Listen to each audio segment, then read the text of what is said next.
In 1978, Li Jiaqing was not yet Asia's richest man, and the shipping king had yet to abandon his ships.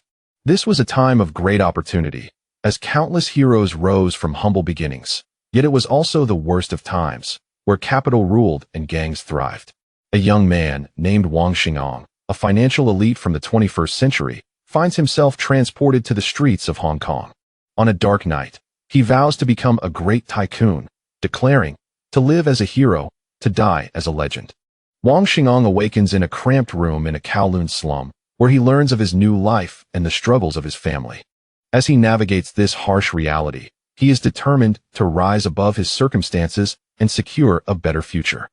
With memories of his past life and the knowledge of financial markets, he devises a plan to make his first fortune, but the road ahead is fraught with challenges and risks. Will he succeed in transforming his destiny and breaking free from the shackles of poverty, or will he succumb to the dangers lurking in the shadows of a city on the brink? Chapter 1. The soul transcends to Xiangang. In the impoverished slums of Xiangjiang's Kowloon, the most destitute members of society reside. In a cramped abode of merely over 20 square meters, an entire family is crammed together, epitomizing the essence of Xiangjiang's public housing. Within this confined space, a young man sits amidst a clutter of possessions, appearing utterly disheartened and devoid of vitality. Opposite him, a middle-aged woman, modestly dressed with a serene countenance, diligently mends clothing with a needle. She glances at the young man, sighing softly in concern. Just days prior, Wang Xing'an, hailing from the 21st century, found himself inexplicably inhabiting the body of this young man. Initially incredulous, he gradually came to terms with his new reality, adopting a mindset of acceptance in the face of his surroundings. Wang Xing'an, once a financial elite on Wall Street, had amassed a fortune over the years. However, ensnared by the machinations of others, he faced bankruptcy and overwhelming debt. To spare his family from ruin, he took a fateful leap, only to awaken in 1978's Xiangjiang as this young man, also named Wang Xing'an. Through the memories of his new self, he learned of the tragic circumstances that led to his demise, an ill-fated wager to pursue a girl, resulting in an underwater escapade that turned perilous. Observing the middle-aged woman's worried expression, Wang Xing'an felt compelled to reassure her, stating, "Mother, rest assured, I am well." Hearing this, she visibly relaxed, offering a gentle smile as she replied, "Son, it is a relief to hear that. Please rest, and if you still feel unwell, we shall seek a doctor." As she scrutinized his demeanor, her thoughts lingered on the necessity of medical attention should any abnormality persist. The middle-aged woman, named Yin Shuangying, is his mother, working at a textile factory to make ends meet. Despite her modest earnings, she managed to support the family. Recently, her anxiety over her son's condition had been overwhelming, fearing unforeseen complications. Wang Xing'an's unusual behavior in recent days had left her deeply troubled. Now, reassured by his words and his returning color, she felt a slight easing of her burden. "Mother, truly, I am fine," he reassured her, attempting to appear lively to alleviate her worries. "Very well, I shall prepare dinner," she replied, observing him closely before retreating to the kitchen. Through the past few days of acclimatization, Wang Xing'an grew familiar with his new environment. He resided in the Xianshan area of Kowloon Peninsula, a place characterized by its public housing developments, which had emerged over the years to accommodate the impoverished. This area, home to the destitute, required only modest rent payments for families to secure a semblance of stability. He recalled that in the future, Xianshan would become a dense hub of public housing, housing nearly 100,000 souls. With such a population density, societal issues proliferated, leading to rampant lawlessness and a myriad of criminal activities. Since arriving in this world, he had been contemplating ways to escape this dismal place. A sudden, melodious voice interrupted his thoughts. "Brother, please open the door," Wang Xing'an, startled, responded promptly, "Coming." He hurried to the door, opening it to reveal a middle-aged man and a young girl. The man, with his dark hair damp with sweat, bore an exhausted yet spirited demeanor, clutching a bag of apples in his rough hands. The girl, around 17 or 18, possessed delicate features, especially her large, expressive eyes, although her slightly darkened skin was a minor flaw. The man was Wang Xing'an's father, Wang Zuolin, who toiled at a construction site for meager wages. The Wang family had once been affluent in Taiyuan, with Wang Xing'an's grandfather, Wang Xianghua, having served valiantly under the command of General Jiang. Tragically, his efforts to defend the homeland led to his untimely death. In the wake of turmoil in the homeland, Wang Xing'a's grandmother brought the family to Xiangjiang, where they initially thrived until deception led to their financial ruin, forcing them into the slums, a reality his grandmother could not bear, leading to her despair. The girl was Wang Xing'a's younger sister, Wang Xini, who attended a private school. Despite their impoverished circumstances, her academic excellence earned her financial relief, allowing her to remain in school. After dinner was prepared, the family gathered around their small table. After a moment of hesitation, Wang Zuolin fixed his keen gaze on his son and said, "Xing'a, you are about to attend Xiangjiang University. You must exercise caution and avoid recklessness." Before he could finish, his wife shot him a stern look, warning him to hold his tongue. "Father, I apologize for my previous impulsiveness. Please forgive me this once." Wang Xing'a pleaded earnestly, expressing genuine remorse and promising to amend his ways, casting a pitiful glance at his mother. In his heart, he silently expressed gratitude to his predecessor. "Brother, I thank you for your rebirth. Rest assured, I shall take good care of your family." Under his mother's watchful gaze, his father could only nod slightly at Wang Xing'an, choosing to remain silent. Observing everything, Wang Xini blinked at Wang Xing'an, secretly wishing for his embarrassment. After all, only a foolish brother like himself would dare to plunge into the depths of the sea for a girl. After their meal, their mother instructed Wang Xing'an to take a shower and rest early. Upon hearing this, Wang Xing'an felt a tumultuous discomfort within him. In the days following his rebirth, each visit to the public restroom for a shower had been torturous. The foul stench was already unbearable, but the most irritating part was the occasional intrusion of others needing to use the facilities. Each trip to the public restroom nearly made him nauseous, further solidifying his resolve to earn money and escape this dreadful place as soon as possible. He quickly grabbed his toiletries and headed to the restroom, as not showering was simply intolerable. Once inside, he bore the acrid odor and hurriedly rinsed himself off before swiftly fleeing the filthy locale. Due to the lack of rooms at home, Wang Xing'an had been sleeping on the floor of the hall. Lying there, he found it hard to sleep. The silvery moonlight shimmered in the room, bringing a chill to his heart as he gazed up at the moon. He thought of his family from his previous life and quietly pondered, "Are they all well?" Having endured countless hardships to rise from a mere clerk to a financial elite, amassing a fortune only to be undone by betrayal, leading to his demise, he felt the weight of his past. Now, the heavens had granted him another chance, and he contemplated how to live this life without squandering it. A bold voice resonated in his mind: to live as a hero, to die as a legend. The past was but an empty struggle. This life shall be one of greatness. In his former life, after becoming a financial elite and acquiring immense wealth, he realized that money is ultimately just a series of numbers. You cannot take it with you when you die. It is as fragile as a house of cards against risk. Only a solid career serves as a foundation, the bedrock of existence. Therefore, in this second life, one must establish a foundation of industry while also cultivating financial acumen. Yet, the greatest challenge lies in earning that first pot of gold. In his previous life, Wang Xing'an was also a resident of Xiangjiang and was well versed in its development, having researched its listed companies. Thus, making money seemed straightforward, but lacking capital made it difficult to cook without rice. It was only late into the night that he conceived a notion for acquiring his first fortune, as 1978 marked the time of the Argentina World Cup. He still retained a vague memory of this World Cup, having been a football fan in his past life. While most matches were hazy in his recollection, the classic games remained vivid, and seizing the opportunity to earn that first pot of gold would not be difficult. He mused, though Xiangjiang is chaotic now, the situation has vastly improved since the establishment of the Independent Commission Against Corruption in 1974, and there are places for gambling on football. With careful planning, there are indeed ways to earn that initial fortune. Chapter 2. Journey to Gangdao in the early morning. As the sun lazily stretched its arms under the urging of the rooster's crow, it smiled and cast its first rays of light. Lying on the floor, Wang Xing'an was dreaming of his son from a past life, who was waving at him, and he hurriedly wished to embrace him. Suddenly, he felt something in his mouth, and upon opening his eyes, he was met with the exquisite face of Wang Xini, whose large eyes were fixed on him. Startled, he quickly reacted by grabbing a pillow and tossing it at her. "Wang Xini, what are you doing so early? Do you still see me as your brother?" Hiding to the side, Wang Xini noticed her brother's anger from her prank and pretended to look pitiful, tears welling up in her eyes. Brother, why did you eat my hair? That's so disgusting. I'm upset. She touched her hair and, upon feeling saliva, exclaimed, Oh my, there's your saliva too. Wang Xingang touched the corner of his mouth, his face turning crimson with embarrassment, silently lamenting, My reputation in this life is utterly ruined. How can I face anyone now? Seeing his flustered demeanor, Wang Xini stood up and burst into laughter.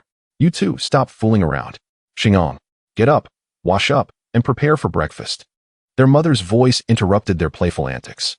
From their past memories, it was clear that the siblings shared a close bond, often joking and playfully teasing each other. The family then gathered around the dining table for breakfast.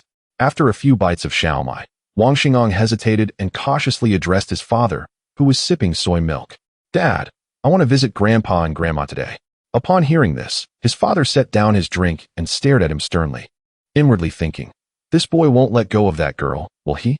Noticing his father's disbelief, Wang Xingang turned to his sister and mother, hoping for their support. Wang Xini, catching his gaze, blinked her big eyes, and when he nodded, she rolled her eyes playfully and sweetly pleaded with their father, Dad, I also want to visit Grandpa and Grandma. They love me the most. Their mother, recalling her own parents whom she hadn't visited in a long time, felt her eyes welling with tears. Seeing his wife's reaction, their father felt a deep sense of regret for trusting others, which had led their family into such dire straits. Yet, he pulled out 2 crumpled 100 Hong Kong dollar bills from his pocket and handed them to Wang Xingang, speaking earnestly, Xingang, buy some fruits for your grandparents, and take care on the way with your sister. After breakfast, their parents hurried off to work, leaving the house together. Once they departed, Wang Xini, brimming with excitement, turned to Wang Xingang and said, Brother, don't forget, you promised me something. With that, she extended her small hand. Reluctantly, he extended his pinky, and together they chanted, Pinky swear, 100 years without changing. They exchanged smiles, a silent understanding passing between them. After tidying up the dishes, the siblings stepped outside and were greeted by the rich aroma of cooking wafting through the floors. Wang Xingang approached their neighbors with utmost courtesy, greeting them with a warm smile. Aunt Zhang, Uncle Wang, Aunt Li, good morning. Wang Xini, embodying a demure persona before outsiders, followed suit in greeting the neighbors. Observing his sister's demeanor, Wang Xingang couldn't help but feel a tinge of disdain, which prompted Wang Xini to discreetly give him the middle finger. Upon hearing Wang Xinggang's greetings, Aunt Zhang set down her basket of vegetables and remarked with a smile, Ah gang, are you feeling better now? You are truly fortunate. You're the first university student in our neighborhood. Aunt Zhang, that's a given. Uncle Wang chimed in with a playful reprimand, looking at the well-mannered young man who resembled his daughter. Xingang, you are the first in our neighborhood to attend university. With your looks and education, you are bound to succeed. As the two adults bantered, the siblings excused themselves to depart.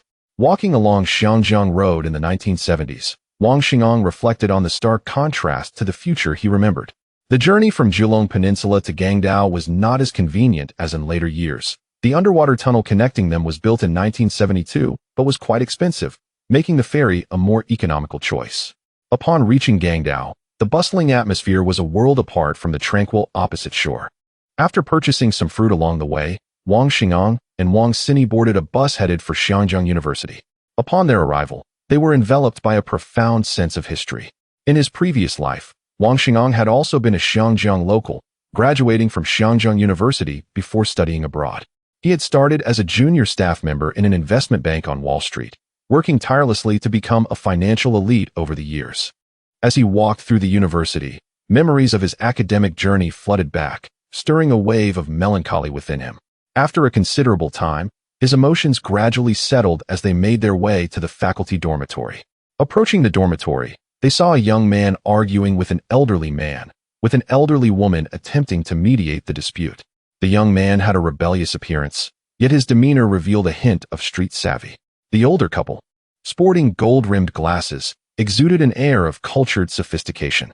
Wang Xingang and his sister exchanged delighted glances, calling out, Grandpa, Grandma. The elderly gentleman is the maternal grandfather of Wang Xingang and his sister, named Yin Jigua, while the elderly lady is their grandmother, named Li Yuhan. Both are currently educators at Xiangjiang University. The young man, Yin Shuangjia, is an orphan adopted by the grandparents since childhood, growing up alongside Wang Xing'an and his sister. Upon hearing the call, the two ceased their debate and turned to see Wang Xing'an and his sister, their faces illuminating with joy. Yin Shuangjie dashed towards Wang Xing'an, embracing him enthusiastically. Xing'an, you truly are blessed with good fortune. Your health must be nearly restored, right? Look at me. I'm in excellent shape now. Wang Xing'an, noticing the concerned gazes of his grandparents, patted his chest to reassure them of his recovery. Yin Shuangjie, you've made Grandpa angry again. Can't you allow them a moment of peace? While speaking, Wang Xingyi winked at Yin Shuangjie, hoping he would apologize to their grandparents. In truth, Yin Shuangjie has always been dutiful towards his adoptive parents, yet he has resolutely decided on this matter. Observing the worry etched on their faces, he clenched his teeth and firmly stated to his grandparents, Father, Mother, your son is unfilial, but I shall not alter my beliefs. Seeing her adopted son admitting fault before her, the grandmother felt a sense of relief. The grandfather, understanding his son's nature, knew that pressuring him would only backfire, and silently reassured himself, I hope this child does not stray onto the wrong path. At noon, they shared a meal at the grandparents' home, during which Wang Xing'an also resolved the lingering concerns his grandfather had regarding his father. Subsequently, Wang Xing'an and his sister departed from Xianjiang University alongside Yin Shuangjie. Chapter 3. I aspire to become a tycoon. Upon their arrival at the seaside, the three friends were captivated by the breathtaking scenery before them. As the sun emerged, its radiant light illuminated the vast expanse of pristine white sand, while the rhythmic ebb and flow of the waves danced upon the shore. The swaying coconut trees, caressed by the gentle breeze, and the naturally fresh air enveloped Wang Xing'an and his companions, rendering them utterly enchanted. Wang Xing'an, unwilling to witness his dear friend stray onto a misguided path, earnestly advised Yin Shuangjie, Shuangjie, surely, you do not wish to immerse yourself in the underworld for the rest of your life. A life of crime offers no future. Would you want your grandparents to be the subject of scorn? Observing Yin Shuangjie bow his head in contemplation, Wang Xingyi, standing nearby, expressed her disappointment with unwavering resolve. Having grown up together, the Wang siblings had long considered Yin Shuangjie as family, despite the absence of blood ties. Faced with their earnest entreaties, Yin Shuangjie wore an expression of profound hesitation and internal conflict. After a moment's deliberation, he resolutely declared, I still wish to navigate the world of society. My ambition is to transform the current violent landscape of Xianjiang, and I assure you that I will refrain from any malevolent deeds. Witnessing the determination in his eyes, Wang Xing'an refrained from further persuasion, recognizing that each individual must chart their own course in life. Nevertheless, he silently vowed to offer his support in the future, aiding Yin Shuangjie in the pursuit of his dreams. Concerned that Yin Shuangjie remained resolute in his misguided aspirations, Wang Xingyi prepared to continue her counsel. However, Wang Xing'an quickly intervened to halt her, and although she was puzzled by his actions, she refrained from further urging Yin Shuangjie.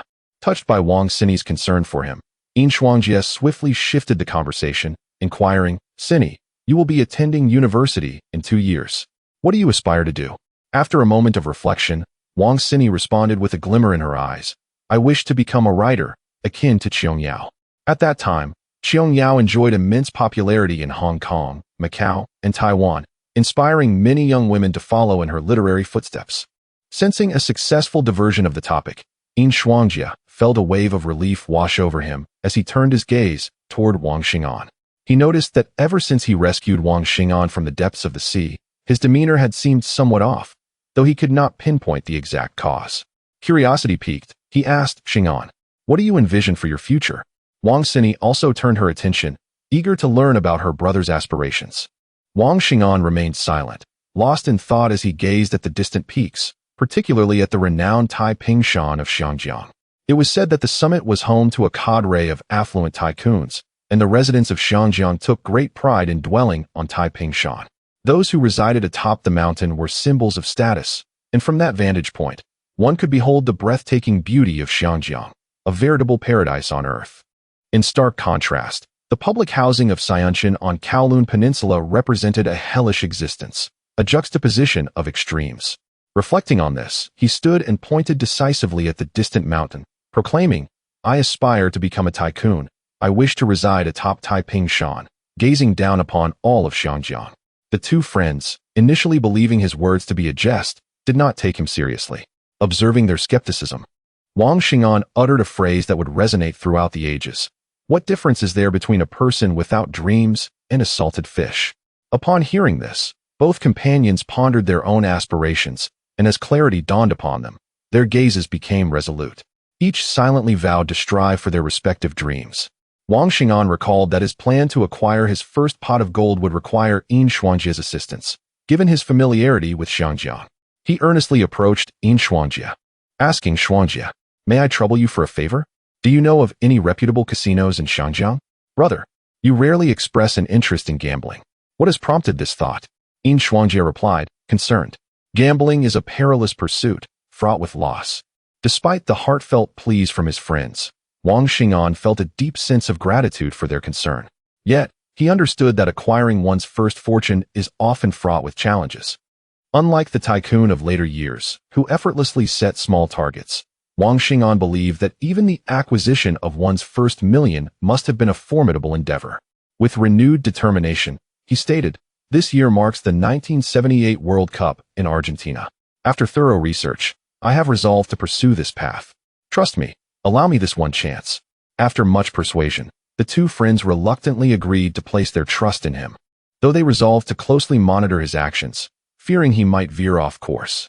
The trio agreed to reconvene the following day and bid each other farewell. As they walked along the path, the siblings engaged in light conversation. Wang Xini, still anxious about her brother, asked, "Brother, do you have confidence in this endeavor? Just trust me this once. Fortune favors the bold, and I am confident," Wang Xing'an replied, his eyes filled with conviction. Sensing his determination, Wang Xini felt a measure of reassurance, yet she remained committed to observing his every move. "Brother, I wish to visit a bookstore to purchase a book," Wang Xini suddenly announced mid-walk. "Very well, let us go," he replied. They arrived near Deming Middle School, a private institution for which Wang Xini was grateful to her grandfather, as admission was typically reserved for those from influential and affluent families. Upon entering the nearby bookstore, they were greeted by the distinctive scent of ink, a fragrance that ignited a sense of excitement in avid readers, akin to a hungry person savoring the aroma of freshly baked bread. Wang Xini, filled with enthusiasm, eagerly searched for her favorite books. Meanwhile, Wang Xing'an picked up a newspaper on the current World Cup from the shelf, immersing himself in the details of the matches. After a short while, he noticed his sister engaged in a friendly conversation with a young girl nearby. The girl had a fair complexion, delicate willow-like brows, and though her eyes were not large, they revealed a world of emotions within. Her petite nose and mouth added to her striking features. A single, elegant ponytail enhanced her charm, accentuating her delicate figure and graceful demeanor, with a hint of shyness in her speech. It was immediately apparent that she was the daughter of a wealthy family. The young lady discreetly cast a few glances at Wang Xing'an, who was accompanied by two imposing young men clad in black attire. The duo surveyed their surroundings with vigilant eyes, unmistakably serving as the young lady's bodyguards. Upon hearing Wang Xini call him over, Wang Xing'an approached the two men. As he neared, the bodyguards moved forward to intervene, but were halted by the young lady beside Wang Xini. "Brother, come here, let me introduce you.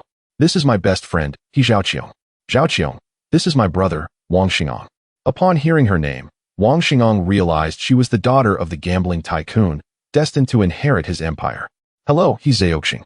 I am Wang Xing'an, Wang Xini's elder brother," he said with utmost solemnity. "Hello, I am He Zhaoqiong. A close friend of Wang Xini," she replied, stealing glances at Wang Xing'an, thinking to herself how handsome Wang Xini's brother was. The two bodyguards remained on high alert, closely monitoring Wang Xing'an's every move. The trio engaged in conversation for over an hour, animatedly discussing various topics. As the evening drew near, Wang Xing'an prepared to return home. Subsequently, the Wang siblings bid farewell to He Zhaoqiong. As they were about to leave, He Zhaoqiong yearned for Wang Xing'an's contact information. However, she deemed it too forward to approach him directly and resolved to inquire with Wang Xini later. The bodyguards observed He Zhaoqiong's demeanor, internally deciding to report this incident to their master, noting how this young man had engaged so jovially with the young lady for an entire hour. At that moment, Wang Xing'an remained blissfully unaware that his learned and refined presence had made a profound impression on He Zhaoqiong, altering her plans to study abroad in 2 years. Once aboard the boat bound for Jilong Bandao, Wang Xini became engrossed in a book, captivated by Qiong Yao's Ting Yuan Shin Shun. Meanwhile, Wang Xingang took out a newspaper he had purchased regarding the Argentina World Cup, analyzing the match events and strategizing how to maximize potential gains. Chapter 4. The betting scheme. Upon arriving at the Geelong Peninsula, the two disembarked and made their way to the bus station, where they awaited their transport. After nearly 10 minutes of anticipation, a bus bound for Tsiun Mountain finally arrived, and they both sighed in relief as they boarded. Once they alighted at Tsiun Mountain, they noted the late hour. The corridors of each floor were filled with the warmth of cooking fires. They greeted acquaintances with utmost politeness and warmth. Uncle Wang, Aunt Wang, busy with dinner. Xingang, Xingy, you're back. Where did you go today? As they ascended to the fourth-floor corridor, they spotted their mother clad in an apron and gloves, diligently stirring a pan of vegetables. With faces alight with joy, Wang Xingang and Wang Xingyi called out, "Mom." Upon hearing their voices, their mother set down her spatula and turned to see her son and daughter at the foot of the stairs, her heart swelling with happiness. Prior to their return, she had been engulfed with worry, fearing for their safety. Now, seeing them both return unscathed, she felt an immense relief. Wang Xingang and Wang Xingyi approached their mother, eager to lend a hand. Witnessing her culinary prowess, Wang Xingang marveled as she deftly cracked eggs into the pan. With a flourish, she expertly maneuvered the pan, ensuring the eggs were perfectly golden on both sides. After each dish was finished, Wang Xingang would swiftly take it from her hands and carry it back home, while Wang Xingyi assisted by washing and chopping the vegetables. Once their mother completed the cooking, the siblings took the dishes back home. After placing the meal on the dining table, the three of them washed their hands. Observing the fatigue etched on her children's faces, their mother kindly urged, "Xingang, Xingyi, you two should eat first. Your father." Suddenly, a series of sharp knocks echoed through the air. With a bright expression, Wang Xingyi quickly sprang from her seat and rushed to the door. Upon opening it, she was greeted by the weary visage of her father. She adeptly took the items from his hands and affectionately called out, "Dad, dinner is ready. Come eat." Seeing his dutiful and considerate daughter filled the father with guilt, stirring uncomfortable emotions within him. He simply nodded, washed his hands, and composed himself before joining the family at the dining table. After they were seated, the father glanced at Wang Xingang and then at his wife. After a moment of hesitation, he finally inquired, "Xingang, how are your grandparents doing?" Upon hearing this, the mother set down her utensils, anxiously looking at Wang Xingang. Recognizing his parents' concern, Wang Xingang promptly reassured them, "Dad, Mom, grandfather, and grandmother are both well. Grandfather even said that we should all visit them when we have time, as we are family." At this, the father placed his chopsticks on the table, unable to contain his emotions any longer. Tears streamed down his face as he mumbled, "It's all my fault. If I hadn't been deceived, your grandmother might still be alive. And our family wouldn't be living like this now." He began to sob, attempting to wipe away his tears to mask his sorrow. His intermittent sniffles evolved into a steady stream of quiet weeping, mirrored by the tears in his wife and daughter's eyes. After relocating to Xiangjiang, the father had managed to accumulate some wealth. He owned a restaurant and several properties in bustling districts. They could have lived a life free from worry. But everything was lost due to the deception of his childhood friend, Wang Zhuqiang. After arriving in Xiangjiang, Wang Zhuqiang indulged in hedonistic pursuits, particularly gambling, which depleted their family fortune and left them in significant debt. To repay the creditors, he devised an elaborate scheme with them, and out of misplaced trust, the father secured a bank loan to participate in this venture, ultimately leading to their downfall. After some time, the family gradually emerged from their sorrowful mood. Following dinner, noticing the somber atmosphere, Wang Xingang suggested they go downstairs to observe the moon. The family descended to gaze at the lunar glow and reminisce about past events, gradually lifting their spirits. However, due to the summer heat and a swarm of mosquitoes, they were soon covered in bites and had to retreat indoors to prepare for an early night, as their parents had work to attend to the following day. Back at home, Wang Xingang suppressed his nausea and took a shower in the public restroom. Afterward, feeling a sense of relief, he resolved to escape this wretched place as soon as possible. Sitting on the floor and gazing out the window at the stars and moon, he recalled the moments spent with his wife and children in his previous life, sharing stories beneath the celestial canopy. A wave of sorrow washed over him, and he could only wish for the happiness of his former family, quietly thankful that he had arranged everything for them before his leap. Sighing, his resolve solidified as he vowed to earn his first fortune and swiftly depart from this place.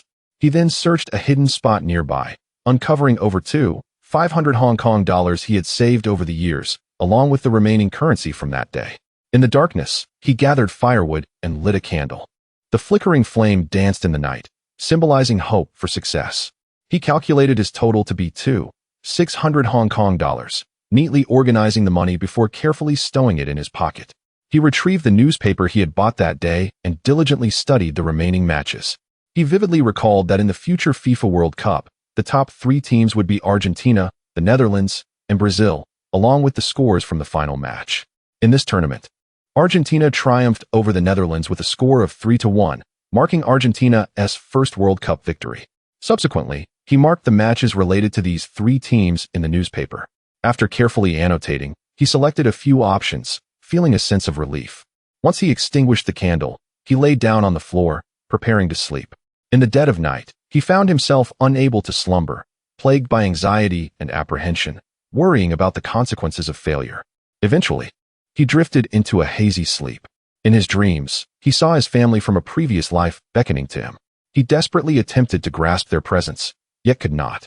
He also dreamt of his former self imploring him to take good care of his loved ones, and thus he fell into a deep slumber. Chapter 5. Meeting the Gambling King. At the break of dawn, before the sun had risen, Wang Xingong awoke. He had pondered for a considerable time the previous day, realizing that underground casinos in Xiangang were illegal, and even if one were to win, it would be difficult to carry away the gains. The only recourse was to Macau. The origins of gambling in Macau date back to 1847. Following continuous development, it has evolved into a substantial industry. And in 1961, the Macau government legalized gambling.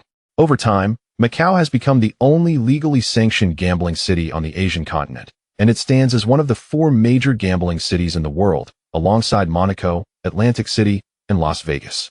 Reflecting on this, a beautiful image suddenly filled his mind, and a plan began to form. His intention was to entrust the entire sum of 2,500 Hong Kong dollars to the daughter of the gambling king. Seeking her assistance in placing bets at her father's casino, he silently vowed to himself that fortune favors the bold, believing that someone of the gambling king's stature would not regard a mere 2,500 Hong Kong dollars as significant. He then arose to wash up in the public restroom, subsequently picking up a newspaper that featured an introduction to the Argentina World Cup. Creak, creak. Hearing the sound, Wang Xingong looked up to see his mother emerging from her room. She was taken aback to find her son reading a newspaper, as she knew he was typically reluctant to rise early. Concerned, she asked Xingong, "Why are you up so early today? Can't you sleep a little longer?" "Mom, I went to bed early last night," he quickly responded upon hearing her voice. His mother, relieved by his words, felt a weight lift off her shoulders, as she had feared he might behave unusually like he had in the past few days. "All right, I'll go prepare breakfast," she said, opening the front door to head to the hallway. Not long after she left, another sound of the door opening resonated. Wang Xingong saw Wang Xini, her hair tousled and eyes still heavy with sleep, emerging from her room while yawning. He quickly stood up and approached her, whispering, "Xini, I need to discuss something with you." Though puzzled by his early morning intentions, Wang Xini rubbed her eyes and followed him to the window. "How is your relationship with that classmate of yours from yesterday?" Wang Xini felt confused by Wang Xingong's question, but quickly replied, "We're quite good friends. I've even been to her place. Do you know what her family does?" Upon seeing Wang Xingong's serious expression, she thought for a moment before responding. "I believe she mentioned her family runs a casino in Macau." Realizing the gravity of the situation, Wang Xingong shared his plan with her. After hearing it, Wang Xini repeatedly confirmed whether he was certain, and upon seeing his determined gaze, she gritted her teeth and dashed back to her room. "Brother, wait for me." Before long, she returned to Wang Xingong's side, holding an envelope, which she handed to him. "Brother, this is the 2,000 Hong Kong dollars I've saved up. I hope you will think carefully before making a decision." Wang Xingong was touched by her gesture and vowed to himself, from this day forth, he would protect his sister. After much hesitation, he accepted the envelope and solemnly assured Wang Xini, "Rest assured, brother will not let you down." Wang Xini nodded in response, but silently thought, "Brother, as long as you do not stray from the right path, I will be at ease." After finishing breakfast, and once their parents had left for work, the siblings hastily departed their home, making their way towards Hong Kong Island. They finally arrived at the agreed-upon meeting place with Yin Shuangjia, where they found him idly gazing at the beach. Upon spotting Wang Xingong and his sister, Yin Shuangjia hurried over, visibly excited. "Xingong, I advise you against making that purchase. The casinos in Xiangang are illegal, and betting on sports is strictly prohibited. The casinos here are backed by various gangs. How could you possibly expect to win from them? You might even invite disaster upon yourself. Wang Xingong was deeply moved by his concern and detailed his plan to him. After contemplating, Yin Shuangjia found merit in the proposal, though it relied heavily on the reliability of He Zhaoqiong. He turned to Wang Sini and asked seriously, Sini, how do you assess your friend's character? Somewhat displeased, as this was her best friend, Wang Sini firmly replied, I can assure you, my friend possesses excellent character. Very well, then let us enlist her help, Yin Shuangjia said, feeling reassured. He then pulled out 1,000 Hong Kong dollars from his pocket and handed it to Wang Xingong. Xingong, you know me. I am not one to save money, but as brothers, we share both fortune and adversity. Take this. Seeing his earnest demeanor, Wang Xingong accepted the money, resolutely thinking to himself, this time, success is imperative. The three then purchased some fruits that He Zhaoqiong favored and took a taxi to her residence. Upon reaching their destination, they exited the taxi, only to be confronted by a security guard at the door. Hey, you two, what are you doing here? This place isn't for people like you. Yin Shuangjia, with a fiery temper, was ready to confront the guard. Eager to teach him a lesson, Wang Xingong swiftly intervened, though he too felt angered. Calmly addressing the guard, he stated, just because I am in humble circumstances today does not mean I will remain so forever. Throughout history, many great figures have risen from obscurity, overcoming adversity to achieve greatness. Remember not to underestimate a young man's potential due to his current circumstances. As the saying goes, 30 years in the East, 30 years in the West. Nothing remains unchanging. A young man with ambition, just based on this statement, I believe you shall one day achieve remarkable success. Hearing a sound, Wang Xingong turned his head and saw a Caucasian gentleman, whose hair had grayed but whose eyes shone brightly, almost as if illuminated by an inner light. The gentleman approached him swiftly and handed him a business card. After accepting it, the Caucasian man nodded at him before entering his chauffeur-driven vehicle and departing. Gazing at the exquisite card in his hand, Wang Xingong was entranced, for it bore two prominent characters, Shunbai. Being a resident of Xiangjiang in a previous life, Wang Xingong was well acquainted with this name. Shunbai, the chairman of HSBC, was indeed the pivotal benefactor who assisted Li Jiaqin in his rise to prominence. It was through Shunbai's support that Li Jiaqin managed to acquire Hutchison Whampoa, thereby propelling his business empire to unprecedented heights. HSBC stands as the foremost bank in Xiangjiang, a colossal entity that plays the role of a quasi-central bank, endowed not only with formidable financial strength, but also possessing the exclusive authority to issue currency granted by the Hong Kong government. At this moment, the security guard could not afford to underestimate the young man, as he was aware of the influence wielded by the Caucasian gentleman, the chairman of HSBC. He respectfully inquired of Wang Xingong, Sir, whom are you seeking? Upon regaining his composure, Wang Xingong promptly replied, He Zhaoqiong. Please inform her that Wang Xing'ai and her brother are here with matters to discuss. Upon hearing this, the security guard regarded Wang Xingong and his companions with even greater respect and quickly responded, Oh, I shall notify her immediately. Please bear with us for a moment. The guard hastily informed the servants of the He residence, who promptly entered the villa to report to their master. Upon reaching the main hall, where the gambling king and the young lady were engaged in conversation, the servant relayed the message. He Zhaoqiong was elated to hear that Wang Xingyi and her brother had come to see her and urged the servant, Please let them in without delay. The servant cast a glance at the gambling king, and upon receiving a nod, proceeded toward the entrance of the hall. However, the gambling king's mind was far from tranquil. Just the day before, he had overheard two bodyguards mention that the young lady had been conversing with her friend's brother for over an hour, and they had been laughing together. Concerned, he had initiated an investigation. The findings revealed that despite his family's decline, this young man had persevered and successfully gained admission to Xiangjiang University, which instilled a slight admiration for him in the gambling king's heart. Yet, merely a day later, the young man had come knocking at his door, causing the gambling king to furrow his brow, pondering silently, what could this young man's true intentions be? Chapter 6. The bet with the gambling king. Under the guidance of the security personnel, Wang Xingong and his sister arrived at the He family villa. Upon encountering the domestic staff, they proceeded into the interior of the villa, during which Wang Xingong meticulously observed every detail. He noted the distinctive decor, which was both luxurious and tasteful, exuding a classical charm that was both elegant and noble, a lavishness that words could scarcely capture.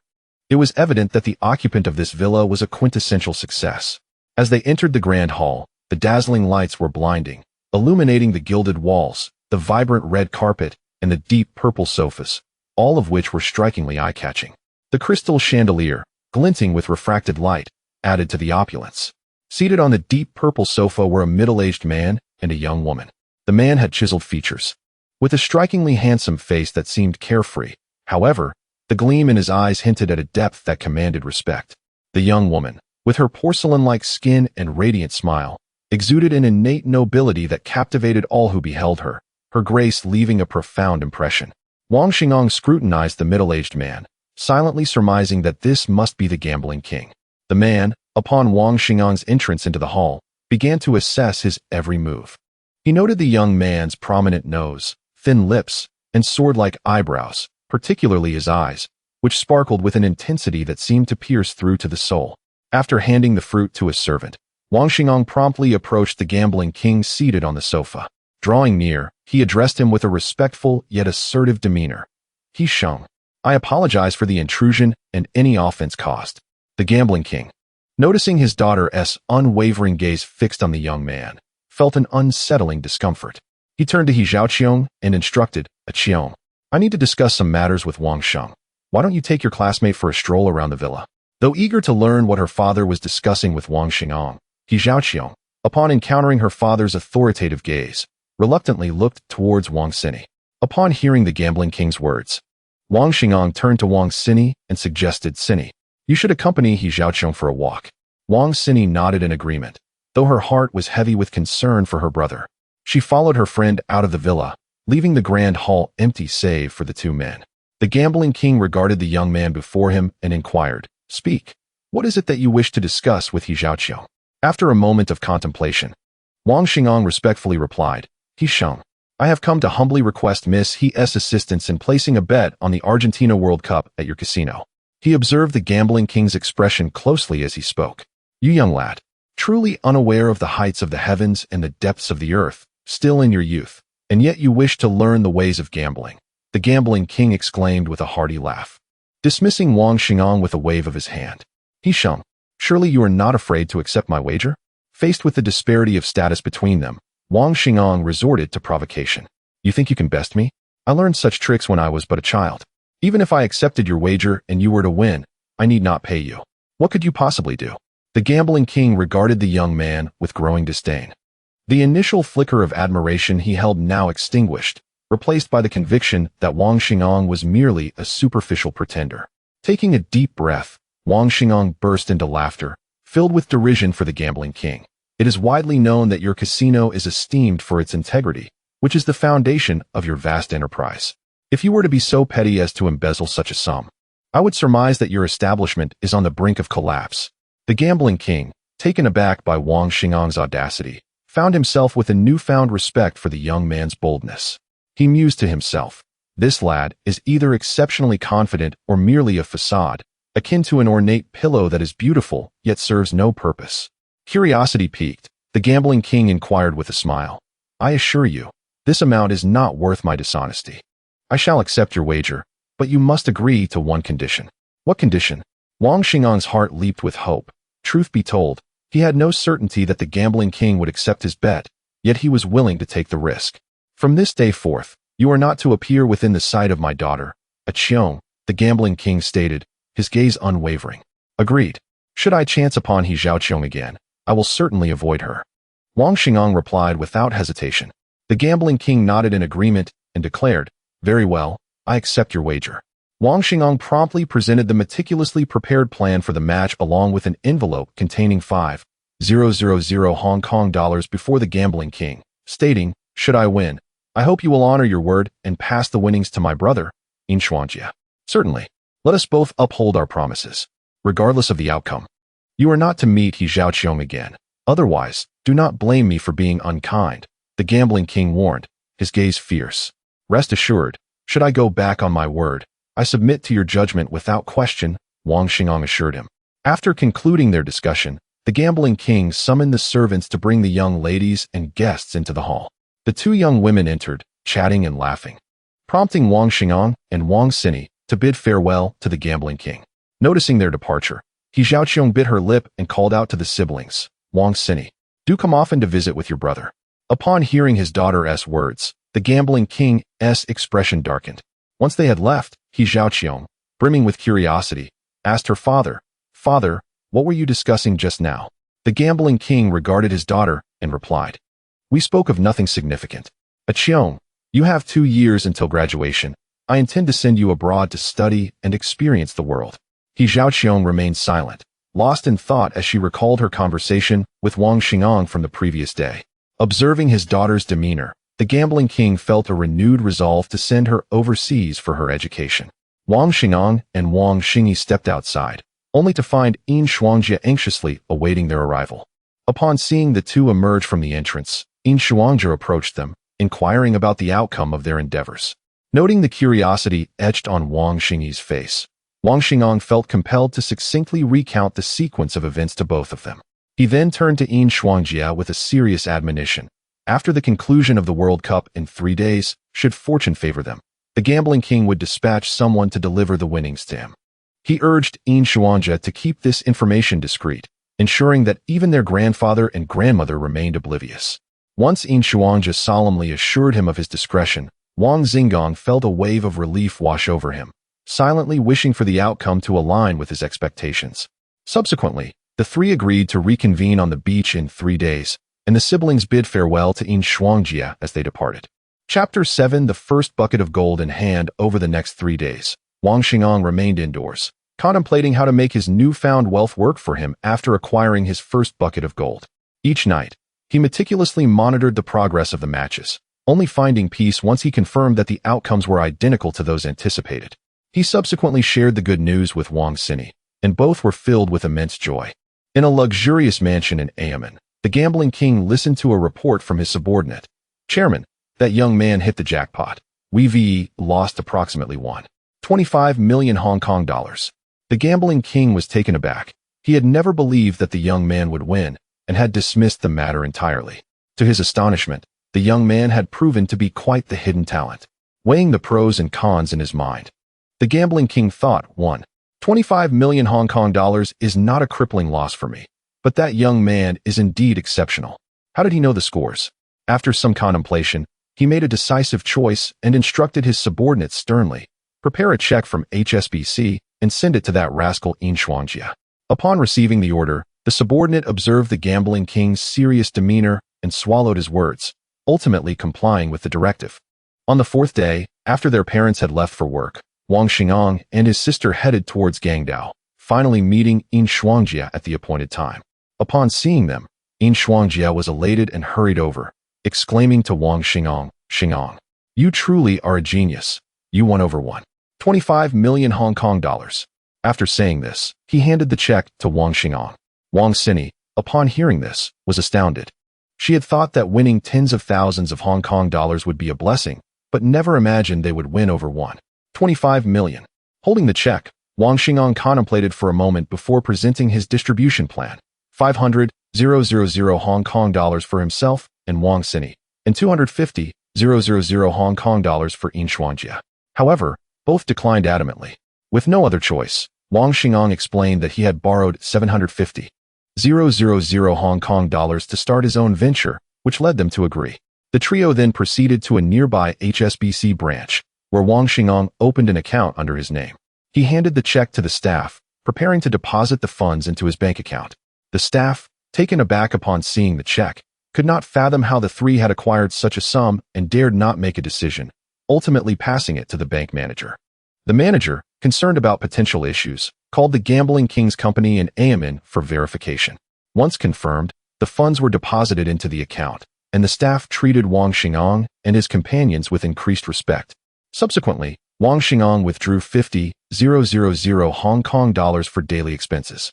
The three exited HSBC and found a secluded spot, where Wang Xingang handed 20,000 Hong Kong dollars to Yin Shuangjia. Shuangjia, you cannot be without funds while out in the world. Take this and recruit some loyal subordinates. After much persuasion, Yin Shuangjia accepted the 20,000 Hong Kong dollars.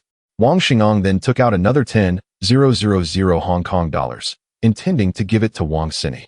Brother, I want to need it. If I need money, I can ask you. After hearing Wang Sini's words, he pondered for a moment and decided to keep the money. Both Wang Sini and Yin Shuangjie now held Wang Xingang in high esteem and inquired about his next steps. Wang Xingang gazed at the distant peak and calmly declared, I plan to invest in stocks. This time, the two expressed no doubts, instead brimming with confidence in him. In his previous life as a financial elite, Wang Xingang had also been a resident of Xiangjiang, witnessing the rise and fall of its stock market. Primarily, the majority of Xiangjiang's population hailed from coastal regions of the Tianqiao, known for their propensity for gambling, their daring spirit, and a robust business atmosphere. This led to a vast populace engaged in stock trading, contributing to the vibrancy of Xiangjiang's stock market. Additionally, Xiangjiang's advantageous geographical position was a significant factor in its emergence as an international financial hub. At that time, Tianqiao had yet to open up, and Xiangjiang served as a buffer zone for communication with the outside world, an important window backed by the resources of over 1 billion people from Tianqiao. This allowed Xiangjiang to soar, becoming a center of international finance, which fostered its prosperity. In 1969, a group led by Li Fuzhou established the first Chinese stock exchange, known as the Far East Exchange, marking the beginning of public participation in securities and stock trading in Hong Kong. The Hang Seng Index, publicly published by Hang Seng Bank, served as a barometer for the stock market's condition. Subsequently, 2 more exchanges were established, the Gold and Silver Exchange in 1971 and the Kowloon Stock Exchange in 1972. Including the Xiangjiang Stock Exchange founded in 1947, these 4 exchanges eventually merged in 1986 to form the Xiangjiang United Exchange. Wang Xingang, residing on the Kowloon Peninsula, found it most convenient to open an account in Kowloon to stay abreast of critical information. He shared his thoughts with Yin Shuangjie and Wang Sini, both of whom expressed their agreement. As they departed, Wang Xingang repeatedly urged Yin Shuangjie to avoid recklessness and to prioritize his safety. Yin Shuangjie, not particularly fond of studying, had joined one of the major gangs on Gangdao, known as Shenghe, where he became a minor leader. Since the establishment of the Independent Commission Against Corruption in 1974, the activities of gangs in Xiangjiang had begun to temper. The trio then proceeded to dine at their former family hotel, gazing at the sign above with a sense of melancholy. Wang Xingang, looking at the sign, resolutely reassured them, rest assured, it won't be long before I buy it back. Upon hearing this, the other two believed Wang Xingang was merely comforting himself and did not take it to heart. After finishing their meal at the restaurant, the Wang siblings bid farewell to Yin Shuangjie. They then arrived at the pier and, once aboard the boat, began to converse. Wang Sini, filled with curiosity, incessantly questioned her brother about how he managed to achieve such success. Xine, this is a secret. However, deep within my heart, I silently ponder, for I am not a person of this era. Brother, if you choose not to speak, then I shall remain silent. Upon hearing this, Wang Xin wore a displeased expression. After they reached the shore, they noticed that twilight had descended. Wang Xin gang decided to postpone opening a stock trading account at the Zhilong Securities Exchange until tomorrow, opting to return home for the day. In a nearby bookstore, he purchased several newspapers, including Xin Bao, Ming Bao, and Xing Dao Ri Bao, among other prominent publications. Chapter 8. The stock market. Upon returning home and finishing his dinner, Wang Xingang eagerly perused the newspapers he had purchased. He commenced with the Xin Bao, deliberately omitting irrelevant information, and swiftly located the financial section, engrossed in its contents while jotting down key insights in his notebook. Time slipped away unnoticed as he diligently reviewed all the newspapers, filling 2 entire pages with valuable information. Afterward, he sank into contemplation, meticulously recalling the information he had gleaned from the publications. Having toiled on Wall Street for many years in his past life to attain the status of a financial elite, he had developed a keen intuition. Through these newspapers, he discerned that a majority of the information was transmitted by market manipulators, aimed at enticing retail investors to become unwitting participants. Particularly, the comments from certain so-called experts were juvenile, riddled with inconsistencies and fabrications. Clearly the mouthpieces of these manipulators. While the average person might find these assertions convincing, they were merely tricks in the eyes of true elites. Nevertheless, there existed a portion of analyses that held merit, primarily from reputable publications such as Xin Bao and Ming Bao. The valuable insights obtained from these major newspapers necessitated personal observation in the stock market to uncover the subtle maneuvers of the manipulators. One could not rely solely on newspapers to reach definitive conclusions.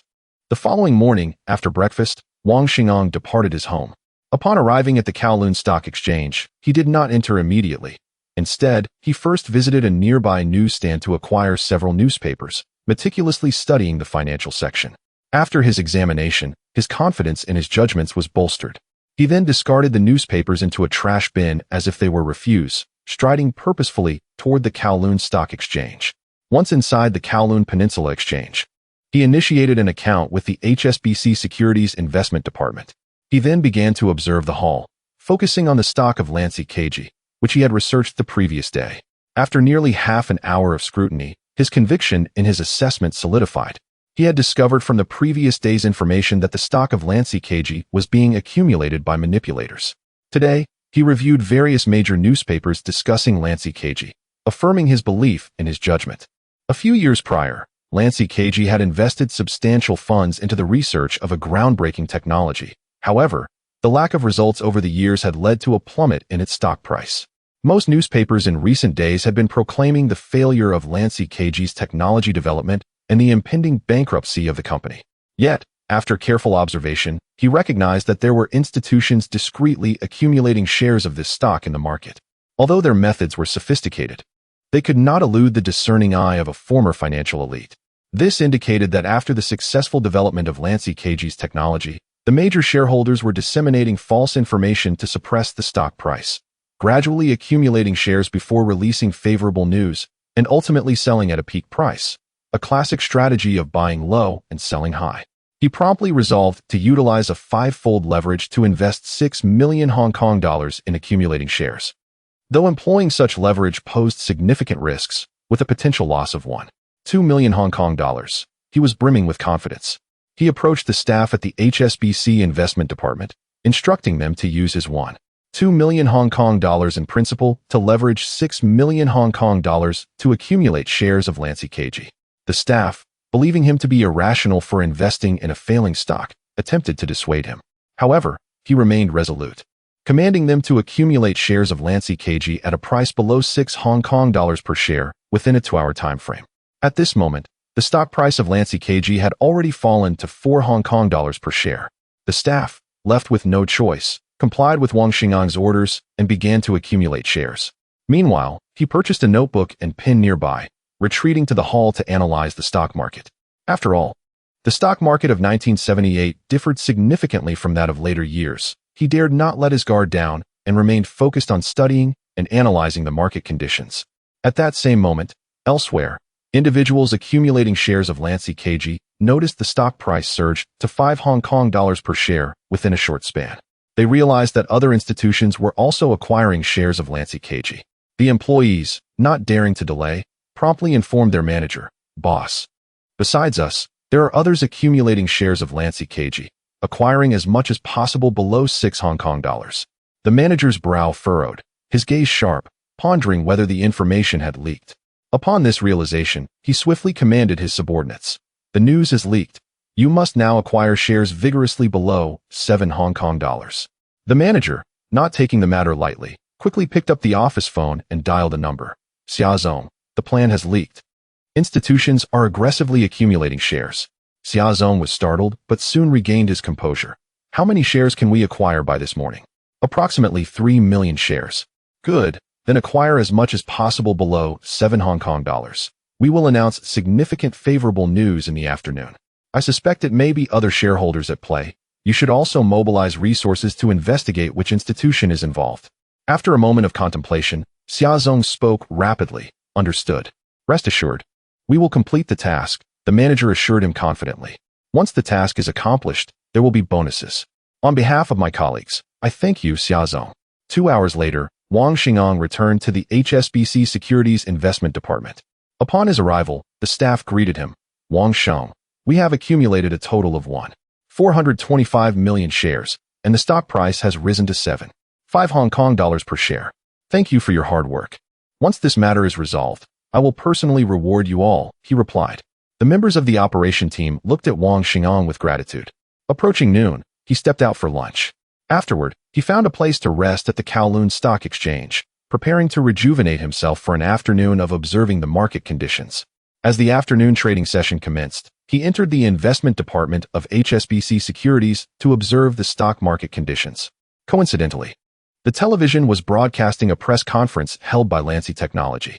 The host, beaming with joy, announced that the company's research and development had achieved resounding success, resulting in significant cost reductions and an impressive influx of orders. Upon hearing this news, he felt a sense of assurance, watching Lancy Technology's stock soar in the market. In a remarkably brief period, the stock price surged from 4 Hong Kong dollars per share to 12 Hong Kong dollars per share, prompting the staff to express their admiration for Wang Xingang, exclaiming, "Wang Sheng, you are truly remarkable," as they all gave him a thumbs up.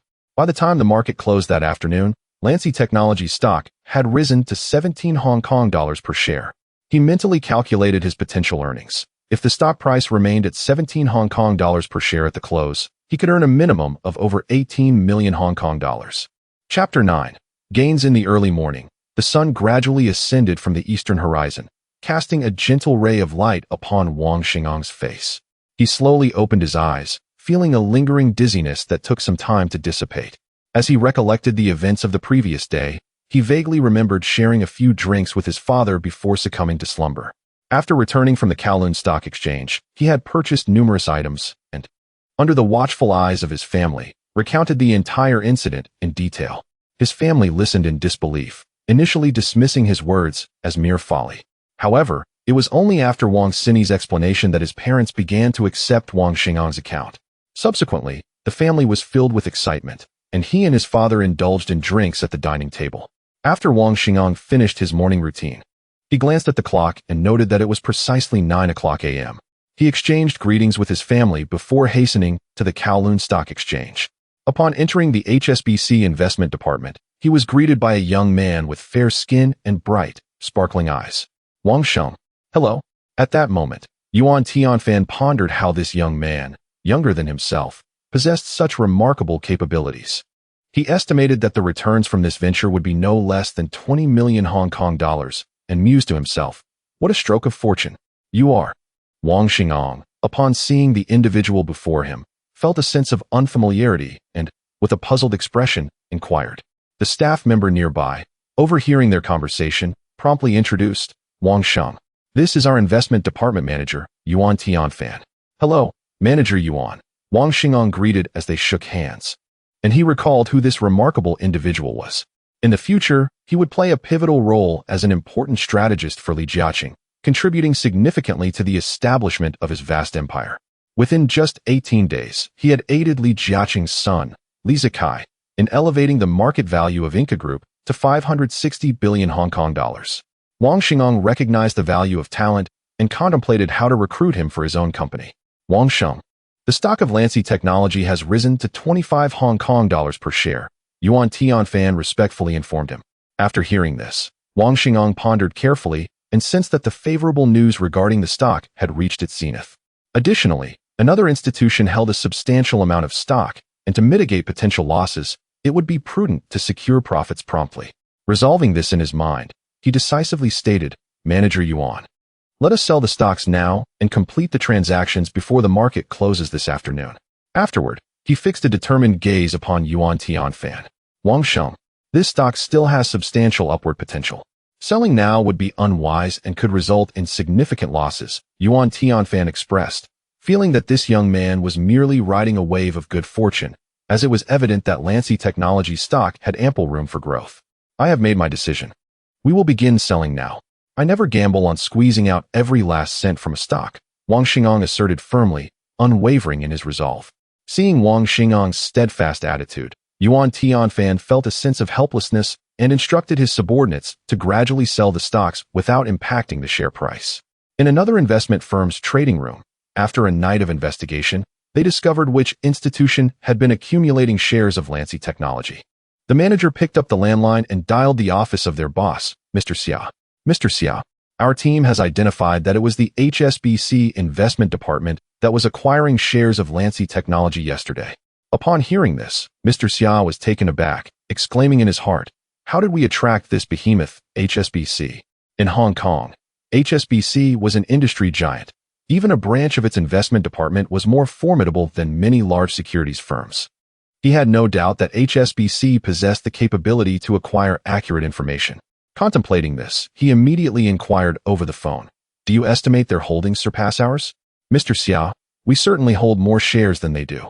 After considering this, Mr. Xia concluded that selling now would not be advantageous, whereas selling tomorrow would be ideal.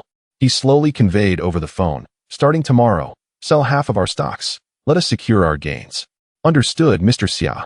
As the afternoon market closed, Wang Xingong reviewed the profit statement, which revealed a total gain of 35,625 million Hong Kong dollars. Of course, this amount was subject to deductions, including 4.8 million Hong Kong dollars for financing provided by HSBC, along with various taxes and commissions. After all, the HSBC investment department would not operate without compensation, and they had also provided leveraged funding at a rate of 5 times, thus necessitating a commission. The Kowloon Stock Exchange also collected a portion of fees, totaling 3 for trading costs, which included a 1.5 commission, 0.5 stock stamp duty, and 0.5 securities trading fees, among others. Anyone engaging in transactions on the exchange was obliged to pay these fees. There was no escape from them. Operating an exchange is a business in itself, one that guarantees profits, with a low entry threshold and opportunities for mutual benefits, prompting many to seek involvement. Naturally, the Hong Kong government would not permit an excess of exchanges, as this would be detrimental to the region's development. Consequently, in the future, the 4 exchanges on Hong Kong Island were merged to form a unified exchange. Upon witnessing the profits, he successfully submitted his application and awaited the completion of the transaction for the following day, after which he could withdraw the funds.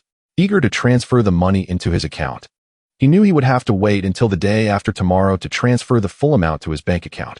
This was due to the trading rules for Hong Kong and American stocks being identical, both adhering to the T0 rule, which allowed for same-day buying and selling, permitting numerous transactions within the day. However, withdrawing funds on the same day was impossible due to the T2 trading rule, which stipulated that the funds could only be withdrawn on the second day following the transaction date. In the past, mainland China's A-shares also operated under the T0 trading rule until before 1995, similar to the trading practices in Hong Kong and the United States.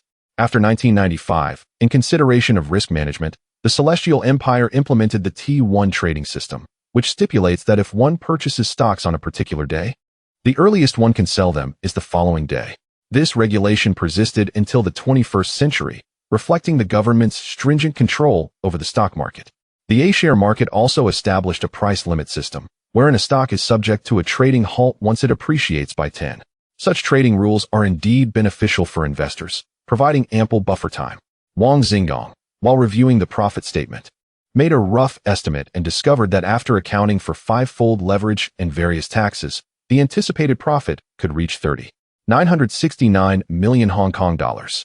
He planned to prepare a red envelope of 30,000 Hong Kong dollars for each of the 3 operators and a 50,000 Hong Kong dollar red envelope for manager Yuan Tianfan. Upon informing them, the 3 operators and Yuan Tianfan expressed great joy.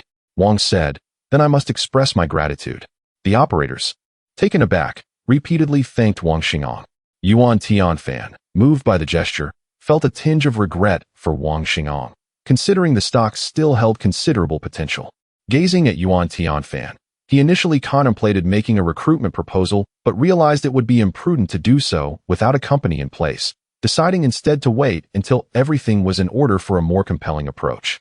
Meanwhile, a manager under General Xia discovered that the HSBC investment department had liquidated their holdings in Lancy Technology stocks, which had stagnated at a closing price of 25 Hong Kong dollars. He hurried to report to General Xia, "General Xia, the HSBC investment department has completely cleared their stocks." Furious, General Xia internally cursed, realizing the risk had been shifted onto them. He instructed, "Tomorrow, gradually elevate the stock and then slowly sell it." General Xia, displaying a gloomy demeanor, swiftly communicated to his subordinate. "Understood, General Xia." Chapter 10. Departing from Geelong Peninsula in the subsequent 2 days, Wang Xingong meticulously devised his path to becoming a magnate. He resolved to establish a securities company, venturing from the domain in which he excelled. Being a native of Xiangang in his past life, He was well aware of Li Jiaqing's acquisition of stocks from Jiulong Warehouse and Qingzhouingmi in 1978. Such an opportunity was not to be overlooked, prompting him to swiftly invite Yuan Tianfan to join his enterprise. Within those 2 days, his parents resigned from their jobs, and they organized their essential belongings. The family decided to split into 2 groups. His parents and sister would first deposit the crucial items at their grandparents' home before searching for their former villa and hotel to see if they could repurchase them. Meanwhile, he proceeded to the Jiulong Stock Exchange to ascertain whether the funds had arrived. Upon entering the Jiulong Stock Exchange, Yuan Tianfan spotted him and hurried over, respectfully addressing him. Wang Sheng. Congratulations. The money has arrived in the HSBC account. I will have it transferred to your account immediately, deducting the red envelope for you, and then transfer the rest to my account. Thank you, Wang Sheng. Wang Manager, let us enjoy some tea shortly. I wish to discuss a matter with you. The 2 then exited the Jiulong Stock Exchange and made their way to a nearby tea house. Wang Sheng, I shall be straightforward. Would you consider a change of employment? I intend to establish a securities company and would like to invite you to serve as general manager. Yuan Tianfan had long harbored thoughts of resigning. Working for a British company, particularly a behemoth like HSBC, had its limitations for advancement. Attaining the position of general manager in the HSBC Securities Investment Division was a testament to his capabilities. Deep down, he held a newfound respect for Wang Xingong, especially after observing the latter's astute decision to sell his shares in Launcher Technology. He had been monitoring the stock's performance, which had yielded unexpected results, realizing that a major shareholder was propping it up. Fortuitously, Wang Xingong had divested early. Otherwise, the profits would have significantly dwindled. Through HSBC's channels, he had traced the origins of Wang Xingong's 1.2 million Hong Kong dollars, discovering it stemmed from the gambling king of Macau, which astonished him further. Now, hearing Wang Xingong's proposal, he was keen to discern whether Wang was merely dabbling or genuinely prepared to immerse himself in this field. Thus, he inquired earnestly, Wang Sheng, how much capital are you prepared to invest? Wang Xingong pondered for a moment before responding earnestly. Initially, 15 million Hong Kong dollars, with the possibility of additional investments depending on circumstances. He also broached the subject of remuneration, proposing a salary double that of HSBC, along with a 5 dividend on investment profits.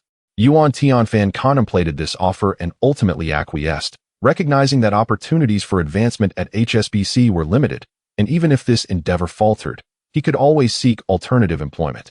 Wang Manager, after your resignation, we shall directly acquire a struggling small securities company. The more comprehensive the securities licenses, the better. Applying for our own would be too cumbersome. By acquiring an existing company, we can save time. Please conduct your inquiries, and, once you have clarity, meet me at the Marriott Hotel beside Zhejiang University. Wang Sheng, rest assured, I will investigate thoroughly and come to find you post-resignation. After departing the tea house, Wang Xingong made his way to Hong Kong Island. Upon arriving at the faculty dormitory of Zhejiang University, he visited his grandparents' home, where he found his family joyfully enjoying lunch. Brother, you finally arrived. Xingong, you truly have remarkable abilities. Xingong, come, take a seat. We were just waiting for you. His grandmother beamed at the sight of him, pulling him to the dining table. Xingong, come sit by your grandfather. You possess courage akin to him. Truly, you are of the Wang lineage. His grandfather, filled with excitement, proclaimed, today, we shall share a drink. Grandfather, I have matters to attend to this afternoon. Let us celebrate together at our hotel tonight. Very well, we shall indulge this evening. After Wang Xingong spoke, he turned to his father and asked, Dad, how did your discussions go? Can we repurchase the villa and hotel? Xingong, the villa is straightforward. It is currently with the bank, which has stated that it can be transferred to us for just 1 million Hong Kong dollars.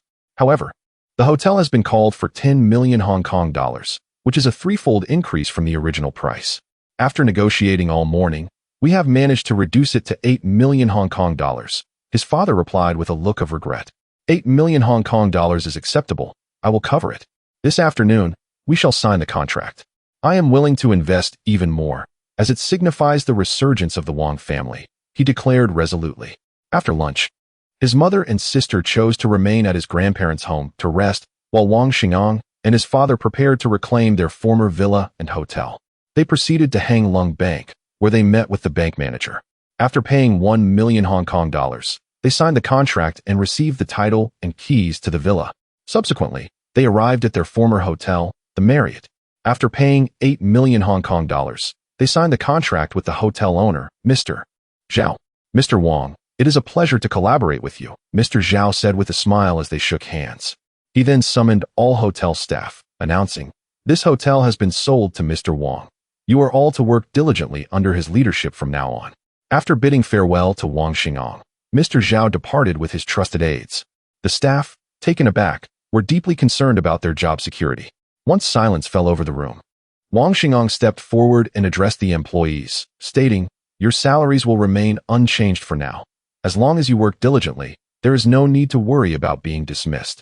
You will all work under the leadership of my father, Mr. Wang Zuolin." Upon hearing this, his father approached the staff, pointing at a middle-aged man, Zhao Deji. "You shall be the manager, responsible for all affairs within the hall." He then shifted his gaze to a modestly dressed middle-aged woman, Wang Wan. "In the future, as the financial manager, any expenditure exceeding 100,000 yuan must be submitted to me for scrutiny." The two individuals in question were former subordinates of my father, and after the arrival of the new boss, they faced considerable pressure. Now, upon hearing the news of their promotion, they are filled with immense joy. After resolving matters pertaining to Wanhao Judian, Wang Xing'an presented my father with a check for 1 million Hong Kong dollars, hoping for the flourishing development of Wanhao Judian. In the evening, within a luxurious private room at Wanhao Judian, the family radiated happiness, indulging in delectable cuisine and reminiscing about past experiences, all sharing the belief that brighter days lie ahead. Chapter 11. Rescuing lives. The following day, Wang Xing'an awoke languidly in his hotel room, the sun already high in the sky. After a prolonged moment of disorientation, he finally gathered his bearings. Having finished breakfast, the family embarked on a journey to the largest public cemetery in Xiangjiang to pay their respects to their grandmother. Upon arriving at the cemetery, they located the modest niche where her ashes rested, and tears welled in their eyes at the sight of such a small resting place. During a time of great hardship, their father had been unable to afford more than a token fee to secure this final resting spot for their grandmother. Wang Xing'an felt a pang of sorrow at the situation and reassured his family, promising that within a year, he would transfer their grandmother to a more prestigious burial ground. Given the exorbitant value of land in Xiangjiang, being interred in a public cemetery was a luxury reserved for the impoverished. On their return journey, while traversing a hillside, a middle-aged man suddenly rushed towards them, calling out urgently, "Stop! Please help my son." His voice was laced with desperation and hope. Wang Xing'an, observing closely, noticed the man was carrying a small child on his back. A group of people was hastily pursuing him, indicating he was in grave danger. Notably, the man's heavily accented Mandarin suggested he was a recent immigrant from the motherland. Seeing the anguish and despair in the man's eyes as he glanced at his child, Wang Xing'an felt a surge of compassion and urged his father, "Dad, we must stop." Without hesitation, his father pulled over in front of the distressed man. Wang Xing'an opened the car door and called out, "Get in." The man, filled with gratitude, exclaimed, "Thank you for saving us. My son is ill. Please take him to the hospital." Once inside the vehicle, the man's anxiety was palpable. Wang Xing'an's father instructed the family to buckle up and swiftly drove towards the city, finally stopping at a hospital. The moment they arrived, the middle-aged man dashed into the hospital, cradling his unconscious son, and implored a nurse, "Please, save my child." Though the nurse could not understand his words, she quickly assessed the child's condition and recognized the urgency. Without delay, she called to her colleagues and commenced a series of initial examinations. Shortly thereafter, a doctor in a white coat arrived, immediately assessing the child's state. After a thorough examination, he addressed the anxious father, stating, "The child is quite weak and has been unconscious due to prolonged submersion. We must act quickly to save him." Wang Xing'an's father, recognizing the man's distress from his lack of understanding, translated the doctor's words. The man visibly relaxed, gritting his teeth, and then knelt before Wang Xing'an's father, expressing his heartfelt gratitude. "Thank you for saving my son," tears streaming down his face. Wang Xing'an had been silently observing the man, noting his rectangular face, reddish-brown skin, and thick brows. His deep-set eyes, though not large, sparkled with intelligence and vigilance. The man's hands were calloused, suggesting a life of labor, and his demeanor bore the hallmarks of a soldier. Now was not the time for conversation. The child's life was at stake. After being helped to his feet, the man's gaze remained fixed on the hospital room, his expression a mixture of concern for his child's health and hope for his recovery. Half an hour later, upon seeing the doctor exit the ward, the man rushed forward, asking anxiously, "Doctor, how is my son?" He grasped the doctor's hand, his eyes betraying his anxiety. The doctor furrowed his brow, not comprehending the man's thick accent, yet he understood he was inquiring about the child's condition. "He is stable now. We just need to wait for him to wake up." Wang Xingang's father reiterated this to the man, who finally seemed to find some solace. After a moment's hesitation, Wang Xingang addressed the doctor in Cantonese. "Please transfer the child to the intensive care unit and provide the best treatment possible. I will settle the bill immediately." Turning to his father, he added, "Dad, I will handle the payment." His father nodded, albeit with some confusion. Wang Xingang had concluded that this middle-aged man was undoubtedly a soldier from the motherland. While the reasons for his illegal entry into Xiangjiang remained unclear, Wang Xingang observed that the man's character appeared commendable. As his wealth grew, so too did the number of those coveting it. Thus he had long sought loyal subordinates to safeguard his family. He recognized an opportunity in this man, whose impression was steadily improving in Wang Xinggang's mind. After all, paying for medical expenses was a trivial matter for him. Once the payment was settled, he hurried back to the ward. The middle-aged man regarded Wang Xingang and his father with a conflicted expression, gritting his teeth before kneeling again. "You have saved my child's life, and I have little to offer in return. If you do not mind, I can remain to protect your safety, even if it means taking a bullet for you." After assisting the man to his feet, Wang Xingang inquired further, "What is your name?" "I am Lu Dashan, and this is my son, Lu Xiaoshan. I was once a soldier, and as for my reasons for coming to Xiangjiang, I have difficulties I cannot disclose. I hope you can understand." Wang Xingang pressed on. "Could you explain why you are being pursued?" "After I swam to Xiangjiang carrying my child in the dark of night, I stumbled upon a group engaged in drug trafficking. Just as I encountered them, they turned their wrath upon me, pursuing me relentlessly until I was miraculously rescued by a benefactor." Observing quietly from the side, Wang Xingang scrutinized the eyes of the man, Lu Dashan, and discerned that his words were not fabricated. For the sake of his child, he had knelt multiple times, revealing himself to be a person of profound loyalty and sentiment. Having made up his mind to offer him shelter, he exchanged a glance with his father. The father, gazing at Lu Dashan on his knees, reminisced about his own past sacrifices made for the well-being of his child, enduring hardships without a hint of regret. He nodded in agreement to Wang Xingang. "From now on, you shall accompany us as our bodyguard. You will reside with us, and in a few days, we will arrange for your identification." Subsequently, Wang Xingang handed Lu Dashan 20,000 Hong Kong dollars, solemnly stating, "This will serve as your salary. Purchase some nutritious food for your child." After a moment of hesitation, Lu Dashan gritted his teeth and accepted the money, silently vowing to dedicate his life to safeguarding this family. Following this exchange, Wang Xingang and his family took their leave. On their way, Wang Xingang urged his father to check on Lu Dashan the next day, concerned about potential misunderstandings due to the language barrier. Chapter 12. Wanho Securities. By the time the family returned to the Wanho Hotel, it was already afternoon, and they were quite famished. As Wang Xing walked into the lobby, he spotted a familiar figure engrossed in a newspaper. Upon noticing Wang Xing, Yuan Tianfan hurried over and said, "Wang Sheng, the materials have all been gathered. Tianfan, please have a seat. I just got back. We can discuss things after I finish my meal," replied Wang Xing. After dining with his family, he and Yuan Tianfan retreated to a secluded room for a conversation. Yuan Tianfan gravely introduced, "Wang Sheng, Tianyu Securities is an excellent candidate for our acquisition." He then presented the collected materials to Wang Xing. Wang Xing took the documents and began to scrutinize them intently.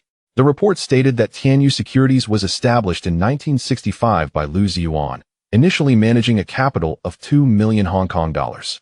By 1966, it had grown to 5 million Hong Kong dollars, but in 1967, a significant stock market crash struck Hong Kong, triggered by a riot, causing the Hang Seng Index to plummet by 31.7 from its peak in 1966. Tianyu Securities nearly faced bankruptcy, but under Lu Ziyuan's diligent management, it experienced a turnaround. In the early 1970s, international relations shifted dramatically, leading to an economic boom in Hong Kong, with the Hang Seng Index soaring to 1774, 96 points by 1973. Lu Ziyuan reached the pinnacle of his career, managing a capital of 50 million Hong Kong dollars. However, in 1974, The Land Group's acquisition of milk triggered a frenzied stock-buying wave. Some companies resorted to stock forgery and financial fraud, aiming solely to go public and cash out, resulting in an even larger stock market crash. The Hang Seng Index plummeted from over 1,700 points to just above 150 points by the end of 1974. Tianyu Securities' managed capital dwindled to less than 5 million Hong Kong dollars, and Lu Ziyuan, distressed, eventually succumbed to illness and passed away. Now, Tianyu Securities is managed by Lu Ziyuan's son, Lu Xiaowei.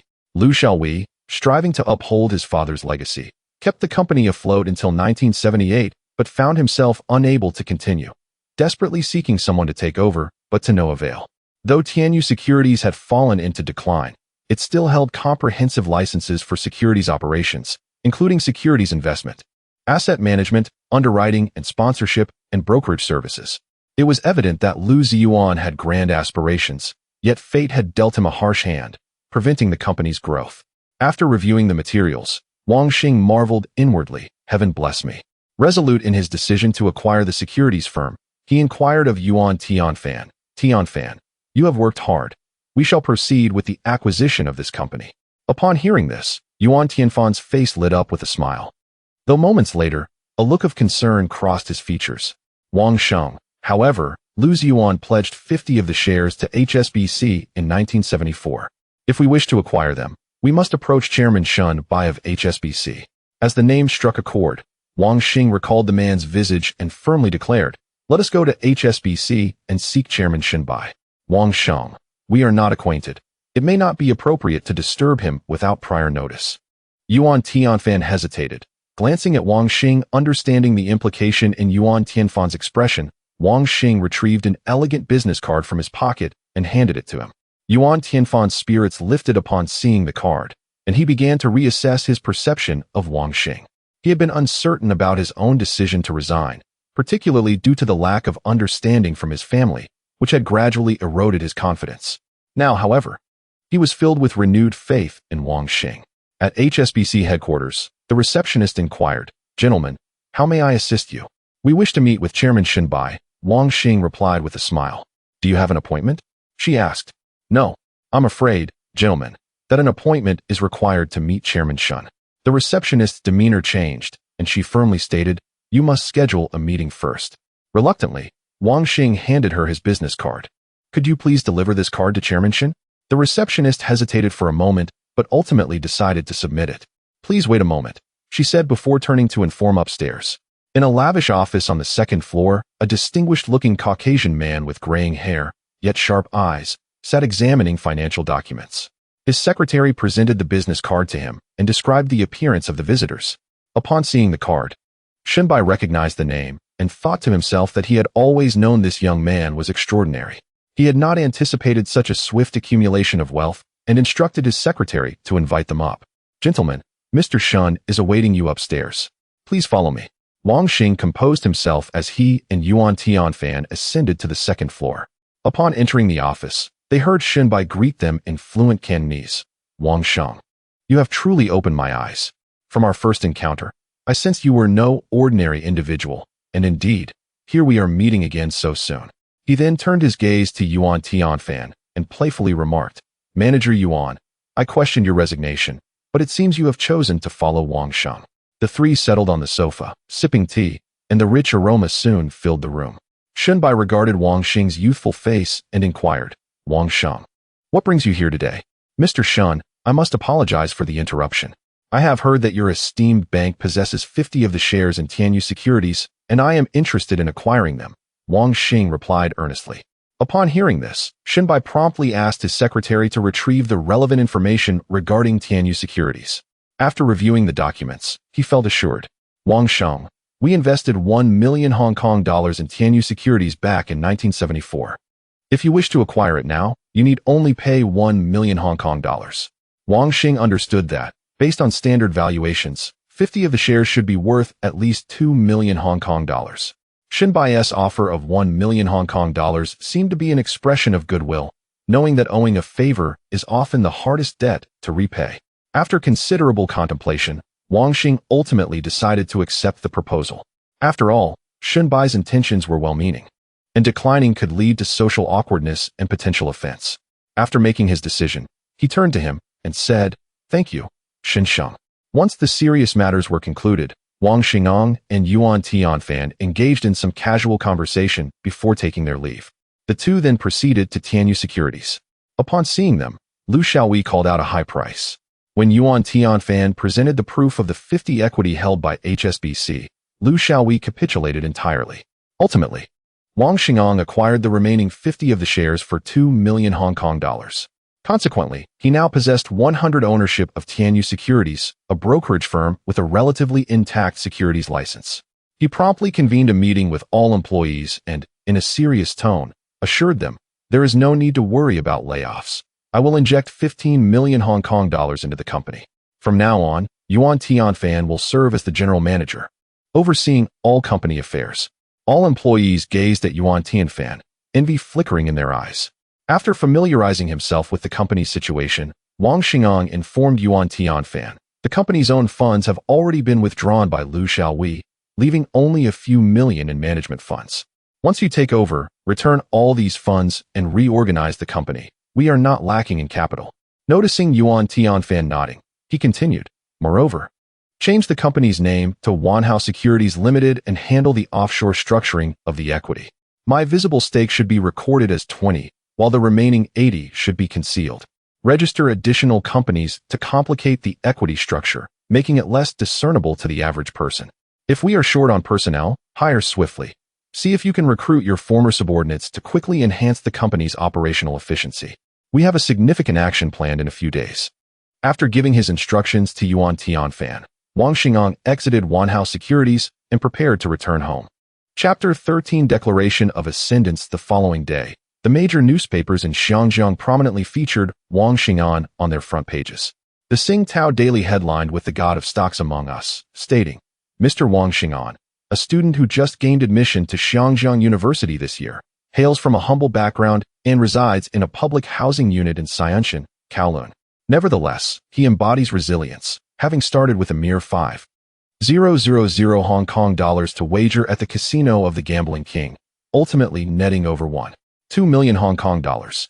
With remarkable foresight, he invested his entire fortune into the stock market, utilizing a 5-fold leverage of 6 million Hong Kong dollars to fully acquire shares in Launcher Technology. Mr. Wang demonstrated exceptional insight, recognizing that Launcher Technology had made significant advancements in technology through substantial investment. He strategically entered the market when the stock was priced at 4 Hong Kong dollars per share and successfully divested when it surged to 25 Hong Kong dollars per share, anticipating a profit exceeding 30 million Hong Kong dollars. According to reliable sources, Mr. Wang has acquired Tianyu Securities and rebranded it as Wanhao Securities. It is believed that the God of Stocks will soon establish a new fund, and citizens eager for wealth may consider investing in his fund. The Oriental Daily titled its piece "The Legendary Young Man," proclaiming, "Mr. Wang Xingang is exceptionally talented, possessing profound vision and daring ambition. At under 20 years old, having just enrolled in university without an illustrious family background, he has earned over 30 million Hong Kong dollars solely through his own capabilities." According to former neighbors, after Mr. Wang's father faced business failure and moved to Xianshan public housing, Mr. Wang emerged as a responsible and promising youth. One neighbor recalled overhearing him say, "Without dreams, what difference is there between a person and a salted fish?" This statement vividly reflects Mr. Wang's lofty aspirations. Subsequently, his words inspired countless young individuals in Xiangjiang, and upon achieving success, they became his famous saying, widely recited. His name gained recognition among the populace of Xiangjiang, particularly among the youth, as he epitomizes the spirit of self-made success. Many young people have adopted this phrase as motivation during challenging times, and some, upon realizing their dreams, regard it as a classic. Numerous newspapers such as Ming Pao, Hong Kong Economic Times, and others have reported on Mr. Wang's achievements, expressing their perspectives on him. A multitude of journalists flocked to the Wanhao Hotel, where Mr. Wang resides, as well as to the former Tianyu Securities, seeking interviews. On that morning at Wanhao Hotel, inundated with reporters, Mr. Wang realized the news had spread. He quickly retreated upstairs, instructing hotel staff to keep the journalists at bay. HSBC Chairman Shen Bai, upon seeing the day's newspapers filled with news about Mr. Wang, recited an ancient poem, When the wind is gentle, it soars to great heights.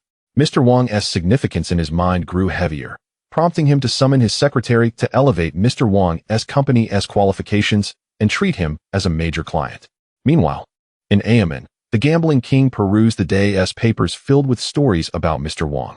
Recalling the fearless demeanor of the youth he encountered in Xiangjiang, he felt a twinge of regret. Now that Mr. Wang had amassed the means to rise, a poem came to his mind. The great rock soars in the wind, ascending to heights of 90,000 miles. A young lady seated opposite the gambling king, after reading the newspaper, displayed a look of delight. She thought to herself, Brother Xing'an is truly remarkable. How did he manage to earn over 30 million Hong Kong dollars from an investment of 6 million Hong Kong dollars? She then sat on the sofa, lost in thought, while the gambling king observed her with mixed feelings. At 2 in the afternoon, Mr. Wang's father arrived at Wanhao Hotel with Lu Dashan and his son. Upon seeing Mr. Wang, his father smiled and said, Xing'an, you are famous now, and I am proud of you. Mr. Wang, hearing this, replied with a wry smile. Fame can be a double-edged sword. I wonder if it is a blessing or a curse. In truth, he was reluctant to embrace such notoriety, as he was a grassroots success story, and the current climate in Xiangjiang was quite tumultuous. Given the chaos, as evidenced by the kidnapping of Li Jiaqing's eldest son, it was evident how perilous the situation had become. The ancients emphasized the virtue of discretion. Low profile was the way to thrive. Many have fallen from grace due to the exposure of their ill-gotten wealth, leading to disgrace and ruin. Mr. Wang exchanged greetings with Lu Dashan and his son. Lu Shaoshan, meeting him for the first time, felt shy, hiding behind his father and peeking out. Mr. Wang then asked his father, Dad, have you arranged for someone to take care of Dashan and Shaoshan's identification? We took care of it this morning. We'll first head back to the villa to tidy up their room. In the afternoon, we'll find a teacher to help them learn Cantonese, then look for a primary school so Shaoshan can start attending soon. Lu Dashan, feeling grateful, said to Mr. Wang, Mr. Wang, I see many reporters outside. From today onward, I will accompany you to ensure your safety.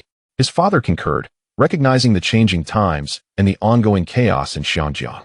After reflecting for a moment, he acknowledged that safety was paramount and nodded in agreement. Lu Dashan, seeing Mr. Wang's acceptance, felt a sense of purpose.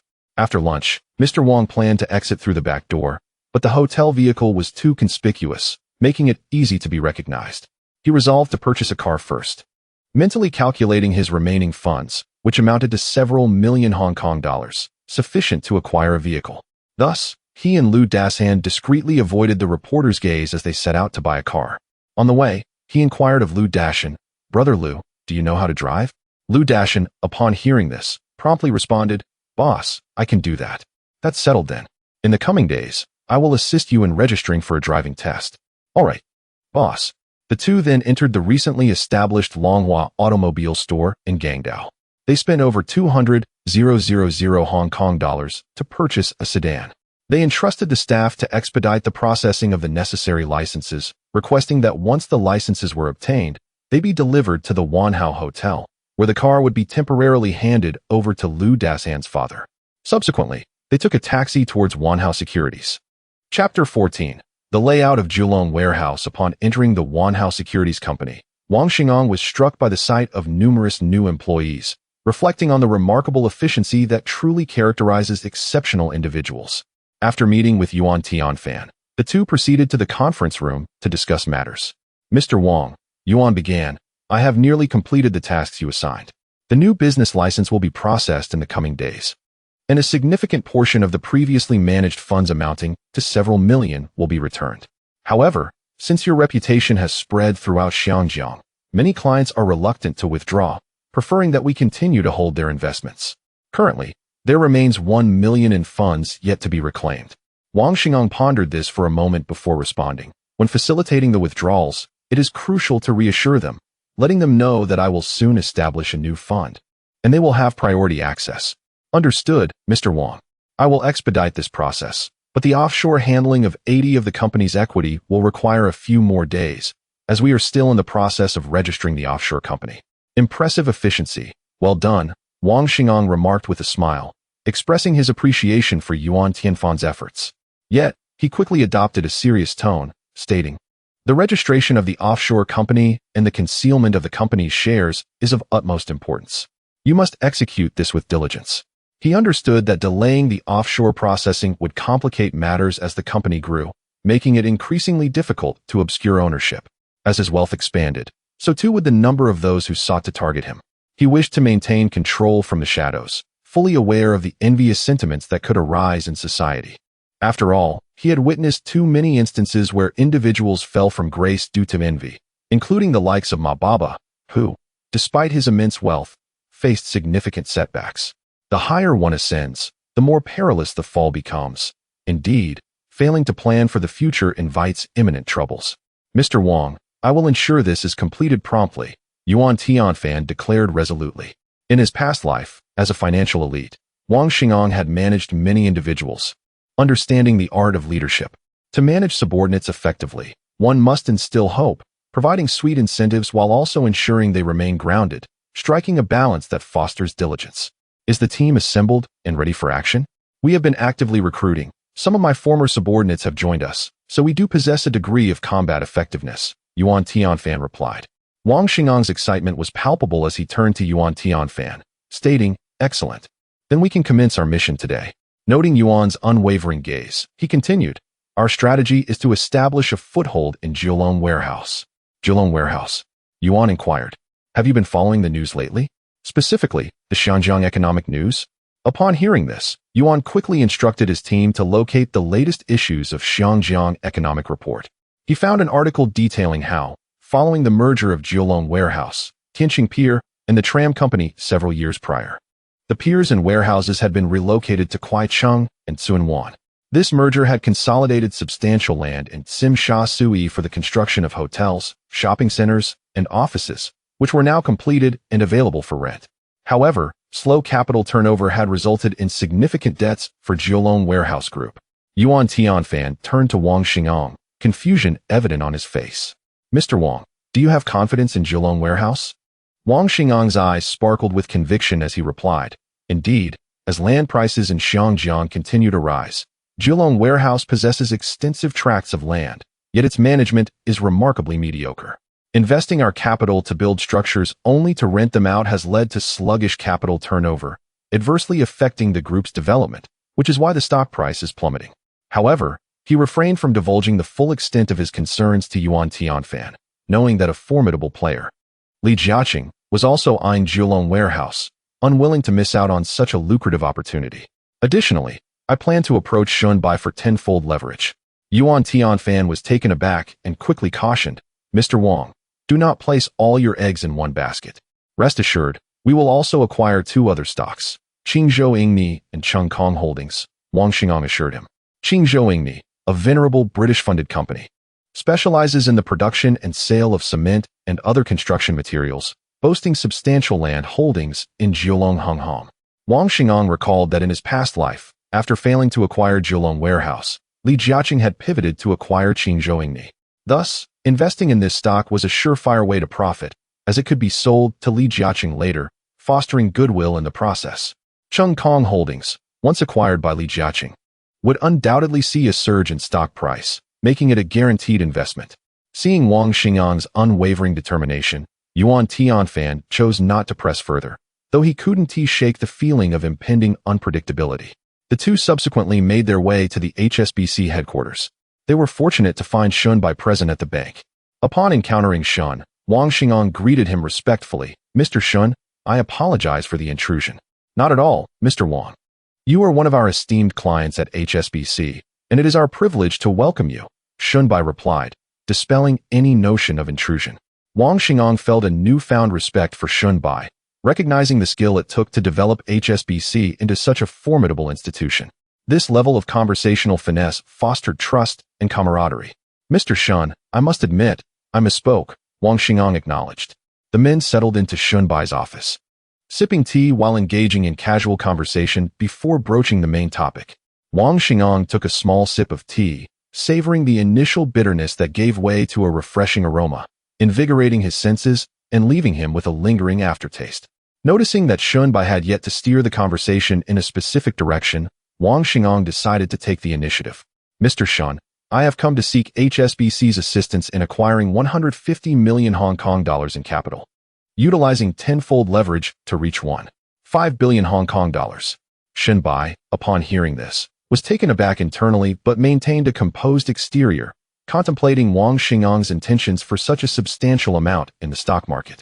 Observing the ever-changing expressions of Shen Bai before him, Wang Xingang grew increasingly anxious as 10 minutes elapsed in silence.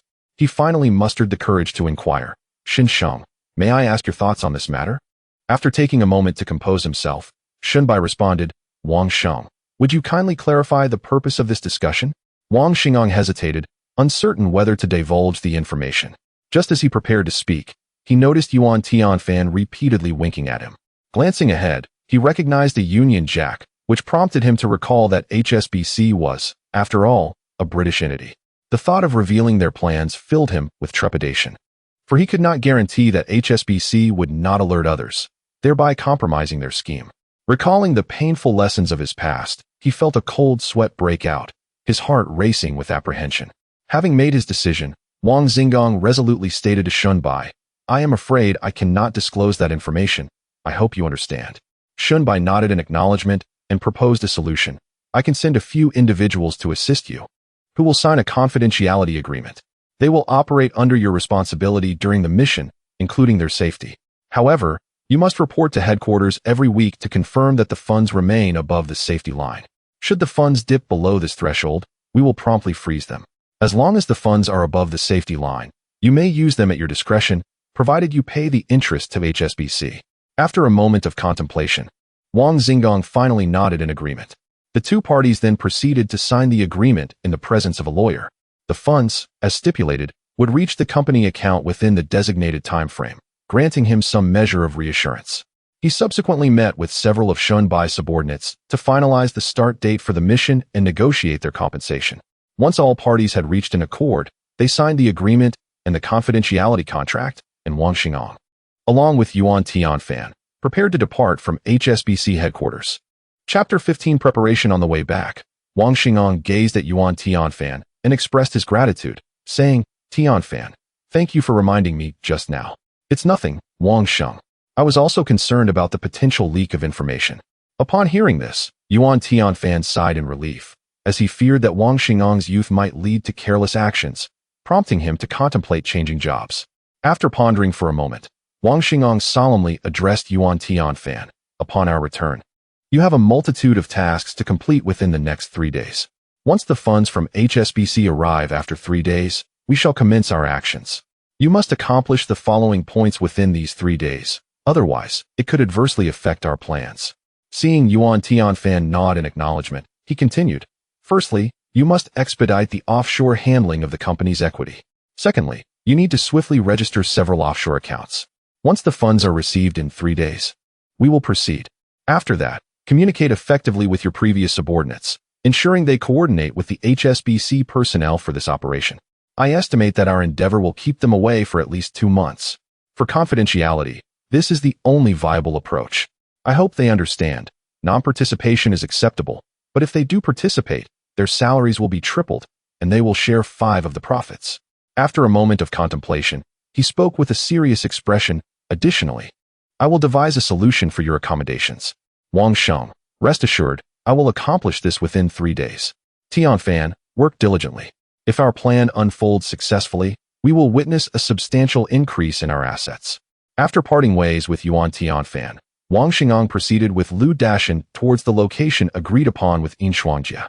Upon arrival, they observed several robust men stationed outside the entrance. Lu Dashan, having scrutinized the scene, remarked to Wang Xingang, "These individuals are formidable characters. Although their skills may not surpass mine, they are more than capable of handling ordinary individuals."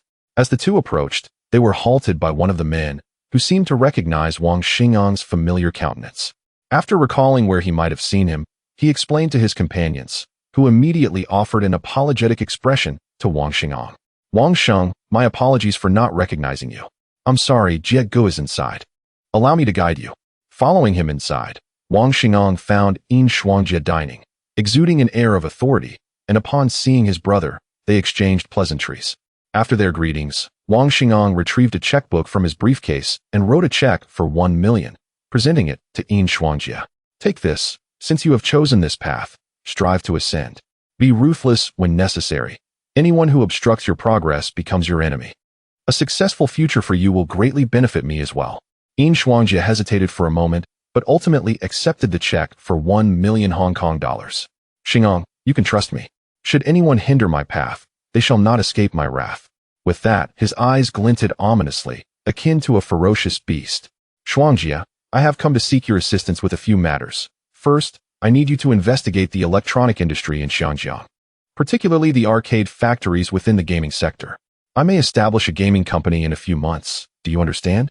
Second, I require your help in finding 3 of your most trusted subordinates. They must be discreet, sharp-witted, and capable, as they will need to stay at my hotel for over 2 months. I have a plan that requires assistance. Without a moment's hesitation, Yin Shuangjia replied, No problem, I will ensure this is handled promptly.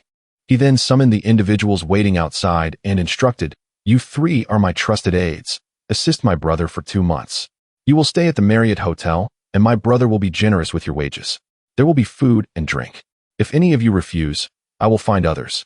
However, should anyone leak information, I will not hesitate to dispose of their entire family in the sea to feed the sharks. With a fierce expression, he glared at the 3 subordinates. After some contemplation, the 3 men nodded in agreement, enticed by the promise of provisions and remuneration. Wang Xing'an requested them to gather at the Marriott Hotel 3 days hence before bidding farewell to Yin Shuangjia. Upon returning to the villa, the family gathered around the dining table for a sumptuous dinner. Lu Dashan, being a first-time guest, felt somewhat reserved, prompting Wang Xing'an's father to reassure him in Mandarin, Dashan, make yourself at home. There's no need to be so formal. Eldest brother, our safety relies on your protection. We are all family. Treat it as your own home. After a few drinks, the men engaged in conversation, and Wang Xing'an turned to his father, inquiring, Dad, have you found a school for Xiaoshan? Noticing Lu Dashan listening attentively, his father responded promptly, Yes, we have found one nearby, a primary school. Once Xiaoshan learns Cantonese, he can start in September. Lu Dashan sighed in relief, filled with gratitude towards the family. Wang Xing'an then addressed Wang Sini, who was still eating. Sini, please spend some time playing with Xiaoshan at home, and take him around the neighborhood. As he is new here, he may feel unfamiliar and timid. Brother, don't worry. In the mornings, Xiaoshan will learn Cantonese, and in the afternoons, Mom and I will take him out for a stroll. Wang Xing'an nodded, contemplating before speaking to his mother. Mom, I will transfer 500,000 Hong Kong dollars to you at the bank tomorrow. You and Sini should explore Xinjiang and enjoy yourselves. Son, I am quite content watching television at home. I have no need for money. I can simply visit the neighbors or chat with your grandparents. Upon hearing this, Wang Xing'an's father felt a pang of discomfort, knowing that these years had been tough on his mother, and attempted to persuade her. Ultimately, she acquiesced, though she preferred to save the money, concerned about her son's newfound wealth, yet still wanting to be cautious. After dinner, the father and son retreated to the study. Wang Xing'an gazed at his father, then solemnly declared, Father, our company has recently devised a grand plan that could potentially augment my assets by tenfold. I wish to temporarily suspend operations at the Wanhao Hotel for over 2 months. His father responded, Son, I have no objections, but what about the employees? After a moment of contemplation, Wang Xing'an replied with a serious expression, We shall send the employees home for now, ensuring that their wages for these 2 months are fully paid. We only need to retain 2 chefs. The salaries for these 2 chefs will be doubled during this period, and it is imperative that they maintain confidentiality and refrain from disclosing any information. Recognizing the gravity of the situation from his son's demeanor, the father understood that this matter was indeed complex. He resolved in his heart to ensure the swift execution of this plan, determined not to impede his son's progress. Chapter 16. Stock market actions. On the afternoon of the 3rd day, Wang Xing'an, feeling unsettled, arrived at Wanhao Securities. Upon meeting Yuan Tianfan, he eagerly inquired, Tianfan, how have matters progressed? Wang Shang, everything has been arranged, and the offshore dealings are complete, undetectable by the average person. We have enlisted assistance at Xiangjiang Securities Exchange to open nearly 200 accounts. My subordinates, whom I recruited, have also consented to participate in this plan. Wang Xing'an, upon hearing this, was elated and remarked, with everything in place, we merely await the favorable winds.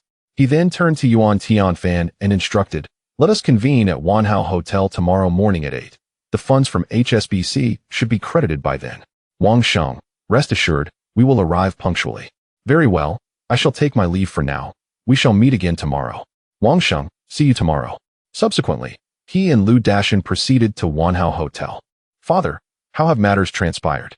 My son, everything has been arranged. The second-floor lobby has been tidied, equipped with brand-new computers. The hardware facilities are fully operational, and the staff has been informed and agreed to participate. Wang Xingang then accompanied his father to carefully inspect the building. After ensuring that nothing was overlooked, he finally set aside his worries. The following day, at 8 in the morning, 8 stock operators, 3 bodyguards, and 2 chefs arrived at Wanhao Hotel. Among the stock operators, 5 were former subordinates of Yuan Tianfan, while the remaining 3 were dispatched by HSBC. After organizing the duties of the chefs and bodyguards, Wang Xingang made his way to the second-floor lobby, ready to commence the plan. Observing the assembly before him, he calmly stated, "Is there anyone wishing to withdraw? For the next 2 months, no one is permitted to leave this hotel." Seeing that no one opted out, Wang Xingang felt relieved and retreated to his office. "Wang Sheng, the funds from HSBC have been credited," Yuan Tianfan announced with a beaming expression upon encountering Wang Xingang. Upon hearing this, Wang Xingang immediately declared, "Let the plan commence." Inwardly, he mused, "My journey as a tycoon begins here. May the winds carry me forth." After Yuan Tianfan exited the room, he directed his subordinates to transfer the funds into the pre-established accounts. He then ordered that the funds be circulated through 10 different bank accounts. This dazzling maneuver was intended to obscure the flow of funds from HSBC's scrutiny. Once the arrangements were complete, Yuan Tianfan reported back to Wang Xingang regarding the progress. Wang Xingang produced a plan and handed it to him. After reviewing it, Yuan Tianfan hesitantly asked, 100 million in funds to purchase Julong Warehouse, 20 million for Qingzhou Ingni, and 30 million for Changjiang Shiya? Indeed. Your primary objective is Julong Warehouse. You must endeavor to accumulate its shares without affecting the stock price, followed by Qingzhou Ingni and Changjiang Shiya. Upon hearing this, Yuan Tianfan, witnessing Wang Xinggang's determination, promptly assured, Wang Sheng, we will do our utmost to accumulate shares without impacting the stock price. You can trust us. Tianfan, this is a once-in-a-lifetime opportunity. If we seize it, our assets will multiply significantly. Noticing Yuan Tianfan's nod of understanding, he cautioned, divide your team into one group for our operations and another for HSBC. Allocate 30 million HKD for HSBC to manage, but remember, they must remain unaware of the other 2 stocks. After all, they are British. We must remain vigilant. We have invested a substantial sum, and the daily interest alone amounts to an astronomical figure. The consequences of any leaks could be dire. Since my rise to fame in the stock market, I have noticed many eyes watching me. Wang Sheng, rest assured, our fates are intertwined. We share both fortune and misfortune, Yuan Tianfan replied in agreement. At that moment, in another operations room, staff members were diligently tracking the flow of funds. Ultimately, they discovered that the majority of the funds were indeterminate, though they did identify some accounts. The operators, not daring to be negligent, promptly reported to their manager. Manager, the people at Wanhao Securities are exceedingly cunning. They have been transferring funds back and forth. We have lost track of most of the funds, and we can only ascertain a small portion of their flow. It will take at least a month to uncover the full details. The manager furrowed his brow upon hearing this, and, not wishing to delay, promptly contacted Chairman Shen Bai. Shen Sheng, we have lost track of Wanhao's funds. It will take at least a month to trace them. Shen Bai, while maintaining a composed demeanor, felt turmoil within, pondering how this individual could rise so swiftly. Though young, he conducted himself with the cunning of a seasoned fox, leaving no trace. Given the current uncertainty of the plan, it would be prudent not to provoke him. Resolute, he responded over the phone, continue with your investigation. The rewards will be doubled once you uncover the details. After hanging up, Shen Bai muttered to himself, what are you truly after, young man? The manager, relieved, instructed his subordinates, continue the investigation. Rewards will be doubled for any findings. The staff, invigorated by this promise, redoubled their efforts. A month later, Yuan Tianfan arrived at the office to report to Wang Xingang. Wang Sheng, we have discovered that other institutions are also acquiring shares of Julong Warehouse. Upon hearing this, Wang Xingang understood immediately. As a native of Shangjiang in a previous life, he was well aware of Li Jiaqing's rise. Many in later years studied how Li Jiaqing ascended from humble beginnings to become the wealthiest individual. Some attributed his success to marrying a good wife, which is true but not the primary reason. Marrying well merely elevated Li Jiaqing's starting point, allowing him to leverage resources from his wife's family. The crux of his success lay in his exceptional talent for utilizing capable individuals. He recalled that in later years, he advocated two principles. Changjiang does not discriminate against small streams. It is capacious enough to embrace them. Furthermore, he possessed a keen ability to seize opportunities. In 1977, he acquired Yongla Company for 230 million Hong Kong dollars, pioneering the trend of Hong Kong capital acquiring foreign enterprises. On this occasion, Li Jiaqing set his sights on Zhongkang. Although the stocks ultimately were sold to the shipping magnate, his reputation soared, leading him to swiftly acquire Qingzhou. Reflecting on this, he turned to Yuan Tianfan and inquired, "Tianfan, please provide a report on the current acquisition progress of the company. We have successfully acquired 3.5 million shares of Zhongkang. We accumulated nearly 2.5 million shares at a price below 20 Hong Kong dollars per share, and an additional 1 million shares at a price below 25 Hong Kong dollars per share. However, during our continued acquisition efforts, we noticed that the price per share of Zhongkang has already risen to 30 Hong Kong dollars and is likely still climbing. It appears that other institutions are also purchasing shares, and I believe they have become aware of our activities. In total, we have invested 75 million Hong Kong dollars, leaving us with 25 million Hong Kong dollars in reserve. As for Qingzhou, we have acquired 4.5 million shares, completing our purchases at a price below 6 Hong Kong dollars per share, which consumed 20 million Hong Kong dollars. The price of Qingzhou has now risen to approximately 10 Hong Kong dollars per share. Regarding Changjiang Shirya, we have acquired 2 million shares, completing our purchases at a price below 15 Hong Kong dollars per share, which consumed 30 million Hong Kong dollars. The current share price stands at around 17 Hong Kong dollars. Upon hearing this, Wang Xingang was exceedingly pleased and remarked to Yuan Tianfan, "Excellent work." He then inquired, "Now, regarding the three companies, have they already noticed that someone is acquiring their stocks?" Wang Sheng, Zhongkang has definitely been alerted.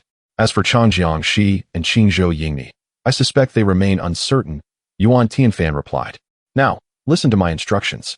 Use the remaining 25 million Hong Kong dollars entirely for the acquisition of Qingzhou," Wang Xingang stated resolutely. In his heart, he silently reflected, "Old Li, I must apologize. Your opportunity is now mine." His industrial development plan required a significant amount of land, and Qingzhou possesses extensive land in Julong Hongxian, which, although public land, holds considerable value. Chapter 17. The Winds of Xiangjiang. Within a fortress in Xiangjiang, a pallid Caucasian man wore a grim expression, his pupils involuntarily narrowing slightly, a fierce glint flashing in his eyes, which brimmed with indignation. He was Kai's Ku, the head of the Jardine Matheson Group. Addressing his subordinates, he inquired, "Have we ascertained the identity of the intruder? We have confirmed through our investigations that two entities are amassing shares in Jiulong Warehouse. One has been identified as Li Jiaqing's Changjiang Shirya, while the other remains under scrutiny," a subordinate replied, casting a fearful glance at Kai's Ku. Li Jiaqing. A ferocity glimmered in Kai's Ku's eyes. Jardine Matheson stands as the foremost among the four great British conglomerates in Xiangjiang, with its subsidiary, Jardine Group, being the largest corporation in Hong Kong, originating from the Opium Wars. Once the most formidable conglomerate in the Far East, its existence predates the history of Xiangjiang itself. Historically, Jardine has overseen two primary enterprises, Jiulong Warehouse and the Land Company. At present, Jardine Group holds no more than 20 of Jiulong Warehouse's shares, and should Li Jiaqing seize control, it would undoubtedly inflict severe damage upon the Jardine Group. The remaining Chinese enterprises, eager to capitalize on the decline of British interests, would undoubtedly strike while the iron is hot. Kai's Ku lamented internally, recalling how Jardine's strategic decision to invest heavily overseas in the mid-1970s had led to significant losses and a shortage of funds. Contemplating the only financial institution capable of providing substantial capital in Xiangjiang, HSBC, he resolved immediately, instructing his subordinate, "Prepare the car, I must visit Chairman Shinbai." His subordinate, not daring to delay, promptly exited to summon the driver. Meanwhile, the atmosphere in Xiangjiang had ignited with fervor. A local tabloid first reported that the shadowy figure behind the recent acquisition of Jiulong Warehouse shares was none other than Li Jiaqing of Changjiang Shirya, causing an uproar across Xiangjiang. The front page of the Xingdao Daily proclaimed, "The first man of foreign capital acquisition, Chairman Li Jiaqing of Changjiang Shirya aims at Jiulong Warehouse under Jardine, stating, according to reliable sources, Mr. Li Jiaqing is the prominent figure behind the recent acquisition of Jiulong Warehouse. Will he succeed? As the foremost representative of Chinese capital, can Mr. Li triumph over Jardine Matheson, the apex of British conglomerates? We shall observe with bated breath. All newspapers, including Xian Bao, Ming Bao, and Gongshan Daily, echoed the news of Li Jiaqing, unanimously bestowing upon him the title of the foremost figure of Chinese capital in Xinjiang. Li Jiaqing's reputation soared, capturing the attention of countless residents of Xinjiang. Since the time Xinjiang fell under the dominion of the empire on which the sun never sets, British interests had acted with impunity, consistently engaging in the acquisition of Chinese enterprises. In 1972, Henry Kai's coup, then the chairman of the land company, exploited the prevailing dominance of British firms. Leveraging the esteemed reputation of the historic land company, he proposed a comprehensive acquisition of the milk company as shareholders through a share exchange. Ultimately, in an environment where circumstances favored the British, the milk company's board retreated in defeat, leading to the resignation of its chairman, Zhou Xingyan. The land company achieved its objective, successfully swallowing the milk company without expending a single cent in cash. This acquisition had far-reaching implications, and now, Li Jiaqing, the leading figure of Chinese capital, boldly initiated the acquisition of Jiulong Warehouse under Jardine. This audacity invigorated numerous residents of Xinjiang. While many magnates keenly followed the unfolding events, hoping for Li Jiaqing's success, Changjiang Fund Management Limited, established in 1976, is well known among the populace of Xinjiang, primarily due to the man behind it, Li Jiaqing. In 1977, the company made waves by acquiring the American firm Yonggao for 230 million Hong Kong dollars, pioneering the trend of Chinese enterprises absorbing foreign companies. Thus, Li Jiaqing's fame burgeoned, propelling the company into the limelight. At this moment in the conference room of Changjiang Fund Management, a middle-aged man with a prominent forehead, a strong nose, and refined features sat in deep contemplation, pondering how the news had leaked. Casting a glance at the attendees, Li Jiaqing wondered if there was a mole within the company, deciding to investigate this matter later. For now, the priority was addressing the immediate crisis. He turned to Chen Fuxing, the general manager of Changjiang Fund, seated to his right, and asked, "Fuxing, have we identified the entity acquiring shares in Jiulong Warehouse?" Upon hearing this, Chen Fuxing promptly responded, "The opposing party is exceedingly discreet. They ceased their acquisitions once Jiulong Warehouse's stock price reached 30 Hong Kong dollars per share. Their accounts are diverse, and confirming their identity within a short time frame is not feasible. It will require considerable time. Then we shall not pursue it for now. They will inevitably reveal themselves. Our current objective is to acquire Jiulong Warehouse shares with all our might. I have confirmed that Jardine's holdings do not exceed 20, and they are facing financial shortages. This is our opportunity. You will acquire shares in the market while I contact Jiulong Warehouse's shareholders for acquisition. Now, let us adjourn and attend to our respective duties." After the meeting, Li Jiaqing began calling Jiulong Warehouse's shareholders, offering a premium of 20 for the shares. Finding that fellow Chinese investors were generally amenable to his proposal, in a remarkably short time, he amassed a significant quantity of shares. Meanwhile, Kai's coup arrived at the office of Shun Bai at HSBC. Upon entering, he eagerly conveyed, "Mr. Shun, we have confirmed that Li Jiaqing is acquiring shares in Jiulong Warehouse, and there is another entity also in pursuit. We cannot ascertain their identity for the moment. The situation is urgent, and I seek HSBC's assistance in securing a loan to acquire Jiulong Warehouse shares. What are your thoughts?" Upon hearing Kai's coup's words, Shun Bai immediately deduced the identity of the other entity, his mind tumultuous with reflection, marveling at the audacity and insight of this young man. Maintaining a calm demeanor, he inquired, "And how much do you wish to borrow?" "Let us start with 500 million. Shun Bai, impressed by Kai's coup's determination, fell into a lengthy silence, leaving Kai's coup anxiously awaiting his response. After a considerable pause, Shun Bai replied nonchalantly, "Let it be 200 million Hong Kong dollars for now." "Very well," Kai's coup replied through gritted teeth, and subsequently took his leave. Li Jiaqing learned from the news that Kai had secured a loan of 200 million Hong Kong dollars from HSBC, followed by a continuous influx of funds intended for the acquisition of stocks in Jiulong Warehouse. At this juncture, he found himself in a precarious position, torn between reluctance and the necessity of ceasing further investments, knowing that an extensive financial commitment would inevitably impact the development of Changjiang Industrial. After a prolonged period of contemplation in his office, he ultimately addressed his subordinate, Chen Fuxing, stating, "Fuxing, we must halt the acquisition of Jilong Warehouse. How many shares do we currently hold?" "Approximately 8 million shares in the market." Resolutely, he made the difficult decision to cease the acquisition, understanding that pursuing the impossible is a mark of folly.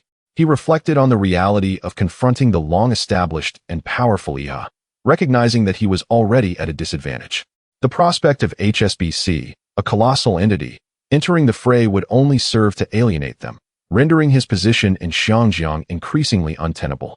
He also desired to avoid inadvertently benefiting Yai. The inherent rivalry between British and Chinese capital would only compound his troubles, leaving him stranded on both fronts. In a moment of clarity, Li Jiaqing envisioned an ideal candidate to absorb his shares, the king of shipping.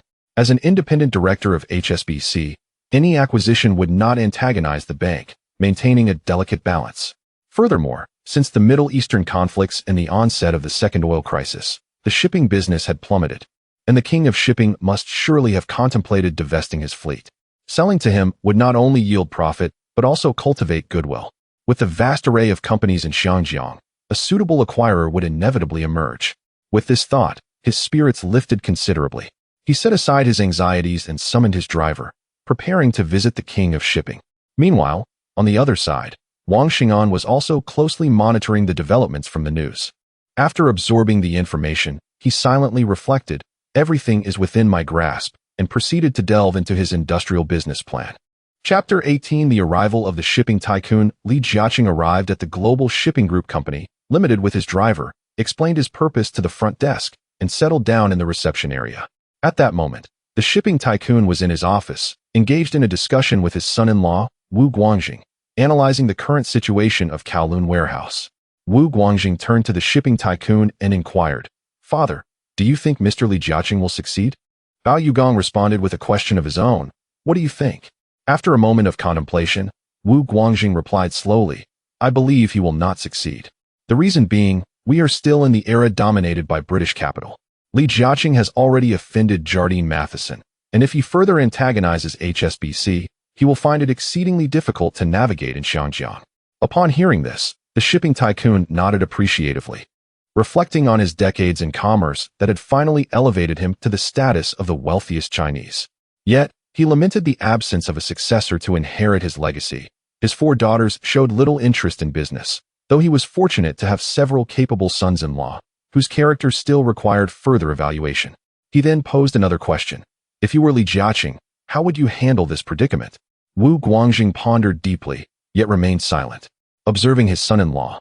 The shipping tycoon sighed inwardly, recognizing that while Wu Guangjing had insight, his vision lacked depth and required further honing through experience.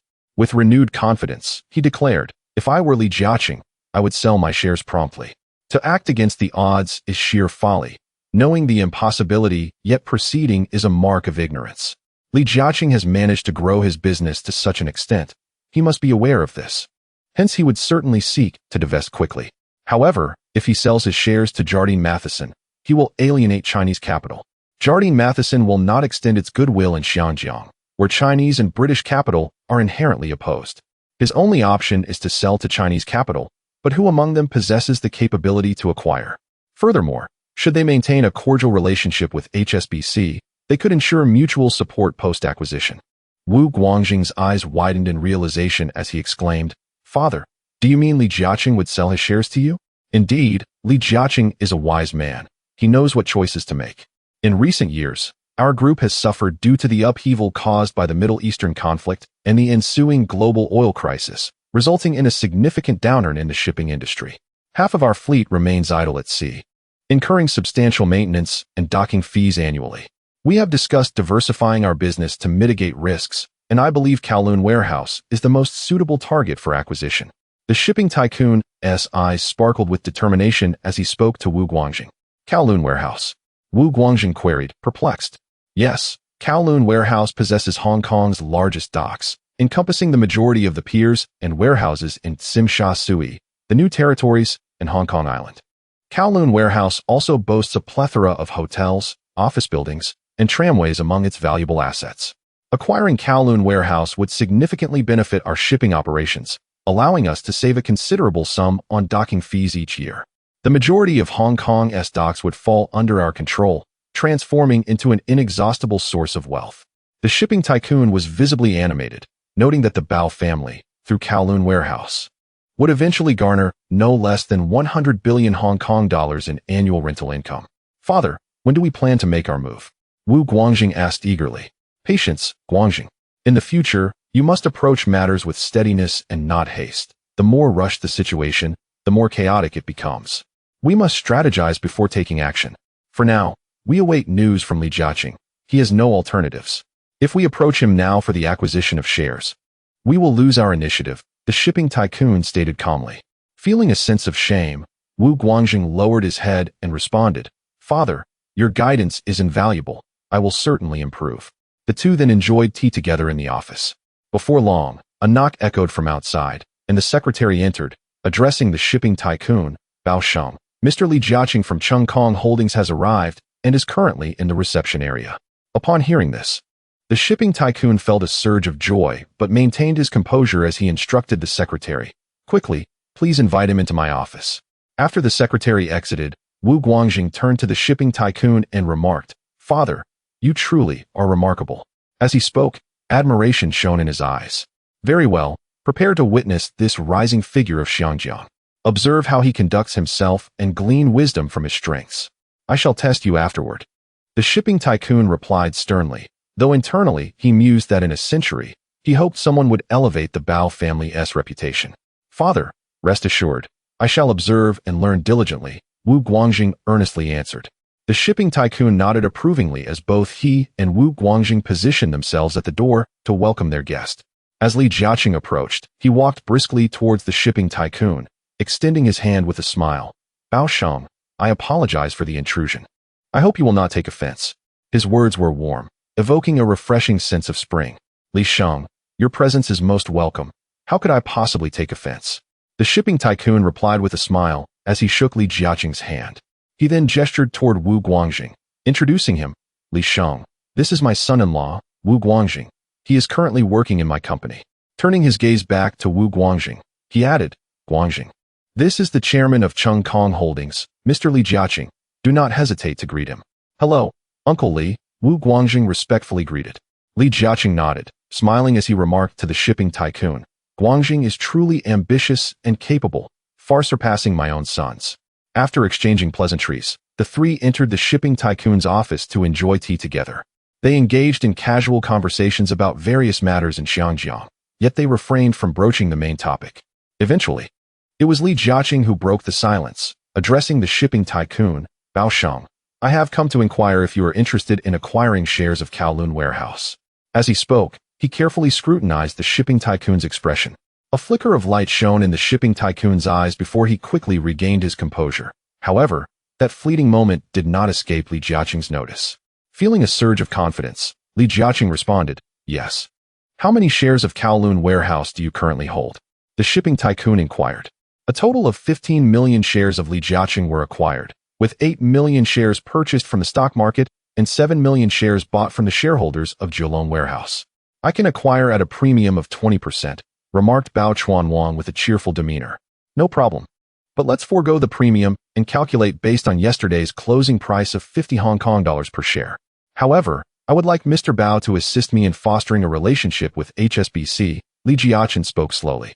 After pondering for a moment, Bao Chuanwang replied, No problem.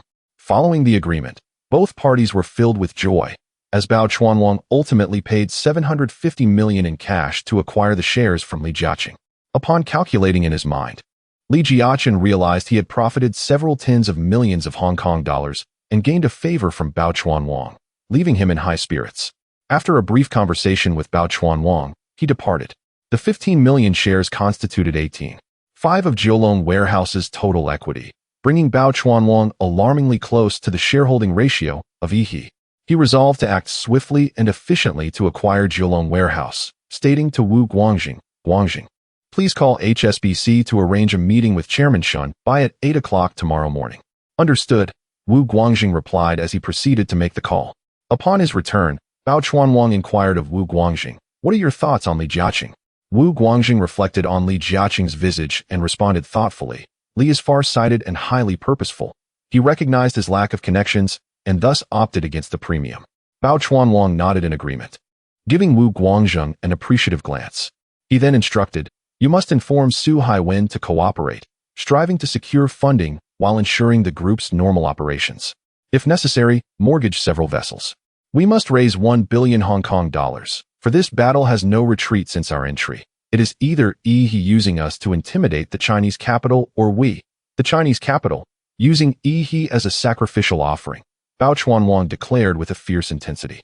Wu Guangjing nodded in affirmation and set off to secure the funds, while Bao Chuanwang leveraged his extensive network to devise ways to raise the necessary capital. Chapter 19. The change of ownership at Zhejiang. Early the next morning, Bao Chuanwang and Wu Guangjing set off for HSBC. On the way, Bao Chuanwang inquired, Guangjing, how much capital have we raised so far? Father, the group currently has a total of 1 billion in funds, of which we can utilize a maximum of 500 million. The remaining 500 million cannot be touched, otherwise, the group would struggle to operate. Moreover, that 500 million is the client's deposit. Wu Guangjing expressed his concerns to Bao Chuanwang. Very well. Over the next few days, seek the bank to mortgage several large vessels and swiftly raise 1 billion in funding. I borrowed 500 million from some old friends yesterday, giving us a total of 1.5 billion. We have no way back. The longer we delay, the more unfavorable it becomes for us. The stock price is rising steadily. Bao Chuanwang said gravely. I will raise 1 billion in funds within 3 days at most, Wu Guangjing replied confidently. With HSBC's assistance, this battle is as good as won, Bao Chuanwang declared with great enthusiasm. Upon arriving at HSBC headquarters, they were guided by Secretary Shun Bai to Shun Bai's office. Upon entering, there was no need for excessive pleasantries, as Bao Chuanwang and Shun Bai were old friends. It was with Shun Bai's advice and support that Bao Chuanwang became the first Chinese independent director at HSBC. Bao Chuanwang now had extensive connections within HSBC, with many willing to lend him their favor. Looking at Shun Bai, he directly broached the subject. Shun, I wish to acquire Zhejiang and need to seek a loan from HSBC. Shun Bai fell silent, contemplating the pros and cons in his mind. After much deliberation, he ultimately decided to fully support Bao Chuanwang, recognizing that as a shareholder of HSBC, Bao Chuanwang was akin to family. His company held significant influence globally. Additionally, IHA had ongoing collaborations with Standard Chartered Bank, and supporting Bao Chuanwang would undoubtedly earn goodwill, benefiting HSBC in the long run. With this thought, Shun Bai made a swift decision. Bao Sheng, HSBC is fully behind your acquisition of Zhejiang. How much funding do you require? I need a loan of 1 billion Hong Kong dollars for the time being. Bao Chuanwang replied promptly. Are you certain that amount will suffice? Shun Bai inquired kindly, secretly wishing Bao Chuanwang would borrow more, as that would strengthen the bond between them. However, having navigated the business world for decades, Bao Chuanwang understood well the wisdom of not placing all his eggs in one basket and not letting his lifeline be controlled by HSBC. Thus, he resolutely responded to Shun Bai. Thank you for your kind offer, but 1 billion Hong Kong dollars should be adequate. Shun Bai chose not to press further, although he had intended to mention that Wang Xingong likely held a substantial amount of Zhejiang stock. After finalizing their discussion, they instructed their respective lawyers to confirm the relevant terms. Once the funds were assured to arrive on time in 3 days, Bao Chuanwang bid farewell to Shun Bai, and both returned to their companies to continue raising capital. During these 3 days, news swept through Xiangjiang. The Dongfang Rebao prominently featured a headline declaring, Xiangjiang's richest Chinese, Bao Chuanwang, sets his sights on Zhejiang, stating, according to reliable sources, Xiangjiang's wealthiest Chinese, the chairman of Global Shipping Group Limited, Bao Chuanwang, has acquired shares from Li Jiaqing. The acquisition has reached 18.5, drawing closer to the holdings of IHA Group. Whether this endeavor by the Chinese to acquire a British enterprise will succeed remains to be seen. Bao Chuanwang's actions sent shockwaves through Xiangjiang, as countless citizens hoped for his success in the Zhejiang acquisition, which garnered significant attention. Numerous publications, including Xian Bao, Xingdao Rebao, and Ming Bao, expressed their views on the matter. Chinese newspapers sang praises for Bao Chuanwang, while those under British control deemed him overambitious and destined to fail, igniting a war of words between opposing outlets. Wang Xingong of the Marriott Hotel, upon reviewing the articles, thought to himself that their plan was on the verge of success, as the stocks in his possession would become crucial leverage in determining Zhulongkang's fate. He summoned Yuan Tianfan and inquired, "Tianfan, how much of Qingzhouingni do we currently own?" "We hold a total of 7 million shares of Qingzhouingni, which is 32 of the total share capital." "Has the news leaked?" "It should have by now. The alert is lifted. Everyone can return home as usual. In a few days, we will sell the Zhulongkang stocks and tally the profits. With 3.5 million shares of Zhulongkang, we will determine the ultimate victor in this contest. I want Bao Chuan Wang to owe me a favor. Let us maximize our benefits," Wang Xingong said with a smile. "I will ensure it is done," Yuan Tianfan responded joyfully, knowing this profit would bring him closer to becoming a millionaire. Upon learning that HSBC was supporting Bao Chuan Wang with 1 billion Hong Kong dollars, EHA's leader, Kai's coup, erupted in fury before calming himself. He understood that this war had commenced, with no retreat for either side. He promptly arranged meetings with the leaders of 3 other British financial consortiums and the head of Standard Chartered Bank in Xiangjiang.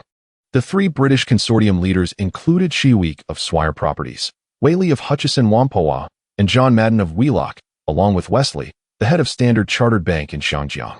Once they gathered at Kai's Kuz Hotel, he eagerly addressed them, "Ladies and gentlemen, you are all aware of the Zhulongkang situation. This is a test of Chinese capital against British capital. If EHA were to lose, the Chinese would undoubtedly perceive British capital as declining and would pursue us relentlessly. Therefore, I need your assistance to win this battle." Shi Week of Swire Properties immediately concurred. Kai's coup is correct. Since the news of the Tianchao's intention to reclaim Xiangjiang emerged, there has been a relaxation in the control over Chinese capital, fearing provocation of the Tianchao. If EHA were to fail this time, I believe the Chinese capital would come at us with fervor. Thus, we rise or fall together. I hereby declare that Swire Properties will lend EHA 500 million Hong Kong dollars to facilitate the acquisition of Zhulongkang. Hearing this, Kai's coup was overjoyed and turned to Wei Li of Hutchison Whampoa. It is not that Heji Huangpu refrains from assisting EHA, but rather that Heji Huangpu finds itself powerless, as HSBC is our major shareholder. Upon witnessing Kaisik's expression, Wei Li could only apologize. Upon hearing the name HSBC, Kaisik erupted in fury, vehemently denouncing Shun Bai as a traitor of British capital. Subsequently, Huaifeng and Standard Chartered Bank of Xiangjiang jointly lent Yai 500 million Hong Kong dollars, with Huaifeng contributing 200 million and Standard Chartered 300 million. Having gathered 1 billion Hong Kong dollars, along with an additional 1 billion from overseas emergency funding, Kaisik brimmed with confidence for this monumental battle. 3 days later, the King of Charters amassed 2.5 billion Hong Kong dollars. Leading the charge into battle, he initiated stock acquisitions in the market while simultaneously granting interviews to several major newspapers and TVB. The King of Charters announced a bid of 2.5 billion Hong Kong dollars for the acquisition of stocks in Zhulong Warehouse, offering cash transactions. This news swiftly spread throughout Xiangjiang, causing countless shareholders of Zhulong Warehouse to rejoice and rush to the designated location for exchanges. Not to be outdone, EHA's leader Kaisik also declared a bid of 2 billion Hong Kong dollars for Zhulong Warehouse stocks. This development significantly impacted both Chinese and British capitals, as neither side wished to concede defeat. Countries across Southeast Asia closely monitored the situation, pondering whether the Chinese capital of Xiangjiang would prevail or if the British capital, which had dominated Xiangjiang for nearly a century, would emerge victorious. The outcome would determine the fate of Xiangjiang. The newspapers from both sides engaged in a fierce exchange of words, escalating their rivalry. By the end of August, the King of Charters had acquired approximately 45 of the stocks, while Kaisik secured 47. Stocks in the market were nearly depleted, having been absorbed by the two parties. At this juncture, a shocking revelation swept through Xiangjiang. Xiangjiang Daily was the first to report that the stock guru Wang Xinggan held 3.5 million shares of Zhulong Warehouse, constituting 5 of the total shares. This news quickly became the headline in major newspapers, as it would determine the ownership of Zhulong Warehouse. Upon receiving this information, the King of Charters promptly sprung into action and, accompanied by Wu Guangjing, visited Marriott Hotel to propose a meeting with Wang Xing'an. Upon meeting Wang Xing'an, the King of Charters wasted no time and stated, "Mr. Wang, I believe you are well aware of my intentions. I shall be direct. I wish to acquire the Zhulong Warehouse stocks you possess. Please please name your price? At this moment, the stock of Geelong Warehouse had surged to 65 Hong Kong dollars per share and continued to rise. Mr. Bao, we are both Chinese. I am willing to sell you the stocks, but I require your assistance, Wang Xing'an replied swiftly. What assistance? The King of Charters inquired eagerly. I currently hold 32 of the shares in Qingzhouingni, but I am still short by 19. I know you have extensive connections, and I would like you to help me acquire the remaining stocks. Of course, I will pay the corresponding commission, Wang Xing'an earnestly conveyed to the King of Charters. The King of Charters was taken aback, realizing Wang Xing'an's significance, and after some contemplation, he responded, All right, no problem. The two parties quickly proceeded with the transaction, with the King of Charters paying 227.5 million Hong Kong dollars for Wang Xing'an stocks and agreeing to expedite the acquisition of the remaining shares in Qingzhouingni. Upon learning of Wang Xing'an's stock sale at Marriott Hotel, the members of Eho arrived, and Kai-Sik's face flushed with anger. Major media outlets reported the news, marking the conclusion of the Geelong Warehouse acquisition battle, with the King of Charters emerging as the victor. Chapter 20. Renowned in Xiangjiang, Bao Chuan Wang and Wu Guangjing were en route back to the company when Bao Chuan Wang inquired about Wang Xing'an. Wu Guangjing pondered for a moment before responding. Father, I find him remarkably astute. Although his wealth is continuously increasing, his network is virtually non-existent. By selling us the stocks, we are essentially indebted to him. Upon hearing this, Bao Chuan Wang nodded approvingly and remarked, You are correct. This young man possesses an exceptional ability to gauge the times. He has risen from a mere 5 Hong Kong dollars, 000 to a fortune exceeding 100 million in a short span, yet he remains humble and unassuming, devoid of any negative reputation. Moreover, he has declined numerous interview requests from the press and television stations, demonstrating his understanding of the adage that the tallest tree attracts the wind. I once heard from Li Jiaqing that another institution was also in the process of acquiring shares from Geelong Warehouse, and I suspect it was him. Is it truly him? Wu Guangjing asked, astonished. Indeed, it is undoubtedly him, Bao Chuan Wang affirmed. After we sought a loan from HSBC through Shunbai, he hesitated to speak, likely because he was already aware that Wang Xing'an held shares in Geelong Warehouse. Then why did Shunbai not inform us? Wu Guangjing queried in confusion.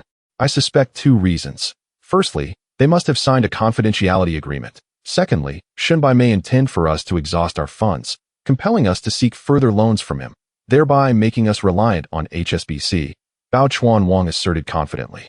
Wu Guangjing was incensed by this revelation. Observing his son's anger, Bao Chuan Wang calmly advised, Guangjing, remember that there is no absolute good or evil. In my decades of business, even the strongest relationships can falter against the tide of interest. Only mutual benefit can sustain a relationship. It is the eternal truth. Feeling a sense of shame, Wu Guangjing gazed at Bao Chuan Wang and resolutely stated, Father, I understand. Wang Xing'an's foresight in positioning himself with Geelong Warehouse months ago reflects his long-term vision. He has entrusted me to acquire Qingzhouingni, and I will expedite this process. Once we arrive at Geelong Warehouse, I will appoint you as the chairman. You must swiftly remove the individuals from Jardine's management and take control of the company, so we can discuss the future development of Geelong Warehouse. Bao Chuan Wang spoke calmly to Wu Guangjing. Upon hearing this, I am filled with joy. Rest assured, I will not disappoint you. Bao Chuan Wang remained silent afterward, closing his eyes to rejuvenate himself in the car.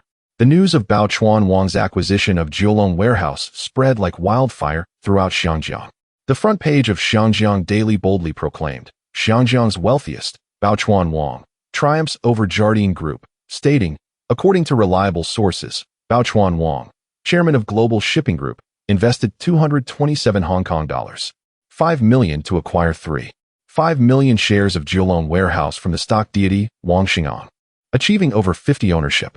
This marks a change of hands for Geelong Warehouse, symbolizing the first acquisition of British assets by Chinese capital and a victory for Chinese interests in the ongoing battle against British dominance. Singtao Daily celebrated it as a great victory for the Chinese, noting, the fierce rivalry between Xiangjiang's wealthiest, Bao Chuan Wang, and the established British capital of Jardine Group culminated in Bao Chuan Wang's success, severing Jardine's influence and proving that British enterprises are not invincible. The days of British hegemony are numbered. Xiangjiang Economic News reported, Bao Chuan Wang and the stock deity joined forces to vanquish Jardine, revealing, at that time, Bao Chuan Wang held 45 of the shares while Jardine held 47, creating a near stalemate. Stock deity, Wang Xingong possessed 3.5 million shares, nearly 5 of the total. By selling 5 of his shares to Bao Chuan Wang, he reaped 227 Hong Kong dollars, 5 million, and helped Bao Chuan Wang secure control of Jilong Warehouse, decisively ending the battle for its ownership. Wang Xingong's reputation soared alongside Bao Chuan Wang, captivating the attention of many who studied his remarkable rise. Young individuals took pride in Wang Xingong, particularly when Xiangjiang University acknowledged him as one of their own, offering privileges that allowed students to bypass classes if they met academic standards. This was merely a formality. In a capitalist society, while money may not be everything, a lack of it is indeed a significant barrier. Xinbao, Mingbao, and Dongfang Daily also vied for coverage on the topic. In a matter of moments, the streets buzzed with discussions about Bao Chuan Wang's acquisition of Jilong Warehouse, with many realizing Wang Xingong's impressive profit of over 200 million Hong Kong dollars. Consequently, Wang Xingong's name became widely recognized, capturing the attention of affluent families.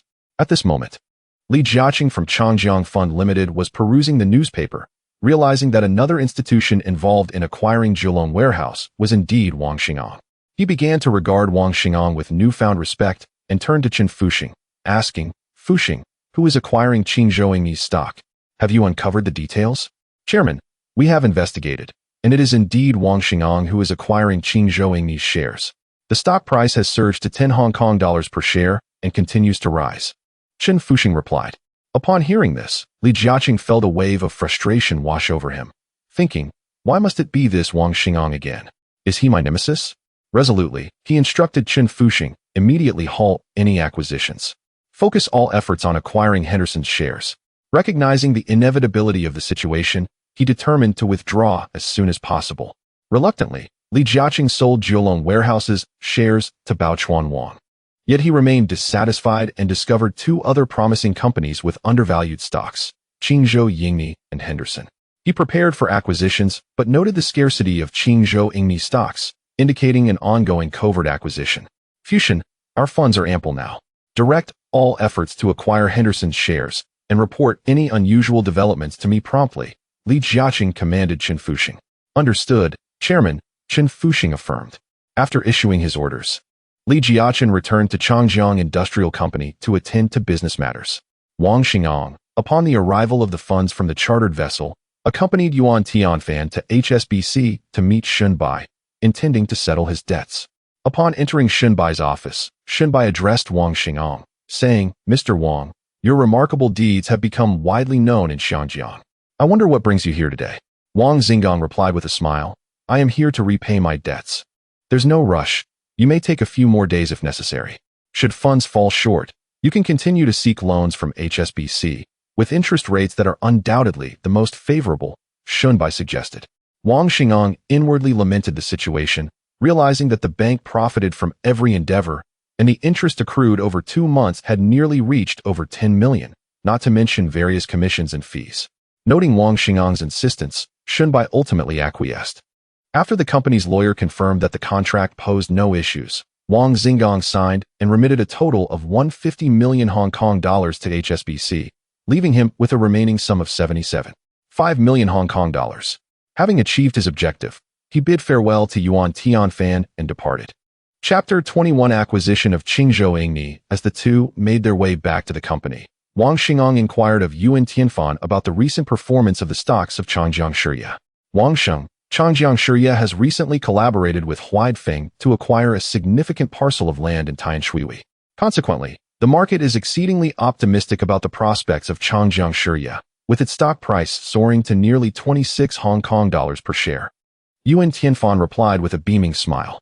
"Once we return, please proceed with the sale promptly. I require substantial funds to acquire Qingzhou Yingni," he added.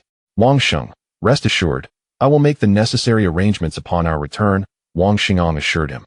"What is your impression of the 3 individuals from Huaixing after several months of interaction? If they are suitable, we should retain them, as our company is currently in need of talent."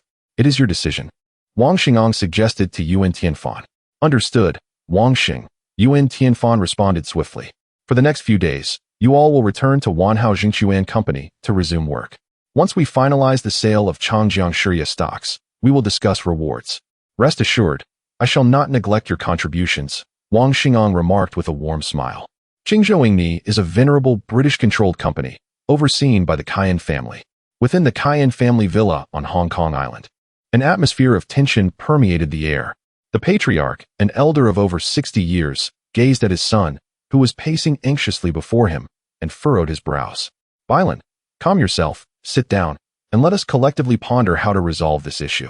Your agitation will only cloud your judgment, he admonished.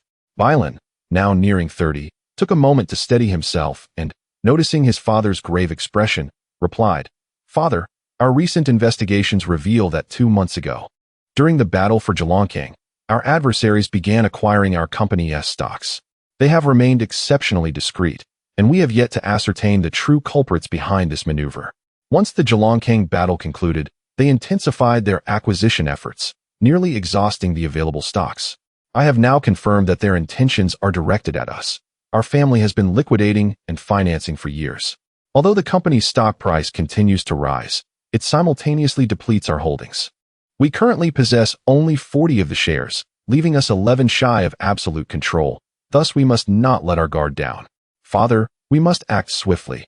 The longer we delay, the more detrimental it will be for us. The Zhejiang acquisition failed due to Eho's sluggish response.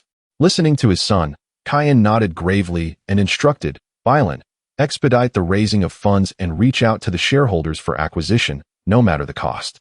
I will seek assistance from the British Financial Consortium. After imparting this directive, Cayenne, despite his frail physique, set off with his driver to visit Eho's leader, Kaisek. Upon arrival, he discovered that the heads of 2 other consortia were also present, Shiyuk from the Taigu Consortium and Yuehan Modding from the Huaifeng Consortium. After Cayenne explained his purpose, Kaisek vehemently responded, The onslaught of Chinese capital is formidable. First it was Zhejiang under my purview. Now it is Qingzhou Yingni. What does this indicate? It suggests that Chinese capital sees us as mere poultry, ready for slaughter. We must retaliate, otherwise, we shall surely be the next target. In the future, of the 4 major British consortia in Xinjiang, the other 3 would be acquired, leaving only Eha standing. Shiyuk spoke with fierce determination. On this land of Xinjiang, it is still the British Empire that holds sway. It is not yet the time for locals to take the reins. We must counterattack. If that fails, we shall seek the support of the governor, Malaheo, to see whom he favors. Cayenne, do not worry. The Taigu Consortium will fully support your acquisition of your company's shares. Cayenne, feeling a slight sense of relief, looked gratefully at the head of the Taigu Consortium. Yuehan Modding added, This time, we shall show the Chinese the strength of British capital. Cayenne, rest assured, Huaifeng will wholeheartedly support your acquisition. The 3 parties convened and decided to confront the rise of Chinese capital from 2 fronts. Firstly, they would mobilize their governmental representatives to influence the governor, Malaheo. Secondly, the 3 would unite to resist the ascendance of Chinese capital, providing mutual support to prevent acquisition. They swiftly gathered 600 million Hong Kong dollars to assist Cayenne in acquiring the shares of Qingzhou Yingni's shareholders, promising to leverage their networks to exert pressure on the shareholders. With renewed vigor, Cayenne departed, buoyed by their support. Meanwhile, Wu Guangjing was in the office of Bao Chuanwang reporting on the situation at Zhejiang. Father, ever since we secured absolute control over Zhejiang, many within the organization, incited by Eha, have refused to cooperate. I have swiftly dismissed all management aligned with Eha. However, whenever a shareholders' meeting is convened, Eha's representatives provoke us. The departure of so many managers has significantly impacted us, creating turmoil within Zhejiang.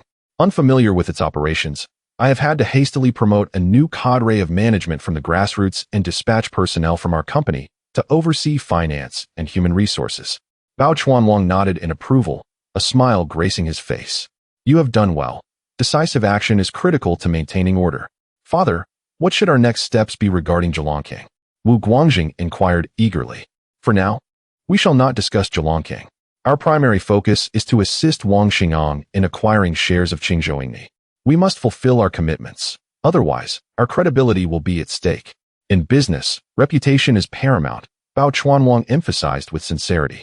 Then let us engage each shareholder of Qingzhou Yingni one by one to expedite matters for Wang Xing'an.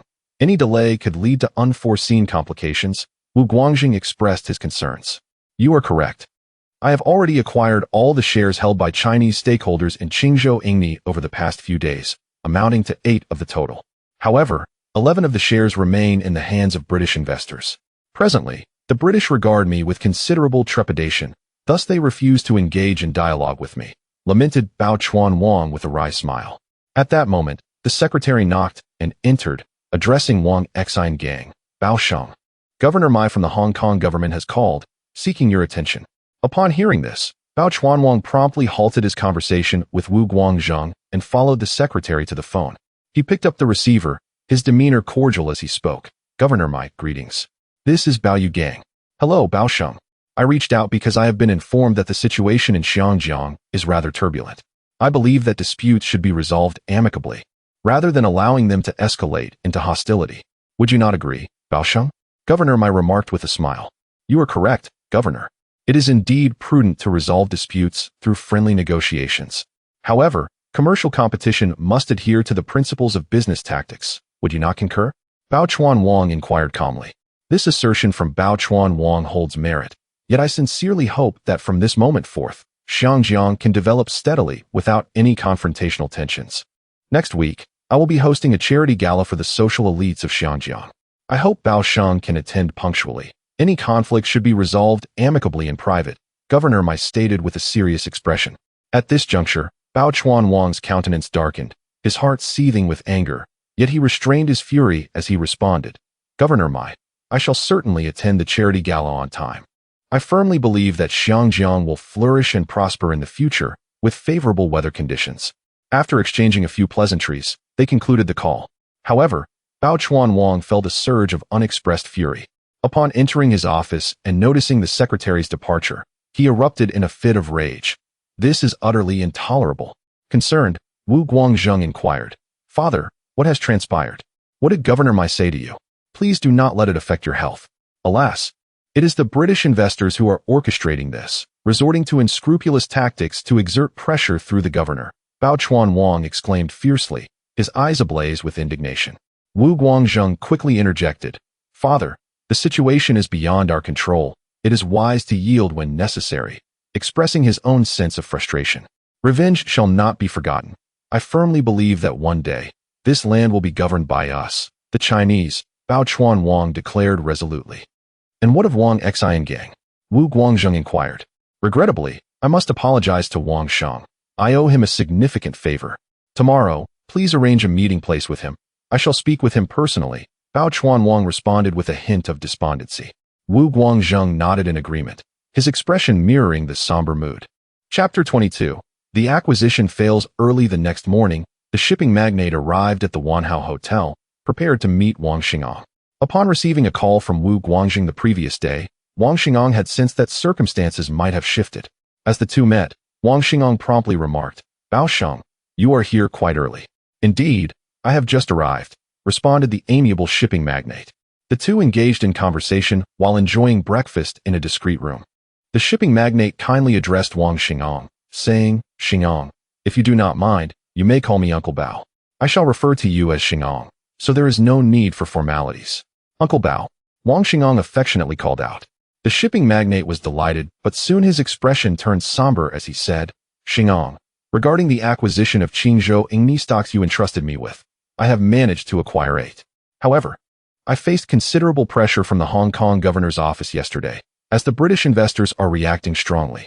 Ever since I acquired Geelong Warehouse, they have been eager to retaliate, and this time they will not compromise. The shipping magnate expressed his apologies to Wang Xingang, feeling a deep sense of guilt for having failed in front of a younger generation after decades in business. Wang Xingang, upon hearing this, fell into a contemplative silence. Realizing he should have anticipated this outcome, observing the shipping magnate's remorse, he gently encouraged, Uncle Bao, you have done your best. After all, the British still manage Xinjiang, and acquiring 8 of the shares is quite commendable. Feeling somewhat reassured by Wang Xinggang's words, the shipping magnate gathered his composure and said, Then I will now transfer the shares to you. He retrieved the documents and handed them to Wang Xingang. Upon receiving the share transfer documents, Wang Xingang took out his checkbook and inquired, Uncle Bao, how much is it? Xingang, since you call me uncle, we are family. This 8 stake is my gift to you as a token of our meeting. The shipping magnate thought to himself that such a share could indeed turn the situation around. Wang Xingong urged him for a while, but seeing the shipping magnate's resolute attitude, he ultimately accepted the offer and signed a share transfer agreement. He admired the shipping magnate's generosity, recognizing that this was both a means to silence him and an apology. The current value of the 8 stake was at least 40 million Hong Kong dollars. No wonder he had become the wealthiest Chinese in Xiangjiang. If he lived a bit longer, perhaps the title of the wealthiest Chinese would not belong to Li Jiaxing. Seeing Wang Xingong accept the shares, the shipping magnate felt a sense of relief and said, "Next week, the Hong Kong government will host a charity gala. I believe they will invite you. I will introduce you to some notable individuals then." Wang Xingong was overjoyed at this prospect. Expanding his network would greatly benefit his business endeavors. He felt immense gratitude towards the shipping magnate, who, upon witnessing his reaction, felt content knowing his efforts were not in vain. After a brief conversation, the shipping magnate took his leave. As he escorted the shipping magnate out, Wang Xingong felt a mix of emotions, reflecting, man proposes, but heaven disposes. Although the acquisition did not succeed, forging a good relationship with the shipping magnate was indeed worthwhile, as connections were crucial for him at this stage. However, he reminded himself that strength was fundamental, and he must not lose sight of that. With newfound capital, his next step would be to establish a business. Yet, having wealth without influence would significantly increase his risk exposure. Subsequently, he and Lu Dashan proceeded to Wanhao Securities. Upon arriving at Wanhao Securities, Wang Xingong immediately inquired of Yuan Tianfan, "Have we liquidated our holdings in Chung Kong Holdings?" Yuan Tianfan promptly replied, "We have completely liquidated 2 million shares of Chung Kong Holdings, selling between 26 and 28 Hong Kong dollars, resulting in a total of 59.8 million Hong Kong dollars. Good. There has been a change in plans. Gradually sell 20 of the Qingzhou Ingni stocks," Wang Xingong said as he handed the share transfer documents to Yuan Tianfan. Yuan Tianfan, astonished upon reviewing the documents, quickly asked, "Wang Sheng, why the change in strategy? Man's calculations are inferior to heaven's. The British have exerted pressure on the shipping magnate through official channels. After all, control of Xiangjiang lies with the British. No one can withstand that. These are the Qingzhou Ingni shares transferred to me, totaling approximately 8, Wang Xingong stated calmly. Yuan Tianfan, though reluctant, acknowledged the situation and said, "Today, please prepare a financial report detailing all revenues and expenditures." In the afternoon, Yuan Tianfan completed the financial report and presented it to Wang Xingong, which indicated principal of 15 million Hong Kong dollars, HSBC financing of 135 million, repayment of 150 million, Julong warehouse purchased for 10 million Hong Kong dollars, sold for 227.5 million Hong Kong dollars, yielding a net profit of 219.5 million Hong Kong dollars after taxes. Chung Kong Holdings purchased for 30 million Hong Kong dollars, sold for 59.8 million Hong Kong dollars, yielding a net profit of 58.7 million Hong Kong dollars after taxes. Qingzhou Ingni purchased for 45 million Hong Kong dollars, currently holding 8.75 million shares, accounting for 40 of the total equity. The share price has risen from 6 Hong Kong dollars to 16 Hong Kong dollars, with projected earnings potentially reaching 1 Hong Kong dollars based on current prices. In recent months, employee salaries totaled 3 million Hong Kong dollars, and the company's total earnings stood at 124.9 million Hong Kong dollars. Wang Xingong, upon reviewing the report, was exceedingly pleased, noting a significant increase in assets. He then asked Yuan Tianfan, "Have you calculated the bonuses for the stock operators and your own total bonus?" Yuan Tianfan hesitated briefly but replied, "Wang Sheng, the total bonus for the stock operators is 6.245 million Hong Kong dollars, with each individual's share being over 780,000 Hong Kong dollars. My bonus amounts to 6.245 million Hong Kong dollars." Looking at Wang Xingong, he added sheepishly, "Wang Sheng, I feel undeserving of such a large sum. The stocks were chosen by you. I merely executed the trades. Perhaps we should adjust the profit-sharing ratio." Upon hearing this, Wang Xingong immediately asserted, "You have earned every penny. The profit-sharing will proceed as agreed. One must honor their word. You left your job at HSBC to follow me. I am not ungrateful.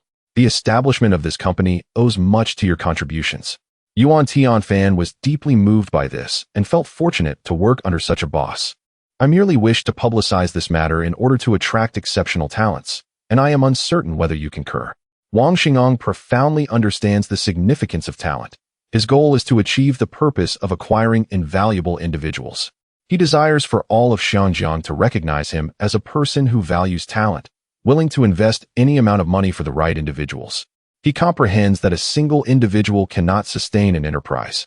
Only by gathering the world's exceptional talents can greater wealth be created. The future success of Huawei serves as a testament to the importance of a founder's willingness to invest.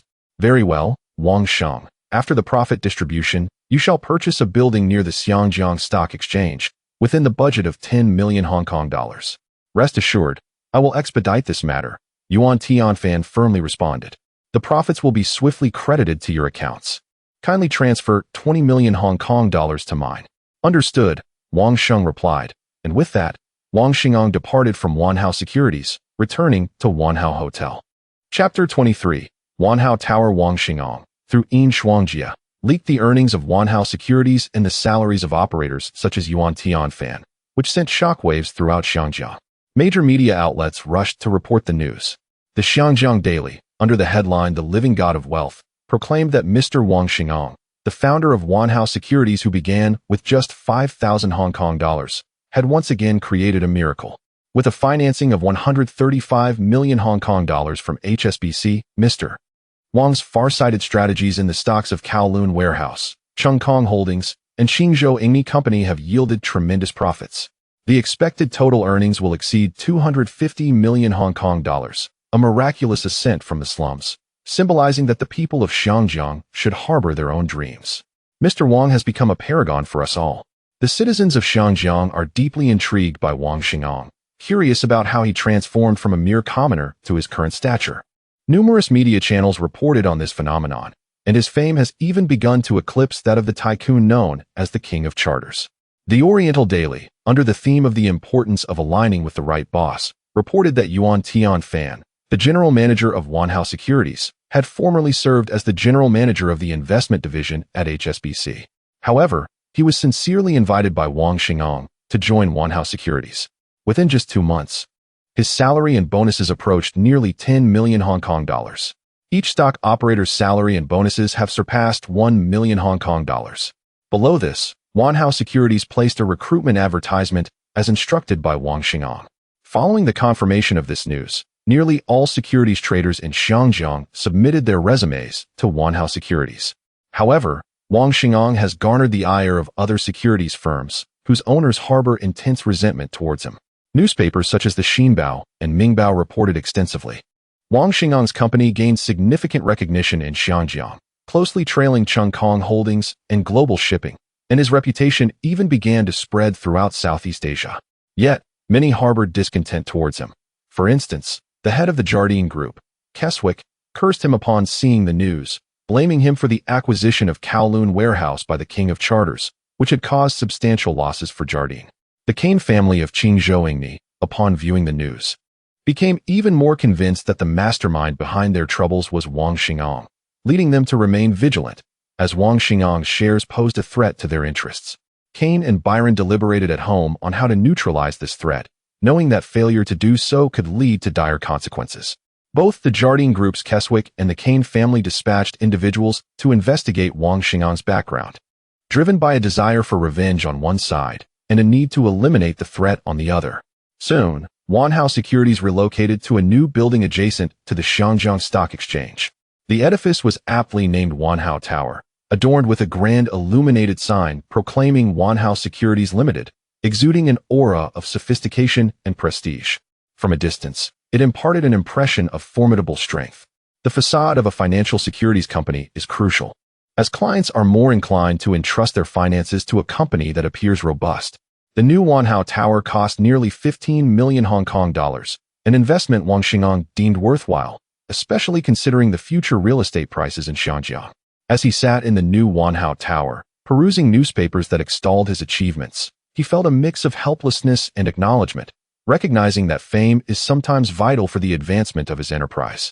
Nonetheless, he grew increasingly vigilant, aware that as his wealth expanded, so too would the number of individuals with malicious intent seeking to exploit him. After all, in his past life, even the eldest son of Xinjiang's richest man, Li Jiaqing, had been kidnapped.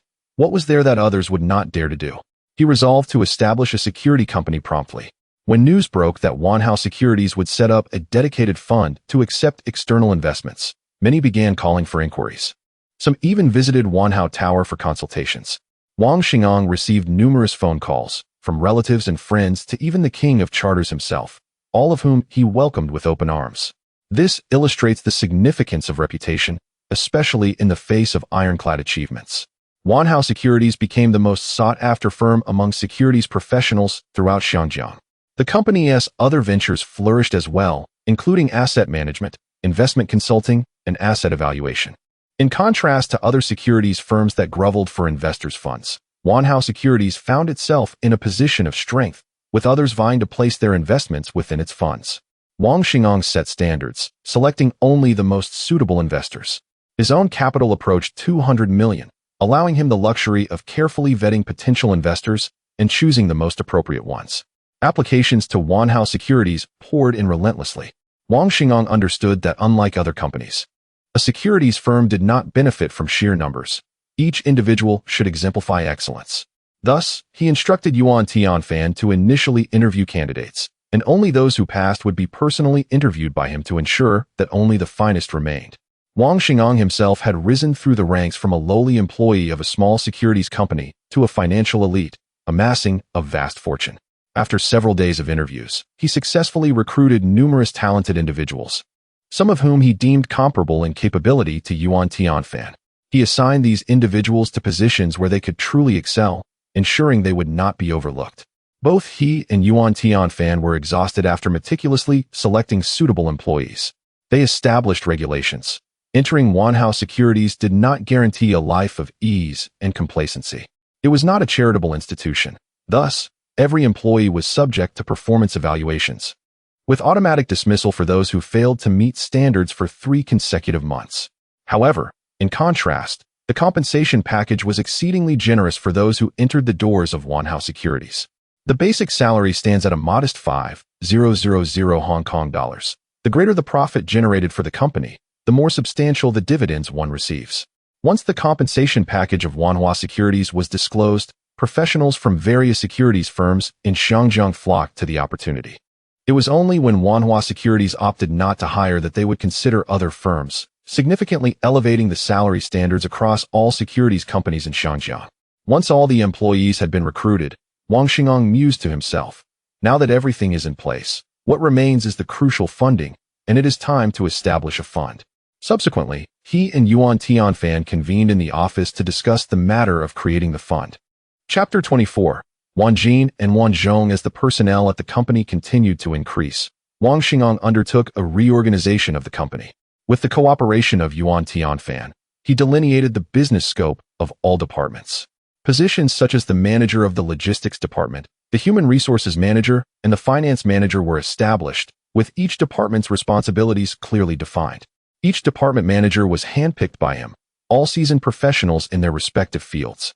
Expenditures exceeding 1 million Hong Kong dollars from the finance department required Wang Xing'an's signature for validity.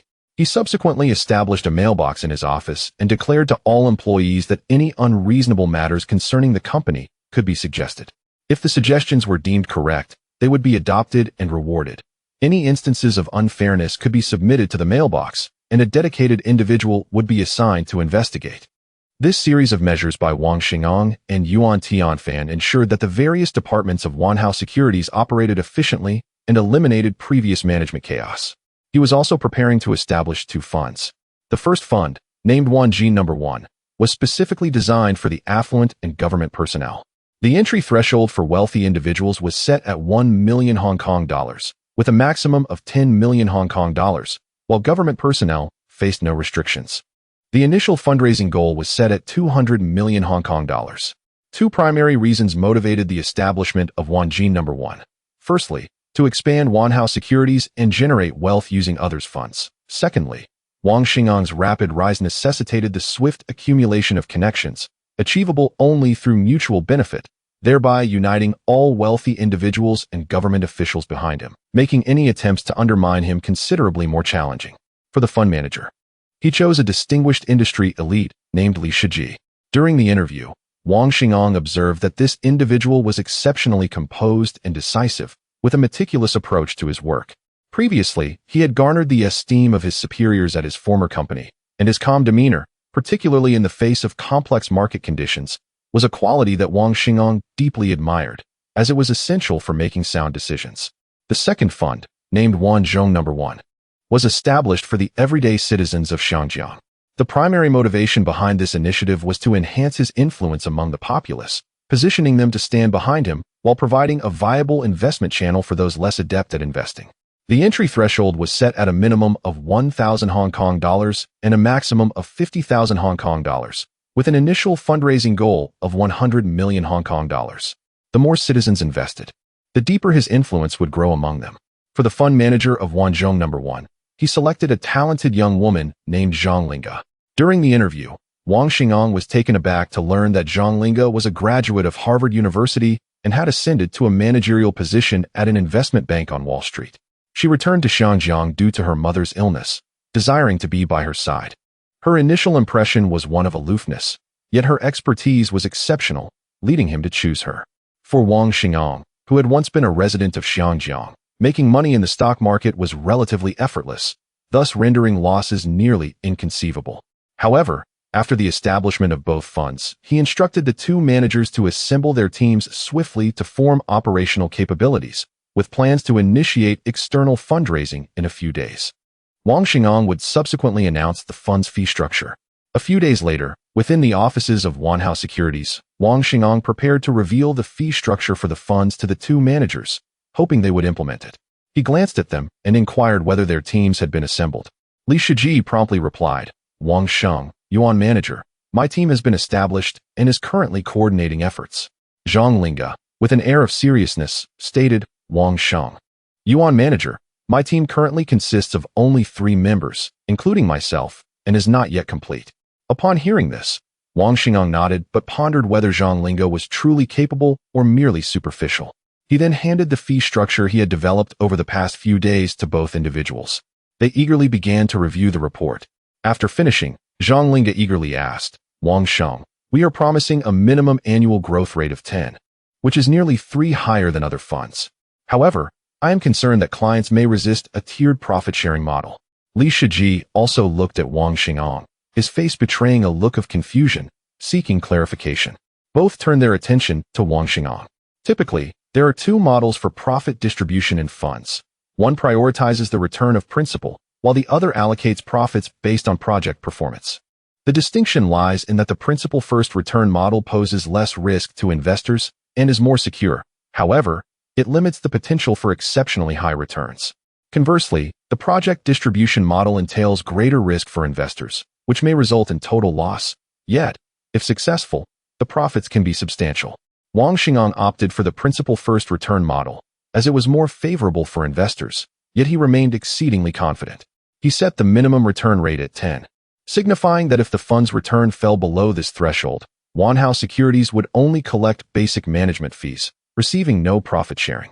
If the return rate dipped below 10, even a profit would bear no connection to Wanhao Securities. Zhang Linga directly inquired, "Boss, my minimum return rate at the investment bank on Wall Street was 8. Aren't you worried about incurring losses?"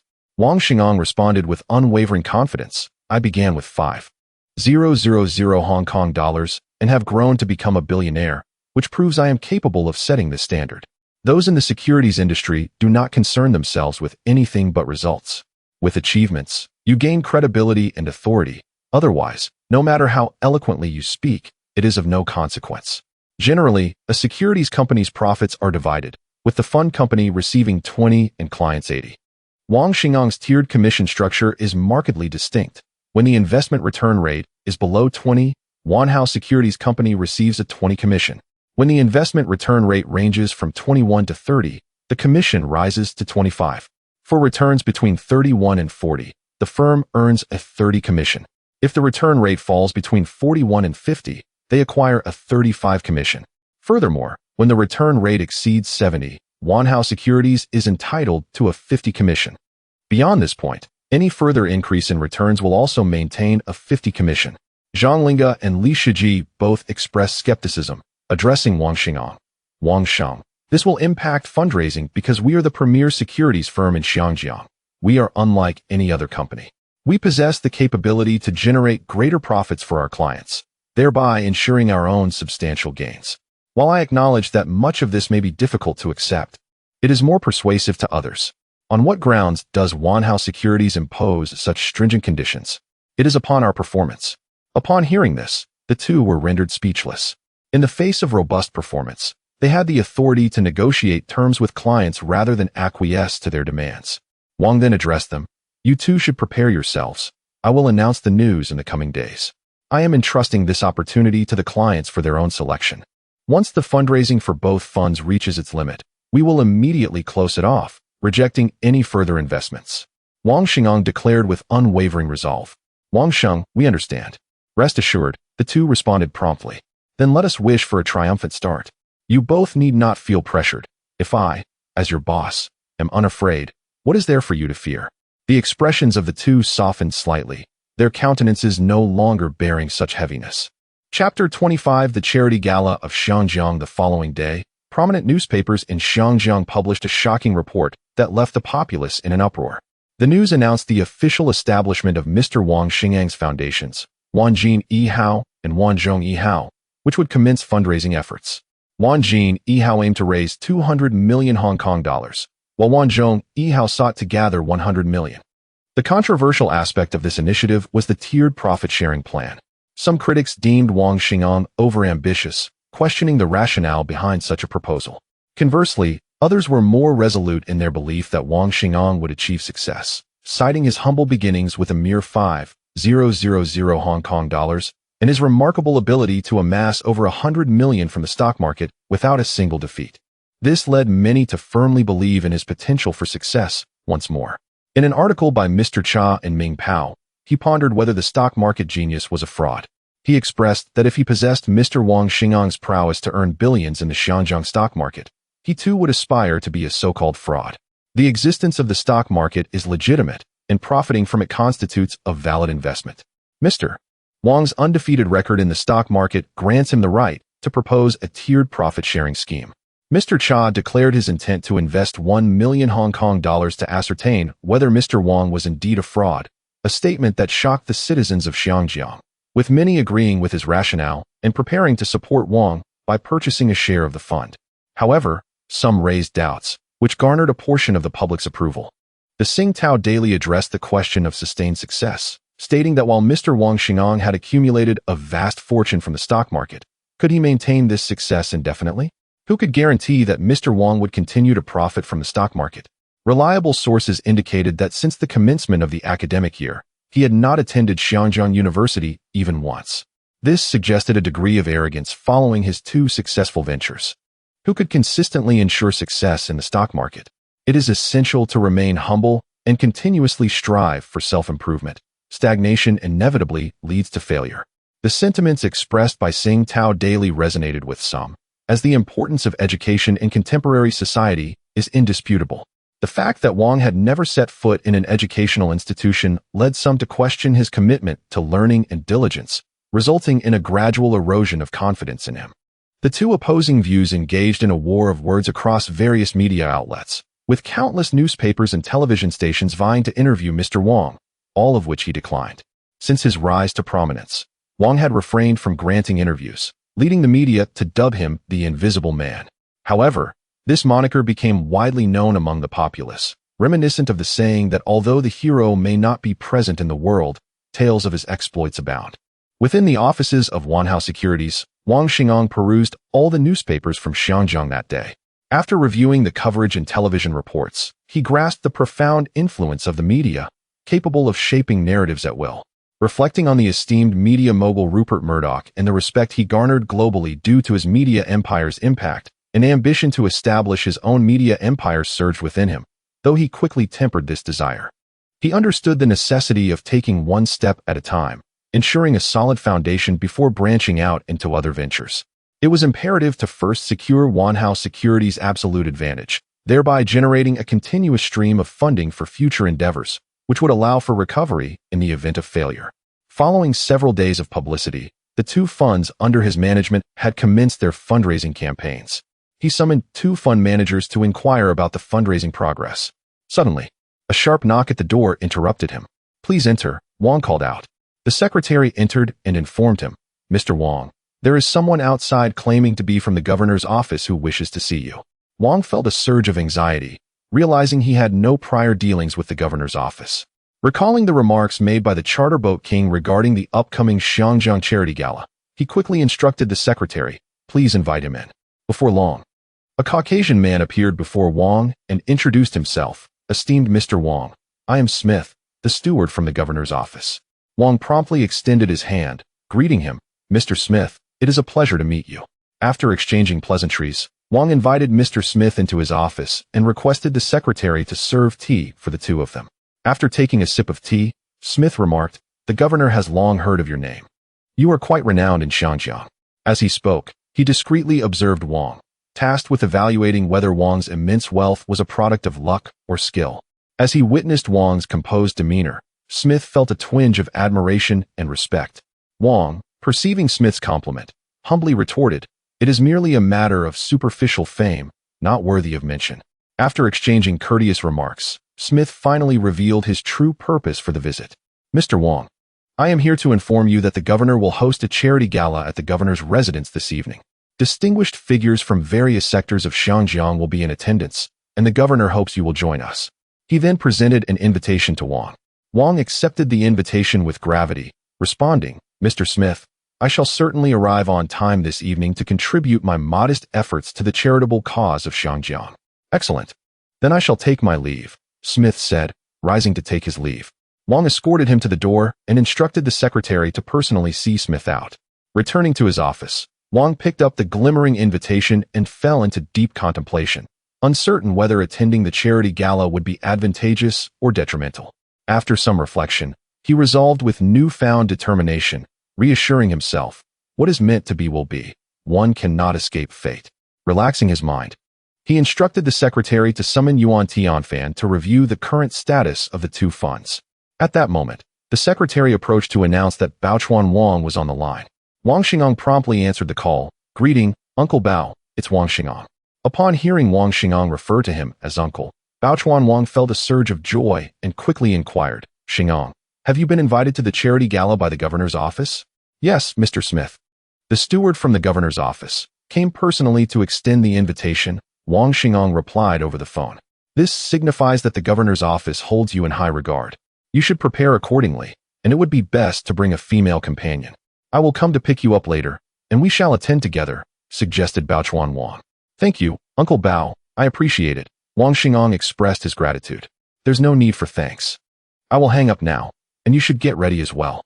We will discuss further when we meet," said Baochuan Wang before they both ended the call. Wang Xingong then returned home to prepare himself for the evening. Chapter 26. Attending the charity gala. Upon returning home, Wang Xing was determined to spruce himself up. After all, it was his inaugural appearance before the eminent Chinese tycoons, signifying not only his own presence, but also that of Wanhao Securities Limited. Upon arriving at the villa, he spotted a young girl gracefully twirling in the hall, adorned in a splendid dress. "Xine, you look stunning. What occasion are you preparing for?" "Brother, you're finally back. I wish to accompany you to the charity gala." Wang Xing was taken aback, pondering how his sister knew about this event, and inquired, "Xine, how did you find out?" "It's a secret," she replied, pulling a brand new suit from a garment bag. "Quickly, brother, change into this." Reluctantly, Wang Xing took the outfit and retreated to his room, while Xine whispered, "Hyung has a discerning eye." Curious, he asked, "Xine, what are you murmuring about?" "I was just saying how handsome you look, brother. Let us head to the hair salon for a quick trim." Agreeing that a fresh haircut would be beneficial, they drove to the salon, where he received a stylish new hairstyle. Afterward, they proceeded to Wanhao Securities to await the arrival of Baokai Wang. During the drive, Wang Xing turned to Xine and asked, "Can you now reveal how you learned about the charity gala hosted by the Hong Kong government today?" With an air of mystery, Xine responded, "Brother, a lovely young lady chose this event for you, and you've met her twice before." As a beautiful visage formed in his mind, Wang Xing felt a flutter in his heart, yet soon his expression dimmed. Trust is paramount. He pondered what this encounter might entail, resolving to let things unfold naturally. Upon arriving at Wanhao Securities, he reminded Xine, "When Baokai Wang arrives, Remember to maintain decorum. Feeling slightly anxious, she assured him, "Brother, don't worry. I won't embarrass you." After a brief wait, upon hearing from the secretary that Bao Kai Wang had arrived, they hurried to meet him. Wang Xing promptly introduced, "Uncle Bao, this is my sister, Wang Xine." Xine eagerly greeted, "Hello, Uncle Bao?" Bao Kai Wang beamed with delight, remarking, "Your family is indeed strikingly handsome." They exchanged pleasantries, and soon, Bao Kai Wang and Wang Xing directed their driver towards the Hong Kong government house. Upon arrival, Wang Xing meticulously observed his surroundings. The Hong Kong government house, later renamed the Hong Kong Garrison House, is situated between Upper and Lower Albert Road, serving as both the official residence of the governor and a significant venue for state receptions. The main building, commenced in 1851 and completed in 1855, encompasses a sprawling 24,000 square meters of gardens. The main structure, over 7,000 square meters in size, faces south and gazes upon Victoria Peak, with the central government offices located to the north. The architectural design of the Hong Kong government house harmoniously blends Eastern and Western cultural essences, showcasing both neoclassical elegance and tropical architectural flair. Sir John Bowring, the fourth governor, became the first resident in 1855, and over the years, 25 governors have called it home.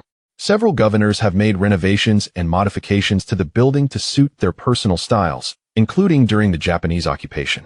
After extensive repairs and renovations, the government house stands as it is today. The current governor, Sir Mark Atchison Young, is widely regarded as one of the most outstanding and beloved governors in history. The era of Sir Mark Atchison is often referenced in discussions of his tenure. During his administration, significant reforms were enacted across various sectors, including housing, integrity, education, healthcare, welfare, infrastructure, transportation, economy, and society, laying a solid foundation for the future prosperity of Hong Kong, earning him the affection of its citizens. Wang Xing and Wang Xine followed Bao Kai Wang into the Grand Hall. The prominent tycoons of Hong Kong turned their attention towards the young man, contemplating his identity and his close association with Bao Kai Wang. Some, particularly British businessmen, wore expressions of resentment.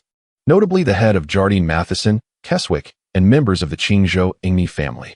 The divide between Chinese and British businessmen was stark, reminiscent of the ancient rivalry between Chu and Han.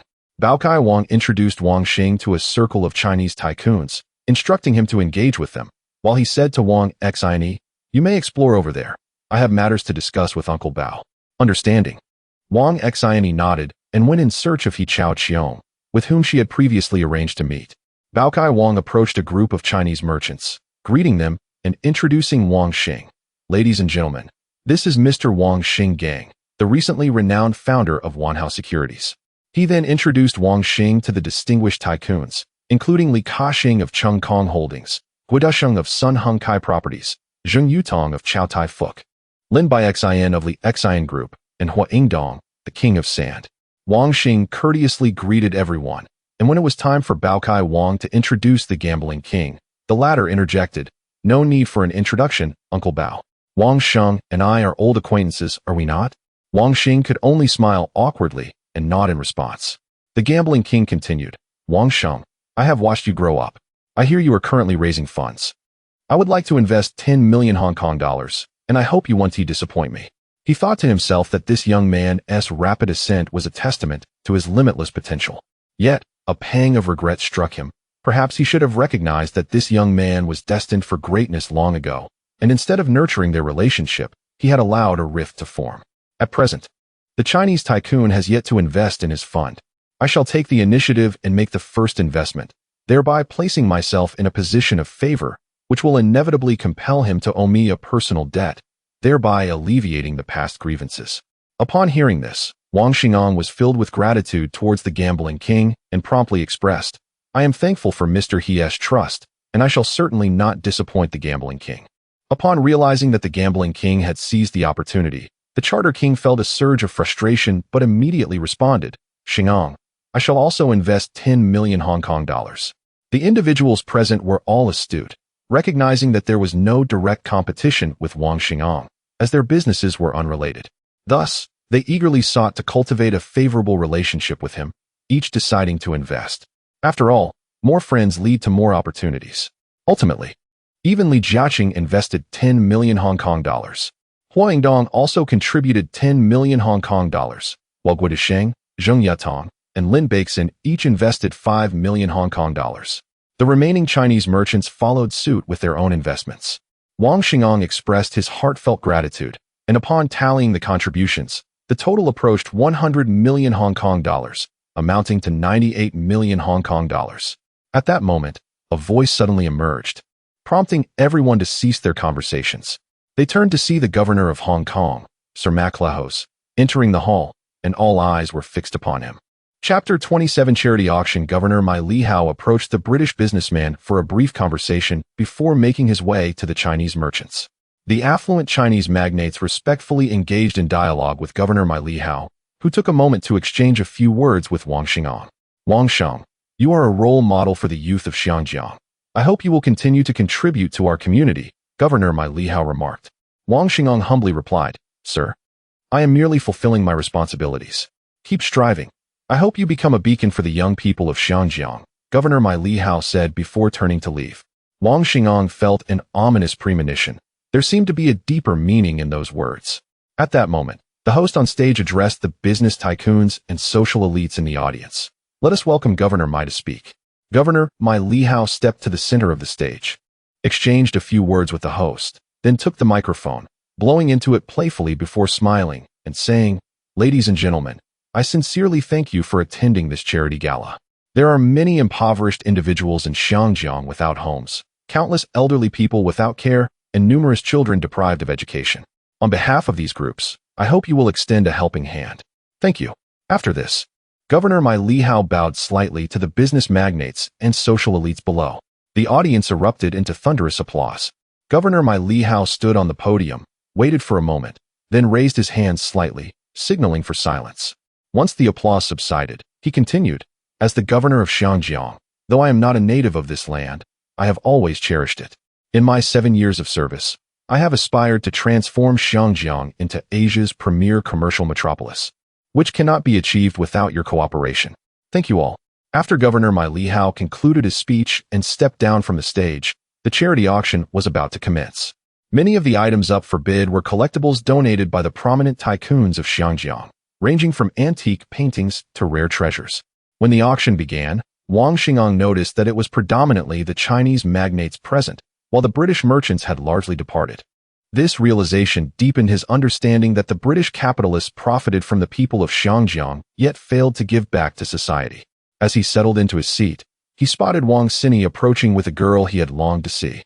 Wang Xingong felt a surge of hesitance, caught between his commitments and his emotions, ultimately deciding to let things unfold naturally. He quickly prepared 2 seats, and as Wang Sini reached him, she exclaimed joyfully, Brother, I came with a Qiong. Then, with a smile, she added, Brother, your outfit was chosen by He Chaoqiong.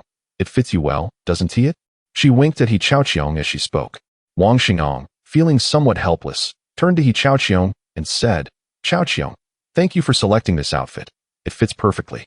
He Chaoqiong blushed with delight, thinking to herself that Wang Xingong indeed cared about her. Wang Xingong quickly urged them, Please, take a seat. The auction will start shortly. If there's anything you like, just let me know, and I will bid on it for you. Upon hearing this, He Chaoqiong felt immense joy, having learned the situation from Wang Sini. Although Wang Xingong had promised his father not to see her again, he was now able to set aside that vow and face his feelings openly, which thrilled her. He Chaoqiong nodded at Wang Xingong and took her place beside him. Wang Xingong noticed Wang Sini positioning He Chaoqiong in the middle and sighed, fully aware of his sister's intentions. In the distance, a group of Chinese tycoons engaged in conversation. The shipping magnate, observing Wang Xingong and the daughter of the gambling king sharing laughter, teased, Gambling king, your daughter and Wang Xingong truly make a handsome couple, don't they? The gambling king, watching his daughter and Wang Xingong interact, mused that it might not be such a bad idea for them to be together. However, witnessing the amused expressions of the surrounding magnates, he feigned indifference and remarked, Shipping magnate, you are mistaken. My daughter and Wang Xingong's sister are classmates. It is quite normal for them to converse, so why the fuss? The shipping magnate chuckled but remained silent, while some of the tycoons absorbed his words, considering them astute. The gambling king, already a dominant figure in Macau, recognized that if his daughter were to unite with Wang Xingong, his influence would undoubtedly extend to Xiangjiang. After all, Wanhua Securities had become the leading securities firm in Xiangjiang. The alliance of their two factions would inevitably amplify the gambling king's power, an eventuality that the tycoons of Xiangjiang could not tolerate, prompting them to keep a vigilant watch over the gambling king and He Hongxian. However, not far from Wang Xingang, a young man glared at He Chaoqiong, seething with anger at the sight of her sitting beside Wang Xingang. Subsequently, this man began to create trouble for Wang Xingang, placing him in considerable jeopardy. At this juncture, the charity auction officially commenced, with the auctioneer presenting the first item to the stage. The auctioneer grandly introduced the first item.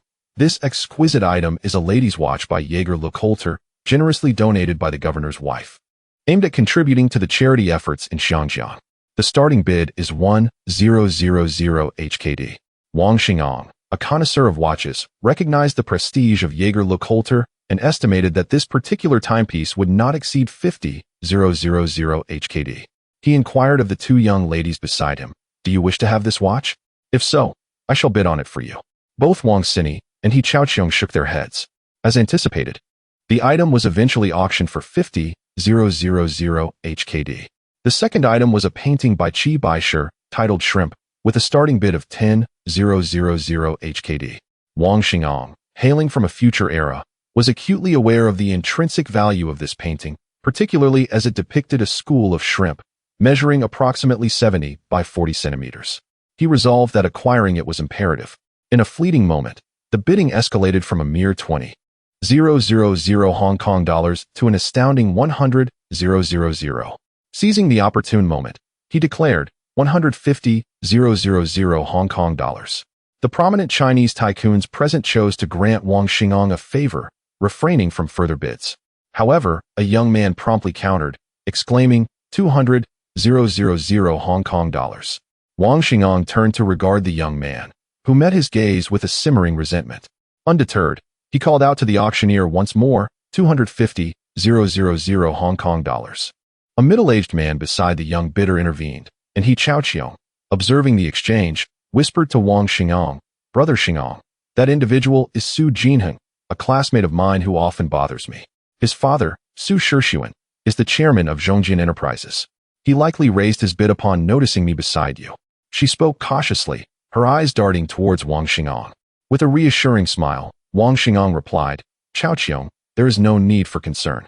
He cast another disdainful glance at the young man, exhibiting his utter indifference. Chapter 28. Completion of fundraising. Subsequently, during the auction, Wang Xingang had shown little interest in the exhibited items and engaged in conversation with Wang Xingyi and He Zhaoqiong. It was not until the seventh item was presented, a pair of jadeite pendants, that the auctioneer announced, "These are a couple of jadeite pendants donated by Mr. Zheng of the Chow Tai Fook Group, titled Love Stronger Than Gold. The material is of ice type, second only to glass type." With a starting bid of 10,000 Hong Kong dollars. The bidding commences now. Beside him, Wang Xingyi turned to her brother Wang Xingang and inquired, "Brother, what gift do you plan to give Zhaoqiong?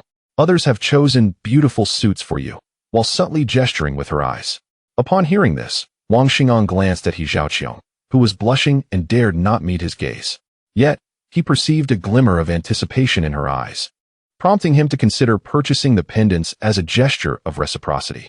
He focused on the jadeite pendants, noting their resemblance to blocks of ice, and ultimately resolved to bid on them.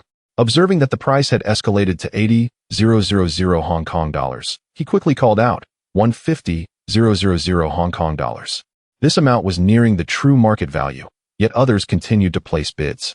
In the end, he secured them for 300,000 Hong Kong dollars.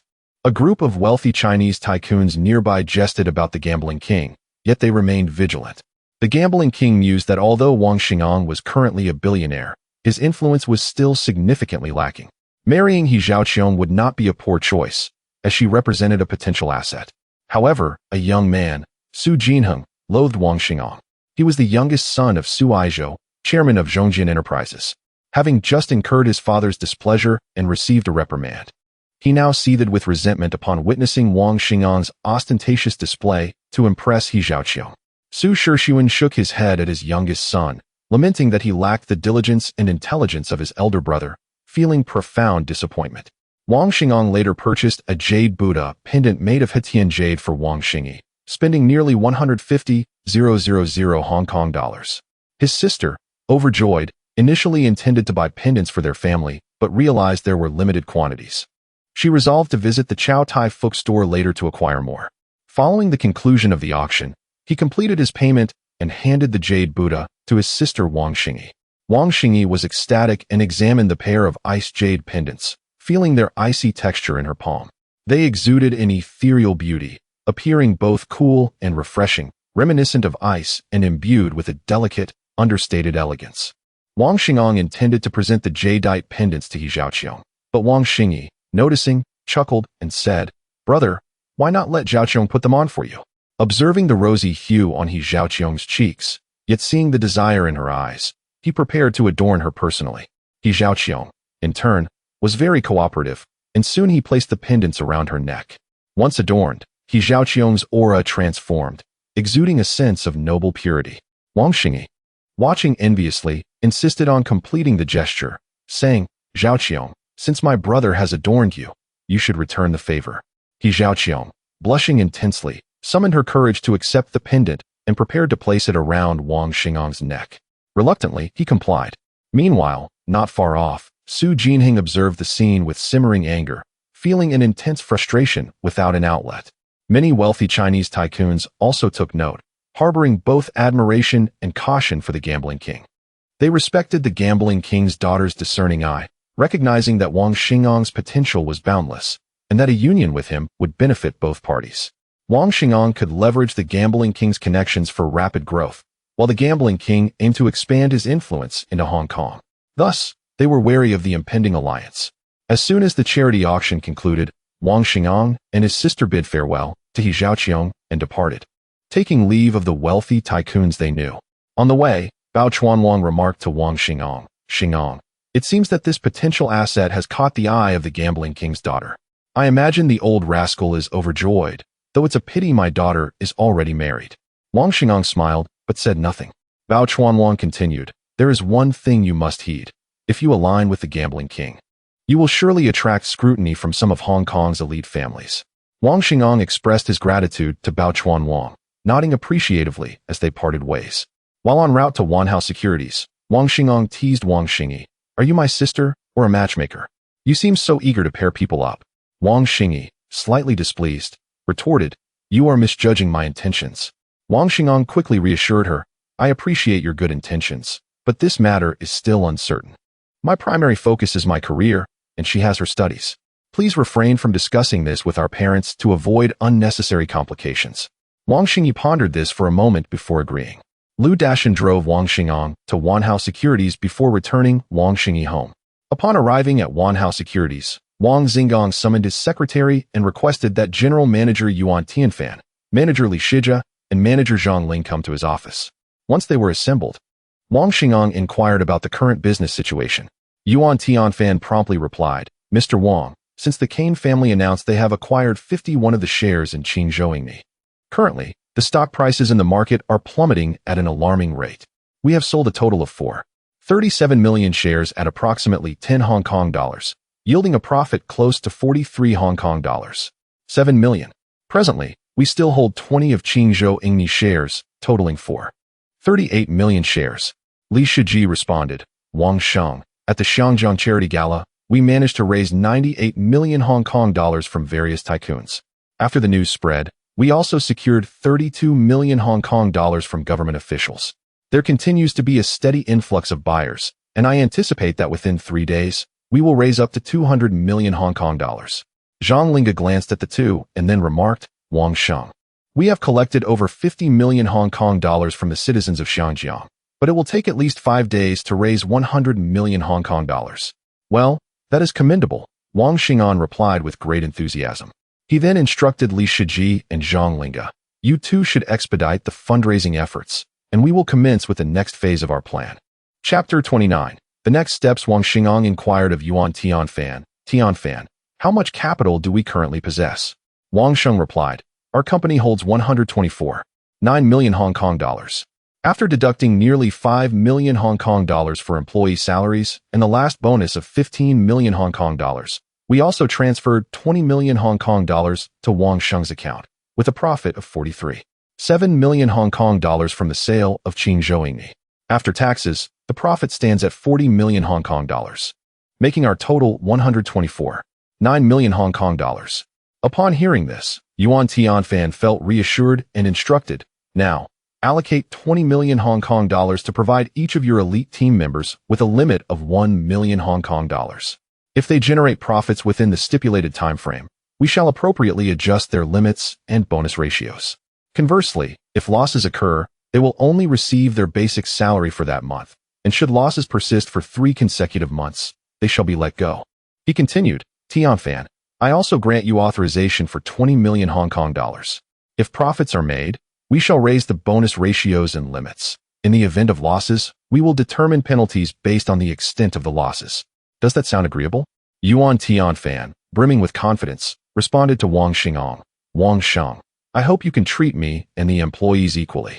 Should I incur losses for 3 consecutive months, I will resign automatically. Wang Xingong nodded slowly, thinking to himself that such an invaluable talent was not someone he would allow to depart.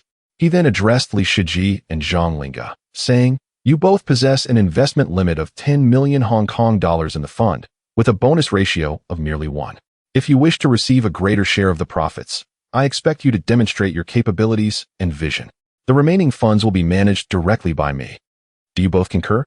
Li Shiji and Zhang Linga exchanged determined glances, igniting their competitive spirit, and in unison declared, agreed. Wang Xingong retrieved a plan from his drawer and presented it to the trio. It detailed several companies he had earmarked months prior, including Heji Huangpu, Jidi, Hengji Zhaoye, Zhenhongji Real Estate, and Changjiang Industrial. Why purchase Heji Huangpu? Yuan Tianfan queried, perplexed. Li Shiji and Zhang Linga also turned their gaze toward Wang Xingong, awaiting his elucidation. Wang Xingong replied, observe the reasons and rationale I have penned for acquiring Heji Huangpu below. Yet, in his mind, he contemplated a different matter. Next year, Li Jiaqing intends to acquire Heji Huangpu. Having engaged with him multiple times, Wang Xingong recognized Li Jiaqing's cunning style, likening him to an old fox. He anticipated that Li Jiaqing was likely covertly accumulating shares of Heji Huangpu. The document elaborated on the reasons for purchasing Heji Huangpu. In 1975, Wei Li was appointed to the board of directors of Heji International, taking on the roles of vice chairman and CEO. Heji Group encompasses 315 companies, yet the management between the parent and subsidiary companies was chaotic and the finances opaque. Wei Li initiated sweeping reforms, streamlining the company by divesting numerous loss-incurring and low-profit entities, allowing Heji International Group to operate effectively. In March 1976, amid a booming stock market with the Hang Seng Index soaring to 456 points, Wei Li seized the opportunity to sell off a batch of shares and reinvest in quality assets under his purview, such as Jukins and Huangpu Dock, ultimately transforming the two into subsidiaries of Heji Huangpu, which then became profitable. When Heji International merged with Huangpu Dock, it boasted 180 companies under its umbrella. Although Huangpu Dock's business scope was limited and talent scarce, it possessed substantial land, while Heji International had extensive operations, with its greatest asset being its personnel. The merger thus formed a complementary synergy. The amalgamation of Heji International and Huangpu Dock birthed Heji Huangpu, emerging as one of the most substantial and diversified enterprises in Xinjiang. It has 8 publicly listed companies, including Heji Huangpu, Hebao, Jukins, and Heji Real Estate, with operations spanning wholesale and retail, container operations, real estate, construction, and investment. The justification for the acquisition included Heji Huangpu's vast land holdings in Xinjiang, its extensive business scope, and significantly enhanced risk resistance. The subsidiaries constituted high-quality assets, with Jukins nearly monopolizing the retail sector in Xinjiang, and its stock price yet to reach the true level of Heji Huangpu. With the population of Xinjiang continually rising and land being finite, Heji Huangpu's market value is bound to ascend. After reviewing the document, Yuan Tianfan asked Wang Xingong, Wang Sheng, how do you plan to proceed with the acquisition? Wang Xingong instructed, Tianfan, utilize the remaining 70 million Hong Kong dollars in Wanhao securities to fully invest in Heji Huangpu. Remember to acquire shares gradually, ensuring that our actions remain undetected, as I suspect someone may have already taken the initiative. The trio was astonished and puzzled. Yuan Tianfan inquired. Wang Sheng, who do you suspect? It is highly likely that Li Jiaqing is already discreetly accumulating shares, Wang Xing'an replied. The others were left in disbelief. Yet Yuan Tianfan assured Wang Xing'an, rest assured. This time we shall ensure he remains oblivious. I will execute the transactions at the lowest possible price. Wang Xing'an then directed Li Shiji and Zhang Linga. You both should also allocate half of your funds to purchase shares of Heji Huangpu, collaborating with manager Yuan to further obfuscate our intentions and remain undetected. The remaining funds should be invested in my selected stocks, in the following order: Changjiang Shiya, Huixing Bank, and Hengji Zhaoya. The two responded in unison. Rest assured, Wang Sheng, we will certainly cooperate well with manager Yuan. Wang Xing'an nodded and addressed the two. Please expedite the gathering of funds. You may commence your actions now. He then turned to Yuan Tianfan and said, Tianfan, you two may initiate your operations. It would be best if you could acquire more stocks at the lowest possible prices by the end of this year. The three nodded in agreement, assuring Wang Xing'an, you can rest easy. Wang Sheng. After conveying his instructions, Wang Xing'an allowed them to attend to their respective tasks. He felt it was time to develop his own business plans and subsequently headed towards the residence of Yin Shuangjia with Lu Dashan. Chapter 30 Acquisition of the Electronics Factory. On the way home, Wang Xing'an inquired of Lu Dashan, Brother Lu, is Xiaoshan managing well with his studies in Xinjiang? Lu Dashan replied, Boss, Xiaoshan is doing quite well. His academic performance is satisfactory. Nodding thoughtfully, Wang Xing'an continued, do you still have some comrades in Xinjiang? As you know, I have developed to this extent, but the situation in Xinjiang is rather precarious. I desire some bodyguards to ensure the safety of my family, so I can have peace of mind. After a brief pause, Lu Dashan responded, on one occasion, I accompanied Xiaoshan to school and encountered a few former comrades.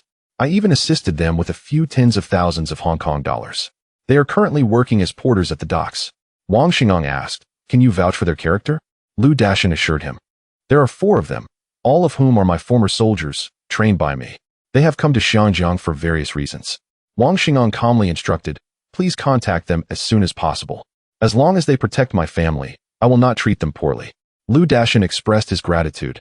Thank you, boss. I am truly appreciative of your willingness to lend a helping hand. Upon returning home, Wang Xing'an found his father seated on the sofa, perusing a newspaper. He questioned, Dad, why are you so leisurely today? His father replied, Xing'an, your business has flourished, but you still need to attend university. It has been quite some time since the semester began, and you have yet to visit. What will the teachers think? Wang Xing'an acknowledged, you are right. I will visit the school tomorrow. His father remained silent, hoping that his son would heed his advice. After all, who can guarantee perpetual success? Education serves as a safety net. After the family had lunch, Wang Xing'an began preparing to establish his first industrial company, which he named Wanhao Game Company. The reason for choosing the gaming industry was that most sectors were dominated by large corporations, making it exceedingly difficult for new entrants to gain a foothold in a short time. Starting from scratch without any foundation made it nearly impossible to thrive in a landscape filled with giants. The gaming industry, however, was different. At present, there were no industry giants, and it was on the cusp of entering a golden era of arcade video games. For someone like him, who had a deep affinity for gaming, this represented an untapped gold mine, capable of generating profits and fostering the continuous development of other products. Recalling that he had previously commissioned Yin Shuangjia to investigate electronics and arcade factories in Xinjiang, he resolved to visit Yin Shuangjia later that day. The following morning, Wang Xing'an and Lu Dashan made their way to Yin Shuangjia's residence. Upon meeting Yin Shuangjia, he eagerly inquired, Shuangjia, how is your investigation into the electronics and arcade factories in Xinjiang progressing? Yin Shuangjia replied, I have thoroughly investigated. Most electronics factories in Xinjiang are facing imminent closure. I searched high and low for arcade factories, but found none. However, I learned from one owner that there are such factories in America. I provided him with 100,000 Hong Kong dollars, and he helped me acquire a machine. Look, it's right there. It can play a block-breaking game. Wang Xing'an expressed his gratitude. Shuangjia, you have been a tremendous help. Yin Shuangjia smiled. I was pleased to assist you, knowing how vital this is for you, as you have always supported me. They then enjoyed playing the arcade machine, relishing the block-breaking game, which transported Wang Xing'an back to his childhood, filled with joyous memories of playing games with friends in arcades. After a while, he asked, Shuangjia, which electronics factories did you investigate? Yin Shuangjie immediately handed him a document containing detailed descriptions of electronics manufacturers in Xiangjiang. After reviewing it, Wang Xing'an quickly identified a large electronics factory on the brink of bankruptcy. The factory, Dongfang Electronics, established in 1969, primarily assembled electronic calculators, earning a modest income. However, its owner, Lu Yuandong, had also set up a research and development department that ultimately yielded no progress, leading to insurmountable burdens. Now, he was compelled to sell the factory, albeit its location was somewhat remote, situated in the Taipei district of the New Territories. Nevertheless, Wang Xing'an resolved to proceed with the acquisition of this factory. After reading the details, he turned to Yin Shuangjie and said, "I intend to acquire Dongfang Electronics. What are your thoughts after your assessment?" Yin Shuangjie replied, "I also think it is a good choice. The factory is indeed quite remote, but it boasts ample space, approximately 0.5 square kilometers, nearly 750 acres. Such a large factory is quite rare in Xiangjiang." Wang Xing'an declared, "Very well, let us proceed to acquire this factory.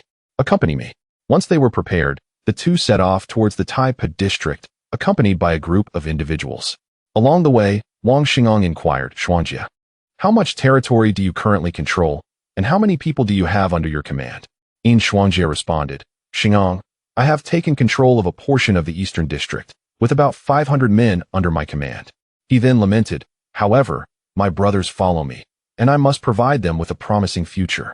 I have established rules against gambling and drug use, fully aware of their dangers. If I were to engage in such activities, my father would certainly disown me.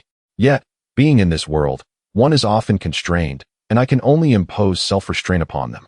Without a source of income, our growth remains stunted. Relying solely on protection fees cannot sustain so many people. Xing'an, could you offer me some advice?" Wang Xing'an pondered for a moment before devising a comprehensive plan to help Yin Shuangjie navigate his challenges. Addressing him, he said, "Rest assured, I already have a plan. After I acquire the electronics factory and develop products, I will assist you in resolving your financial challenges." Yin Shuangjie nodded in agreement. Having witnessed Wang Xing'an's journey of growth and believing wholeheartedly that he would once again achieve remarkable success. Upon arriving at Dongfang Electronics, Wang Xing'an meticulously surveyed the factory, growing increasingly satisfied. He noted that while there may be a lack of talent available for recruitment, fulfilling satisfactory compensation would suffice. The proprietor of the Far Eastern factory, Lu Yuandong, upon realizing that he had recently become the stock market tycoon of Xiangjiang, contemplated the possibility of demanding a higher price. With a respectful demeanor, he addressed Wang Xing'an, stating, "Wang, a mere 50 million Hong Kong dollars would suffice to acquire this factory."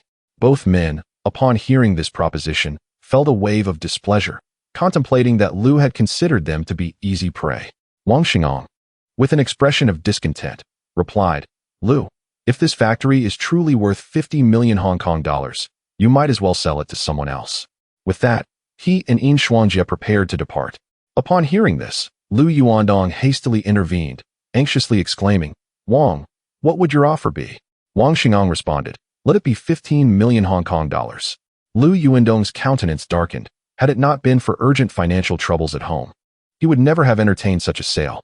Having encountered numerous prospective buyers, each more ruthless than the last, he recognized that while this offer was low, it bore a sincerity that the others lacked. With a smile that resembled more of a grimace than joy, Lu addressed Wang Xing'an once more. "Wang, could you possibly increase your offer? It is rather insufficient." After pondering for a moment, Wang added an additional 3 million. Reluctantly, Lu Yuandong acquiesced. Subsequently, he sought out 3 local law firms to investigate the factory's finances and other pertinent information. Once everything was verified, the two parties, in the presence of their legal representatives, proceeded to sign the contract and complete the transaction. Chapter 31. Wanhao Gaming Company. After the completion of the transaction between both parties, Wang Xing'an realized he had overlooked a significant matter, failing to establish a dedicated law firm. As his future endeavors expanded, a profound understanding of legalities would become increasingly paramount. The frequency of contract signing would rise, and with it, the potential for pitfalls would escalate. The vivid memory of his father being deceived by his childhood friend Wang Zhuqiang lingered in his mind, prompting an immediate decision to return and establish a law firm.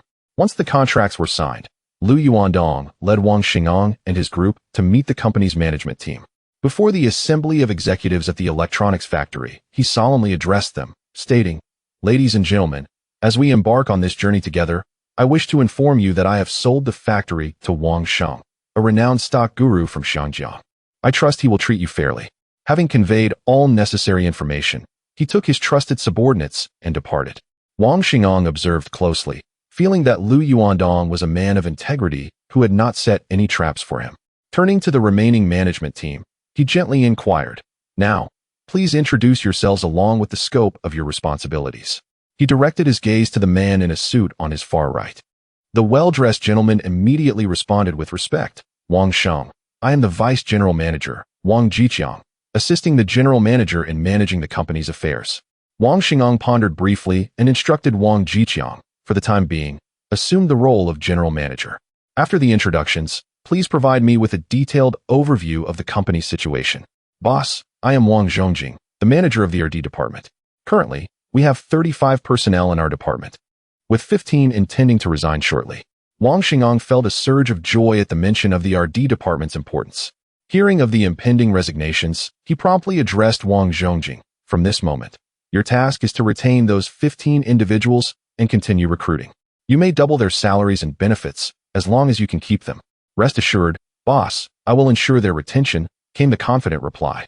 "Boss, I am Li Xiaoli, the finance manager. Henceforth, no financial disbursements shall occur without my signature." Wang Sheng, "The funds in the company's account are insufficient for payroll," she added. "That's not a concern. I will inject capital into the company within the next few days." The management team collectively exhaled in relief upon hearing this. Subsequently, they introduced the Human Resources Manager Zhou Mingzhu, Security Manager Luo Zhuwei, Procurement Manager Li Jinhui, Quality Control Manager Li Xian, and others. After acquiring a general understanding of the situation, he requested Vice General Manager Wang Jiqiang to remain. "Manager Wang, please provide me with a detailed account of the company's current status."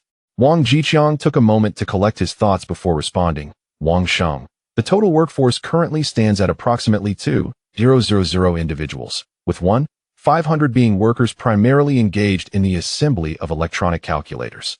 Our profit margins are quite slim, which is why the previous owner established the R&D department in hopes of developing products independently. However, this endeavor was unsuccessful, and we currently have a batch of orders that will take a month to fulfill." "Very well, I am assigning you some tasks," Wang Sheng instructed. "First, reassure the employees and disseminate the news of my acquisition. Assure them that as long as they work diligently, their positions are secure. Second, it is imperative to fulfill this batch of orders diligently and deliver them on time. During this period, no new assembly tasks for electronic calculators are to be accepted. Third, proceed to the Industrial and Commercial Bureau to change the company's trademark to Wanhao Gaming. Fourth, the company's equity structure will appear to be 20 owned by me, while the remaining 80 will be managed offshore. I will also enlist the assistance of Manager Yuan Tianfan from Wanhao Securities in this matter, so you need not worry. Can you accomplish these tasks promptly?" "Wang Sheng, rest assured, I will ensure they are completed. Your ability to secure the general manager position hinges on your actions, particularly in soothing the workers. If issues arise, I will hold you accountable. However, if you succeed, your salary and bonuses will double, and I will remove the interim designation from your title. I only seek results." Wang Jiqiang, filled with excitement, repeatedly assured Wang Xingong of his commitment to fulfill these tasks. Once all arrangements were made, Wang Xingong felt at ease as he made his way to Hong Kong Island. In a lavish office at Wanhao Securities, Wang Xingong sat in his chair, gazing at Yuan Tianfan. "Tianfan, I have recently acquired an electronics factory. There are several matters I need you to expedite. First, transfer a few personnel from the company to work temporarily at the factory, with doubled salaries and superior benefits. Second, the equity of my electronics factory will also be processed offshore. I will instruct Wang Jiqiang from the factory to contact you shortly. Please assist him in expediting the offshore arrangements. Third, compile a list of renowned law and accounting firms in Shangjiang for potential collaboration. Gather the necessary information and complete this within the next 2 to 3 weeks. I require personnel from various departments, 2 from human resources, 2 from finance, and 2 from our marketing department to serve as sales managers at my factory. However, all participation must be voluntary, with doubled compensation and bonuses. Wang Sheng, you can count on me to complete this promptly. At 2 in the afternoon. Wang Xingang and his driver Lu Dashan headed to HSBC's headquarters in the Kuntong building. Earlier that morning, he had communicated with HSBC regarding his intentions. In a luxurious office on the second floor of the Kuntong building, Wang Xingang sat on the sofa, addressing the white gentleman before him with utmost respect. Shen Sheng, I will be direct. I wish to secure a loan of 100 million Hong Kong dollars. Shen Bai contemplated the young man before him for less than 5 minutes before nodding in agreement. Wang Sheng, no problem. We can sign the contract now, and you will receive the funds within 3 days. In Shen Bai's mind, this was an opportunity he could not pass up. He had witnessed Wang Xinggang's remarkable journey to this point, a veritable miracle. At the charity gala in Shangjiang, Wang Xinggang's 2 foundations successfully raised over 100 million in a matter of days, a feat he comprehensively understood. Thus, he harbored no concerns regarding Wang Xinggang's ability to repay. In fact, he now hoped that Wang Xingang would seek to borrow even more funds from Huifeng, fostering a close connection between them. After reaching an amicable agreement, both parties were quite pleased and proceeded to sign the contract in the presence of their respective legal representatives. Chapter 32, Xiangjiang Block. Upon returning home, Wang Xingang was immersed in contemplation about the design of his inaugural arcade game. His aspiration was to develop a classic arcade game that would propel his gaming company to fame and fortune, yielding a continuous stream of profits. Through persistent development, he envisioned transforming his entrepreneurial dreams into reality. His thoughts wandered to the renowned Beiji Xiong Block, a game known for its simplicity in development and potential for substantial profit. In the annals of history, this game was created by a young polar bear and, after being published by Nintendo, achieved global acclaim, reportedly generating revenues exceeding $100 million. Wang decided to name his version of the game Xiangjiang Block. Recalling the appearance of this game from his previous life, he began drafting a plan for it on paper. Once he completed the game plan, he instructed Lu Dashan to drive him to Yinshuangjia. After a brief conversation with Yinshuangjia, he handed over 1 million cash for the purchase of 2 medium-sized machines. He then directed him to arrange for the arcade machines purchased from the United States to be delivered to Wan Hao Gaming Company. After receiving his agreement, he returned to his villa. Subsequently, Wang Xingang picked up the landline phone at home and called Wang Jiqiang at Wan Hao Gaming Company. Eagerly, he inquired, Jiqiang, how is the task I assigned to you progressing? Wang Jiqiang, upon hearing this, responded promptly, Wang Sheng, the morale among the employees remains stable, and completing the assembly of the electronic calculators within the stipulated time should pose no issue. The company logo has been changed to Wan Hao Gaming Company, but the equity structure is still being addressed. Manager Yuan Tianfan mentioned it would take about 2 more weeks. Wang Xingang felt elated upon hearing this and quickly stated, I am now informing you of the next task. I have dispatched a machine, specifically an arcade. Please hand it over to Wang Zhongjing in the R&D department and ensure they replicate it with full dedication to achieve independent production. Additionally, recruit a large number of programmers and sound designers with competitive salaries. Can this be accomplished? Wang Sheng, I will do my utmost to complete it. Wang Jiqiang replied resolutely. Good. Upon completion, you shall report to the general manager of Wan Hao Gaming Company, Wang Xingang, he said in a calm tone. Rest assured, Wang Sheng. Wang Jiqiang responded enthusiastically before they concluded the call. On the 4th day, after the funds from HSBC arrived, Wang Xingang injected 50 million Hong Kong dollars into Wan Hao Gaming Company. Upon returning to the office, he inquired of Yuan Tianfan, Tianfan, how are matters progressing? King Sheng. The HR department has selected 2 candidates, Li Xiaoyu and Li Zhixin. The finance department has also chosen 2 individuals, Gan Shuangxi and Guan Yuding. The publicity department selections are Li Yugong and Li Xiaoyan. Yuan Tianfan reported promptly. Nodding in acknowledgement, Wang Xingang asked, what is the status of the equity arrangement? Wang Sheng. The equity processing will likely take about another week, Yuan Tianfan replied. Very well, good work, Wang Xingang said appreciatively. Wang Sheng. Here are the materials I gathered on prominent law firms and accounting firms in Shangjiang, Yuan Tianfan added while handing over the documents. Receiving them, Wang Xingang instructed, Tianfan, please summon these individuals immediately. We are preparing to head to Wan Hao Gaming Company. Once all preparations were complete, they set off in a car toward Wan Hao Gaming Company. Upon arrival, after assigning tasks to his subordinates, Wang Xingang finally felt a sense of relief. It was essential for the company to have trusted personnel. He then approached Wang Zhongjing in the R&D department. Upon seeing Wang Zhongjing, he greeted him with a beaming smile, saying, "Wang Sheng, we have succeeded in replicating the machine. However, we cannot duplicate the core component, the arcade motherboard. The rest is manageable. Then I need you to focus on modifying this arcade to circumvent existing patents. Please compile a list of the necessary components for me." Wang Xingong instructed immediately. "Not a problem. We merely need to alter the appearance. The remaining components are standard. As long as we assemble it properly, we will not infringe on any patents. I can provide you with the parts list right away," Wang Zhongjing confidently asserted as he handed over the prepared list. "How long will it take to complete?" Wang Xingong inquired. 3 days. After 3 days, I will come to check. You will be rewarded for your efforts," Wang Xingong stated. Having resolved the hardware issues, he then accompanied Wang Jiqiang to meet the 3 programming personnel and 2 sound designers. After introductions, Wang Xingong handed his game plan to the most skilled among them, Gao Chong, saying, "Please review this and estimate how long it will take to develop this game." After a quick examination, Gao Chong replied, "We can complete it in no more than 3 days. From this day forth, you will be the manager of the software department, and they will be your subordinates. I expect results. If you succeed in 3 days, your bonuses for this month will be doubled," Wang Xingong expressed with great enthusiasm. "Wang Sheng, rest assured, we will deliver in 3 days," Gao Chong affirmed resolutely. Wang Xingong then returned to his office and asked Wang Jiqiang to summon the procurement manager, Li Jinhui, along with the finance personnel, Gan Shuangxi and Guan Yuding. Subsequently, he presented the procurement list to the purchasing manager, Li Jinhui, and remarked, "I require the procurement to be completed within 3 days, beginning with an order of 20,000 components. The funds will be subject to your and your colleague's scrutiny before approval." Li Jinhui cast a glance at the list and solemnly assured Wang Xingong, "I will certainly accomplish this within 3 days."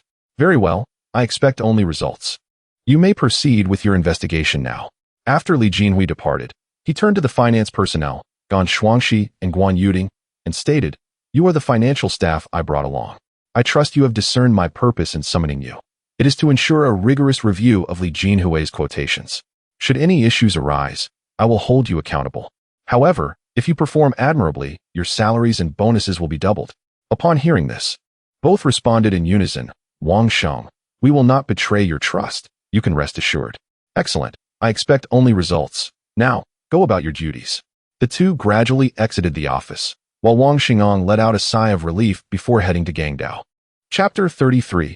Continuing education at Xiangjiang University. Upon arriving at the island and returning to his villa, Wang Xingong began to peruse the materials provided by Yuan Tianfan regarding Xiangjiang law firm and the accounting firm.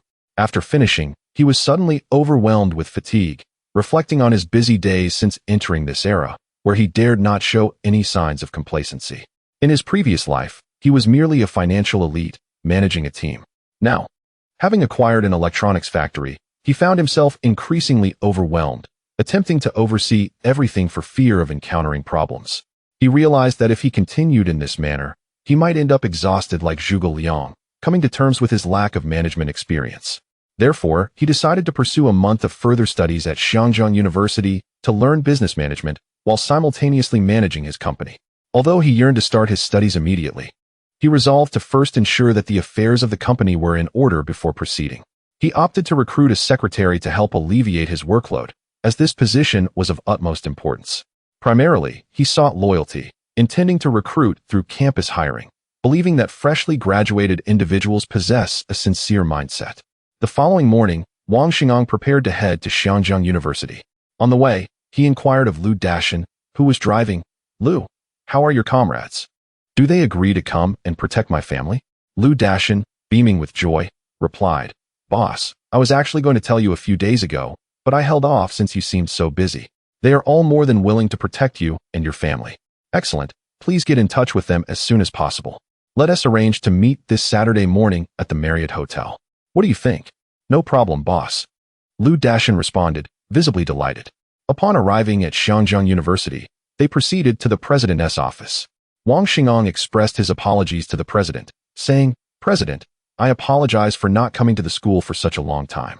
The president, understanding Wang's busy schedule, replied, "Wang, as a busy person, we understand." Hearing this, Wang Xingong decided to reveal his intention. "As a student, I wish to contribute to the school and donate 10 million Hong Kong dollars." He added, I have come to further my studies in business management for a month, and I would like to request your assistance with another matter. The president's expression immediately brightened as he warmly responded, Xing'an, on behalf of the school, I sincerely thank you for your generous donation. I wholeheartedly welcome your decision to study here. I will ensure that you receive instruction from the finest business management professors, though theoretical knowledge will be emphasized, and practical experience may be limited. Please, feel free to express any requests. I wish to recruit a diligent, capable, and responsible secretary, but she must possess a grateful heart. The president, with a familial tone, replied, We are now like family. I shall present you with one candidate for your consideration. Her name is Fang Yufan, and she has just graduated, majoring in business management. Her family, much like yours in the past, resides in a slum. However, she is exceptionally filial, and it was quite a challenge for her to gain admission to Xianjiang University, with the school providing substantial assistance for her graduation. You may evaluate her. I can provide you with her information. He then retrieved Fang Yufan's profile from the pool of recent graduates and handed it to Wang Xing'an.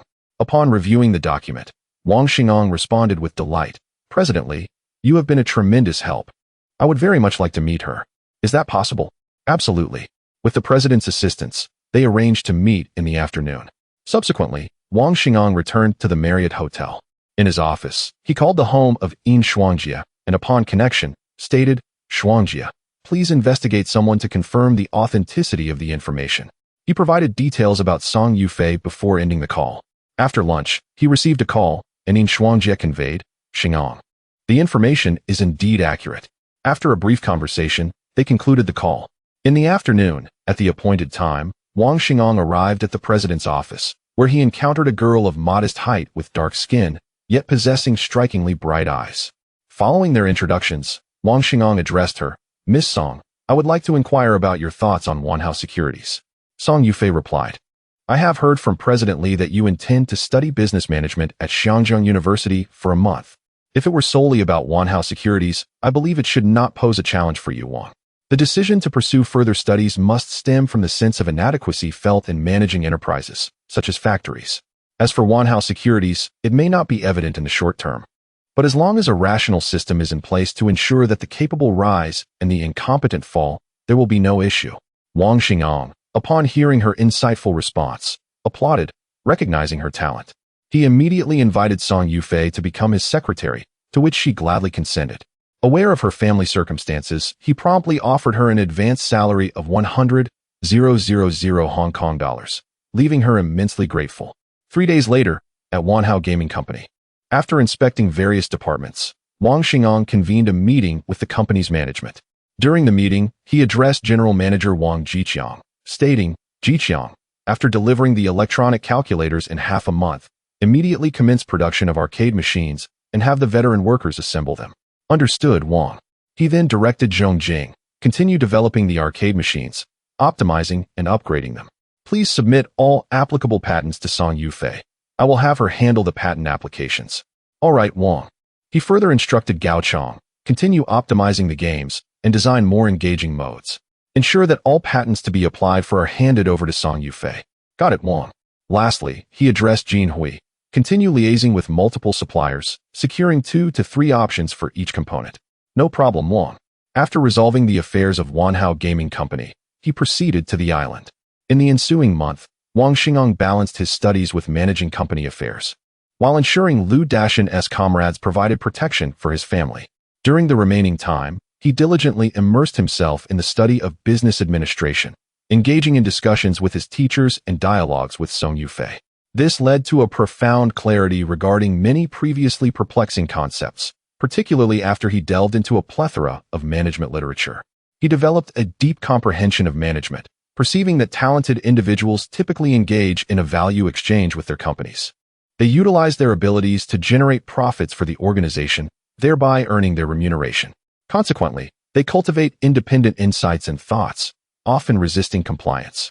Conversely, those lacking talent possess insufficient value and frequently resort to personality exchanges. Without their own critical thinking or independent viewpoints, they merely flatter their superiors. Such individuals, regardless of the correctness of their leaders' directives, execute their orders earnestly. While they may be favored by management, they pose the greatest risk to the company. The essence of management lies in enhancing operational efficiency, with the alignment of capabilities to roles serving as the foundation for effective management. He holds in high regard the theory of meritocracy advocated by Cao Cao. He has also conceived his own management model, which emphasizes core competencies aligned with job roles as the primary benchmark for assessing talent.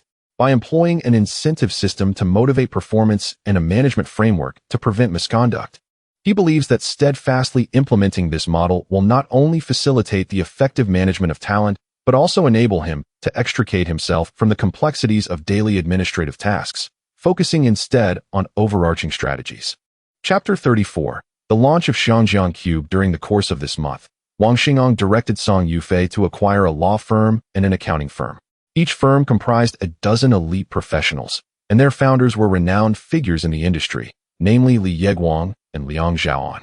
He instructed Li Yeguang's law firm to assist his company in applying for patents and providing legal support, while Liang Zhaoan's accounting firm was tasked with monthly audits of his enterprise's financial affairs. The acquisition of these two firms cost him 10 million Hong Kong dollars. He understood profoundly that a highly modernized conglomerate must possess diverse professional talents, forming a team for effective management. In a rapidly evolving commercial society, a group aspiring for competitiveness must be supported by a cadre of capable professionals. He continually reflected on himself, realizing that as the founder of an enterprise, one must possess a broad-minded spirit and a generous demeanor, being willing to employ and empower others. He aspired to emulate Liu Bang, uniting all capable individuals around him, encouraging them to contribute their wisdom and insights. He aimed to embody the virtues of adaptability and inclusiveness, drawing upon the strengths of the world for his own benefit. This would ensure that the enterprise navigated its rapid growth without losing its direction, making sound decisions and progressing along the correct path. He vowed to himself that he would maximize the potential of every individual, optimize resources, facilitate the smooth flow of goods, and seize both domestic and international opportunities to amass substantial wealth. 1 month later, at Wanhao Game Company, General Manager Wang Jiqiang respectfully addressed Wang Xingang, saying, "Wang Sheng, we have produced 1,000 arcade machines, with 500 designated for the Shangjiang Cube game, and the other 500 prepared for Xiangxianglu and Lianlian, Kansas." Over a month ago, inspired by memories of games he had played in his previous life, Wang Xingang had designed these two game concepts. Let us see the machines and experience them firsthand. As they gathered before the Shangjiang Cube arcade machines, they immersed themselves in play, losing track of time for an entire hour. Wang Xingang was transported back to his childhood, reminiscing about the joy of gaming with friends in an arcade. Realizing the time, he quickly roused the group. "Shuangjia, do you find the game enjoyable?" He inquired of the engrossed Yin Shuangjia. "Xingang, it is incredibly fun. Could you gift me a machine? Do you recall the money-making scheme I mentioned over a month ago?" "This is it," Yin Shuangjia responded, suddenly enlightened. "Indeed, every opportunity requires a coin to be invested," Wang Xingang confirmed. "How did you conceive this idea?" "It is brilliant. Establish an arcade every 100 meters in your area, and you will undoubtedly see profits, allowing for gradual expansion and abundant revenue." As he spoke, he handed Yin Shuangjia a check for 1 million Hong Kong dollars. "Take this and open 2 or 3 stores to start." Considering his brothers, Yin Shuangjia gritted his teeth and accepted the offer.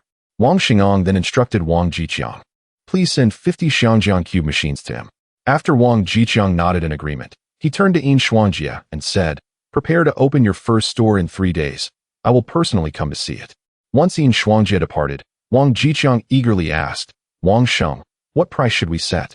"The cost is 5,000 Hong Kong dollars, so let us price it at 10,000, Wang Xingang replied. "Understood, Wang Sheng." He then visited the R&D department to hear from hardware manager Wang Zhongjing about the progress of the home console development. How is the home console coming along? A month prior, he had tasked Fang Yufan with expediting its development. "It will take at least 2 years. We still need to procure some equipment from abroad, especially the processors. Rest assured, I will find a way to make it happen. The success of the arcade and home console depends on your efforts. If you need funds or personnel, do not hesitate to ask. Continue working diligently. Bonuses and rewards will not be an issue once the products are developed." The hardware team was invigorated by his words, their motivation soaring. Next, he visited the software department, which had become a haven of talent, nearly exhausting the recruitment pool at Xiangjiang Polytechnic within this month. "Gao Chong, How is the development of Xiangxiang Lu and Lianlian can progressing? Wang Sheng. Xiangxiang Lu will be completed within 2 months. Lianlian can will take a bit longer, at least 6 months. Good. Expedite your recruitment efforts and form small teams of 2 to tackle both projects with full vigor. Absolutely, Wang Sheng. He conducted a thorough inspection of the remaining departments before returning to Hong Kong Island. On the way, he reminded Fang Yufan, please keep track of their progress and report any developments to me immediately. Understood, Wang Sheng. In the following 3 days, Wang Xingang busied himself with company affairs, monitoring the status of Wanhao securities and issuing directives. On the 3rd day, he visited the newly opened arcade operated by Yin Shuangjia. As he entered, he noted its spaciousness, albeit shrouded in a haze of smoke. Everyone was intently engaged with the Xiangjiang cube machines. After some time, he turned to Yin Shuangjia, who was grinning broadly, and inquired about the revenue. Xingang, this is a miracle. We earned over 3,000 Hong Kong dollars this morning alone. The group was taken aback by this revelation. Wang Xingang had anticipated profitability from the games, but not to this extent. Fang Yufan admired her boss's foresight, while the others looked at Wang Xingang with admiration. After a moment of contemplation, he advised Yin Shuangjia, you must manage your team effectively, fostering a sense of unity to develop a cohesive organization. Xingang, could you teach me how to do that? Yin Shuangjia asked. How can a society develop without internal strife, unifying into a formidable force for progress? Wang Xingang, upon reflection, recalled the management strategies of the Hailong Hui from his past life, which provided him with clarity. Do not worry, I will draft a plan in the coming days. You should study it diligently and establish your own society, managing it with care. Xingang, rest assured, I will certainly manage it well. Within this week, I will complete the plan and present it to you. Following this, the group bid farewell and departed. Chapter 35. The Sensation of Xiangjiang. The front page of the Xian Bao features a headline about the miraculous stock market guru, Mr. Wang Xingang. According to insights gathered by our reporter, Mr. Wang generously donated 10 million Hong Kong dollars to Xiangjiang University a month ago. Of this amount, 5 million Hong Kong dollars was allocated to assist underprivileged students, while the remaining 5 million Hong Kong dollars was dedicated to enhancing the school's infrastructure. This remarkable contribution stands as the largest donation the university has received to date. Having emerged from the depths of poverty, Mr. Wang, after amassing a fortune, remains true to his roots and is committed to giving back to society, enabling more impoverished students to secure a brighter future. The president of Xiangjiang University noted that during his month-long study of business administration, Mr. Wang demonstrated exceptional diligence and an insatiable thirst for knowledge, highlighting his dedication to learning. Our reporter, tracking Mr. Wang's career trajectory, learned that he acquired a large electronics factory in the Taipa district of the New Territories a month ago. This factory is currently engaged in the production of a gaming machine named Xiangjiang Fangkuai. In the eastern district of Hong Kong Island, our reporter discovered numerous gaming stores bustling with patrons, all captivated by the allure of Xiangjiang Fangkuai.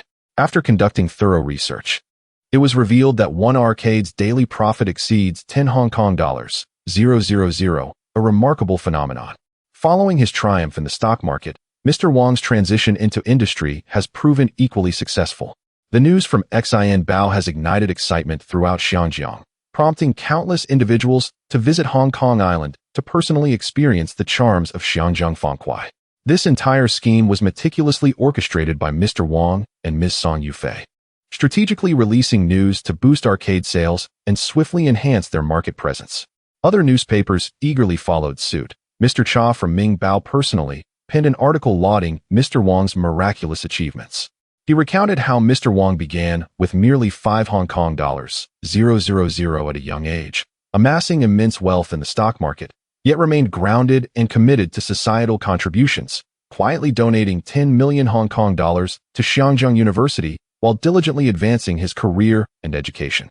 He stands as a beacon for the youth of Xiangjiang.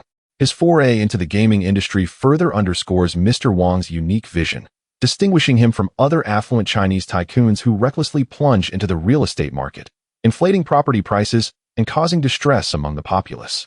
Mr. Wang's entry into the gaming sector not only creates numerous job opportunities, but also benefits society, highlighting the pressing need for individuals like him in Xiangjiang.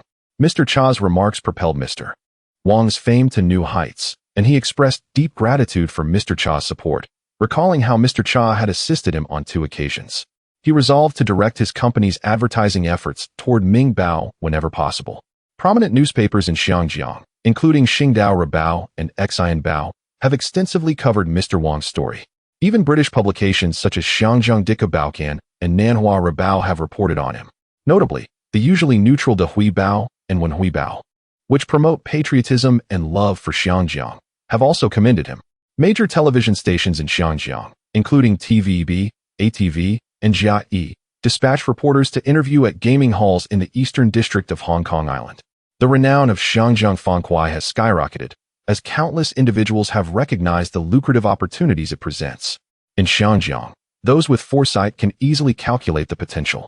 Each machine costs merely 10 Hong Kong dollars, 000, with daily earnings reportedly ranging from 3 Hong Kong dollars, 000 to 4 Hong Kong dollars, 000, ensuring a swift return on investment within a week, an undeniably lucrative venture. A multitude of investors flocked to Wanhao Gaming Company seeking to make inquiries, while various associations dispatched representatives to secure purchases, with some resorting to intimidation. At this juncture, Mr. Wang had transformed significantly, having established connections with key figures in the Hong Kong government through the Wanhao No. 1 Fund.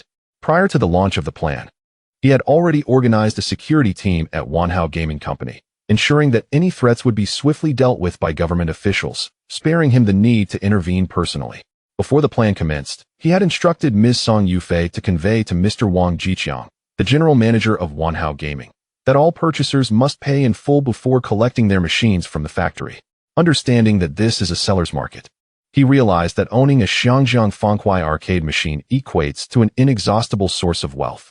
Days later, in the Wanhao Securities office, Ms. Fang Yufan, beaming with joy, reported to Mr. Wang, "Mr. Wang, we have sold 1,000 Xiangjiang Fangkuai arcade machines, generating 10 million Hong Kong dollars in revenue, with a profit of 5 million Hong Kong dollars.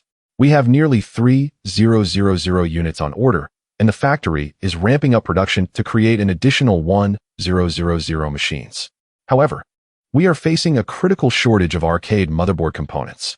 Our suppliers in Xiangjiang have suddenly raised prices, which will significantly reduce our profits." Testing her strategic thinking, Mr. Wang inquired, "What do you suggest we do?" "Mr. Wang, we must not yield. Any compromise would only embolden them further. The only solution is to urgently send someone to Japan or the United States to procure a production line for gaming consoles," she asserted. Mr. Wang nodded approvingly, responding, "You are correct. We cannot concede. Please assess which employees have previously traveled to Japan or the United States, and we shall deliberate on whom to send to expedite the acquisition of a motherboard production line. We must be proactive to avoid dependency." "Understood, Mr. Wang," she replied. Mr. Wang added earnestly, "Your next task is to monitor the situation at Wanhao Gaming Company and report back to me. First, instruct Mr. Wang Jiqiang to prioritize the production of the 1,000 Xiangjiang Fangkuai units. We will find a solution for the gaming console issue promptly. Second, ask him to conduct a market capacity survey for Xiangjiang Fangkuai. Please conduct a thorough analysis to determine the maximum capacity of Xiangjiang Fangkuai and examine the foreign market, subsequently compiling a report for my prompt review.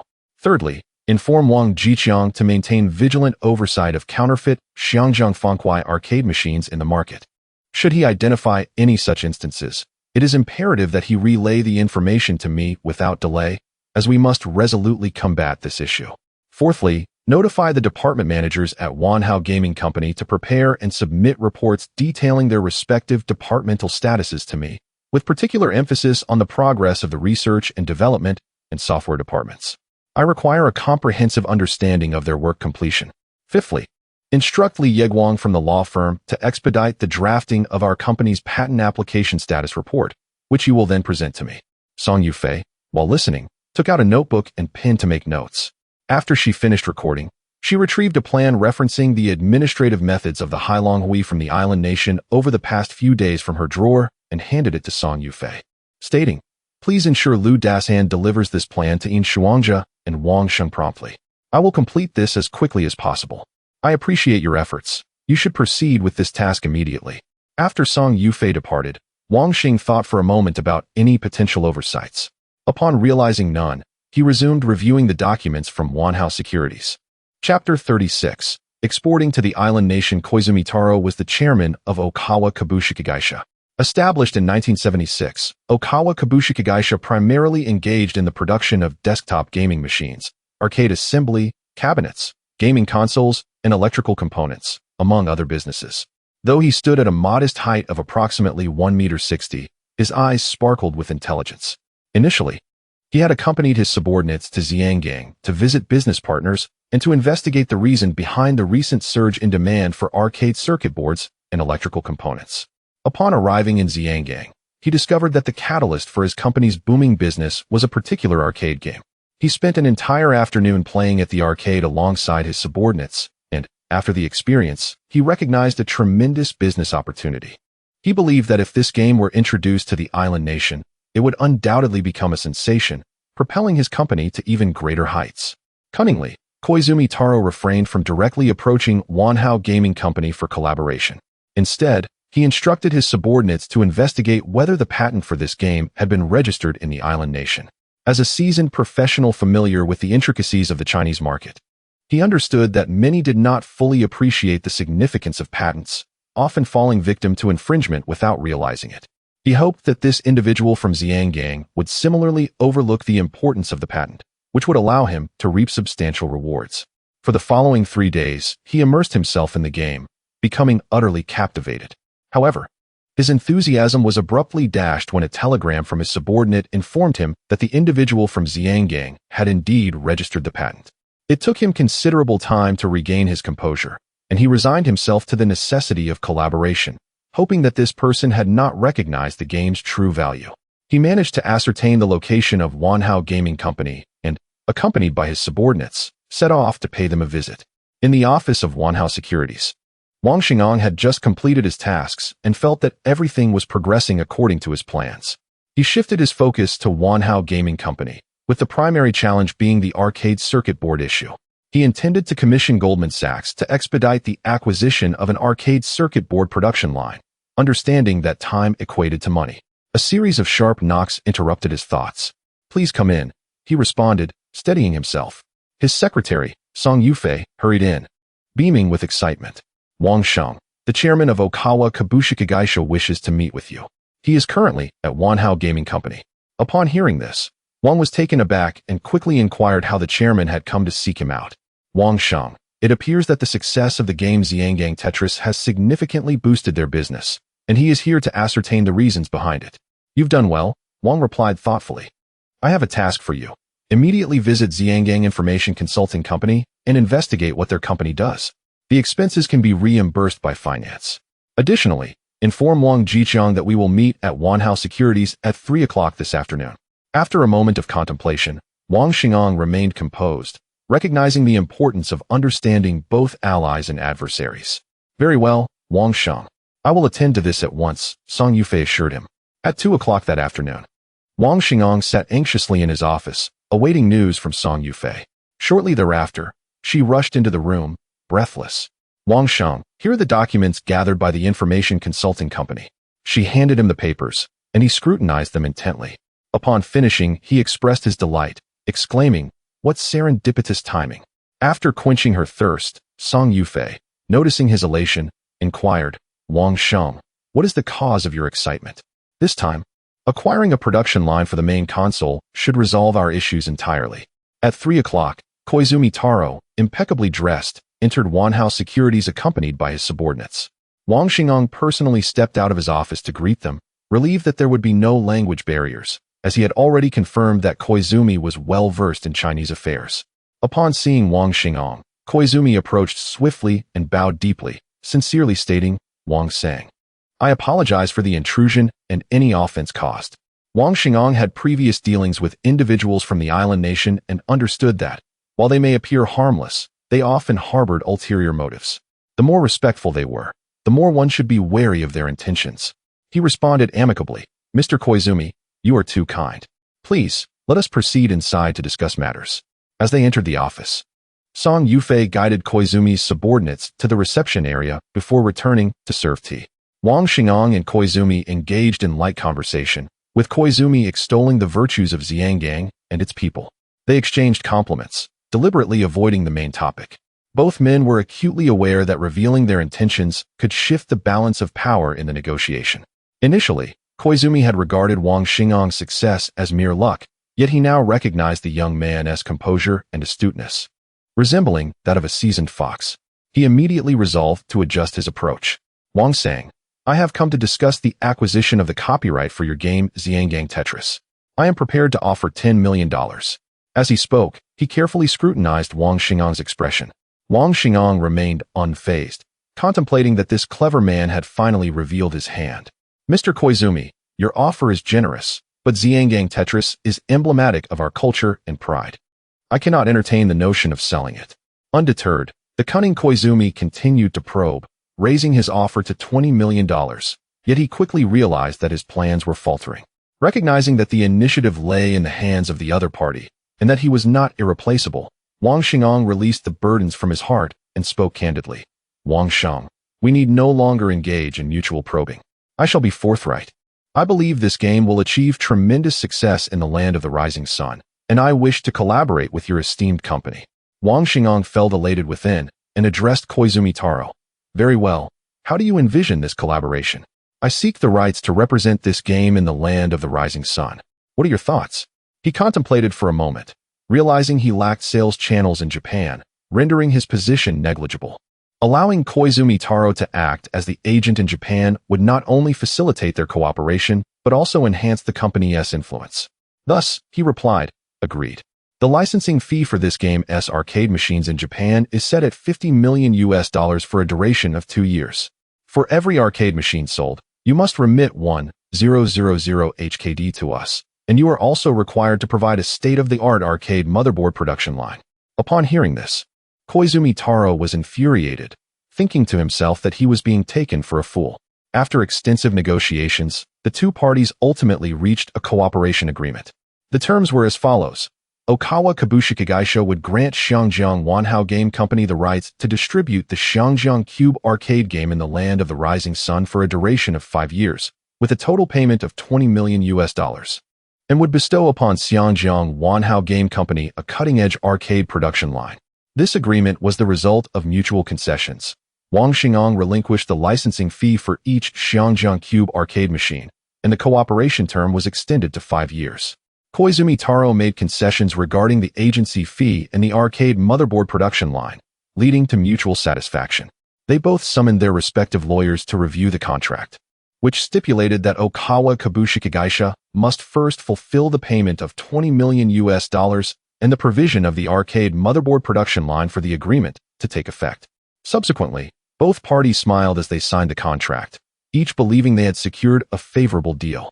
Wang Xingang was particularly delighted, having relinquished the licensing fees for each Xiangjiang Cube arcade machine, which he had no genuine desire for. He understood that creating counterfeit versions in the territory of the Japanese would be exceedingly easy.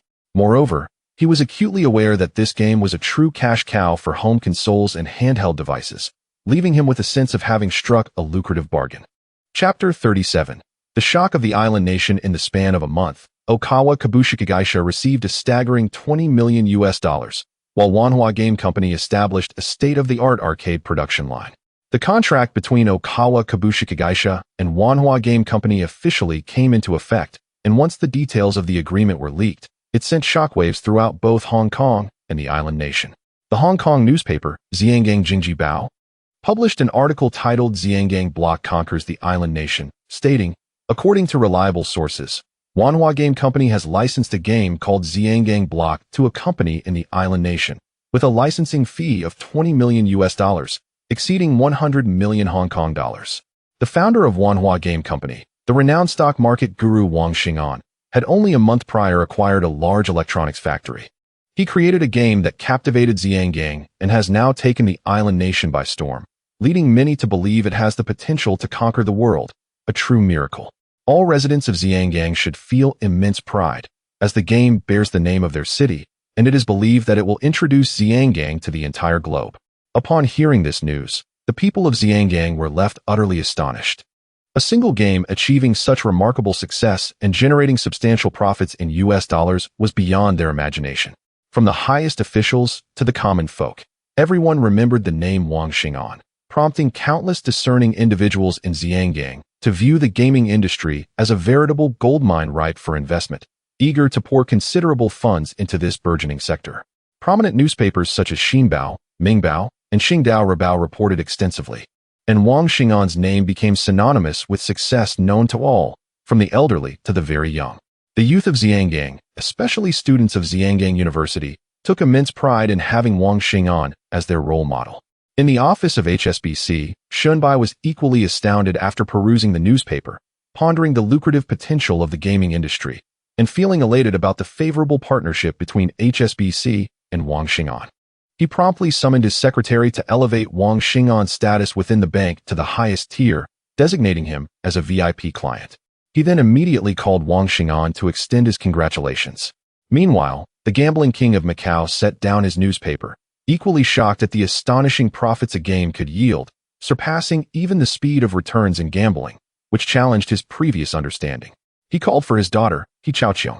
Upon her arrival, He Chaoqiong was perplexed by the newspaper handed to her by He Hongsun, but accepted it nonetheless. Upon reading its contents, her face brightened with joy as she murmured, "Brother Xing'an is truly remarkable." Memories of Wang Xing'an placing a pendant around her neck during a charity auction flooded her mind, causing her cheeks to flush with warmth. Observing his daughter's reaction, the gambling king reminisced about his own youth, realizing that he had perhaps underestimated Wang Xing'an's potential. He then decided to address He Chaoqiong, saying, "Ah Qiong, you should attend Xiangang University, so you can have companionship with Wang Xinyu." He Chaoqiong nodded enthusiastically, and the gambling king chuckled at her delight. In the office of the chairman of Global Shipping Company, the shipping magnate paused after reading the day's newspaper and turned to his son-in-law, Wu Guangjing, asking, "What do you think, Guangjing? Father, is it true that this game is so profitable? While no one can guarantee success, I have observed one individual continuously achieving it, almost as if he can foresee the future. It seems he possesses both the fortune of wealth and remarkable foresight. I believe both aspects are at play here. Guangjing, you should cultivate a closer relationship with Wang Xing'an. Such individuals are best befriended rather than opposed." Wu Guangjing nodded in agreement, assuring his father, "Rest assured, father." The shipping magnate then picked up the phone to call Wang Xing'an's office and convey his congratulations. In the office of Wanhua Securities, Wang Xing'an received numerous calls from affluent Chinese tycoons. Eventually, overwhelmed, he asked Song Yufei to take his place in responding to the calls, allowing him a moment to contemplate his next steps. The island nation was in an uproar, with the newspaper Daily News publishing an article titled "The Shame of the Island People," stating, "Our reporter has confirmed that Okawa Kabushika Geisha is representing a street game invented by a Hong Kong resident called Xiangang Block. The licensing fee of $20 million is a disgrace to our nation. We boast countless excellent games, and we are a kingdom of gaming. Yet Okawa Kabushika Geisha has opted to represent a game from Hong Kong, paying a steep price of $20 million. This is an affront to our national pride, and we urge all citizens to boycott the Xiangang Block game and to support the games created by our own people." Major newspapers such as the Island Economic News and Financial News echoed similar sentiments, attempting to tarnish the reputation of Xiangang Block. Yet this attention inadvertently made the game even more anticipated among the populace. Hiroshi Yamauchi, head of Nintendo in the island nation, noted the fervent discussions surrounding the game in the newspapers. Intrigued by this Hong Kong company, he hastily instructed his subordinates to investigate Wanhua Game Company, quickly dismissing the matter from his mind afterward. Taro Koizumi of Okawa Kabushika Geisha, despite the negative press, recognized that the game had gained significant notoriety and become one of the most anticipated games among the islanders. He called upon his subordinate, Takeshita Nakajan, asking, "How many units of Xiangang Block have we produced thus far?" "President, we have already produced 500 units of Xiangang Block arcade machines, and we should be able to manufacture around 3,000 units within a month," replied Takeshita Nakajan promptly. "Then instruct the sales team to promote these machines in various arcades immediately," Taro Koizumi commanded without hesitation. "Yes, President, I will take care of it right away," Takeshita Nakajan affirmed. Upon hearing this, Koizumi Taro felt an overwhelming sense of joy and remarked to Takeshita Nakajan, "This time, I shall ensure that this game becomes a sensation throughout the archipelago. You may proceed with the arrangements." After Takeshita Nakajan departed, the room was filled with the sound of Koizumi Taro's laughter. He believed that despite the considerable sacrifices made, He held a profound optimism for this game. Drawing upon his years of experience, he was confident that this game would undoubtedly achieve great popularity in the archipelago. The citizens of the nation had already become acquainted with the game, and thus, once it was launched, it was destined to captivate the hearts of the people. Chapter 38. The Fiery Island Nation. A week later, in the office of Okawa Kabushika Geisha, President Koizumi Taro inquired of his subordinate, Takeshita Naka Toshiyuki, about the status of their production of Xiangjiang Fangkuai arcade machines. How many units of Xiangjiang Fangkuai have we prepared? How much interest have you garnered from potential buyers in these past few days? Takeshita Naka Toshiyuki replied earnestly, currently, our company has manufactured 1,000 units of the Xiangjiang Fangkuai arcade machines. During my recent outreach to arcade owners, most expressed skepticism towards the game and were reluctant to place orders. As of now, we have secured only 50 pre-orders, contingent upon observing player satisfaction before any payment is made. Upon hearing this, Koizumi Taro scoffed dismissively. That merely reflects their lack of vision. Once the Xiangjiang Fangkuai demonstrates its prowess, they will be begging us to supply them, and it will be at my discretion. What is our current production cost for each Xiangjiang Fangkuai arcade machine? Takeshita Naka Toshiyuki promptly responded, we have managed to reduce the production cost to 400,000 yen, nearing $2,000. President, what shall we set as the retail price? With unwavering confidence, Koizumi Taro declared, set the price at 2 million yen for each Xiangjiang Fangkuai arcade machine. Takeshita Naka Toshiyuki was taken aback, pondering if the president had lost his mind, and quickly questioned, President, 2 million yen is almost $10,000. If we fail to sell, the losses could be substantial. Koizumi Taro responded with hearty laughter, addressing his subordinate, do you believe I have a fallback option? I have invested $20 million in an advanced arcade motherboard production line. My years of experience lead me to believe this game is a classic and will undoubtedly become a sensation. As for your concerns about sales, I will find a solution. Now, execute my orders immediately. First, secure rental space in major shopping centers across our island nation. Fill each location with at least 100 Xiangjiang Fangkuai arcade machines within 2 weeks. We shall host a Xiangjiang Fangkuai tournament, selecting the strongest player in each city to receive a reward of 1 million yen over 3 days. Second, issue a press release to all major newspapers, with the theme proclaiming the arrival of the Xiangjiang Fangkuai arcade machines. The great people of our island nation may fear it, yet they must conquer it.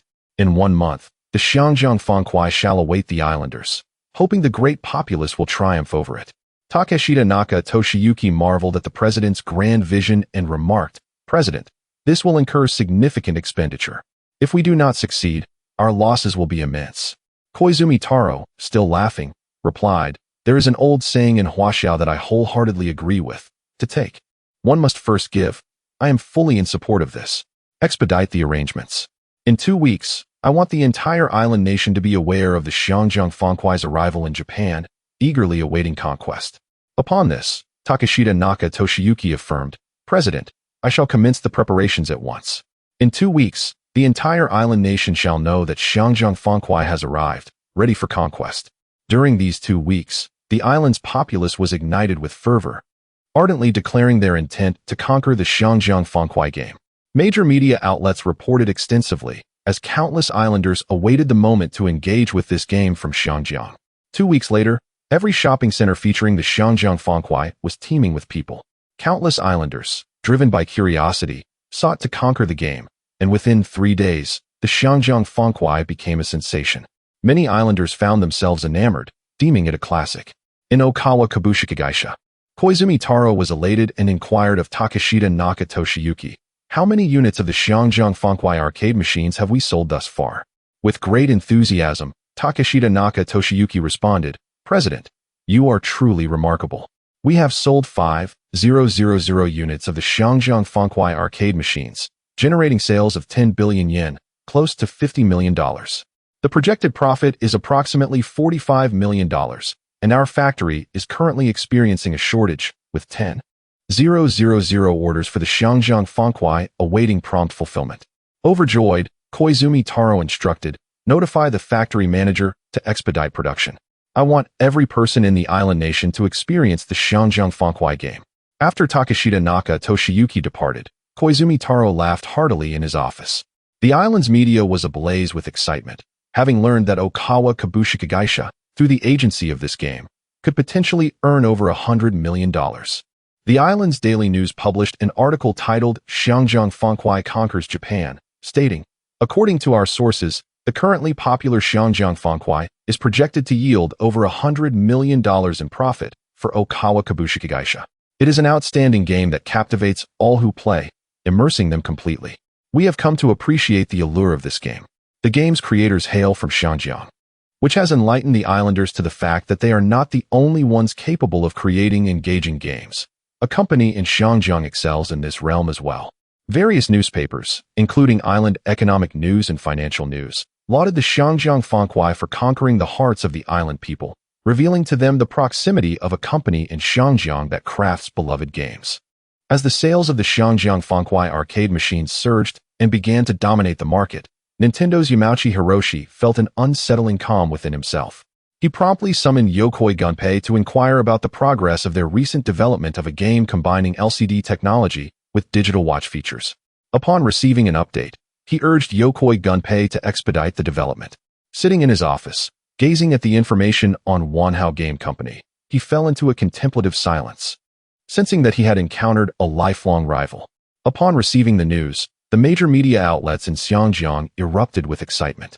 The Xiangjiang Economic Daily reported that the arcade game known as Xiangjiang Fangkuai has captivated the people of the island nation. According to our sources, Wanhao Gaming Company's creation, Xiangjiang Fangkuai, has become immensely popular among the island's populace.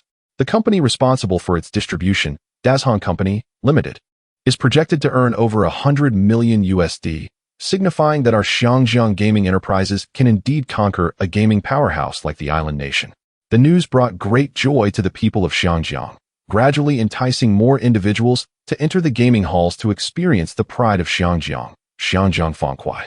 Major newspapers such as Xian Bao, Mingbao, and Xingdao Daily reported extensively, informing the citizens of Xiangjiang about the substantial profits from the game, further solidifying the resolve of discerning individuals from Xiangjiang to venture into this industry. In the Wanhao Securities office, Wang Xingong was equally astonished, pondering the unexpected success of the game that could yield such immense profits for Dazhong Company, Limited. He felt a twinge of imbalance, taking a while to compose himself. His secretary, Fang Yufan, entered promptly to report, "Wang Sheng, the surge in popularity in Japan is gradually boosting our arcade sales in Xiangjiang. We have 5,000 orders for Xiangjiang Fangkuai arcade machines." After hearing this, Wang Xingong instructed Fang Yufan, "You must inform Wang Jiqiang to expedite production and fulfill the orders as soon as possible." In the now empty office, Wang Xingong contemplated that it was time to introduce Xiangjiang Fangkuai to the larger market of the United States, beginning to devise a plan. Chapter 39. Recruitment and Expansion. Over the course of more than a month, Wanhao Game Company has rapidly evolved into a leading gaming enterprise in Xiangjiang. Wang Xingong has been contemplating strategies to further enhance the company's growth. The market in Xiangjiang is undoubtedly limited. Thus, the only path to fortify Wanhao Game Company lies in expanding beyond its borders. Early the next morning, seated in the Wanhao Securities office, Wang Xingong summoned his secretary, Fang Yufan, and inquired, "Yufan, please provide me with an overview of Wanhao Game's sales performance over the past month.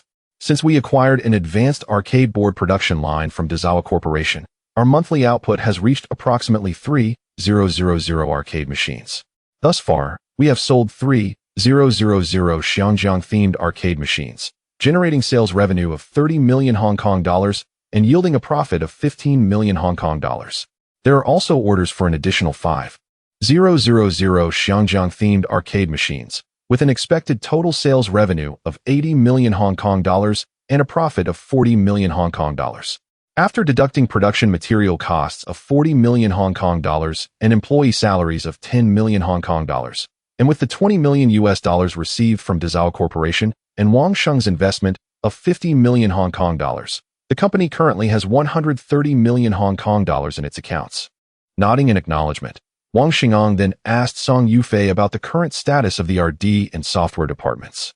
Currently, Manager Wang Zhongjing from the R&D department indicates that the development of the home console has hit a bottleneck due to a lack of personnel and insufficient research capabilities. Meanwhile, Manager Gao Chong from the software department has reported the completion of the development for Xiao Xiao Lu, but Lian Can has also encountered a bottleneck. Similarly suffering from a shortage of staff, Wang Xingong remained silent, already aware that the company would inevitably face bottlenecks due to talent shortages. He had contemplated solutions, but wished to gauge Song Yufei's perspective. Thus, he posed the question, "What do you think is the solution to this problem?" After a moment of contemplation, Song Yufei replied, "Wang Sheng, most of the engineering talents in Xiangjiang are already employed by our company. To address the immediate shortage of talent, we must look towards Japan or the United States to recruit high-salaried individuals, which can temporarily fulfill the company's development needs, albeit with the drawback of potential disloyalty. In the long term, we must advocate for local educational institutions to place greater emphasis on engineering disciplines, offering more programs and support for the cultivation of engineering students. Only through assisting engineering graduates with employment can we fundamentally resolve the issue." Wang Xingong felt a surge of delight at her insightful response, contemplating the significant responsibilities he could entrust to her in the future. He affirmed, "Our most pressing challenge is indeed the lack of talent, which is impeding the company's growth. You are correct. To swiftly address this talent shortage, we must offer competitive salaries to attract new hires. Please investigate which headhunting firms are currently operating in Xiangjiang and engage them to assist us in our recruitment efforts." "Understood. Wang Sheng, I will attend to this immediately," Song Yufei promptly replied. Once she left the office, Wang Xingong took out paper and pen, recalling renowned game designers and hardware experts he had encountered in his previous life, diligently jotting down their names.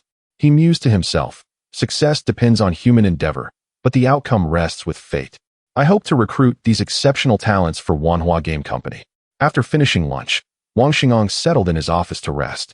At that moment, Secretary Song Yufei returned, presenting him with information regarding an international headhunting firm in Xiangjiang. "Wang Sheng, here are the details from Xiangjiang International Headhunting Company," she said, handing him the documentation. Upon reviewing the materials, he murmured, "Xiangjiang Guanghui International Consulting Company. Yes, that's the one. They just established a branch in Xiangjiang this year," she confirmed. Recalling Guanghui International's profile, he recognized it as a leading global headhunting firm, specializing in human resource solutions and executive search. A well-known saying within the headhunting industry came to mind. Headhunters only seek employment for those who have never struggled to find work, providing opportunities for the most valuable talents to achieve greater worth. This statement profoundly encapsulates the purpose of such firms. Continuing to peruse the materials, he noted that Guanghui International was founded in 1969, with its headquarters located in Los Angeles, USA. Following consistent growth, it began expanding into Asia, establishing offices in various capitals across the continent starting in 1973, thereby laying the groundwork for its strategic presence in the Asia-Pacific region. By 1978, it had opened a branch in Xiangjiang. Resolutely, he instructed Secretary Song Yufei, "Please arrange a meeting with the manager of Xiangjiang Guanghui International S branch to convene in my office." "Certainly, I will take care of that right away," she replied. As Song Yufei exited the office, he took a moment to enjoy his tea and relax. Over an hour later, she returned, accompanied by a middle-aged man. Upon seeing Wang Xingong, the man approached promptly, extending his right hand and greeting, "Wang Sheng, greetings. I am Gao Xiaotian, the manager of Xiangjiang Guanghui International." After a cordial handshake, they settled into the office, and once Song Yufei had prepared the tea and stepped out, Wang Xingong got straight to the point. "Mr. Gao, I believe you understand the purpose of my invitation. Let me be direct. Please, Wang Sheng, feel free to express your needs. We at Guanghui International will make every effort to assist you," Gao Xiaotian replied earnestly. "I require you to recruit a substantial number of video game designers, as well as hardware engineers for arcade and home console development from Japan," Wang Xingong stated, presenting the list of renowned video game professionals he had compiled earlier that morning. Wang Xingong then remarked, "As for the personnel information above, I urge you to excavate as much as possible. Some details require your investigation." Gao Xiaotian took the paper handed to him, studied it for a moment, and respectfully addressed Wang Xingong, saying, "Wang Sheng, I can only do my utmost. Please exert your best efforts." "Wang Sheng, how many individuals are needed for video game designers and hardware engineers, and what are the standards?" "Let us initially recruit 50 individuals for both video game designers and hardware engineers, ensuring that each possesses at least 3 years of relevant experience and has personally participated in the development of games or equipment. Wang Sheng, that is not an issue. I shall complete this in the shortest possible time. However, I have a request to make of you. Please, go ahead. Once our company completes this endeavor, I would like to publicize it, and for this business, we shall only charge the most basic commission.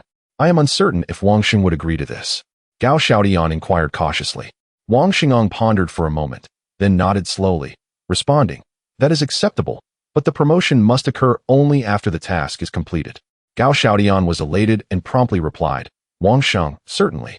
After conversing for a while, Gao Xiaodian took his leave, eager to expedite the completion of the task. Chapter 40. The division of Wanhao Games. Early the next morning, Wang Xingong sat in the Wanhao Securities office, engrossed in contemplation regarding the affairs of Wanhao Games. After a period of reflection, he gradually formulated an idea and summoned his secretary, Fang Yufan. Seated at the desk, Wang Xingong posed a question to Fang Yufan. "Yufan, how do you think we should manage the employees we recruited from the island nation? How can we resolve their work and life situations?" After a thoughtful pause, Fang Yufan resolutely replied, "Wang Sheng, this issue must be addressed properly. Otherwise, the employees we have hired may not only fail to contribute to the company's growth, but could also hinder our progress. I believe we should consider splitting Wanhao Games." Wang Xingong was taken aback by her suggestion, realizing it aligned with his own thoughts. He pondered that such talent should not be wasted and promptly inquired, "Please elaborate on your reasoning." Fang Yufan articulated her points earnestly. Firstly, Wanhao Games has become increasingly large and unwieldy, lacking flexibility. We need to ensure the production of arcade games while simultaneously facilitating the smooth development of games, which leads to inefficiency. Secondly, the research and development of software and hardware are crucial to a game's success. Establishing a separate company would allow us to concentrate our efforts on creating superior games. Thirdly, the language barrier with our new employees from the island nation poses a challenge. I worry they may struggle to adapt in the new type of district and may not be able to maximize their potential. Wang Xingong nodded in appreciation, promptly making a decision. "Here are the tasks I need you to complete as soon as possible. First, inform lawyer Li Yeguang to register a new company, Wanhao Assembly. Second, instruct Li Yeguang and accountant Liang Zhaohan to collaborate and transfer all departments of Wanhao Games, except for the RD and software departments, to Wanhao Assembly. The funds in Wanhao Games account will be divided between the two companies, and you will serve as the general manager of Wanhao Games, establishing the necessary financial and administrative departments. Third, have Li Yeguang acquire a building near Wanhao Securities. I will personally attend the contract signing after the acquisition, and Wanhao Games will relocate there. We must accomplish these tasks in the shortest time possible." Surprised, Fang Yufan responded, "I fear I may lack the capability to serve as general manager. I have confidence in you, and I hope you will not disappoint me," Wang Xingong said earnestly. With a serious nod, Fang Yufan resolved to meet his expectations. Wang Xingong then asked, "Do you have any recommendations for a secretary?" After a moment's consideration, Fang Yufan replied, "Wang Sheng, we have a candidate in the assistant department named Li Sini, who specializes in secretarial studies from Zhejiang University. She possesses exceptional capabilities and a strong sense of responsibility." Wang Xingong nodded, thinking it prudent to conduct a thorough background check to be cautious. He instructed Fang Yufan, "Please inform lawyer Li Yeguang to expedite the company registration and acquire a building near Wanhao Securities. We will then proceed to Wanhao Games." After she acknowledged his directives, Fang Yufan made the necessary calls. Once she completed her notifications, Wang Xingong summoned Lu Dashan and two others to head to Wanhao Games. Upon arrival, Wang Xingong, accompanied by Wang Jiqiang, conducted an inspection of each department and personally observed the workers in the factory. He then convened a meeting with the heads of each department in the conference room. During the meeting, Wang Xingong identified the shortcomings and areas for improvement in each department and stated, "Today, I am here to prepare for the division of Wanhao Games. The reason is that Wanhao Games has become overly complex, needing to manage both arcade production and game development. After the division, aside from the RD and software departments remaining at Wanhao Games, all other departments will transition to Wanhao Assembly. Wanhao Games will relocate from new territories to Hong Kong Island." The department heads were taken aback by Wang Xingong's announcement, but felt relieved upon hearing that only the software and RD departments would be moving to Hong Kong Island. Wang Jiqiang, initially shocked, also felt a sense of relief upon learning this detail. He quickly asked Wang Xingong, "Wang Sheng, What will happen to the funds of Wanhao Games? Wang Xingang replied, the funds in Wanhao Games account will be split between the two companies. Additionally, Wanhao Assembly will solely handle contract manufacturing. For specifics, please consult Song Yufei, as she will be the general manager of Wanhao Games. All department managers looked enviously at Song Yufei. After Wang Xingang concluded the meeting, he retained R&D manager Wang Zhongjing and software manager Gao Chang. Once the room cleared, Wang Zhongjing hurriedly asked, Wang Sheng, it will be inconvenient for employees with families here to relocate. Wang Xingang reassured him, all those who move will receive housing allowances, so you need not worry. For those unwilling to relocate, we will offer 3 times their salary as compensation. I hope you can understand. Wang Zhongjing and Gao Chang fell silent, ultimately nodding in agreement. Wang Xingang further instructed them. Song Yufei will be the general manager of Wanhao Games moving forward, and you will report to her. He then looked towards Song Yufei. After observing their introductions, Wang Xingang encouraged, now, communicate with your employees and try to persuade them. I hope they can understand. With the tasks clearly delineated, the 3 returned to Hong Kong Island. In the days that followed, Wang Xingang was exceedingly busy, striving to ensure that both Wanhao Games and Wanhao Assembly could quickly achieve operational effectiveness, shuttling between the two companies. His primary undertakings included signing the acquisition contract for the new Wanhao Games building, making a payment of 20 million Hong Kong dollars, investigating the background of new Secretary Li Xini, confirming her capability and integrity, and engaging in discussions with Song Yufei regarding the future development trajectory of Wanhao Games, while also addressing the challenges faced by employees from the island nation, such as language barriers and living arrangements. By the end of November 1978, Wang Xin had successfully executed the complete separation of Wanhua Gaming Company from Wanhua Assembly Company. Under the diligent efforts of Song Yufei, Wanhua Gaming swiftly established new finance and human resources departments, along with the formulation and clarification of the company's management system. The majority of employees from the software and research and development departments consented to relocate to Guangdao for work.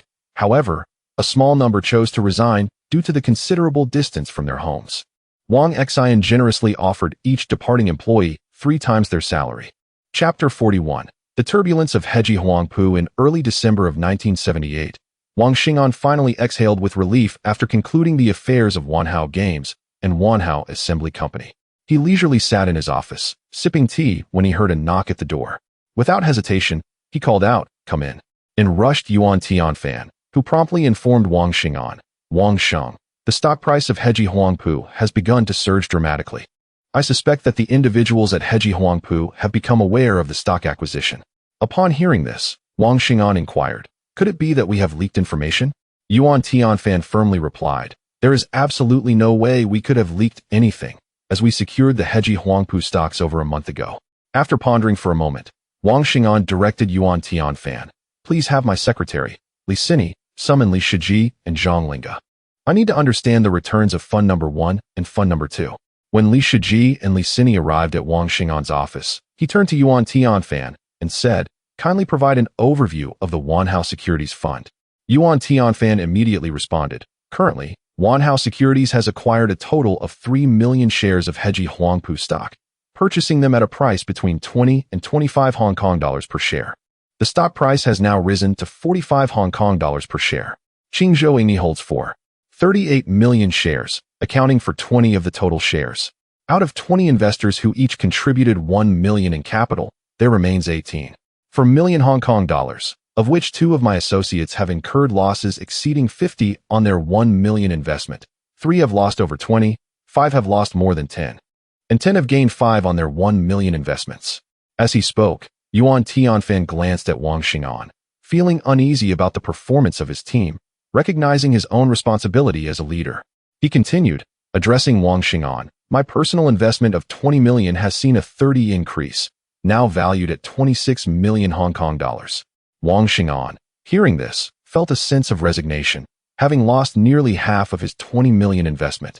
Yet he resolved to address the situation, saying to Yuan Tianfan, "Tianfan, do not feel pressured. Let us evaluate the results in 3 months. We will let the performance dictate their fate." Yuan Tianfan assured Wang Xingang, "Rest assured, Wang Sheng, I will let the results speak for themselves. Their continuation or departure will depend on their own outcomes." Wang Xingang then turned to Li Shiji, who informed him, Wang Sheng. Our fund currently holds a total of 4 million shares of Heji Huangpu, acquired at 25 to 30 Hong Kong dollars per share. The stock price has now risen to 45 Hong Kong dollars per share. For Chung Kong Industries, we invested 30 million Hong Kong dollars for nearly 2 million shares, purchased at approximately 10 to 15 Hong Kong dollars per share, now valued at 25 Hong Kong dollars. In HSBC, we invested 70 million Hong Kong dollars for nearly 1.2 million shares, bought at around 30 to 35 Hong Kong dollars per share, and the stock price has surged to 70 Hong Kong dollars per share. My initial investment of 10 million Hong Kong dollars has risen by 20. Wang Xing'an then looked to Zhang Linga, who reported, Wang Sheng. Our fund holds a total of 1 million shares of Heji Huangpu, acquired at 20 to 25 Hong Kong dollars per share, with the current stock price at 45 Hong Kong dollars. For Chung Kong Industries, we invested 20 million Hong Kong dollars for nearly 1.5 million shares, bought at around 10 to 15 Hong Kong dollars, now at 25 Hong Kong dollars per share. In HSBC, we spent 30 million Hong Kong dollars for nearly 500,000 shares, purchased at approximately 30 to 35 Hong Kong dollars, now valued at 70 Hong Kong dollars per share. My initial investment of 10 million Hong Kong dollars has risen by 30. Wang Xing'an, upon hearing their reports, expressed satisfaction, stating, excellent. I am pleased. You may retain only the stocks of Heji Huangpu and Qingzhouini. Sell off the remaining stocks at the highest price and select quality stocks for reinvestment. The three nodded in agreement. At that moment, within the offices of Chung Kong Fund Company, Li Jiaqing queried Chen Fuxing. Fuxing, has the information been leaked? Have we identified the institutions that acquired Heji Huangpu stock 2 months ago? Chen Fuxing promptly replied, Li Sheng, the information has likely been leaked, yet individuals at Heji Huangpu remain unaware that it was us. However, we have not traced the secret acquirer of the stock from 2 months ago. Li Jiaqing's mind conjured the image of a youthful figure, and he became convinced that the secret acquirer of Heji Huangpu stock was none other than Wang Xing'an, known as the stock god of Xiangjiang. He immediately resolved, addressing Chen Fuxing, I have discerned the identity. It is undoubtedly our old rival, the stock god Wang Xing'an. Chen Fuxing, taken aback, questioned Li Jiaqing, Li Sheng, how can you be so certain? Li Jiaqing, with a keen glint in his eyes, replied, intuition. Chen Fuxing also felt a hunch that it could be Wang Xing'an, and inquired, what shall we do now? Li Jiaqing silently contemplated. A small quantity is not the mark of a gentleman. A man without guile is not a true man. Wang Sheng, I regret to say, this time I wish to observe from the shadows as events unfold. He then decisively instructed Chen Fuxing, spread the word about this matter, asserting that Wang Xing'an is secretly acquiring Heji Huangpu stock. Remember, only the two of us must be privy to this. As he spoke, a fierce expression crossed Li Jiaqing's face. Chen Fuxing, astonished by Li Jiaqing's scheme, recognized the determination in his eyes. It was a classic case of when the clam and the heron contend, the fisherman benefits. He promptly assured, Li Sheng, rest assured, I will expedite the arrangements. Li Jiaqing nodded and took his leave to attend to company matters at Chung Kong Industries. Meanwhile, in the office of Heji Huangpu, one of the 4 major trading houses, Chairman Wei Li was listening to a report from his subordinates. After concluding, he instructed, investigate who is secretly acquiring our Heji Huangpu stocks. Upon hearing this, his subordinate shook his head and replied, Wei Sheng, we have been investigating for quite some time, yet have not uncovered the identity. However, we do have several suspects. Wei Li immediately inquired, who are they? As his subordinate handed the documents to Wei Li, he took them and murmured the names, Li Jiaqing and Wang Xing'an. Wei Li felt quite certain, with an 80% assurance, that these two individuals were covertly acquiring shares of his company. Initially, he contemplated an immediate counterattack, but upon reflection, he realized the absence of concrete evidence could lead to alarming the enemy, which would be detrimental. Resolutely, he instructed his subordinate, from this moment forth, mobilize funds to aggressively purchase shares of the company. I will provide covert assistance. Do you understand? Upon hearing this, the subordinate responded firmly, rest assured, Wei Sheng. After the subordinate exited the office, Wei Li silently repeated the names, Li Jiaqing and Wang Xing'an, a fierce expression crossing his face. Days later, a piece of news sent shockwaves through Xiangjiang. The Xingdao Daily featured an article titled Stock God's Covert Scheme, with Hutchison Whampoa, stating, according to reliable sources, the recent surge in Hutchison Whampoa's stock has been elucidated. Insiders revealed that the stock god, Wang Xingong, is secretly acquiring shares of Hutchison Whampoa. 3 months ago, the wealthiest Chinese tycoon of Xinjiang, known as the King of Shipping, acquired one of the arms of the Jardine Matheson Group, Kowloon Warehouse, with a massive influx of capital. Now the stock god, Wang Xingong, is making a comeback, aiming to seize Hutchison Whampoa, one of the 4 major British merchant groups. Will Wang Xingong succeed? Let us await the outcome. This article astonished all of Xinjiang, and concurrently, the stock of Hutchison Whampoa soared. Countless residents were keenly following the developments, and numerous Chinese tycoons admired Wang Xingong's audacity, while simultaneously recognizing his ambitious nature. Major newspapers in Xinjiang, including the Xinbao, Mingbao, and Dongfang Daily, reported extensively, and Wang Xingong's reputation spread throughout Southeast Asia.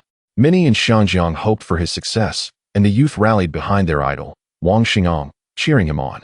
In the office of Wanhao Securities, upon reading the day's headlines from various Xinjiang news outlets, Wang Xingong felt an uncontainable fire within him. It took a considerable time for him to regain his composure, silently reflecting, all day long hunting geese, yet I find myself pecked in the eye. Chapter 42. Wang Xingong's counterattack. Within the office of Wanhao Securities, Wang Xingong engaged in a discussion with his subordinates, Yuan Tianfan, Li Shiji, and Zhang Linga, regarding the aftermath of a leaked message. Yuan Tianfan confidently asserted to Wang Xingong, "Boss, I can assure you that our covert acquisition of Heji Huangpu's stocks has gone unnoticed by others." Li Shiji and Zhang Linga nodded solemnly in agreement. Upon hearing this, Wang Xingong remained silent, contemplating who could have divulged the information. Suddenly, a flash of insight struck him, and he mused internally, "Li Jiaqing, you dare to play this game with me? Do not blame me for what follows. No matter how wealthy you become, can you truly outshine me, Wang Xingong? If you wish to see the clam and the snipe fight, allowing yourself to profit as a bystander, then let me acquire Heji Huangpu and see how I fare against you." The future Chinese tycoon. With this resolve, his gaze grew steadfast, his eyes sparkling with ambition as he recited a line of poetry. "When autumn arrives on the 8th of September, my flowers shall bloom while others wither." The 3 subordinates felt a palpable change in Wang Xingong, and his words resonated with them. Wang Xingong, with commanding presence, addressed Yuan Tianfan and the others, "Since the news has already leaked, there is no need for us to conceal our intentions. Heji Huangpu is indeed a lucrative target. Now that all of Xinjiang knows of my plans to acquire Heji Huangpu, I shall proceed with the acquisition. In this world, it is a matter of the strong prevailing over the weak." The 3 were taken aback, and after a moment of hesitation, Yuan Tianfan spoke up, "Boss, the market value of Heji Huangpu has surged to approximately 6.5 billion. If we proceed with the acquisition, we..." Wang Xingong, remaining calm, responded, "Tianfan, I am fully aware of the situation. There are 2 tasks I need you to undertake." The 3 subordinates nodded earnestly. "Boss, just say the word, and we shall expedite the tasks." Wang Xingong instructed, "Li Shiji and Zhang Linga, announce the status of our fund to Xinjiang. I require the unwavering support of the entire region." He continued, "Yuan Tianfan, please contact the Ming Pao reporter and TVB for a special interview." The 3 hurriedly complied, eager to fulfill his directives. Wang Xingong had come to a realization. In this world, it is the law of the jungle, where the strong devour the weak, and before formidable power, all schemes are mere paper tigers. Wang Xingong's interview with Ming Pao and TVB drew the attention of all Xinjiang citizens. As he confidently admitted to secretly acquiring Heji Huangpu's stocks and boldly declared his intent to secure the company, the populace was left in shock. Countless individuals rallied behind Wang Xingong, expressing their hopes for his success. Subsequently, Wanhao Securities unveiled the performance of their Wanjin Yihao and Wanzhong Yihao funds, boasting growth rates between 20 and 30, which left the entire region in disbelief. Those who had invested in Wanhao's funds rejoiced, while those who had not were filled with regret. A multitude of citizens flocked to Wanhao Securities, eager to invest, but the staff could only regretfully explain that they would have to wait for the next opportunity to raise funds, leading to their disappointed departure. Prior to his interview with Ming Pao and TVB, Wang Xingong had already devised a plan. He arranged with his secretary, Li Sini, to set a meeting with HSBC's chairman, Shun Bai. After the interview, he instructed his driver, Lu Dashan, to take him and his secretary to the HSBC headquarters. Meanwhile, in the office of Changjiang Fund Limited, Li Jiaqing observed the news coverage of Wang Xingong's resolute declaration to acquire He Huangpu. The cunning Li Jiaqing felt a twinge of anxiety. He had viewed He Huangpu as a ripe target. Initially, he believed Wang Xingang was merely looking to profit from the company. So he had leaked the information to draw attention and focus on Wang as a target. However, Wang's public declaration and the support he garnered from the majority of Xiangjiang citizens caught him off guard. This was not the outcome he had anticipated. Li Jiaqing hesitated, recognizing He Huangpu's immense potential, but feared that if he stepped forward to propose an acquisition, the public might perceive it as infighting among Chinese businesses, ultimately benefiting the British-owned He Huangpu. He summoned his subordinate, Chen Fuxing, and inquired, "Fuxing, how many shares of He Huangpu have we acquired thus far?" After a brief pause, Chen Fuxing replied, "Close to 10 million shares, accounting for about 10 of He Huangpu." Li Jiaqing pondered the implications for a moment before resolutely stating, "Cease all further acquisitions for now. Let us observe the situation surrounding He Huangpu." Chen Fuxing sighed in relief, as the recent volatility had placed considerable pressure on him as well. Li Jiaqing opted for a wait-and-see approach but thought to himself, "Wang Xingang, you may have won this round, but acquiring He Huangpu will not be so simple. We shall persist, and time will reveal the outcome." After conveying his orders to Chen Fuxing to monitor He Huangpu's stock closely, he left Changjiang Fund, burdened with his thoughts, to attend to matters at Changjiang Industries. In the office of He Huangpu's chairman, Wei Li, fury consumed him upon witnessing Wang Xinggang's public declaration of intent. He summoned his subordinates to inquire about the current stock acquisition status. They promptly reported, "Chairman Wei, we have expended considerable resources, but have only managed to acquire around 5 million shares, approximately 5 of the total share capital." Wei Li felt a deep unease, as He Huangpu was flourishing under his stewardship. However, he also harbored ambitions to acquire and control He Huangpu. Thus, he had been covertly purchasing shares of He Huangpu in an effort to marginalize HSBC. Consequently, his relationship with HSBC had become rather strained. The mere thought that HSBC might support Wang Xingang filled him with trepidation, for it would undoubtedly jeopardize the dominion he had painstakingly cultivated over the He Huang Empire. With this unsettling notion in mind, he felt a chill coursing through him. He swiftly instructed his subordinates, commanding them to spare no effort in acquiring shares at all costs. After relaying his orders, Wei Li hurriedly summoned his driver and set off towards the headquarters of HSBC in search of support. Chapter 43. The Battle for Hysan Development. In the headquarters office of HSBC, Shunbai sat in contemplation as he watched Wang Xingang resolutely declare on television his intentions to acquire Hysan Development. Shun's brow furrowed, and a heavy sense of foreboding enveloped him. He was astounded by Wang's audacity. It was clear that his visit was singularly motivated by Hysan Development. Since Wei Li's ascendance, the relationship between Hysan and HSBC had been fraught with conflict. Yet, Shun could not help but admire Wei Li's capabilities in elevating Hysan to its current stature in such a brief period.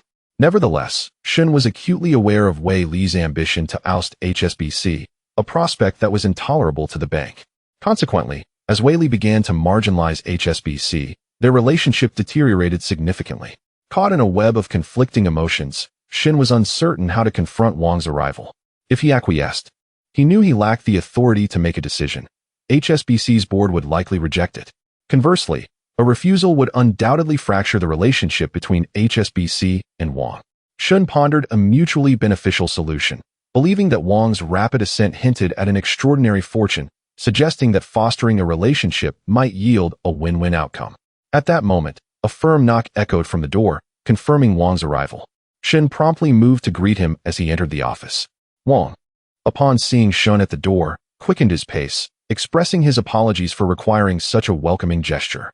Shun, beaming with warmth, responded, "Wang, you are a cherished guest of HSBC, and we extend our heartfelt welcome to you."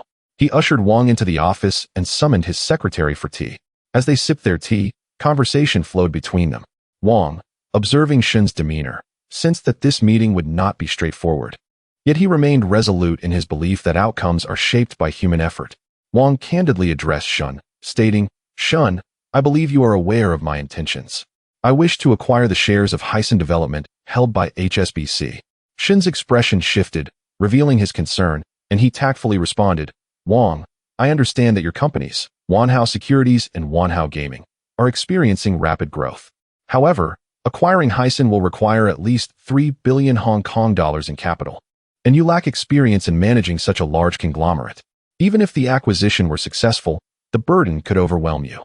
As someone who has witnessed your journey, I urge you to act within your means." Upon hearing this, Wang realized that HSBC would not extend its support. The counsel from others had already conveyed the impossibility of backing from HSBC. Determined, Wang chastised himself, declaring that strength is paramount. Only with formidable power can one face all challenges unflinchingly. Despite feeling powerless, his resolve solidified. Failure was inconsequential, for it would only serve to propel him forward. He vowed to acquire Hysan development, undeterred by obstacles. Recognizing that further discussion with Shun would yield no benefit, Wang shifted the conversation to lighter topics, and after a brief exchange, he took his leave, with Shin personally escorting him to the door. Throughout their interaction, Shin observed Wang's expression keenly. After delivering his diplomatic refusal, he noted Wang's tranquility, which obscured his true thoughts. A sense of respect for Wang grew within Shin. For such a person, whose inner motivations remained a mystery, was undeniably formidable. Shin found himself uncertain whether Wang had relinquished his aspirations to acquire Hysan, hoping only that he had not offended him. While HSBC was not intimidated by Wang, everyone yearns for more allies and fewer adversaries. As Wang exited Shin's office, he felt no despondency. Rather, his determination to acquire Hysan development intensified. He recited a line from an ancient poem for encouragement. "The disciples of Jiangdong are numerous and talented. A return is yet to be seen." As Wang and his companions prepared to depart, they witnessed a group from Hysan entering the HSBC headquarters. Wang spotted Hysan's chairman, Wei Li, who, upon noticing Wang, glared with palpable animosity. To Wei, Wang was attempting to usurp what he considered his own child, igniting a deep-seated hatred within him. Wang, undeterred by Wei's fiery gaze, smiled lightly and entered the vehicle, departing swiftly. Wei, watching Wang's retreat with a simmering rage, felt as though he could hear Wang's mocking laughter echoing in his ears. After a moment of struggle, he regained his composure and proceeded into the HSBC headquarters to visit Shun. On the journey back, Wang reflected on the reasons for his setbacks and ultimately recognized his shortcomings. His rise had been too rapid. The affluent families of Xiangjiang had taken decades to cultivate their current standing, while Wang had achieved his success in mere months, revealing the instability of his foundation. The connections of established families had been meticulously forged over decades, highlighting the disparity in depth and resources. Li Jiaqing had built his empire through the network of his wife's family over many years. Wang understood that while connections were secondary, the fundamental issue lay in his insufficient strength. If his power reached a certain level, respect and support would naturally follow.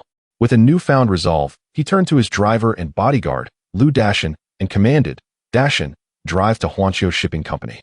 Lu, quick to comply, replied, "Understood, Wang." As Wang closed his eyes to gather his thoughts, a definitive plan began to take shape in his mind. He would acquire Hysan development, and no one would stand in his way. In the office of the chairman of Changjiang Fund Company, Limited, Li Jiaqing, with a face marked by seriousness, inquired of his subordinate, "Did you witness Wang Xing'an entering the headquarters of HSBC?" The subordinate nodded firmly. Li Jiaqing then pressed further. "Could you provide a detailed account of Wang Xing'an's expression upon his exit?" After listening to the subordinate's description, Li Jiaqing dismissed him and sat in silence within the confines of his office. Li Jiaqing pondered whether Shunbai would extend support to Wang Xing'an, contemplating the potential advantages such support could yield for both Shunbai and HSBC. After much deliberation, Li Jiaqing arrived at the conclusion that Shunbai would likely refuse Wang Xing'an's overtures. His reasoning was grounded in the understanding that HSBC, being a British-owned bank, would be hesitant to place its trust in someone like Wang Xing'an, who had only recently risen to prominence and held minimal influence within the institution. Furthermore, Wang Xing'an lacked experience in managing large conglomerates, and given HSBC's profit-driven ethos, entrusting significant assets to him could jeopardize the bank's financial interests.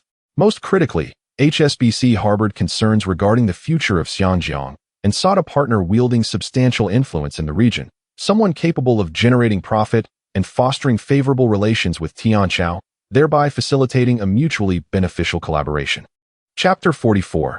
Enduring hardship and seeking revenge. In the office of the chairman of the global shipping company, Wu Guangjing was reporting to the shipping magnate on the development of Jiulongtsang. After their work discussion, The two sipped tea while watching financial news on television. They were taken aback as they saw Wang Xing'an standing confidently on stage, declaring his intention to acquire Hengan Huangpu. Once their surprise subsided, Wu Guangjing promptly inquired, "Father, do you believe Wang Xing'an will succeed in his acquisition?" Having regained his composure, the shipping magnate, with a glint of wisdom in his dark eyes, responded, "Guangjing, tell me, who is the major shareholder of Hengan Huangpu?" Wu Guangjing, albeit puzzled, answered swiftly, "HSBC." Upon realizing the implications, he added, "Do you believe Wang Xing'an will not succeed? What is your basis for this judgment?" The shipping magnate regarded Wu Guangjing with admiration before calmly replying, "I am a shareholder of HSBC. Since Shunbai took the helm, the bank's performance has indeed flourished, yet HSBC remains a collective entity. No single individual can dictate its decisions. The sale of Hengan Huangpu shares will undoubtedly require a board vote, and Shunbai lacks the clout to bypass that process." After taking a sip of tea, he noticed Wu Guangjing listening intently and continued, "Wang Xing'an, starting with a mere 5,000 Hong Kong dollars, has remarkably developed his enterprise to this extent. To be frank, in my lifetime, I have encountered countless individuals, yet he stands out as a prodigious talent in business. In the land of Xiangjiang, mere wealth does not grant one the liberty to act at will. One must possess significant influence. No matter how much money one possesses, in the presence of true power, one is but a lamb ready for slaughter. The reason why the elite are deemed elite is that their wealth is backed by a profound legacy cultivated over many years, allowing them to remain steadfast. Wang Xing'an is astute. He recognizes that his sudden rise and newfound wealth come with insufficient connections and influence, and that Xiangjiang is fraught with danger, with many eyeing his fortune. Thus, he has established beneficial ties with the tycoons of Xiangjiang and government officials through the Wanji No. 1 Fund. Initially, there was no connection, but through mutual benefit, they have forged a strong alliance. Furthermore, Wang Xing'an has engaged the common people of Xiangjiang through the Wanzhong No. 1 Fund, which continuously generates profits for them, thereby enhancing his influence among the populace. I admire his initiative in establishing the fund. However, he currently lacks the capacity to compel HSBC to sell him the shares of Hengan Huangpu. Wu Guangjing nodded in understanding, but still expressed his confusion. "Father, why wouldn't HSBC sell the shares to Wang Xing'an?" The shipping magnate explained, "The majority of HSBC shareholders are British businessmen. Although Wang Xing'an holds sway among Chinese tycoons and the people of Xiangjiang, he possesses no connections among the British investors. Why would they grant him any favor?" Wu Guangjing, enlightened, nodded in agreement, filled with respect for his father. At that moment, a knock echoed at the door, prompting both to cease their conversation. The shipping magnate called out, "Come in." The secretary entered and reported, "Mr. Bao, Mr. Wang from Wanhao Securities is here to see you." The shipping magnate quickly instructed, "Please invite him in." As the secretary exited, the shipping magnate exchanged a glance with Wu Guangjing, and the two stood at the door to greet Wang Xing'an. As Wang Xing'an approached, he quickened his pace, arriving before them with a smile. "Uncle Bao, Brother Guangjing, it is quite overwhelming to have you both welcoming me, your junior." The shipping magnate chuckled, replying, "Xing'an, having such an impressive junior like you brings me pride." The three shared a laugh before the shipping magnate ushered Wang Xing'an into the office, where they enjoyed tea together. Wang Xing'an spoke, "Uncle Bao, I presume you have an inkling as to the purpose of my visit, so I will be direct. I intend to acquire the shares of Hengan Huangpu held by HSBC. Li Jiaqing is also interested in the acquisition, and if he approaches you for assistance in facilitating a connection with HSBC, I hope you will decline." Upon hearing this, the shipping magnate understood. It was clear why Wang Xing'an had boldly declared his intent to acquire Hengan Huangpu. Li Jiaqing must have revealed Wang Xing'an's plans, prompting him to take a proactive stance and disrupt Li Jiaqing's strategy. The shipping magnate contemplated the favor he owed Li Jiaqing, but recognized that refusing Wang Xing'an would be ungracious. Weighing the potential of both individuals in his mind, he ultimately found Wang Xing'an to possess greater promise and resolved to support him. With a firm resolve, the shipping magnate replied, "Very well, I agree." Wang Xing'an beamed with delight, saying, "Uncle Bao, I owe you a significant favor." The shipping magnate remained silent, yet internally acknowledged the understanding shared between them. The trio continued to sip tea and engage in conversation until Wang Xing'an eventually took his leave. After Wang Xing'an departed, Wu Guangjing eagerly turned to the shipping magnate, asking, "Father, why did you agree to Wang Xing'an?" We still owe Li Jiaqing a debt of gratitude. The shipping magnate responded, I am aware of what you say, but relationships must be prioritized. Who has greater potential, Wang Xingang or Li Jiaqing? Though he felt conflicted, he understood that in choosing between the two, he must select the option most advantageous to himself. Upon exiting the shipping magnate's office, Wang Xingang felt increasingly confident in his pursuit of Hengan Huangpu. He understood that his current strength was still insufficient for the acquisition, but while Li Jiaqing used him as a target to draw attention to Hengan Huangpu and the outside world, Wang Xingang had already resolved to acquire it. Wang Xinggang's determination to acquire the company stems from several compelling reasons. Firstly, Hengan Huangpu is indeed a prime asset, and its acquisition would significantly amplify his own wealth, enhancing his influence in Xianggang. Secondly, as his endeavors continue to evolve, Xianggang will serve as the foundation of his enterprises, making the acquisition of Hengan Huangpu crucial for his development in the region. Thirdly, the provocations from Li Jiaqing necessitate a robust response. Failing to do so would create an impression of vulnerability, inviting further exploitation from the unscrupulous individuals in Xianggang. Having only recently risen to prominence, any display of weakness could lead to incessant troubles for Wang Xingang. Therefore, his vigorous counteraction in pursuing this acquisition conveys an indomitable spirit, disrupting Li Jiaqing's plans and deterring him from rash actions, while simultaneously alerting Wei Li of Hengan Huangpu to remain vigilant. Should Li Jiaqing publicly announce his intent to acquire Hengan Huangpu, it would undoubtedly incite internal strife among Chinese investors, resulting in actions that would bring joy to adversaries and pain to allies, with British investors ultimately reaping the benefits, leaving Li Jiaqing in disgrace. Wang Xingang, possessing foresight from the future, is aware that in the year 1980, the Hang Seng Index will plummet due to issues in Xianggang, presenting him with an optimal opportunity for acquisition. After more than a year of development, he will undoubtedly possess ample strength to acquire Hengan Huangpu. Chapter 45. Li Jiaqing in action. A few days later, the Tsingtao Daily published an article titled The Waterloo of Stock God Wang Xingang. The article stated that, according to reliable sources, the fiercely contested battle for the acquisition of Hengan Huangpu had concluded, resulting in the failure of stock god Wang Xingan's attempt to acquire the company. Since his debut, Wang Xingang had enjoyed a smooth trajectory, encountering few setbacks. This failure would undoubtedly deal a significant blow to him. Insiders revealed that after Wang Xingan's interviews with Ming Pao and Hong Kong television broadcasts, TVB, he hurried to the headquarters of HSBC.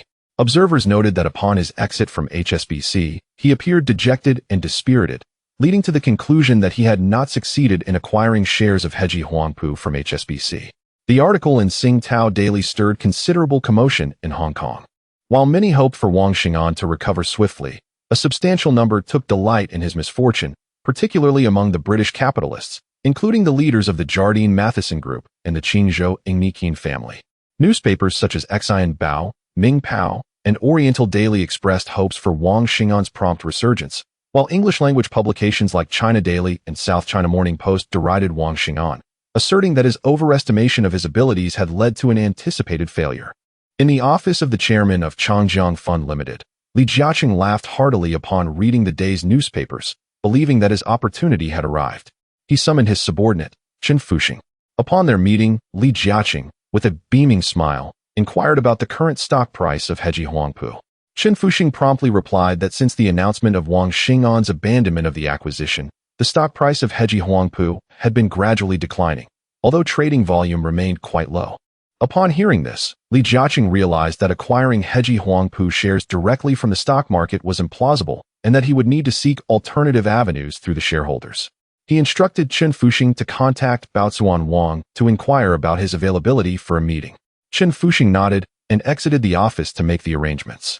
Li Jiaqing was aware that HSBC was the largest shareholder of Hengan Huangpu, holding nearly half of its shares. Thus, any attempt to acquire Hengan Huangpu would necessitate a connection to HSBC.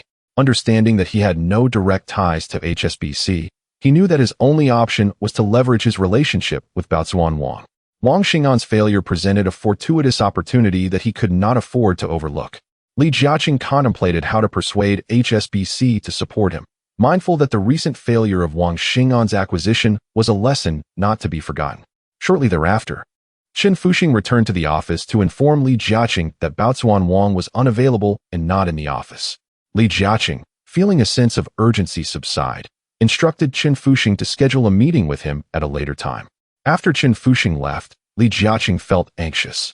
He sensed that something was amiss, slipping beyond his control. In the office of the chairman of Global Shipping Company, Wu Guangjing addressed Baozuan Wang, expressing concern about not meeting with Li Jiaqing, given that he had assisted them. Baozuan Wang, feeling a sense of dishonor, sipped his tea and responded to Wu Guangjing, "Guangjing, what should I do now? He requested my help to connect with HSBC. Should I assist him?" Wu Guangjing was at a loss for words, and Baozuan Wang continued, "If I refuse to help, I can repay this favor later, but if I meet with him and refuse outright, there will be no room for reconciliation." Wu Guangjing agreed with Baozuan Wang's perspective but raised a crucial point, asking, "Father, if you avoid him, he will eventually find out." Baozuan Wang replied, "Are you suggesting something I have not considered? I have decided to travel abroad to investigate the shipping market over the next few months. Contact me via telegram if anything arises." Wu Guangjing nodded in agreement, and after final instructions, Baozuan Wang swiftly departed for the airport under the escort of bodyguards. After connecting with Global Shipping Company, Qin Fuxing rushed to Li Jiaqing's office to report. "Li Sheng, I just spoke with the people from Global Shipping, and they said Baozuan Wang has gone abroad for an investigation and will not return to Hong Kong for several months." Li Jiaqing felt a sense of alertness rise within him, lamenting the uncanny timing of Baozuan Wang's departure right after he had reached out. He quickly asked Qin Fuxing, "Do you know when Baozuan Wang left?" Qin Fuxing replied that he had left for the airport just as Chun made the call. Li Jiaqing sensed that there must be undisclosed reasons behind Baozuan Wang's evasion. He instructed Qin Fuxing to investigate whom Baozuan Wang had met in recent days, as he needed to ascertain the situation promptly. Qin Fuxing immediately set out to gather information. In his office, Li Jiaqing was consumed by anxiety, recognizing that this was a once-in-a-lifetime opportunity that must not be squandered. He was confident that he could garner HSBC's support. As he paced restlessly, his mind raced with strategies to navigate this critical juncture. Meanwhile, Wang Xing'an was at Wanhao Gaming Company, listening to Fang Yufan's report on the company's recent developments. Unfazed by the day's newspaper articles, Wang Xing'an regarded the situation as a blessing in disguise, understanding the adage that those who stand out are often targets. He believed that this setback would serve as a reminder of the fierce nature of business, allowing his adversaries to lower their guard. Wang Xing'an's foremost concern currently revolves around Li Jiaqing, the wily old fox. Although Wang Xing'an is a reborn individual, he cannot be entirely confident in facing this cunning adversary. Li Jiaqing has spent decades cultivating his network and establishing deep roots, making him an exceptionally formidable opponent. Were Wang Xing'an aware of his own displacement from this era, he might even question whether Li Jiaqing himself is also from a different time. Throughout the various crises that have beset Xiangyang, Li Jiaqing has consistently managed to amass tremendous wealth amidst turmoil, leading Wang Xing'an to doubt the very nature of Li Jiaqing's existence, whether he too is a traveler through time. Chapter 46. The expansion of Wanhao Games within the offices of Wanhao Games. Wang Xing'an inquired of Fang Yufan, "Yufan, how is the current situation at Wanhao Games?"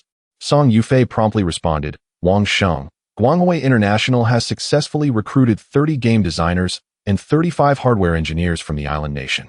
Our research and development department, as well as the software department, have conducted interviews and found that their experience is extensive. They possess superior skills compared to our own employees. I am currently arranging their assignments." Intrigued, Wang Xing'an asked, "Yufan, how do you plan to address their work and living conditions?" With a serious expression, Fang Yufan replied, "Wang Sheng, I had already contemplated these two issues before their arrival. Firstly, their willingness to come to Xiangjiang indicates dissatisfaction with their circumstances in their home country. Therefore, I have proposed salaries that are 3 to 4 times higher than what they would earn at home. Yet this is still insufficient. I would like to seek your approval to purchase an apartment near the company, allowing all employees to reside there for a nominal fee, thereby resolving their housing issues. As the company improves, we can gradually address their dietary needs, but for now, they must persevere." After finishing her explanation, Fang Yufan discreetly glanced at Wang Xing'an, who nodded in agreement. She continued, "Secondly, regarding language barriers, I plan to hire several translators to facilitate the company's operations, along with allocating an hour each day for voluntary language learning, without any pressure. What do you think, Wang Sheng?" Wang Xing'an nodded thoughtfully and replied, "You are correct. Let us proceed with the purchase of the apartment. Please have the law firm negotiate the terms and bring the contract to me for signing once finalized." Overjoyed, Fang Yufan exclaimed, "Wang Sheng. We have only managed to find one candidate that Guanghui International recommended, Miyamoto Shigeru, known for Super Mario. He joined Nintendo at 75, but was not given due recognition, although he garnered the admiration of the development department head, Hiroshi Yamauchi. After numerous attempts by Guanghui International to recruit him, upon learning of our company's development of Xinjiang Block, he was reminded of his own situation at Nintendo and agreed to join us. The others, such as Akira Toriyama, Satoshi Tajiri, and Hironobu Sakaguchi, have yet to be located. Wang Xingang, pleased with the prospect of having Miyamoto Shigeru on board, felt content, understanding that it was unlikely for one individual to monopolize all the good fortune. He then inquired, "What is the current status of the arcade machines?" Fang Yufan promptly replied, "We have sold 5,000 units of Xinjiang Block arcade machines. However, a new American arcade game called Space Invaders has emerged as a tremendous success, capturing a significant share of the market." In response, Wang Xingang issued directives. Yufan promptly launched the Candy Crush arcade machine, starting with an initial release of 1,000 units, and evaluate the market response before placing additional orders with Wang Jiqiang. The development for Lian must be expedited, and the software department should design a new game as soon as possible, temporarily forming 3 subgroups.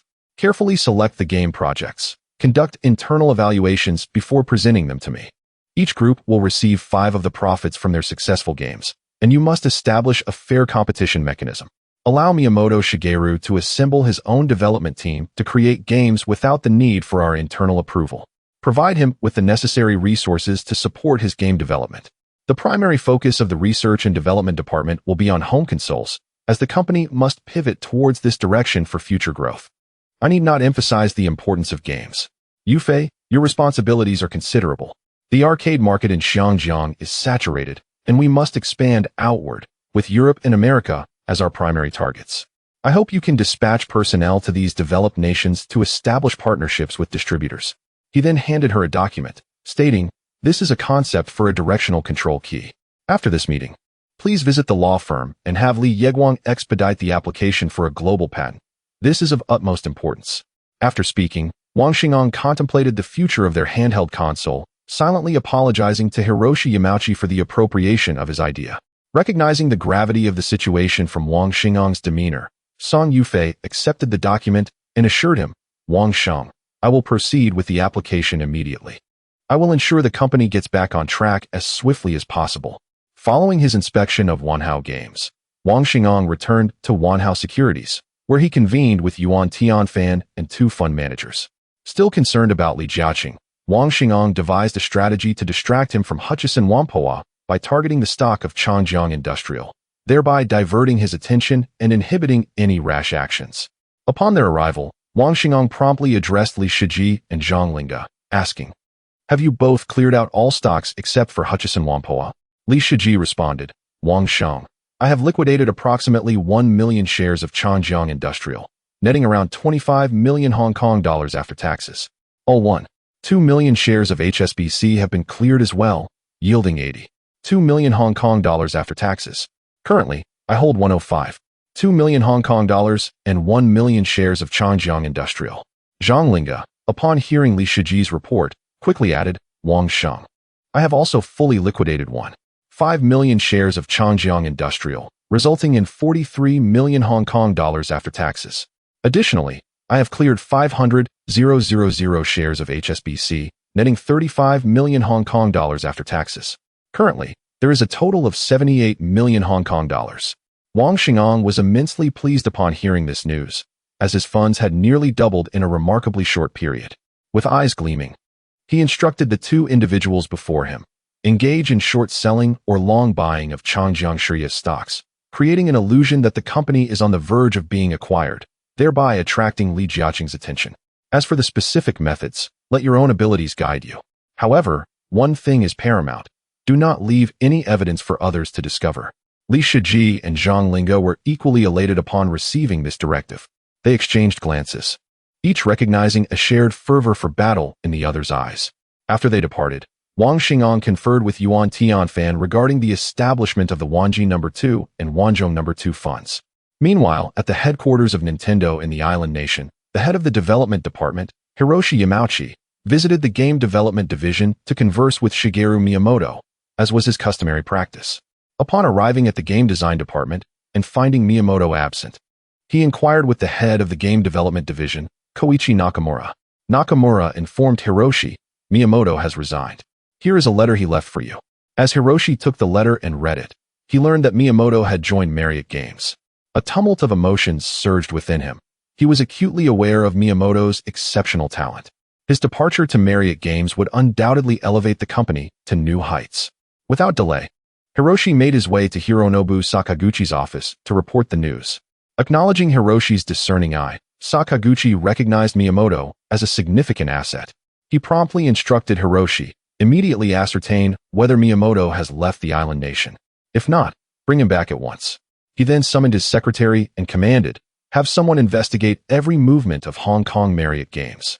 Once the secretary departed, Sakaguchi turned to Hiroshi and said, "Hiroshi-kun, expedite the development of the portable handheld device. I have a foreboding feeling that Marriott Games will soon become a formidable adversary." Understanding the gravity of the situation, Hiroshi solemnly assured him, "Rest assured, President, I will accelerate the development process." After Hiroshi exited the office, Sakaguchi felt as if he had lost something invaluable, a profound discomfort settling within him. He would never realize that he had lost his right hand, the very soul of Nintendo, a loss that would haunt him with regret for countless years to come. Chapter 47. The sniper in the office of the chairman of Changjiang Industrial, Li Jiaqing, perused the information gathered by his subordinates. Soon, his expression turned icy. Li Jiaqing silently vowed, "Wang Xing'an, you have repeatedly opposed me. I have chosen to overlook it, but now you obstruct my path, and you shall not blame me for severing your livelihood." Li Jiaqing had made up his mind. This time, no one would hinder his acquisition of Heji Huangpu. Anyone who stands in his way shall be dealt with ruthlessly. He turned to Qin Fuxing and inquired, "How many shares of Heji Huangpu have we acquired thus far?" Qin Fuxing promptly replied, "Mr. Li, we have purchased 11 million shares, accounting for approximately 11 of Heji Huangpu's total share capital." Li Jiaqing further questioned Qin Fuxing. "Now, sell all shares except for those of Heji Huangpu at the highest price possible. How much capital do you estimate we can raise?" Upon hearing this, Qin Fuxing responded, "Mr. Li, we expect to raise around 100 million Hong Kong dollars. After pondering for a moment, Li Jiaqing instructed Qin Fuxing, "The shares of Changjiang Industrial continue to rise. I plan to sell 10 of my holdings to secure funds. Without affecting the stock price, how quickly do you think we can execute this?" Qin Fuxing contemplated briefly before answering, "Mr. Li, I estimate it will take at least a month at the fastest." Li Jiaqing understood the urgency of the matter and instructed Qin Fuxing, "I can only grant you 2 weeks. Gritting his teeth, Qin Fuxing replied, "Mr. Li, I assure you that I will sell within 2 weeks without impacting the stock price." Li Jiaqing nodded, aware that he was imposing a significant challenge, yet he recognized that opportunities must not be squandered. He reassured himself that selling 10 of Changjiang Industrial shares would still leave him with a 35% stake, ensuring he remained the largest shareholder and retained control. Gradually, he felt a sense of relief. After Wang Xing'an's acquisition failed, Li Jiaqing had been analyzing the reasons behind this failure. His conclusions were as follows. First, HSBC deemed Wang Xing'an incapable of extricating Heji Huangpu from its predicament. They were unwilling to sell all shares at once and preferred to divest only a portion, hoping for Heji Huangpu's improved performance, which would enhance the value of their remaining shares. Second, HSBC harbored concerns about the future of Changjiang and anticipated that the issues there would not be easily resolved. They sought a partner, emphasizing the necessity of maintaining good relations and influence with the Tianqiao, a criterion Wang Xing'an evidently did not meet, justifying HSBC's refusal. The shrewd Li Jiaqing, having been invited to attend the Grand Military Parade in Tianqiao this October, performed 3 acts of charity. First, he generously funded the construction of 14 public housing units in his hometown to provide accommodation for the many young people lacking homes. Second, he donated 2 million yuan to build 2 hospitals in his hometown, addressing the healthcare challenges faced by the local elders.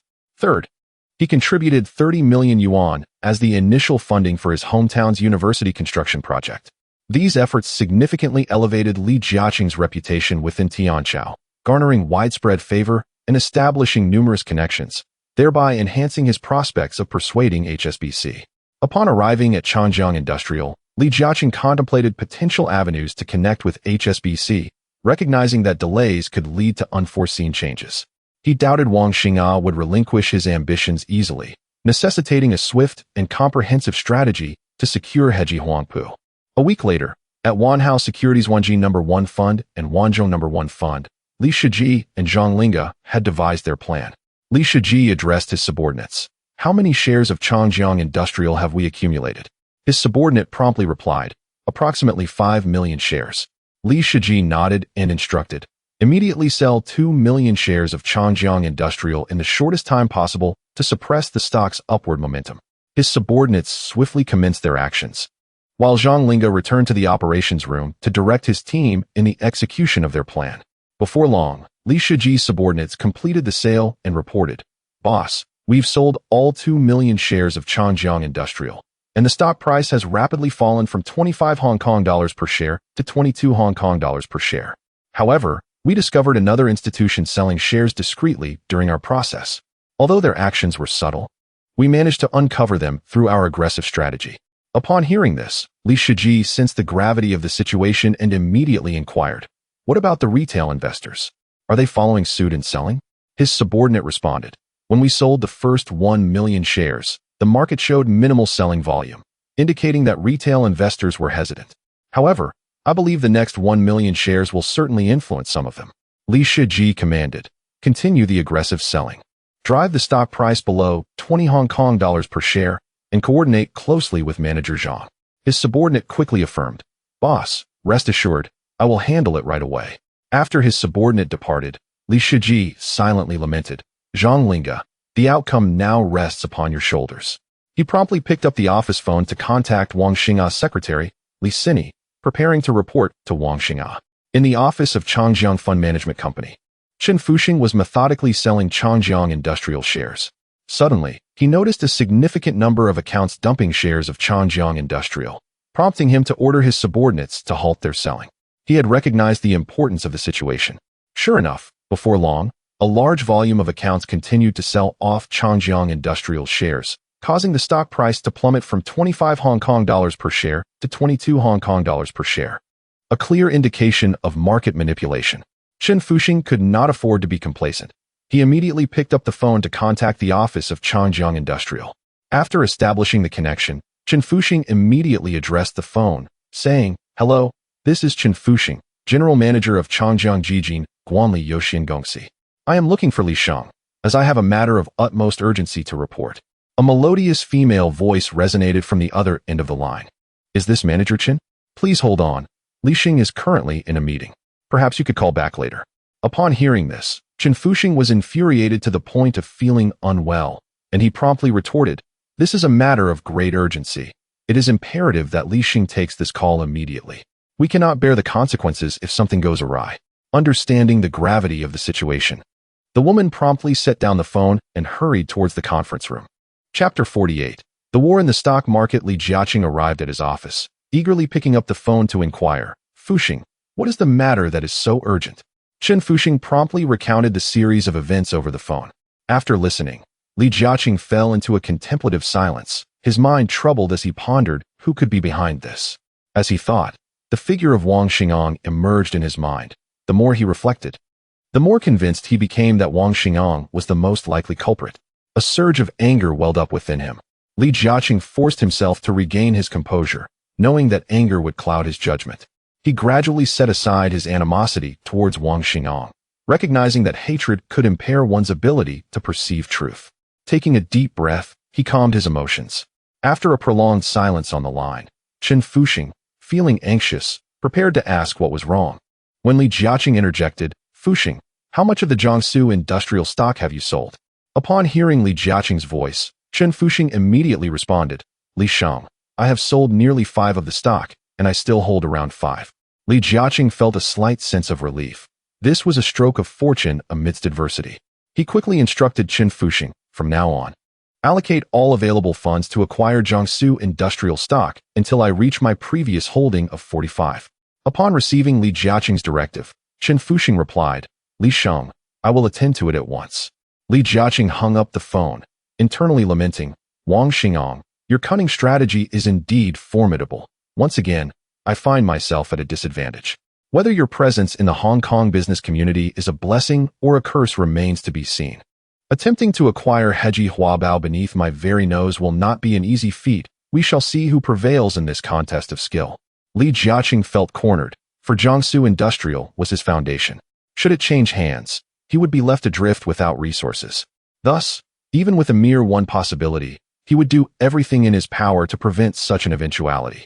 In the future, Li Jiaqing continually increased his holdings in Jiangsu Industrial stock, with reports suggesting that his fund possessed approximately 70 of the shares, a testament to his formidable desire for control. After ending the call, Chen Fuxing swiftly exited his office and made his way to the operations room to instruct his subordinates to expedite the acquisition of Jiangsu Industrial stock. The team leader, upon seeing Chen Fuxing, immediately inquired, Boss, should we sell the remaining 5 of Jiangsu Industrial stock? Without answering the team leader's question, Chen Fuxing addressed all employees in the operations room, immediately acquire Jiangsu Industrial stock, restoring our previous holding ratio. The team leader, alarmed, exclaimed to Chen Fuxing, Boss, during your brief absence, Jiangsu Industrial stock has fluctuated wildly. It has been aggressively purchased by other institutions, and the price has surged to 35 Hong Kong dollars per share. Realizing he had fallen into a trap, Chen Fuxing's anger surged, and he demanded, What exactly transpired during my short time away? Give me a detailed account. The team leader, sensing the gravity of the situation, quickly explained, Boss, as soon as you left, the institution that initiated the sell-off began to liquidate aggressively. Jiangsu Industrial stock plummeted from 22 Hong Kong dollars per share to 18. This drastic decline triggered panic selling from retail investors and trend followers, driving the price close to 15 Hong Kong dollars. However, we noticed another institution discreetly accumulating shares. While initially subtle, their actions became apparent as they began purchasing Jiangsu Industrial stock at prices below 25 Hong Kong dollars per share. Now, the stock has nearly been depleted in the market, with prices rising to 35 Hong Kong dollars per share and still climbing. Chen Fuxing, nearly incensed to the point of fury, realized he had been outmaneuvered. Never before had he been the one to be toyed with in the stock market. Today marked a profound defeat. Lacking a clear course of action, he resolved to confront Li Jiaqing at Jiangsu Industrial for guidance. Meanwhile, Wang Xingong sat in the office of Wanhao Securities, listening to reports from Li Shiji and Zhang Linge. He asked them, What is the status of our actions against Jiangsu Industrial? Li Shiji glanced at Zhang Linge, signaling her to respond. Zhang Linge promptly reported, Wang Sheng, we have acquired 12 million shares. And Jiangsu Industrial stock price has risen to 35 Hong Kong dollars per share, continuing to ascend. Wang Xingong was elated and immediately inquired about their operational methods. After listening to their explanations, he commended, You both have coordinated splendidly. Effective immediately, your authorization will increase from 10 million to 20 million Hong Kong dollars, with dividends equal to those of Manager Yuan. Both Li Shiji and Zhang Linge were thrilled upon hearing this. Wang Xingong then instructed, Stay vigilant regarding the movements of Jiangsu Industrial stock and report any developments promptly. As they exited the office, Wang Xingong mused, Li Jiaqing, your ambition to acquire Heji Huabao will not come easily. Let us engage in a battle of wits and see who will ultimately take control. The thought of both profit and thwarting Li Jiaqing's ambitions filled him with delight, and he reveled in the idea of witnessing Li Jiaqing's discomfiture. At that moment, Secretary Li Sini knocked and entered the room. She addressed Wang Xingong, Wang Sheng, the head of public relations from HSBC, is here to see you. After a moment's hesitation, Wang Xingong responded, Please show her in. After a brief wait, Wang Xingong observed Li Sini entering with a sharp-looking woman in a black suit and short hair. As Wang Xingong rose, a poised professional woman swiftly approached him, extending her hand with a smile, saying, Mr. Wang, I am Guan Ziwei, the public relations manager at HSBC. Wang Xingong shook her hand, and she gently stroked his palm with her delicate fingers. The sensation caused him to instinctively release her hand. Observing Wang Xingong's withdrawal, Guan Ziwei then sought to capture his attention with her figure, her gaze playfully teasing him. Nearby, Li Sini witnessed this interaction and inwardly scoffed, thinking how this toad believed she could entice her boss, oblivious to her own appearance. Without hesitation, Li Xin addressed Guan Ziwei, stating, "Manager Guan, please be mindful of your demeanor." Recognizing the importance of the matter, Guan Ziwei promptly retrieved an invitation from her bag and handed it to Wang Xingong.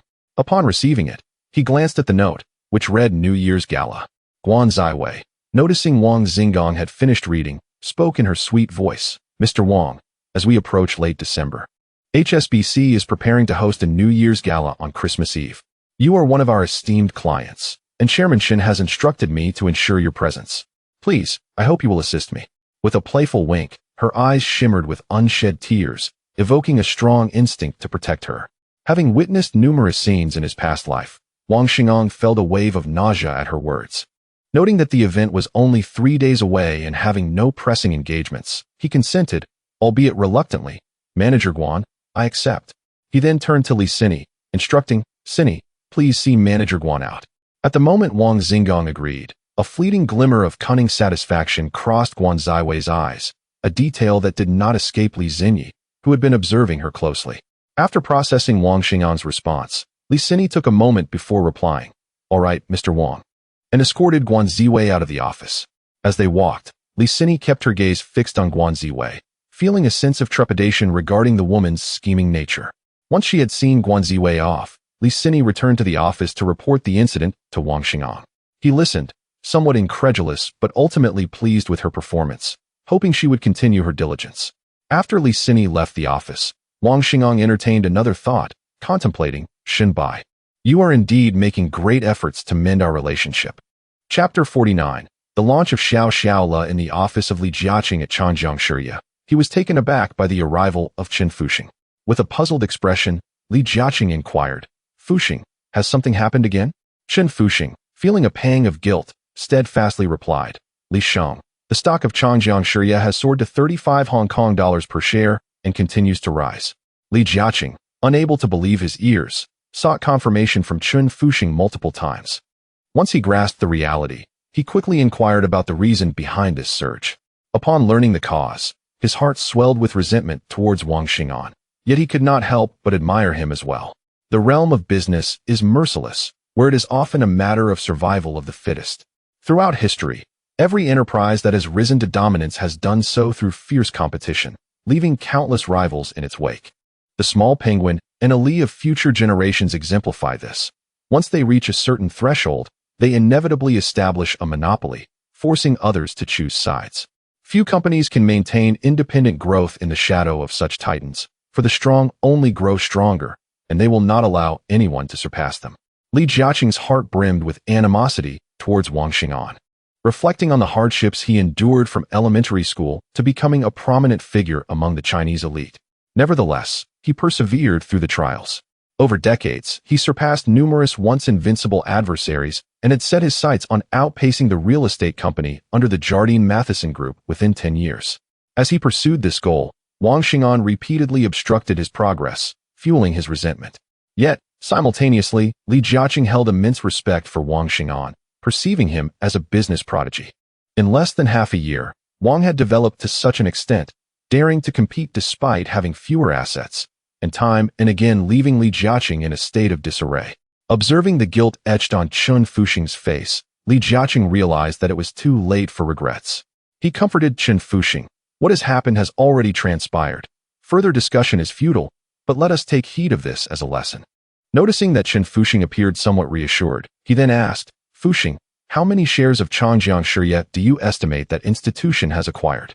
After a moment of careful reflection, Chen Fuxing responded, "Li Sheng, I estimate they have purchased around 10 million shares." Li Jiaqing's heart raced at this revelation, pondering that this was nearly a 10 stake. If Wang Xingong were to disclose his intention to become a shareholder of Changjiang Shiya, Li Jiaqing would have no grounds to refuse. Yet, it was evident that the situation of Changjiang Shiya was likely under Wang Xingong's scrutiny. Thus, it became imperative to devise a strategy to acquire the shares in Wang's possession, lest they become a ticking time bomb.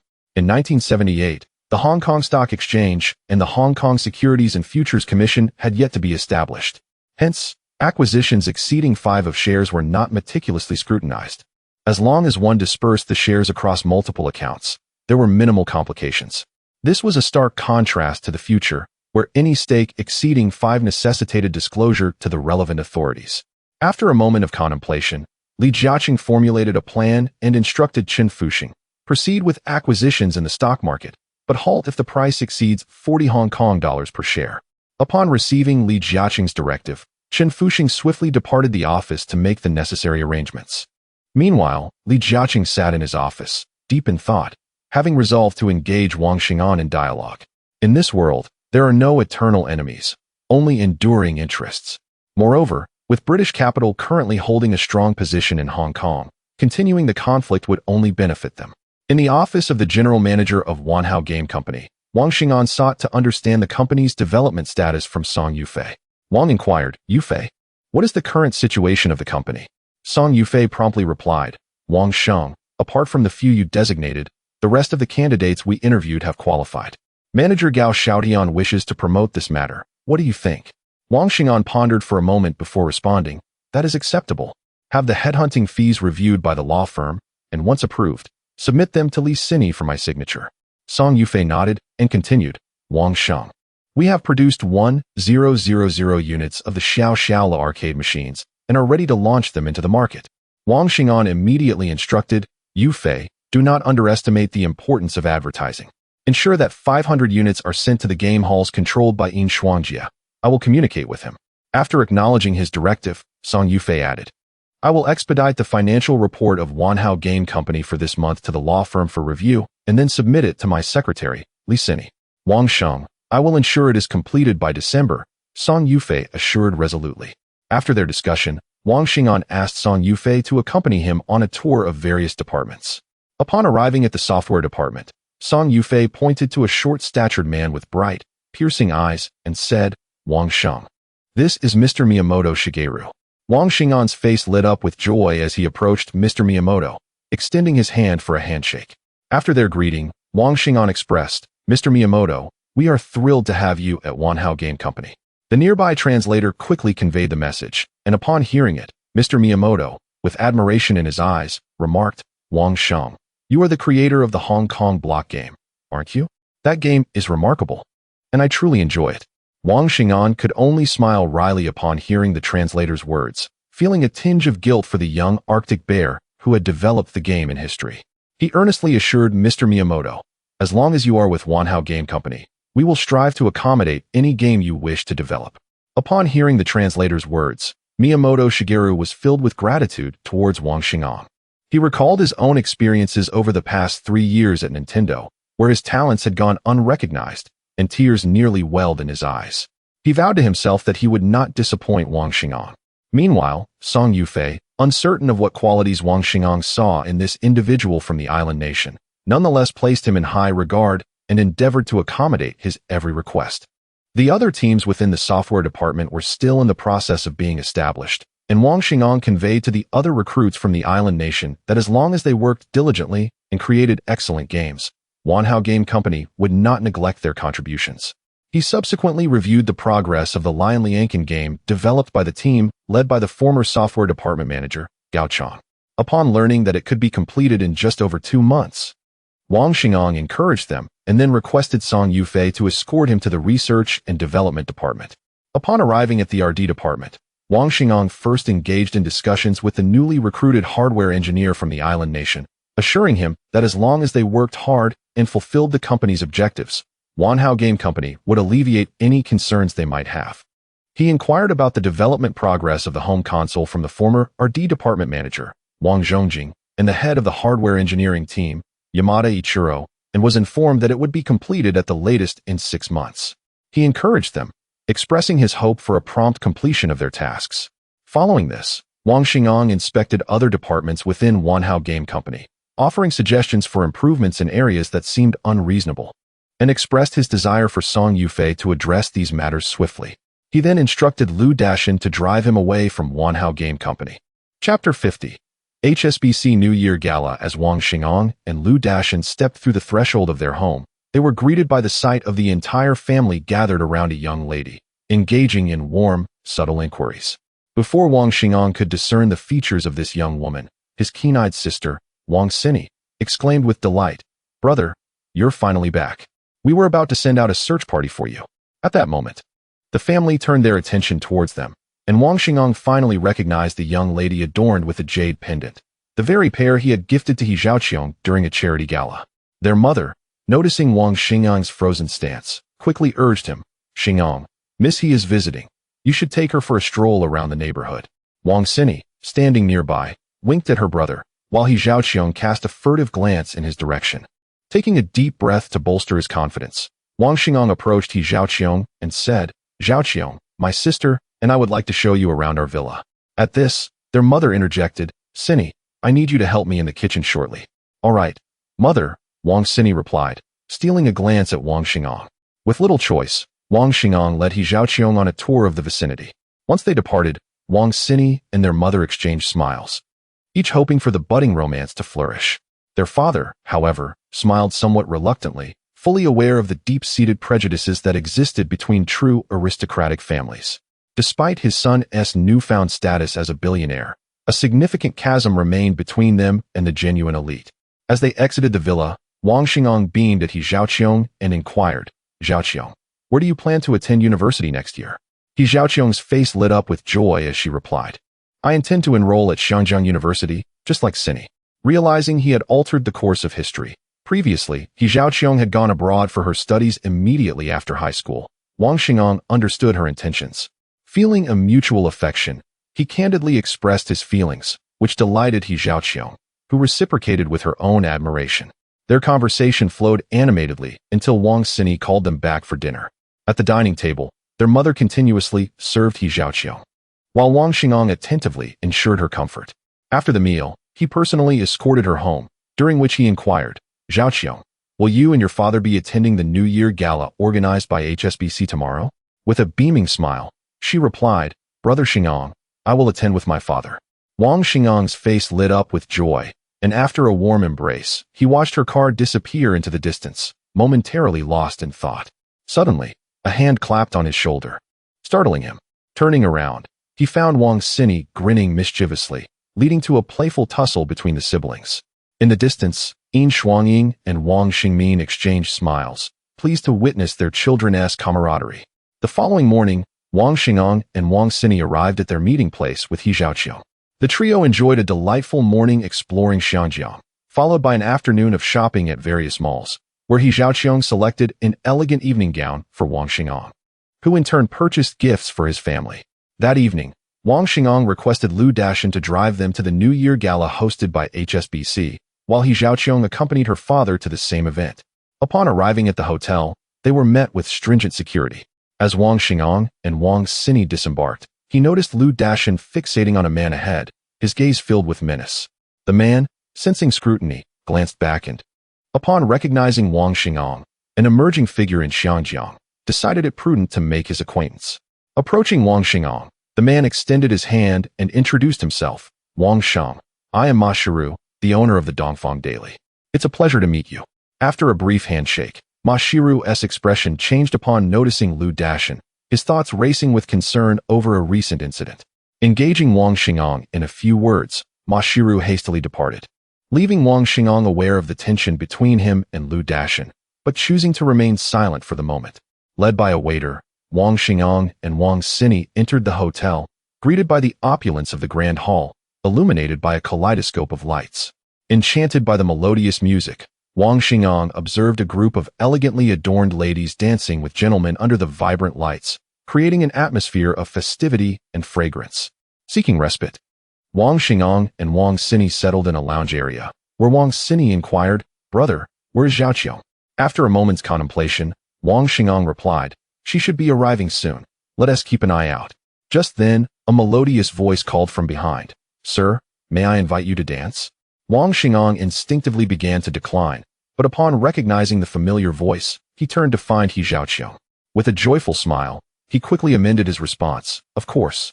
Displaying gentlemanly grace, he took He Zhaoqiong's hand, leading her to the center of the dance floor. Wang Xini watched with delight as their relationship blossomed. Meanwhile, on the second floor, an assembly of wealthy Chinese tycoons observed the enchanting scene of Wang Xingang dancing with the daughter of the gambling king, exchanging playful jests about the situation. The gambling king, unfazed, exchanged knowing glances with his heir, He Yogwang, who understood his father's intentions and had been advised to cultivate a relationship with Wang Xing'an prior to their arrival. Not far from Wang Xing'an and He Zhaoqiong, a man, accompanied by a beautiful woman, sat glumly, sipping his drink. He cast a resentful glance at Wang Xing'an, and a flicker of anger crossed his gaze as he looked towards He Zhaoqiong. Prior to Wang Xing'an's arrival, he had taken the initiative to invite her to dance, only to be met with rejection. Yet, as soon as Wang Xing'an appeared, she eagerly sought him out for a dance. The man felt as though he had been slapped in the face, but soon his thoughts turned dark. Wang Xing'an, you have stolen my woman. Do not blame me for what comes next. I shall soon bring you to ruin. A fierce glint appeared in his eyes as he fixed his stare upon Wang Xing'an, regarding him as prey. Observing the man's sullen demeanor, the beautiful woman sweetly remarked, Su Xiao, what are you staring at over there? Shall I join you for a dance? Upon hearing this, the man shot her a fierce glare, leaving her too frightened to speak, well aware of the man's ruthless nature. Chapter 51. Confronting Li Jiaqing. After Wang Xing'an and He Zhaoqiong finished their dance, they exchanged smiles and approached Wang Xingyi to indulge in some delicacies.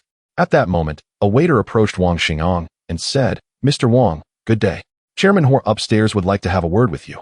Wang Xing'an pondered who this Chairman Huo might be, while He Zhaoqiong, noticing his confusion, whispered in his ear the name, Huangdong. Enlightened, Wang Xing'an dared not delay. Bid farewell to Wang Xingyi and He Zhaoqiong, and followed the waiter upstairs. As for Huangdong, he is an illustrious figure known in both the legitimate and underworld circles, commanding respect across Xinjiang. Wang Xing'an was well aware of his close ties with the Celestial Empire, having aided it countless times, which led to his own downfall, transforming from a real estate mogul to a sand tycoon. Huangdong controls a significant portion of the sand supply in Xinjiang, essential for construction, port building, and airport development, making him indispensable to all. As Wang Xing'an ascended the stairs, he reflected on the lack of any prior interactions with Huangdong. After contemplating for a while without any clarity, he decided to set aside his thoughts and continued his ascent. Upon reaching the upper floor, he was greeted by a host of wealthy Chinese tycoons, including gambling king He Hong's son, Guo Daxing from Sun Hongkai Properties, Zheng Yutong from Chow Tai Fuk, Lin Baixin from Lisin Group, Li Jiaqing from Chung Kong Holdings, and the shipping magnate known as the King of Chartering. Wang Xing'an politely greeted each tycoon, and when it was Li Jiaqing's turn, he smiled and addressed Wang Xing'an, saying, Mr. Wang, I shall call you Xing'an. As an elder, allow me to advise you. Young people should act within their capabilities. Don't you agree? The assembled tycoons, astute as they were well aware of the recent fluctuations in Chung Kong Holdings stock, recognizing that it was a subtle duel between Wang Xing'an and Li Jiaqing. However, to their astonishment, the cunning Li Jiaqing found himself outmaneuvered by the younger Wang Xing'an. While they regarded Wang Xing'an with newfound respect, they also understood the formidable nature of Li Jiaqing. All eyes were on Wang Xing'an, eagerly awaiting his response. He Hong's son felt a pang of anxiety for Wang Xing'an. Knowing that any loss of face for him would reflect poorly on He Hong's son as well, yet he remained silent, aware that the other tycoons were wary of the impending alliance between he and Wang. Particularly, He Hong's son was conscious of his existing tensions with Huangdong, fully aware of his influence and the fact that his current standing owed much to Huangdong's support. However, in matters of interest, he was unwilling to compromise, thus leaving him in a quandary to aid Wang Xing'an without incurring Huangdong's ire. Huangdong, as the organizer, was also keenly observing Wang Xing'an's response, holding a deep admiration for him. He did not take Wang Xing'an's impending marriage to the gambling king's daughter lightly. His priority was establishing a connection with Wang Xing'an, as he had been instructed to do so from above. Huangdong understood the significant impact Wang Xing'an had among the youth of Xinjiang, and securing his support could positively influence many young individuals in the region. Moreover, Wang Xing'an's gaming factory was thriving, creating numerous job opportunities, and inviting him to open a factory in the Celestial Empire could alleviate unemployment for many citizens there. All the tycoons were intently focused on Wang Xing'an, anticipating his reply, while the King of Chartering engaged in casual conversation with Wu Guangjing, seemingly unfazed by the tense atmosphere. The encounter with Li Jiaqing was rather awkward for the King of Chartering, yet Li Jiaqing approached him amiably, discussing mundane matters without mentioning HSBC, which only deepened the King of Chartering's sense of indebtedness to him. Observing the duel between Li Jiaqing and Wang Xing'an, he harbored doubts about Li Jiaqing's victory. Wang Xingong discerned that Li Jiaqing's words carried deeper implications. To respond would signify submission, while silence would be viewed as insolence. After a moment of contemplation, Wang Xingong addressed Li Jiaqing, saying, "Uncle Li, I find merit in your perspective, yet I also see limitations." Li Jiaqing, taken aback, thought to himself, "Let us see how you navigate this one. I intend to expose your flaws." Pretending to misunderstand, he pressed Wang Xingong. "Xingong, being older, I may not grasp the quick wit of youth. Kindly elucidate for us." The other tycoons nodded in curiosity, turning their gazes toward Wang Xingong. Recognizing Li Jiaqing's intent to undermine him publicly, Wang Xingong resolved to turn the tables. He calmly stated, "I have heard it said in Xiangjiang that Uncle Li worked as a waiter at a tea house at the age of 16. Given your abilities then, you could have remained a waiter for life, yet you did not resign yourself to that fate. Instead, you endeavored to excel in every task and carefully charted your life's course, step by step, to realize your ambitions, ultimately becoming a renowned tycoon in Xiangjiang. I believe that simply acting within one's means is insufficient. One must strive diligently, just as you have, Uncle Li. What do you think?" Li Jiaqing was rendered speechless, fully aware that Wang Xingong had outmaneuvered him with his clever reasoning, unable to counter his argument, and thus fell silent. The gathered tycoons were now acutely aware of Wang Xingong's prowess, witnessing him turn Li Jiaqing's strengths against him. He Hong Sun silently reveled in the moment, suppressing his laughter. Although the king of chartering had anticipated the outcome, witnessing Wang Xingong's effortless rebuttal of Li Jiaqing only heightened his esteem for him. Just then, Shunbai approached, inviting everyone to enjoy a performance followed by dinner, indirectly alleviating the awkward tension surrounding Li Jiaqing. At the rear, Wang Xingong engaged in amiable conversation with the renowned gambler, He Hongshun, who found himself increasingly captivated by Wang Xingong. Meanwhile, the boat king, in jovial spirits, continued to jest with He Hongshun. After descending the stairs, Wang Xingong swiftly located He Chaoqiong and Wang Sini. The trio took their seats before the stage, eagerly anticipating the splendid performances prepared by HSBC, relishing the enchanting songs and dances. Their animated discussions filled the air with laughter and delight. Chapter 52. The banquet confrontation. Following the conclusion of the HSBC program, the HSBC banquet was poised to commence. Wang Xingong initially intended to dine at the same table as Wang Xingyi and He Zhaoqiong. However, upon noticing this, Hua Yingdong immediately summoned Wang Xingong to sit beside him, with Li Jiaqing conveniently placed adjacent to Wang Xingong. The prominent Chinese magnates at the table turned their attention towards them, particularly the gambling king, who leaned in with keen interest. Curious about the conversation between Hua Yingdong and Wang Xingong, the boat king beside the gambling king, fully aware of the situation, discreetly observed the expressions of the magnates. Upon seeing Wang Xingong settled beside him, Hua Yingdong extended an invitation, expressing, "Xingong, in 3 days, I plan to host a gathering at my home, where I would like to introduce you to some individuals. I hope you can attend." Wang Xingong felt honored by the invitation, recognizing that it signified an enhancement of his stature among the Chinese elite. He promptly replied, "Uncle Hua, I will certainly arrive on time." Hua Yingdong smiled, internally acknowledging Wang Xingong's social acumen. He then sought to gauge Wang Xingong's perspective, asking, "Xingong, what is your view on the current issues in Xiangjiang?" Wang Xingong immediately recognized the underlying implications of the question, and the entire table of magnates turned their gaze towards him. A series of coughs interrupted the moment, and Wang Xingong discerned that the gambling king was the source, his eyes fixed on Wang Xingong, while the boat king jested about the gambling king's hurried eating. The astute magnates understood that the gambling king was subtly cautioning Wang Xingong against speaking carelessly, lest it bring about misfortune. Hua Yingdong, undeterred by the gambling king's interjection, maintained his focus on Wang Xingong, awaiting his response. Li Jiaqing, seated next to Wang Xingong, secretly hoped for an ill-fated remark from him, relishing the prospect of how he would respond. Aware of Hua Yingdong's probing, Wang Xingong knew that supporting either side would offend the other. However, being cognizant of historical developments, he recognized the necessity of a careful stance without overtly declaring his position. After a moment of contemplation, he tactfully replied, "Uncle Hua, my viewpoint is of little significance. What I know is that my grandfather was a hero for the nation and the people, and I am but a descendant of that hero." Hua Yingdong nodded with a smile, feeling quite pleased, while secretly admiring Wang Xingong's adaptability. He understood that although Wang Xingang did not explicitly state his position, he had nonetheless made his stance clear. The assembly of magnates began to regard Wang Xingang with newfound respect, silently concluding that this young man held immense potential for the future, worthy of alliance rather than enmity. The gambling king, feeling relieved, found himself increasingly satisfied with Wang Xingang, envisioning the enhancement of his own power through a potential alliance with him.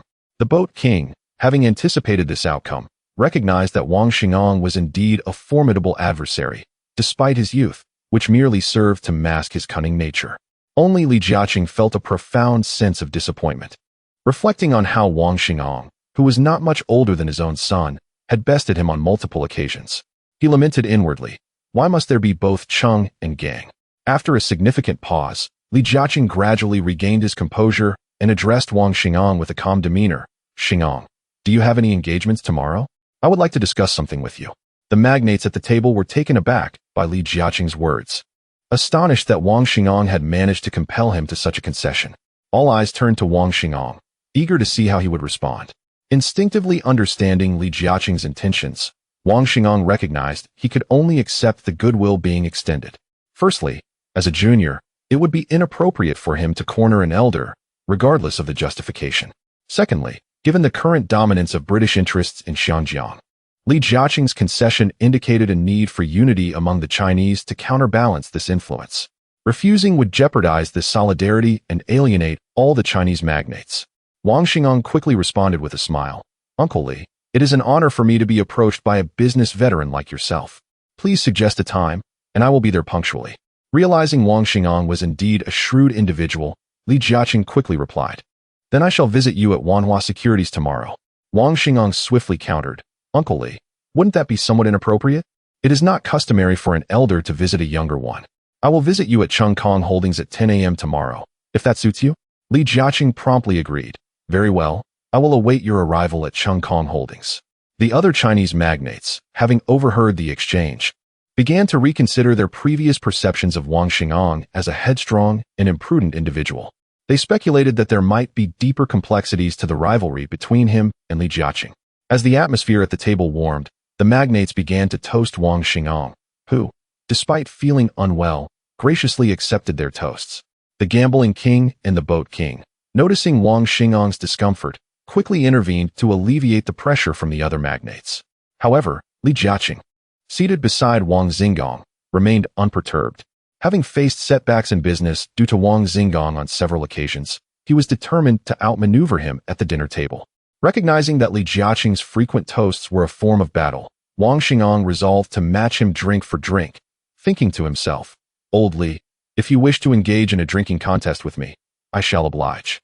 The tension between Wang Xingang and Li Jiaqing did not go unnoticed by the other magnates, who were eager to witness the unfolding contest, with Li Jiaqing intent on besting Wang Xingang at last. Due to the immense psychological shadow cast by Wang Xingang over Li Jiaqing, every scheme executed by Wang Xingang propelled him ahead, leaving Li Jiaqing in a state of admiration interwoven with deep-seated animosity. Ultimately, both Li Jiaqing and Wang Xingang succumbed to intoxication, collapsing onto the dining table in slumber. Wang Xingang was escorted home by Wang Xingyi and He Zhaoqiang, while Li Jiaqing was returned to his residence by his steward. Chapter 53 Meeting Li Jiaqing. The sunlight streamed through the window, casting a bright glare upon Wang Xinggang's bed. Awakening slowly, he squinted against the piercing brightness. As consciousness returned, a throbbing headache engulfed him, and the events of the previous day replayed in his mind like a film, though the details following his drinking session with Li Jiaqing eluded him. As he shifted slightly, he noticed someone beside him.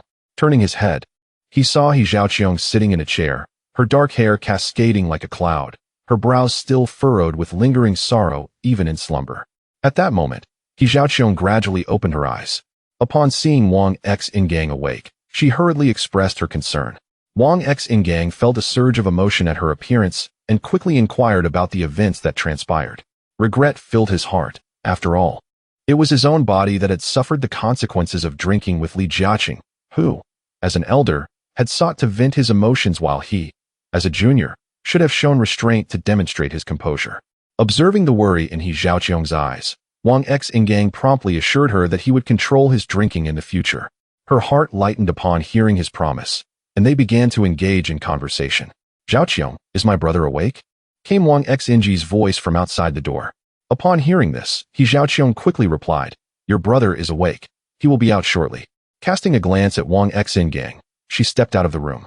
Wang Xing hastily took a shower, his mind clearing as he donned a fresh set of clothes. Noticing the time was already 9 o'clock, he quickly finished his breakfast, exchanged a few words with Zhaoqiong, and bid farewell to his family before instructing Lu Dashan to drive them to Wanhao Securities. Throughout the journey, Wang Xing had intended to ask Lu Dashan about any matters concerning him and Ma Shiru from Dongfang Rabao, but meeting Li Jiaqing took precedence, so he restrained his curiosity. Upon arriving at Wanhao Securities, Wang Xing immediately summoned his secretary, Li Sini, instructing her to bring over manager Li Shiji and manager Zhang Linga. As the two arrived, Wang Xing eagerly inquired, "What is our current total shareholding in Changjiang Industrial? How is the stock price performing in the market?" Li Shiji glanced at Zhang Linga, who responded, "Wang Shang, at present, we hold a total of 12 million shares of Changjiang Industrial. Due to the limited circulation of its stocks in the market, the price has soared to 40 Hong Kong dollars per share and continues to rise." Upon hearing this, Wang Xing instructed, "Retain 10 million shares of Changjiang Industrial. I have further use for them. As for the remaining 12 million shares, sell them gradually at the highest price. There is no rush, understood?" Both Li Shiji and Zhang Linga nodded in agreement. Wang Xing then dismissed them to attend to their duties, notifying Lu Dashan to drive them towards Changjiang Industrial Company. In the office of Changjiang Industrial, Li Jiaqing was also experiencing a headache. Reflecting on the impulsive actions of the previous day, which had earned him a reprimand from his wife upon returning home, regret weighed heavily on him. For the body is the foundation of all. Money can be earned again, but if one's health deteriorates, it is too late. He summoned Chen Fuxing, the general manager of Changjiang Fund Management Company, and immediately asked, "Fuxing, what is the current status of Changjiang Industrial stock?" Without delay, Chen Fuxing replied, "Li Sheng, the stock has risen to 40 Hong Kong dollars per share, and the price continues to climb." Realizing the gravity of the situation, Li Jiaqing pressed, "How much of Changjiang Industrial stock have you acquired, and what is our remaining capital?" After a moment of contemplation, Chen Fuxing responded swiftly, "Li Sheng, we have only acquired close to 1 million shares of Changjiang Industrial, and its stock is nearly depleted in the market. We have spent approximately 38 million Hong Kong dollars. After selling the remaining stocks, we have a total of 150 million Hong Kong dollars, minus the purchase of Changjiang Industrial stock, leaving us with 112 million Hong Kong dollars, along with 11 million shares of Hutchison Whampoa." Listening to Chen Fuxing, Li Jiaqing's mind raced as he pondered how to approach his meeting with Wang Xing. Currently, he held 41 of Changjiang Industrial shares, teetering on the edge of safety, yet he worried that Wang Xing might disrupt the board's stability. After much deliberation, he resolved to increase his stake to around 45, necessitating the acquisition of 4 million shares from Wang Xing, which would require at least 160 million in capital. This led him to the realization that the sale of 10 of Changjiang Industrial stock had backfired, as he initially aimed to raise funds to swiftly acquire Hutchison Whampoa, only to end up losing both the opportunity and resources. Nevertheless, Li Jiaqing refused to relinquish his aspirations for Hutchison Whampoa easily. Such a valuable asset would not be given up without a fight, unless he found himself utterly cornered. He solemnly instructed Chen Fuxing, "Fuxing, cease any acquisitions of Changjiang Industrial stock in the market. I will speak with Wang Xing from Wanhao Securities shortly. Meanwhile, keep a close watch on the stock performance of both Changjiang Industrial and Hutchison Whampoa." Chen Fuxing, now understanding the situation, recognized that Wang Xing was the mastermind behind it all. Yet, he could not help but admire Li Jiaqing's perseverance. Even in such dire circumstances, Li Jiaqing refused to abandon his pursuit of Hutchison Whampoa, underscoring his relentless nature. After issuing his directives to Chen Fuxing, Li Jiaqing settled into his office, sipping tea as he contemplated how to persuade Wang Xing during their impending meeting, for he understood that their mutual antagonism would only serve to benefit others. Wang Xingang and Lu Dashan arrived at Changjiang Shirya Company, where Wang Xingang meticulously observed every aspect of the enterprise, pondering the management style of Li Jiaqing with the intention of learning diligently. Under the guidance of the staff at Changjiang Shirya, Wang Xingang made his way toward Li Jiaqing's office. Chapter 54. Wang Xinggang's compromise. Under the guidance of the staff, Wang Xingong approached Li Jiaqing's office. As he neared, he spotted Li Jiaqing peering out from the doorway. Wang hastened his steps, reaching Li Jiaqing and extending his hand with a cheerful smile. "Uncle Li, I am absolutely delighted to learn from the experiences of Changjiang Shirye's remarkable growth. I hope you will generously share your insights." After their handshake, Li Jiaqing, beaming, replied, "Xingong, it is my honor to have you visit Changjiang Shirye. Your swift enterprise development is commendable, and I hope you will generously impart your knowledge to us." With a shared smile, an unspoken understanding passed between them, and Li Jiaqing invited Wang Xingong into the office. Upon entering, Wang immediately noticed a couplet prominently displayed. He approached it and read aloud, pinned by Zhua Zongtong. "Aspire to lofty wishes, forge moderate connections, savor humble blessings, stand at heights. Dwell in tranquility, walk towards openness." At that moment, Wang comprehended the essence of Li Jiaqing's remarkable journey from a tea house assistant to a prominent Chinese tycoon. These 24 characters encapsulated profound life philosophies. Aspire to lofty wishes and stand at heights express the importance of harboring grand ideals and ambitions, coupled with relentless effort. Forge moderate connections and dwell in tranquility suggest that lofty aspirations must be grounded in pragmatic actions. Savor humble blessings and walk towards openness emphasize the need for self-discipline and the wisdom of understanding that comfort can lead to complacency. One must always leave room for flexibility in both life and work. Li Jiaqing, observing Wang's mesmerized reaction to the couplet, felt a surge of joy within. He thought, "Young man, I have navigated commerce for decades. These 24 characters are the foundation of my existence. You have merely been developing for a few months. Your foundation is unstable and could easily crumble."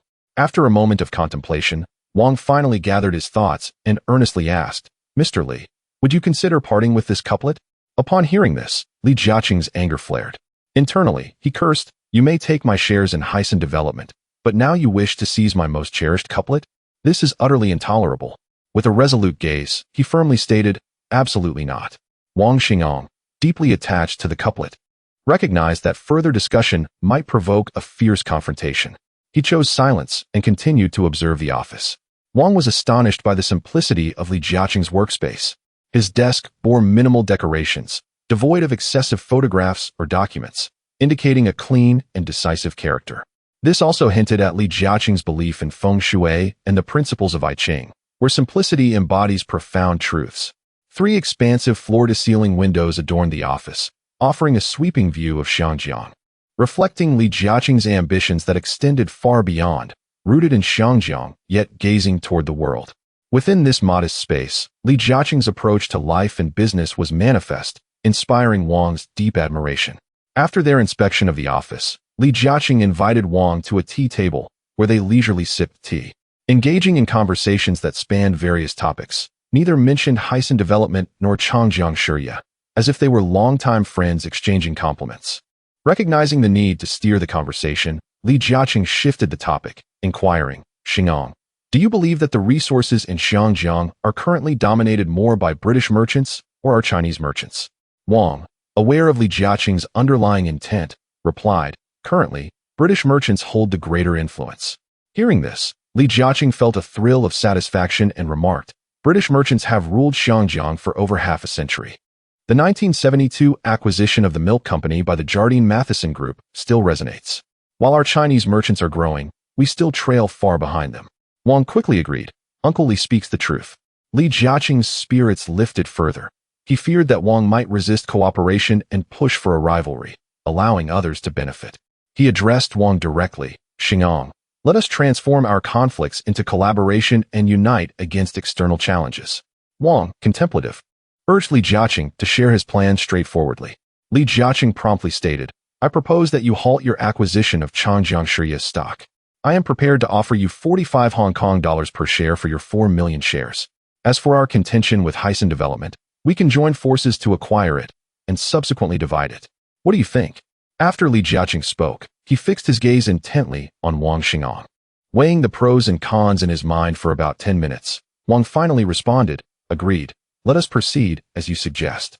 Li Jiaqing's face broke into a broad smile, internally thinking, "This young man understands the importance of the larger picture." However, Whether you can manage to share Heisen development with me remains to be seen. Without the capability, you cannot blame me. Wang, recognizing his lack of alternatives, realized that British merchants currently dominated the market. Continuing to oppose Li Jiaqing would only alienate him and provoke the wider community of Chinese tycoons who would reject him. In the world of commerce, one cannot thrive alone. Thus, Wang reluctantly consented to Li Jiaqing's proposal. Seeing Li Jiaqing's joyful demeanor, Wang understood his intentions. He recognized the disparity in their capital and connections, aware that Li Jiaqing was merely buying time. Yet, he had no choice but to comply. Inwardly, he vowed, "Old Li, your intentions are not lost on me. However, acquiring Heisen development beneath my nose will not be an easy feat." After conversing for a while longer, Wang Xing'an took his leave from Li Jiaqing, and they agreed to have their respective assistants come in the afternoon to sign the contract.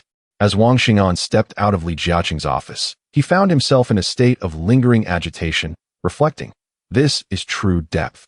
Although I am hailed as the stock market deity, in the presence of genuine aristocracy, I am merely a slightly more affluent local tycoon compared to the ordinary populace."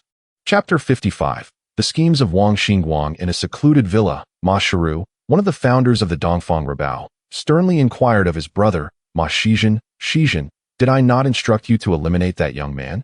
I encountered him again yesterday." He proceeded to describe the circumstances of their meeting. Ma Shizhen, upon hearing this, was incredulous. He had already dispatched his subordinates to execute the task, unaware that they had deceived him. He immediately summoned his subordinate, Ben Leihu. Upon their meeting, Ma Shizhen chastised Ben Leihu. "Months ago, I tasked you with getting rid of that young man and the child. You failed and chose to mislead me." A menacing glint appeared in his eyes. Ben Leihu, upon hearing this, displayed a look of trepidation, stammering and unable to respond. Observing the scene, Ma Shiru ordered Ben Leihu to leave the room. Once he exited, Ma Shiru addressed Ma Shizhen with utmost seriousness. "Shizhen, we are in precarious times. The Independent Commission Against Corruption has been investigating us. That young man has killed one of our own, and we have yet to uncover the bag of white powder within the victim's body. If it is in his possession, the consequences are unimaginable." Ma Shizhen, taking this to heart, replied gravely, "Elder brother, let us act decisively and eliminate that young man. What do you think?" Ma Shiru, upon hearing this, remained silent but looked gravely at Ma Shizhen and said, "Shizhen, my concern is not with that young man. It is with the stock market wizard, Wang Xingguang. Who in Xiangjiang does not know that Wang Xingguang's fund has made substantial profits for the government officials? Even his brother, In Shuangjia, is rapidly expanding his territory. If we move against that young man, it will inevitably draw Wang Xingguang's attention. We must proceed with caution." Ma Shizhen nodded in agreement. Together, Ma Shiru and Ma Shizhen summoned their trusted confidants to discuss how to resolve this predicament. Wang Xingguang exited Changjiang Shiria and, along with Lu Dashan, headed towards Wanhao Securities. Along the way, Wang Xingguang eagerly queried Lu Dashan, "Lu Gu, what exactly is the conflict between you and Ma Shiru of the Dongfang Rebel?" After a moment of hesitation, Lu Dashan mustered the courage to respond, "Boss, it was his men who pursued me and Xiaoshan." Wang Xingguang was taken aback, quickly piecing the situation together in his mind. No wonder Lu Dashan reacted so adversely to Ma Shiru. Ma Shiru, in turn, had appeared somewhat shocked to see Lu Dashan. Being a man of the future, Wang Xingguang was well aware of the Ma brothers, who belonged to one of the four major gangster families, notorious for their significant influence. The brothers were known to operate the largest drug trafficking syndicate in Xianjiang, but Wang Xingguang distinctly remembered that they had fled to Baodao following their investigation in 1978. Now, as 1979 approached, he understood the gravity of the situation. A cornered dog may leap over a wall. Resolute in his decision, Wang Xingguang gravely asked Lu Dashan, "When you were being pursued, did you witness any drug transactions? Did you leave behind any evidence?" Recognizing Wang Xingguang's intent, Lu Dashan felt a surge of hope. He recalled, "Boss, after they discovered me, I killed one of them and found a bag of white powder on his body, which I buried in the mountains before fleeing with Xiaoshan." Wang Xingguang realized he must confront the Ma brothers, concerned for his family's safety, knowing such individuals would stop at nothing. Reflecting on the matter, he solemnly stated, "Let us put this matter on hold for now. We must deliberate carefully." Lu Dashan nodded in agreement, and the two remained silent in the vehicle. Upon arriving at the Wanhao Securities office, Wang Xingguang immediately summoned his secretary to bring in Li Yeguang from the law firm and Liang Zhaohan from the accounting firm. Upon meeting them, Wang Xingguang promptly addressed Liang Zhaohan. The financial reports for my companies should be completed by now. Please provide me with an overview. Liang Zhaohan retrieved documents from his briefcase and handed them to Wang Xingguang, explaining, Wang Sheng, we have conducted a thorough review of the finances of your companies. For Wanhao Assembly Company, post-split, the funds stand at 65 million Hong Kong dollars. We have produced 5,000 units of the Shangjiang block arcade machines, yielding a profit of 5 million Hong Kong dollars, and production of the match, 3 arcade machines, is ongoing. After deducting employee salaries of 8 million, the current funds amount to 62 million Hong Kong dollars. Wang Xingguang recognized that the trajectory of Wanhao Assembly Company was unsustainable and inquired, do you have any recommendations? Liang Zhaohan replied promptly, Wang Sheng, wages in Shangjiang continue to rise. If this persists, we will face ongoing losses. I believe we must consider layoffs to maintain a manageable employee ratio. For insufficient production, outsourcing could be an option. Wang Xingguang understood the severity of the situation but withheld immediate judgment on Liang Zhaohan's suggestion, choosing to reflect further. Liang Zhaohan continued, as for Wanhao Game Company, the post-split funds are also 65 million Hong Kong dollars, with profits from the 5,000 Shangjiang block arcade machines reaching 20 million Hong Kong dollars. After accounting for employee salaries, real estate purchases, and research and development expenses totaling 30 million Hong Kong dollars, the company currently holds 55 million Hong Kong dollars in its accounts. Wang Xingguang realized that the industrial sector was challenging, and after several months of effort, profits remained elusive. He now fervently hoped to penetrate foreign markets, as prospects in the diminutive territory of Shangjiang appeared bleak. Liang Zhaohan observed Wang Xingguang thoughtfully and concluded, Wang Sheng, the situation of Wanhao Securities is still under review, yet it remains the most successful of these companies, with the fastest asset growth. We will ensure the financial report is delivered within 3 days at the latest. Wang Xingguang nodded, recognizing that the gaming sector held as much potential as Wanhao Securities, and in his heart, he believed Wanhao Game Company might surpass it in stature. Wang Xingguang addressed Liang Zhaohan, urging him to expedite the financial audit of Wanhao Securities and submit it to his secretary, Li Xinran. He expressed his intention to review the financial reports of Wanhao Assembly Company and Wanhao Gaming Company, promising to reach out should any issues arise. Liang Zhaohan nodded in acknowledgement and exited the office. Wang Xingguang then inquired of Li Yeguang, Yeguang, how are the patent applications for the companies under my purview progressing? Li Yeguang, maintaining a composed demeanor, responded, Wang Sheng, we have completed most of the patent applications for Wanhao Gaming Company. However, concerning the patent application for the cross-directional control key that you provided previously, we discovered it has already been registered in the island nation, specifically by Nintendo. Upon hearing this, Wang Xingguang felt a sense of relief, grateful that he had urged Li Yeguang to register in advance. He pressed further, asking, what about patent applications in other regions? Li Yeguang promptly replied, aside from the island nation, we have successfully secured patents in most other developed areas. Delighted by this news, Wang Xingguang immediately summoned his secretary, Li Xinran, instructing her to bring in Li Shiji and Zhang Linga. Once they arrived, Wang Xingguang informed the trio, I have reached an agreement with Mr. Li Jiaqing from Chung Kong Holdings to sell him 4 million shares of Chung Kong Holdings at 45 Hong Kong dollars per share. You are to visit Mr. Li this afternoon to sign the contract. Li Shiji and Zhang Linga expressed their joy upon hearing this news, and after their unanimous agreement, Wang Xingguang settled back in his office, contemplating how to address the matter concerning the Ma brothers. Chapter 56. The car accident. Wang Xingguang summoned Lu Dashan, intending to return home briefly, as he had promised He Zhaoqiong to dine together that evening, and he did not wish to break his word. The two entered the vehicle, and Lu Dashan drove swiftly towards the villa. With a grave expression, Wang Xingguang inquired, Lu Gu, do you still remember the location of the bag of white powder you buried? After a moment of reflection, Lu Dashan replied earnestly, Boss, I still have a rough idea of the area, but we will need to search meticulously. Upon hearing this, Wang Xingguang immediately responded, in a few days, we shall go and retrieve it. This is also crucial evidence. Lu Dashan nodded, feeling elated. He had long yearned to take them down single-handedly, yet thoughts of his son had tempered his vengeful desires. Suddenly, a loud crash startled both men as a vehicle collided with theirs. causing Wang Xinging to suffer a grievous head injury and lose consciousness. Lu Dashan, filled with urgency, called out, "Boss, are you all right? Please wake up." He then noticed two cars speeding towards them. A figure clad in black leaned out from the passenger seat, brandishing a firearm and shooting wildly at Lu Dashan. Enraged, Lu Dashan accelerated to full speed, racing towards an open area. Gunfire erupted, with each shot striking the vehicle. Lu Dashan could only navigate towards areas with heavy traffic, but suddenly a bullet struck a tire, causing their speed to decrease. Realizing the gravity of their situation, with enemies behind and ahead, he steeled himself and charged towards a barrier, breaking through it and swiftly retreating to a concealed location. He then carried Wang Xinging on his back, sprinting towards the mountain. As he ran, tears streamed down Lu Dashan's face, and he murmured, "Boss, you mustn't be harmed. This is all my fault." He glanced back at their pursuers, eyes filled with a fierce determination, wishing nothing but vengeance. The leader of the pursuers sternly addressed his subordinates. Jean Lauda has decreed that these two must die. Otherwise, we are all finished. He pressed forward. The underlings, quaking in fear, replied, "Hu Lauda, there is no path ahead.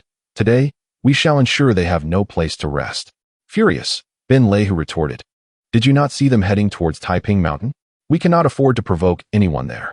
Hurry, pursue them. Time is of the essence."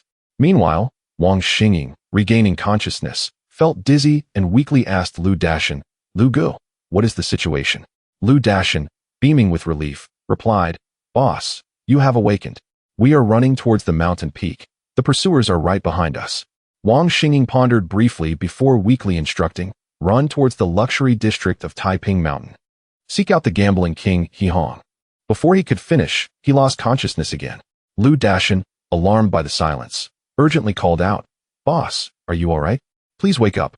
He quickly secured Wang Xinging on his back and dashed towards the luxury district, dodging bullets as he went. To protect Wang Xinging from harm, he cradled him close, which made running more arduous.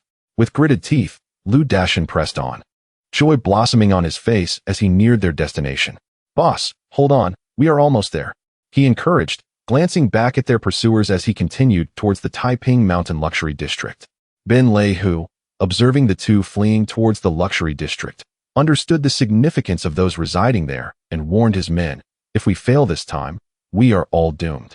You are aware of Jean Lauda's methods. Fear painted the faces of his subordinates as they hastened their pursuit. Ahead, Lu Dashan noticed the pursuers closing in and, seeing their destination was near, shouted in desperation, "Help! I am the bodyguard of the stock god Wang Xinging, and we are being hunted." His voice carried, drawing the attention of security personnel who rushed towards them. Ben Lehu, realizing it was too late to turn back upon seeing the approaching guards, lamented to his men, "Retreat. There is no chance left." He quickly led his men down the mountain. As Lu Dashan saw the guards arriving, he urgently addressed the lead security officer, "Brother, our boss, the stock god Wang Xinging, and I are being pursued. Please alert the gambling king He Hong." He prepared to kneel in supplication. Recognizing the urgency of the situation, the lead guard quickly instructed his men to carry Wang Xinging towards the Taiping Mountain Villa. Upon arrival, the lead guard summoned an ambulance and, after confirming Wang Xinging's identity, communicated with the gambling king's residence. At that moment, the gambling king was away from Xianjiang, but his son He Wang, having learned of Wang Xinging's accident, was incredulous and knew the urgency of the matter. He Wang immediately dispatched his bodyguards to protect Wang Xinging closely. Meanwhile, the police arrived late, upon discovering that the stock god Wang Xinging was being pursued. They understood the gravity of the situation. At Wang Xinging's villa, He Zhaoqiong was anxiously pacing, having made dinner plans with him that evening. Not seeing him return, she began to worry, knowing Wang Xinging's character. Wang Sini, seated on the sofa, observed her dear friend and reassured her, "Zhaoqiong, do not worry. My brother will return shortly." Sitting nearby, Yin Shuangying joined in comforting He Zhaoqiong, who gradually eased her concerns and settled down to watch television. The ringing of a phone echoed through the room. The telephone beside the television rang, and Wang Sini, quick on her feet, hurried over to answer it. Within moments, as if her soul had been snatched away, tears began to stream down her face. After ascertaining the specific location, she swiftly hung up the phone.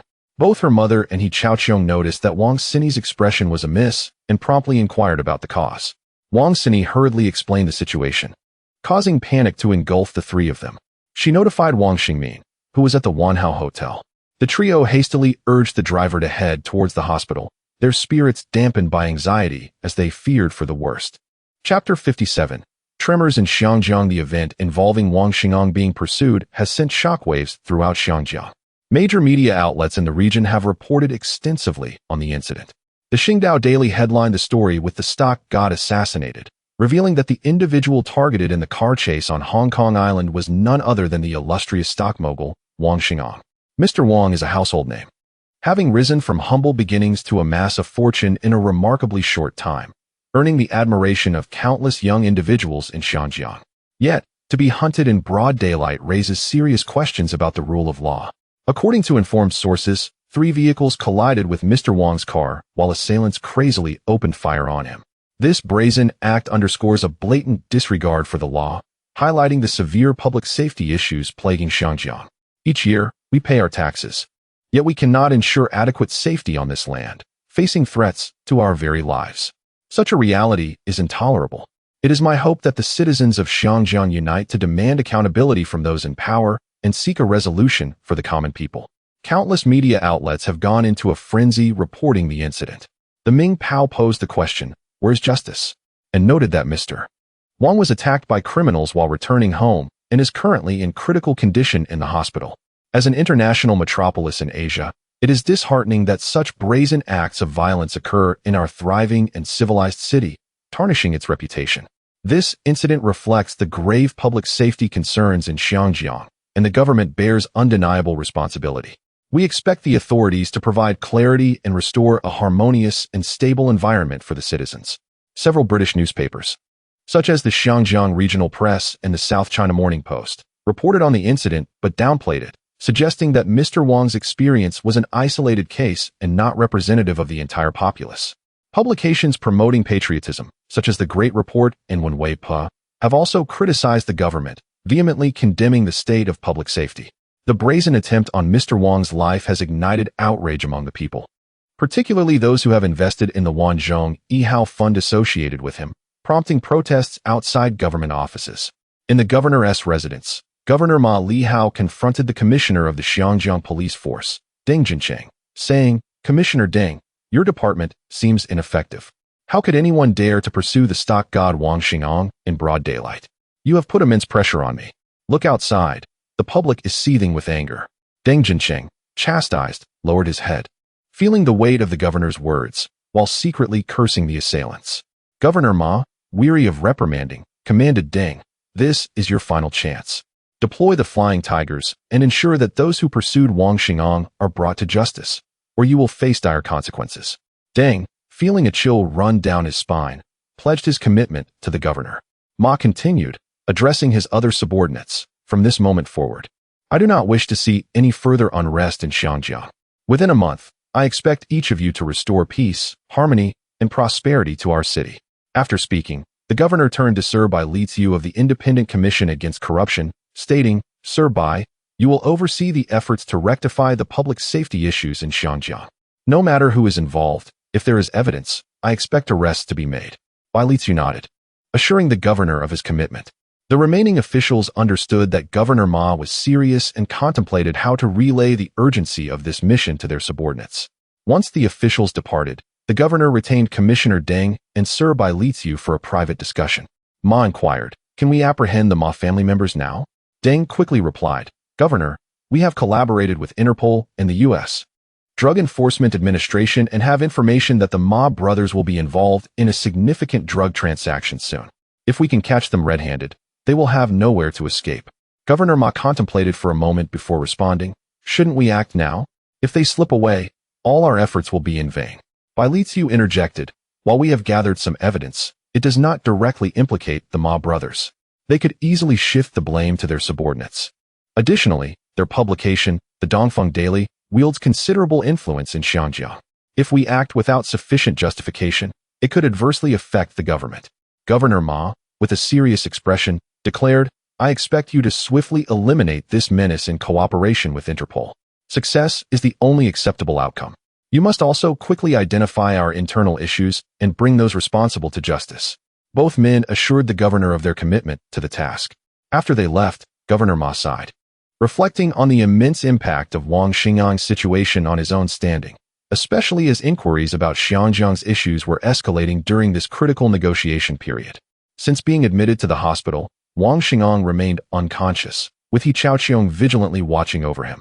Wang Xingyi, noticing He Chaoqiong's exhaustion, urged her, "Chaoqiong, you should go rest.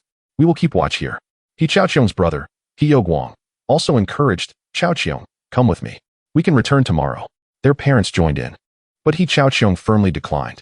He Guang, resigned, assigned his bodyguard to protect his sister before returning home. The father, upon witnessing Lu Dashan standing outside the door, weeping uncontrollably with a visage of profound guilt, offered words of solace. "Dashan, the doctor has assured us that the heart is not in grave condition. Rest assured, he will awaken. Do not burden yourself with guilt. You must return home, for Xiaoshan cannot be left alone." Lu Dashan, after hearing these words, choked back his emotions and replied, "Wang Sheng, it is entirely my fault. If only I could."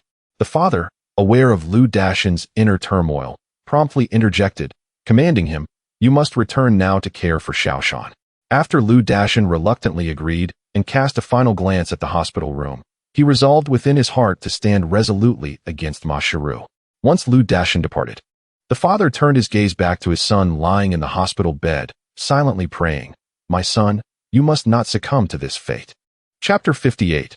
Wang Xingyang awakens. The news of Wang Xingyang's near-fatal experience, following an assassination attempt that led to his emergency treatment at Xianjiang Hospital, sent shockwaves through the community of affluent Chinese tycoons in Xianjiang. A multitude of these magnates hurried to the hospital to extend their well wishes to Wang Xingyang. The first to arrive was the renowned gambling lord, He Hongxin. Upon seeing his daughter, He Zhaoqiong, weary and consumed with concern for Wang Xingyang, He Hongxin felt a profound sorrow. He reflected on how he had cherished his daughter, protecting her as if she were fragile, and now, yet to be wed to Wang Xingyang, she had been reduced to such a state. With a pained expression, He Hongxin urged his daughter, "Zhaoqiong, come home with your father. Rest assured, Wang Xingyang will awaken." He Zhaoqiong, however, recognizing her father's worry, resolutely shook her head in disagreement. Wang Xinyi's family, present nearby, tried to persuade her as well, but to no avail. With his attempts at comfort yielding no success, the gambling lord arranged for someone to care for He Zhaoqiong. Casting one last glance at Wang Xingyang lying on the hospital bed, his gaze tinged with envy. Following closely behind was the shipping magnate, who, upon witnessing Wang Xingyang's plight, felt that fate was cruelly thwarting a talented individual. He harbored a deep desire for Wang Xingyang to recover swiftly. In his heart, their bond was profound. Having witnessed Wang Xingyang's growth as a mentor, he considered him a protege and could not bear the thought of losing such a brilliant mind in the Xianjiang business sphere. After the shipping magnate's visit, a host of other affluent tycoons arrived. Among them, Hua Yingdong harbored a particularly intense hatred for those responsible for the assassination attempt. He had planned to introduce Wang Xingyang to important figures shortly, and now, this incident had completely disrupted his plans, filling him with rage as he vowed to uncover the perpetrators to assuage his fury. Among the visiting tycoons, only Li Jiaqing felt a complex array of emotions. As he beheld Wang Xingyang on the hospital bed, he found himself torn. On one hand, he wished for Wang Xingyang to remain in a comatose state, as it would eliminate a formidable obstacle in his path, ensuring that Hai Huangpu would become his own. Yet, deep within, he was profoundly impressed by Wang Xingyang's talents. Having been bested by him repeatedly, Li Jiaqing, a veteran in the business realm, admired Wang Xingyang and recognized that having such a rival nearby would only serve to strengthen him. Even the governor of Hong Kong, Sir Ma Klihos, sent flowers to Wang Xingyang, wishing him a swift recovery. The media in Xianjiang also dispatched reporters to gather information about Wang Xingyang, causing considerable distress for his family, leading them to transfer him to a private hospital, where his condition improved significantly. The public who had invested in the Wanzhong No. 1 fund under Wang Xingyang's leadership fervently prayed for his recovery, for he was their financial benefactor, and their investments flourished under his guidance. In a secluded villa, Ma Shiru and Ma Shizhen were furious as they watched their subordinate, Ben Leihu, recount the events. Ma Shiru demanded, "Ben Leihu, provide me with a detailed account of the situation, leaving out not a single word." Ben Leihu exchanged a glance with the Ma brothers, gritting his teeth as he recounted the events leading up to the failure of their operation. Upon hearing this, Ma Shizhen berated Ben Leihu and his team, exclaiming, "You worthless fools! You failed to eliminate 2 people. What use are you to me?" As he spoke, a fierce expression crossed his face, and he drew a gun, prompting his loyal subordinates to emerge with weapons drawn, aiming them at Ben Lehu and his men. The sight sent Ben Lehu's subordinates into panic, and they fell to their knees, pleading for mercy. However, Ben Lehu remained composed, addressing Ma Shizhen, "Master Jin, grant me one more chance. If I fail again, I will present my head to you." Ma Shiru gestured to his brother Ma Shizhen, who reluctantly holstered his weapon, signaling to his subordinates to do the same. Ma Shiru then instructed everyone to leave, leaving only the Ma brothers and Ben Lehu in the room. With a serious demeanor, Ma Shiru told Ben Lehu, "I am granting you one final opportunity. Should you fail this time, do not expect us to show any mercy." His eyes bore into Ben Lehu's, who understood that this was indeed his last chance. He quickly assured the Ma brothers, "Master Bai, Master Jin, command me, and I will not fail. If I do, I will leave my fate in your hands." Ma Shiru, filled with bravado, replied, "If you succeed this time, all previous transgressions will be forgiven, and you may choose any reward, be it wealth or beauty." Ben Lehu's face lit up with joy at this prospect, eagerly responding, "Master Bai, your wish is my command." Ma Shiru exchanged a glance with Ma Shizhen, who stood vigil by the door. In a hushed tone, Ma Shiru instructed Ben Lehu, "There is a significant business opportunity on the horizon, but we are currently under scrutiny from Interpol and the Xiangjiang police. I need you to lead your trusted men to the designated location I will provide, divert their attention, allowing us to execute the transaction smoothly." Ben Lehu contemplated this, thinking, "So they intend to use me as bait? They call me brother, yet this is how they treat me." Resolving himself, he promptly assured Ma Shiru, "You can rest easy, Master Bai. I will ensure it is accomplished." Ma Shiru regarded Ben Lehu intently, nodding in acknowledgement, refraining from further words. After Ben Lehu departed, the Ma brothers exchanged knowing smiles, their intentions unspoken yet understood. Wang Xing'an remained in a coma for 3 days, during which he felt as though he was lost in an extensive dream. In this dream, he encountered his family from a past life, their voices calling out to him. Suddenly, a beautiful young woman appeared in his mind, urging him to awaken. Wang Xing'an desperately tried to grasp his past relatives, but they remained just out of reach. At this moment, He Zhao Qiong, who had been calling out Wang Xing'an's name, noticed a slight movement in his hand. Filled with immense joy, she excitedly exclaimed to Wang Sini, "Sini, I just saw Brother Xing'an's hand move." He Zhao Qiong's voice brought an overwhelming sense of hope to Wang Xing'an's family, prompting them to urgently summon a doctor for an examination. Upon assessing the patient, the doctor reassured He Zhao Qiong and the others, saying, "Rest assured, the patient is gradually regaining consciousness and will awaken soon." Elated, He Zhao Qiong and her companions quietly observed Wang Xing'an. As evening descended, Wang Xing'an slowly opened his eyes, revealing the enchanting visage of a beautiful figure.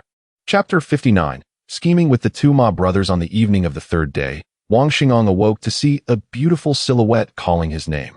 He Zhao Qiong immediately summoned a doctor, who, after examining Wang Xing'an, informed He Zhao Qiong and the Wang family that the patient was recovering well, with only a mild concussion that required ample rest.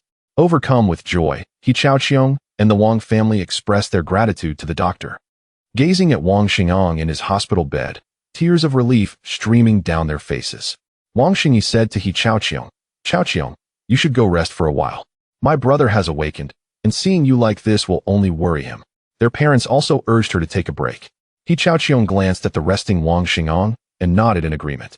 She then addressed the Wang family, saying, "Uncle, Aunt, I shall take my leave now." After exchanging a nod with Wang Xingyi, He Zhao Qiong departed, accompanied by her bodyguard.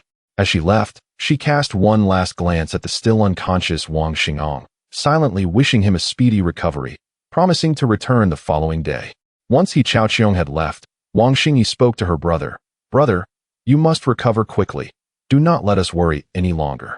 Their mother, gazing at Wang Xing'an in the hospital bed, recalled the harrowing scene from months ago when he had fallen into the water, and she fervently prayed for his safety and well-being throughout his life. Their father, observing his son lying there, reflected on the days when they lived in a slum, and how, through Wang Xing'an's diligence and effort, their circumstances had improved. The memory of those who had pursued Wang Xing'an filled him with rage, wishing nothing less than their utter demise. Early the next morning, Wang Xingong awoke early, gazing at his family beside him.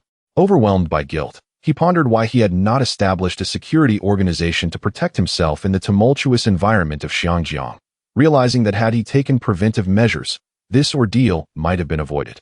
Following this assassination attempt, Wang Xingong vowed never to underestimate anyone in this era again. His sense of superiority, which he had felt upon arriving in this world, had been shattered. Having faced a life-or-death moment, his mindset matured significantly, resolving to show no mercy to his enemies. Either they perish or he does. At the same time, his heart burned with fury, silently vowing that the Ma brothers would not go unpunished.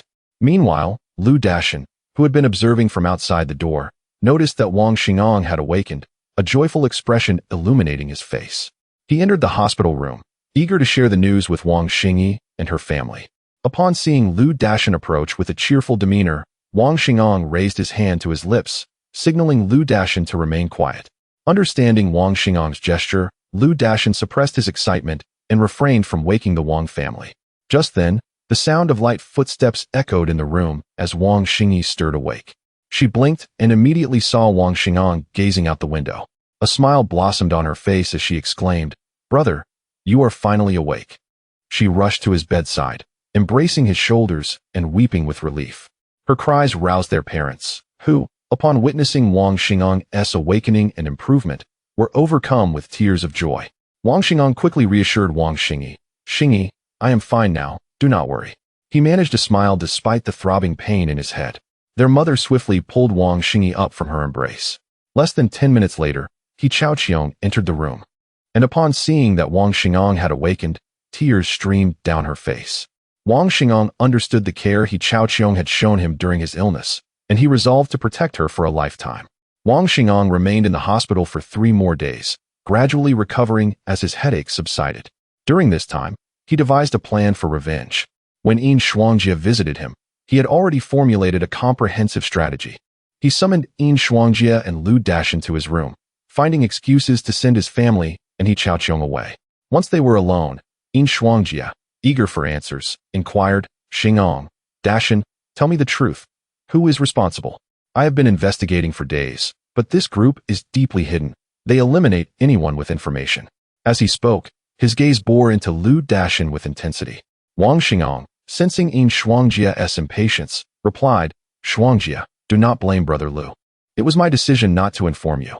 Upon hearing this, Yin Shuangjia's expression softened slightly, though resentment lingered in his heart towards Lu Dashan for failing to protect their brother.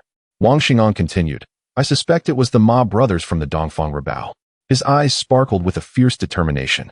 Yin Shuangjia was taken aback, fully aware of the Ma brothers' influence in Xiangjiang, and a wave of fury surged within him, wishing for their complete destruction. Lu Dashan, though he had his suspicions, felt a profound sense of guilt upon realizing that it was indeed the Ma brothers behind the attack, his hatred for them deepening. Observing the anger on their faces, Wang Xingong urged them, "Shuangjia, Brother Lu, remain calm. The Ma brothers are like grasshoppers after the autumn harvest. They cannot leap much longer. This time, I will ensure they face utter annihilation." He then detailed his intricate plan to them. After listening, Yin Shuangjia and Lu Dashan felt a slight sense of relief, tinged with trepidation, towards Wang Xingong's resolve. Yin Shuangjia immediately assured Wang Xingong, "Xingong, rest assured, I will keep a vigilant watch over the Ma family. They shall not escape my scrutiny." Upon hearing this, Wang Xingong, with a grave expression, cautioned Yin Shuangjia, "Shuangjia, remember, the Ma brothers are exceedingly cunning. Other forces in Xiangjiang are also monitoring them. I only need you to keep an eye on the major ports and discrete exit points in Xiangjiang. Be careful not to alert them." Aware of the gravity of the situation, Yin Shuangjia affirmed his commitment, which slightly eased Wang Xingong's concern. Wang Xingong then turned to Lu Dashan, instructing him, "Expeditiously uncover that bag of white powder, document everything you witnessed, and submit it anonymously to the Corruption Prevention Commission. Subsequently, disseminate it through the newspapers to instill caution in the Ma brothers." Lu Dashan nodded in agreement, and after they exited the room, Wang Xingong felt a slight alleviation in his heart. Yet, as he reflected on any potential oversights, a headache surged, and he harbored an intense animosity towards the Ma brothers. Chapter 60. Discharge. After a week of recuperation in the hospital, Wang Xing'an was joyfully discharged following a thorough examination by the doctor. During his hospitalization, he discreetly assessed the performance of his enterprises. Yuan Tianfan from Wanhao Securities, Song Yufei from Wanhao Games, and Wang Jiqiang from Wanhao Assembly all visited him, yet Wang Xing'an chose not to meet with them. He intended to evaluate their overall perspective and ascertain their loyalty, for true character is revealed over time. Although he did not engage in direct communication with these capable subordinates, he had appointed trusted confidants to oversee portions of the financial and personnel management within each company, in addition to monitoring their activities through accountant Liang Zhaohan and lawyer Li Yeguang. The outcomes of this covert assessment evoked mixed feelings in Wang Xing'an. Song Yufei diligently attended to the employees, fulfilling the tasks assigned to her. Yuan Tianfan also met his expectations, as he and his two fund managers effectively stabilized the company during Wang Xing'an's absence, ensuring that operations proceeded smoothly according to plan. However, Wang Jiqiang disappointed him. He suspected that Jiqiang, taking advantage of Wang Xing'an's infrequent visits to Wanhao Assembly, had appointed friends and family within the company, sought to consolidate power, and conspired with the finance department to manipulate accounts for personal gain. Upon reviewing the previous month's financial statements from Wanhao Assembly, Wang Xing'an sensed something amiss. Despite the hard work, the company had incurred losses. His suspicions led him to investigate further, uncovering that Wang Jiqiang had indeed recruited some of his appointed personnel, demonstrating audacity that was intolerable. Wang Xing'an concluded that addressing the Ma brothers was of utmost priority. Jiqiang was merely a small ant, easily crushed underfoot, and he would allow him to continue for a few more days. Upon returning home, the family was filled with joy.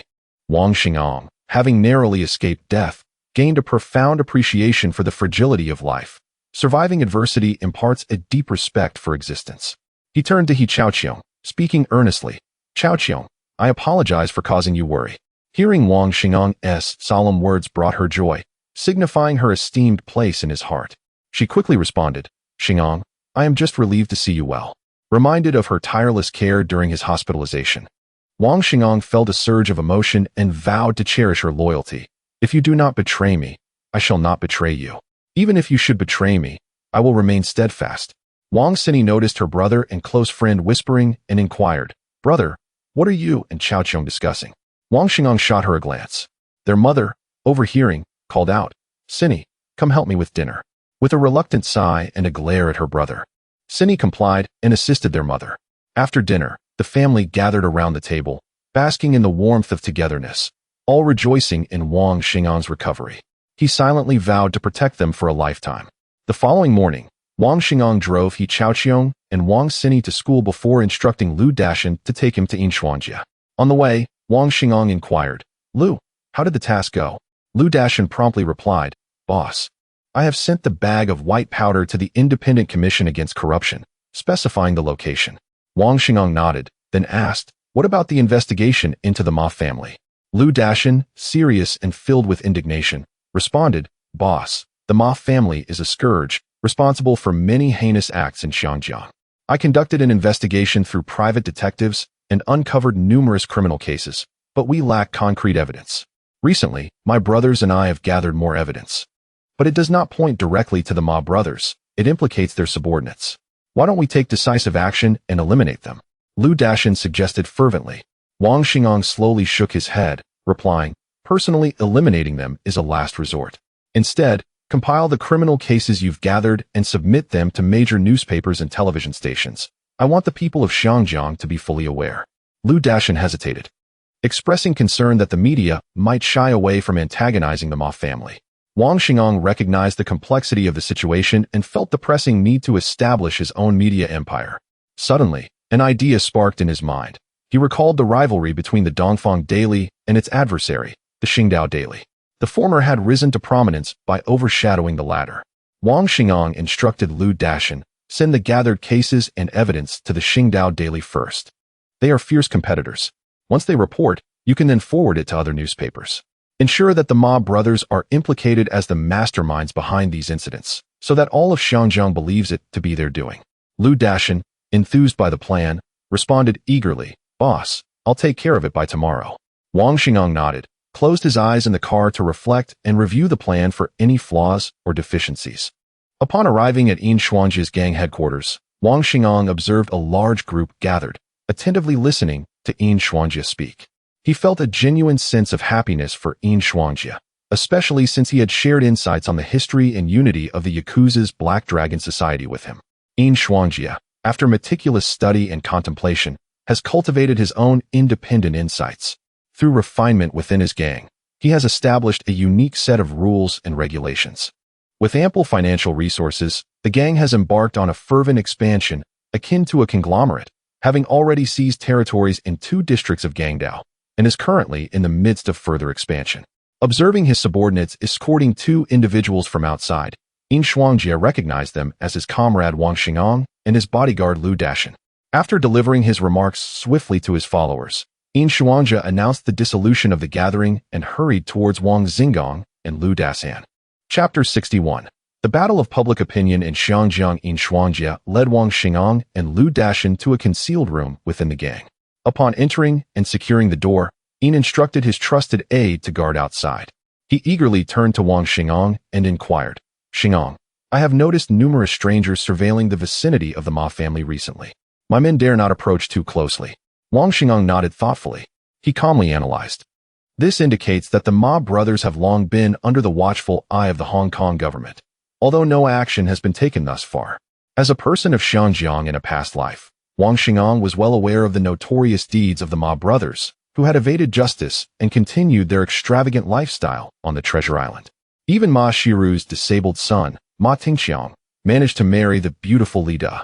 This thought ignited a sense of indignation within Wang Xingang, who lamented, "Indeed, good people face dire fates, while evildoers thrive for centuries." He resolved to ensure that such a blight as the Ma brothers suffered their due punishment to quell his inner turmoil. Wang Xingang then asked Yin Xuanjia about the investigation near the Hong Kong Island docks. Yin promptly replied, "Xingang, I have dispatched my subordinates to patrol nearly all the docks. Yet we have not encountered any of the Ma brothers' men. Could it be a mistake?" Wang Xingang recalled the discussions among the people of Xiangjiang regarding the Ma brothers' affairs. It was said that in 1978, during a significant drug transaction, the Ma brothers were apprehended by the International Criminal Police Organization in collaboration with the Hong Kong police. However, they had received advance warning and escaped to the Treasure Island. Firm in his belief that there is no smoke without fire, Wang Xingang pondered for a moment and assured Yin Xuanjia, "Trust me, my intentions are clear." Seeing the confidence in Wang Xinggang's eyes and recalling the miracles he had previously wrought, Yin nodded in agreement and asked, "Xingang, what shall we do now?" After a moment of contemplation, Wang Xingang gravely instructed, "You must position your trusted subordinates in a concealed area near the docks closest to the Treasure Island for surveillance." Although puzzled by this directive, Yin chose to place his faith in Wang Xingang and nodded in compliance. After concluding their discussion, Wang Xingang and Lu Dashan took their leave from Yin Xuanjia. Once outside the gang's premises, Wang Xingang requested Lu Dashan to escort him back to the villa. Upon their arrival, Wang Xingang solemnly addressed Lu Dashan. "Brother Lu, have your men proceed with the task at hand. Remember, it is crucial that no one discovers your involvement." Lu Dashan nodded earnestly and replied, "Boss, rest assured, my men are quite capable. However, who will protect you and your family while we are away?" Wang Xingang immediately reassured him, "This morning, I entrusted He Zhaoqiong with the task of having her bodyguards safeguard us for a day or 2.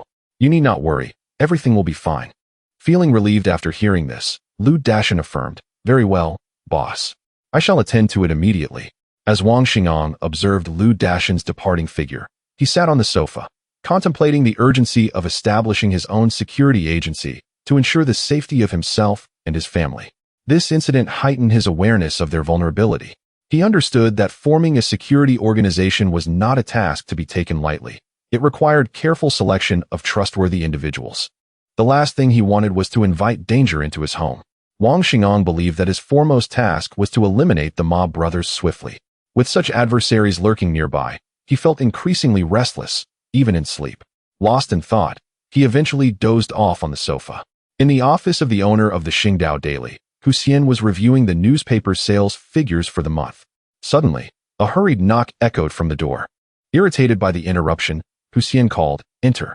A middle-aged man rushed in and, upon seeing Hu Xian, exclaimed, "Boss, take a look at these materials." Observing the sweat on her editor's brow, Hu Xian was perplexed but accepted the documents for review. Upon reading, her heart sank in astonishment, and she asked her editor, trembling, "Do you think this is real?" The editor, initially astonished by the documents, quickly transitioned to anger, deeming the contents utterly disgraceful.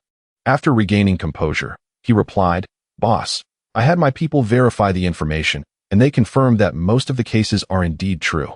After some time, Hu Xian reluctantly accepted this reality and inquired, "Where did this information come from?" The editor explained, "It was delivered by a child. I questioned the child thoroughly, but we could not trace its origins." Hu Xian fell silent, contemplating for a prolonged moment before asking, "What do you think we should do?"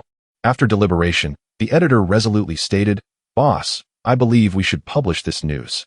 Upon hearing this, Hu Xian remained silent, her gaze fixed on the documents, which implicated the Ma brothers as the masterminds. After considerable reflection, recalling the oppression her newspaper faced from Ma Shiru, as well as its declining sales, she gritted her teeth and asserted, "Very well, let us publish it. Tomorrow, I want everyone in Xiangjiang to be aware of this news." The editor nodded with approval, feeling a slight alleviation of his conscience. He took the documents and exited the office. Seated alone in her office, Hu Xian was uncertain whether this decision was wise or misguided. Yet having made her choice, she resolved to let fate take its course. Upon returning home, Hu Xian discovered Wang Xing'an asleep on the sofa, drenched in sweat. She hurriedly woke him. As he opened his eyes and saw his mother, he felt a wave of relief wash over him. He had just experienced a harrowing dream in which his family perished at the hands of Maxaru. Desperately, he endeavored to rescue his loved ones, yet he was unable to save them. At that moment, a gust of wind swept through, awakening Wang Xing'an. Upon witnessing his son's distress, his mother hurriedly inquired, "My son, did you have a nightmare?" In an effort to alleviate her worries, Wang Xing'an repeatedly assured her that all was well. However, turmoil brewed within him, akin to a tempest, as he grappled with profound anguish. In his previous life, although he had thrived as a financial elite, he had never endured the torment of being hunted. The recent pursuit had cast a deep shadow over his psyche, depriving him of restful slumber for several days. In the presence of his family, he feigned health to prevent them from fretting. Yet deep within, the specter of Maxaru and his brother had transformed into his inner demons. Until he vanquished them, Wang Xing'an found himself in a state of perpetual unease. Chapter 62. The Wrath of Gods and Men. At the break of dawn the next day, the Qingdao Rebao published an article titled, "Where is Justice?"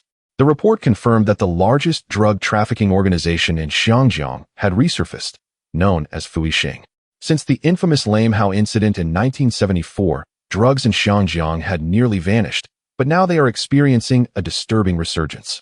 The mastermind behind this revival is the Fuixing Society, and we possess substantial evidence of their drug sales to over 100 families.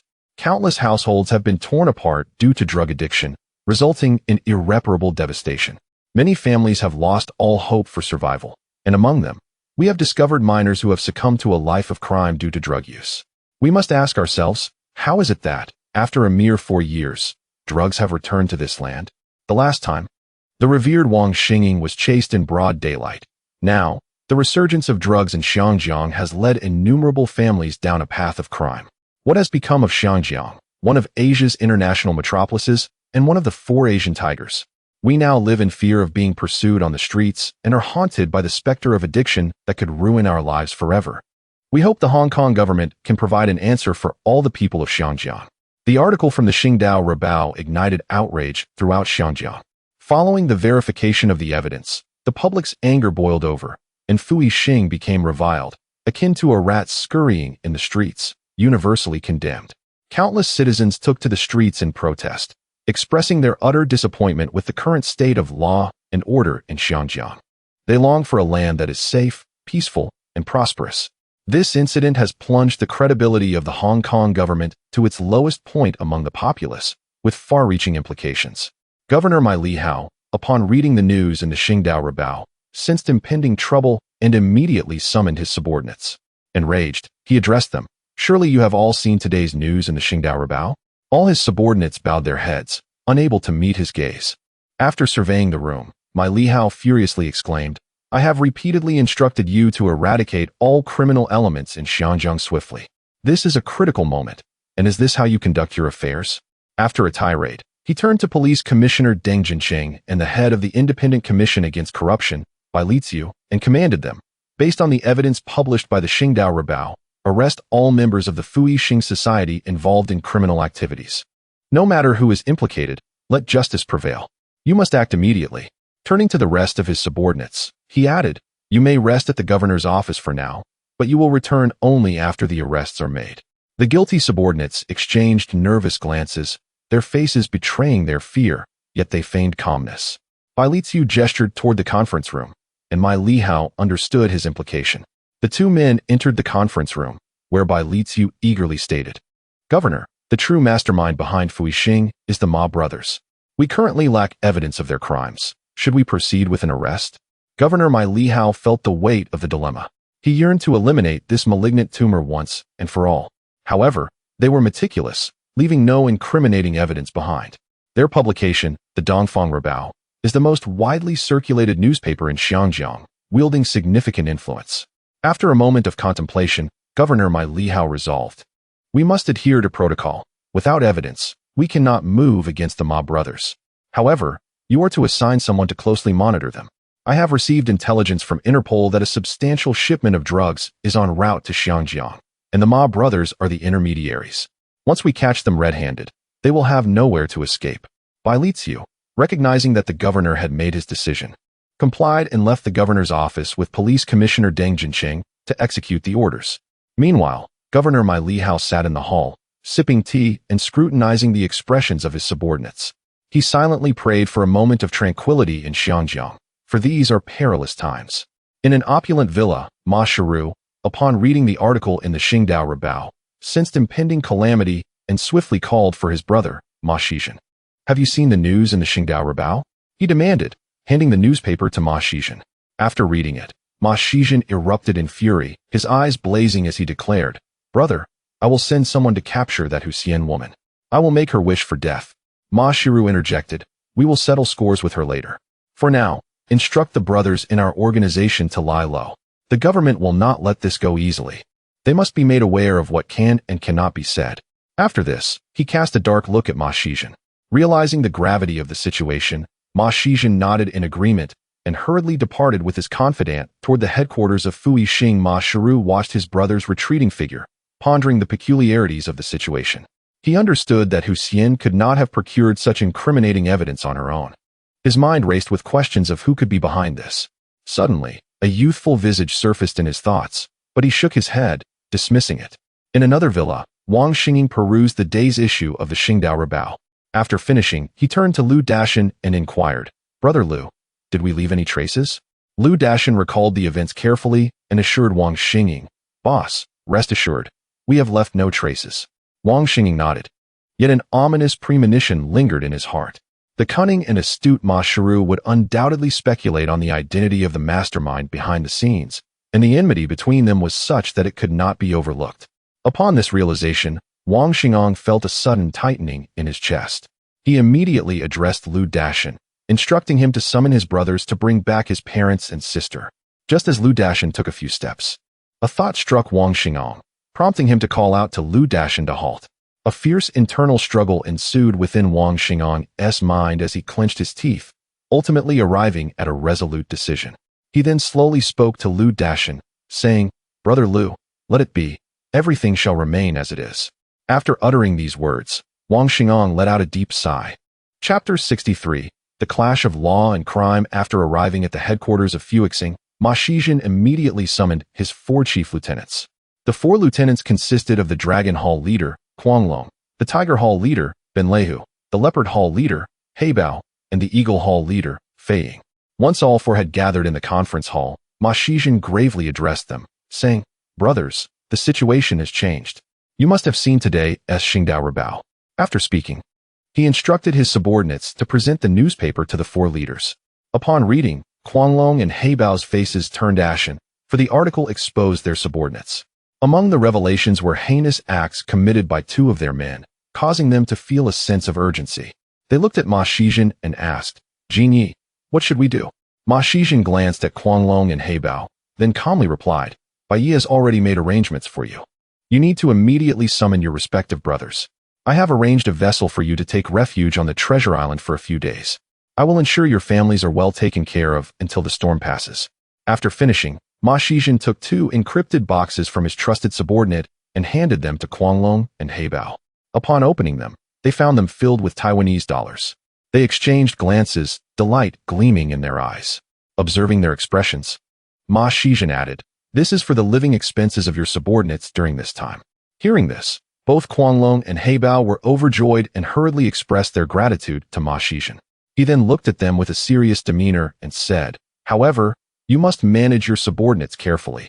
They need to understand what should and should not be said." He fixed his gaze on them, his eyes radiating an intimidating brilliance. Feeling the weight of Ma Shizhen's words, both Guanglong and Heibao nodded earnestly, pledging to manage their men properly. Ma Shizhen silently hoped that they would recognize the gravity of the situation. Benlehu observed everything quietly, thinking to himself, "These 2 fools, sold out, yet still counting money for someone else." Ma Shizhen subsequently instructed the 4 hall leaders to halt all gang activities temporarily and plan their next steps once the situation calmed. He urged Guanglong and Heibao to gather their men immediately and directed his trusted aides to expedite their transport to Treasure Island. Once all arrangements were in place, Ma Shizhen prepared to return to the villa to report to his elder brother, Ma Shiru. Meanwhile, Bai Liziu and the commissioner of the Hong Kong police, Deng Jinqing, exited the governor's office and promptly summoned their subordinates to head towards the Fuixing headquarters. Upon their arrival, they were met with an empty building, leaving them astonished. They quickly inquired about the situation from their informants and, upon receiving the information, led their team to pursue the fugitives. Upon reaching the dock, they spotted Guanglong and Heibao preparing to board a vessel. Seeing their pursuers, Guanglong and Heibao shouted to their brothers, "Brothers, take them down." They opened fire on Bai Liziu and Deng Jinqing's men, catching the police off guard. Deng Jinqing, witnessing his subordinates fall, furiously commanded, "Fight back fiercely and eliminate these scoundrels." Meanwhile, Bai Liziu took cover and yelled towards Guanglong and Heibao, "Guanglong, Heibao, you are surrounded. Surrender." He then turned to Deng Jinqing, asking urgently, "Commissioner Deng, when will the Flying Tigers arrive?" Without hesitation, Deng Jinqing responded, "They will arrive in 3 minutes. Rest assured." Furious, Guanglong shouted back, "Get lost. I would rather die than surrender today." As he watched his men fall one by one, he turned to Heibao and cried, "Heibao, hurry and get your men to set the ship in motion." Heibao, realizing the urgency, barked orders to his men, "Quickly, adjust the ship's course towards Treasure Island." The crew nodded rapidly and began to maneuver the helm. 2 minutes later, the ship was set. Suddenly, a deafening roar echoed from above. Deng Jinqing exclaimed joyfully to Bai Liziu, "The Flying Tigers have arrived. This time, they cannot escape." Seeing the 2 helicopters approaching, Guanglong and Heibao felt a wave of panic. Guanglong rushed to the bridge to assess the situation. In an instant, a sniper's bullet struck him in the head, causing his brains to splatter as he fell, his eyes wide open in shock. Guanglong's death instilled a profound sense of dread among the remaining criminals. A booming voice resonated from the sky, declaring, "You are surrounded. Lay down your weapons and raise your hands to your heads for a chance at survival." The outlaws, hearing the calls for surrender, felt their morale plummet. Just then, Deng Jinqing's voice reached Heibao's ears. "Heibao, put down your weapons. You are inescapably cornered. Think of your wife and children. Your son is only 5 years old." Hearing this, Heibao gazed at the approaching helicopters, memories of joyful times with his family flooding his mind. Looking at his brothers, he saw the hope in their eyes. Gritting his teeth, he shouted towards Deng Jinqing, "Commissioner Deng, I am willing to surrender, but you must guarantee our safety." Before he could finish, a bullet pierced his skull, and he collapsed, his eyes wide open in disbelief. Seeing their leader fall, the remaining outlaws lost all hope in the police and began to fire indiscriminately. Deng Jinqing and Bai Liziu, upon witnessing the Black Panther being shot down, were consumed by an overwhelming fury. They bellowed at their subordinates, demanding to know who fired the shot. "If I find out who it was, I shall make him pay dearly." Observing the bandits across from them unleashing a barrage of gunfire, both men realized that further words were futile and promptly commanded their men to return fire. After approximately 5 minutes of fierce combat, as the last bandit fell to the ground, Deng Jinqing and Bai Liziu finally exhaled in relief, instructing their subordinates to scour the battlefield for any survivors. Chapter 64. The schemes of Ma Shiru the assassin, concealed in the shadows, had been observing the fierce clash between Guanglong and Heibao's subordinates against the police, waiting to see if any would survive. Only upon realizing that there were no survivors left after the police's thorough search did the assassin gradually withdraw into the darkness. In a lavish villa, Ma Shiru, having acquired intelligence from within the government, promptly dispatched an assassin to covertly trail Guanglong and Heibao. Should either of them contemplate surrendering to the authorities, he intended to eliminate them. Ma Shiru understood all too well that Guanglong and Heibao had been complicit in many of his operations, and to safeguard his secrets, he deemed it necessary to silence them. In his view, only the dead could be trusted to keep secrets. As Ma Shiru observed his brother Ma Shizhen, who was pacing in front of him, anxiety washed over him. Prompting a frown as he admonished, "Shizhen, calm yourself. Sit down so we may deliberate on how to resolve this issue. Remember, agitation will only cloud your judgment." Upon hearing Ma Shiru's words, Ma Shizhen glanced at him. Noticing Ma Shiru leisurely sipping tea, he felt a slight sense of relief and took a seat opposite his brother. Yet, he could not suppress his curiosity and asked, "Brother, what if Guanglong and Heibao are captured by the police and reveal our involvement?" Ma Shiru, maintaining his composure, replied, "I have already dispatched a shadow to track them. If they dare to surrender to the police, the shadow will discreetly deal with them." Ma Shizhen looked at Ma Shiru in disbelief and slowly questioned, "Brother, they have been with us for so many years, having committed numerous acts. To kill them." Before he could finish, Ma Shiru's dark and dangerous gaze fixated on him, shimmering with a cunning, cruel, and resentful light, reminiscent of a serpent lurking in the shadows. Ma Shizhen felt a chill run down his spine, beads of sweat forming on his brow as he lowered his head, unable to meet Ma Shiru's eyes.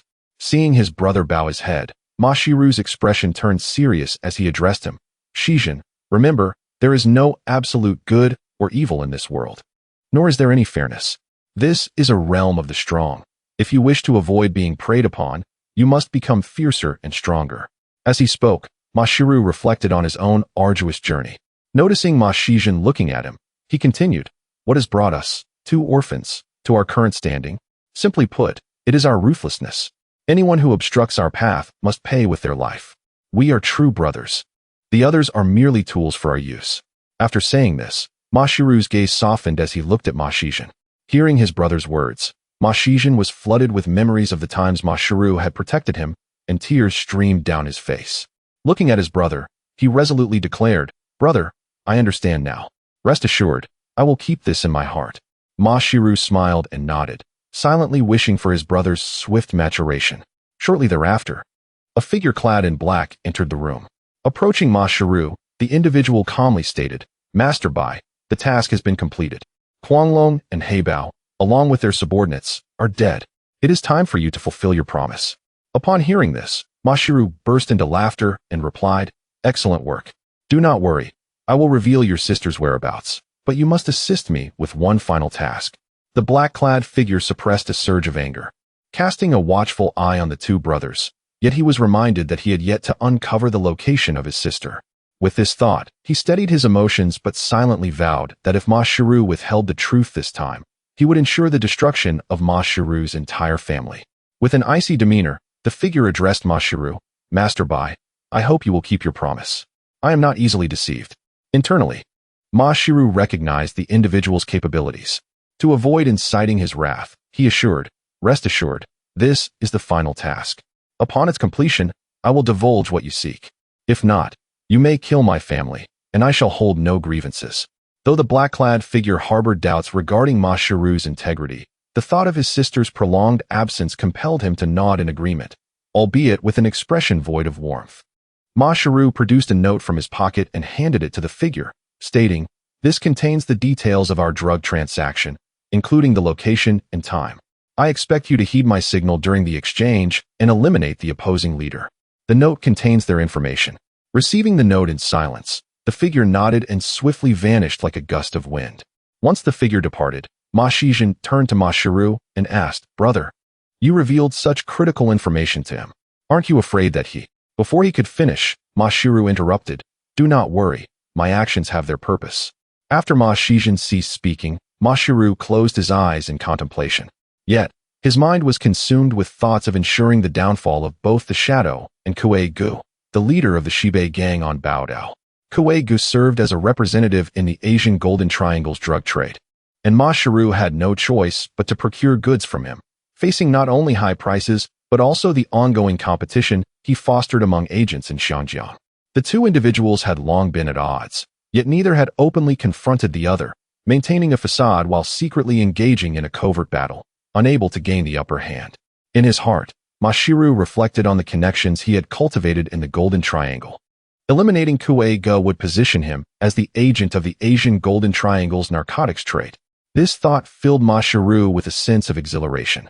Chapter 65. Eradicating Organized Crime. After the Chief of Police, Deng Jincheng, and the head of the Independent Commission Against Corruption, Bai Leek, concluded their dealings with Fuexing, they hurried to the governor's office, eager to report to Governor Ma Lihao. Upon arriving at the governor's residence, they found a number of colleagues seated in the hall, engaged in casual conversation over tea. The governor, upon noticing their presence, promptly summoned them to a secluded meeting room. Once seated at the table, the governor, with palpable urgency, inquired about the situation. What is the current status? Have the culprits been apprehended? Hearing the governor's question, both Deng Jincheng and Bai Leek appeared somewhat disheartened. Deng discreetly gestured to Bai Leek, indicating he should explain the circumstances to the governor. After a moment's hesitation, Bai Leek resolutely addressed the governor. Governor, we have indeed apprehended this group, but regrettably, they are all deceased. The governor, taken aback by this revelation, expressed his disbelief yet immediately pressed Bai Leek for a detailed account of the events. Bai Leek, recalling the incident, carefully selected his words before addressing the governor. When we arrived at the headquarters of Fuexing, we discovered their intent to escape. By the time we reached the docks, they had already boarded a vessel and opened fire upon us. After the special task force arrived, we managed to regain control of the situation. The gang leader, Heibao, was on the verge of surrendering when he was fatally shot. His subordinates retaliated fiercely, compelling us to respond, ultimately resulting in their complete eradication. Since then, we have been investigating who was responsible for Heibao's death, but we have found no leads. The bullet recovered was identified as having come from a sniper rifle. Upon hearing this, the governor recognized the complexity of the situation, understanding that the number of fatalities would be impossible to conceal. After a brief pause, he resolutely declared to Bai Leek and Deng Jincheng, given the circumstances, I will instruct the government-affiliated newspapers to publish this incident, allowing the citizens of Xiangjiang to witness our government's unwavering resolve against criminal activity. Both Deng Jincheng and Bai Leek felt a sense of relief upon hearing the governor's words, fearing that he might hold them accountable for the outcome. They were grateful to have dodged a potential reprimand.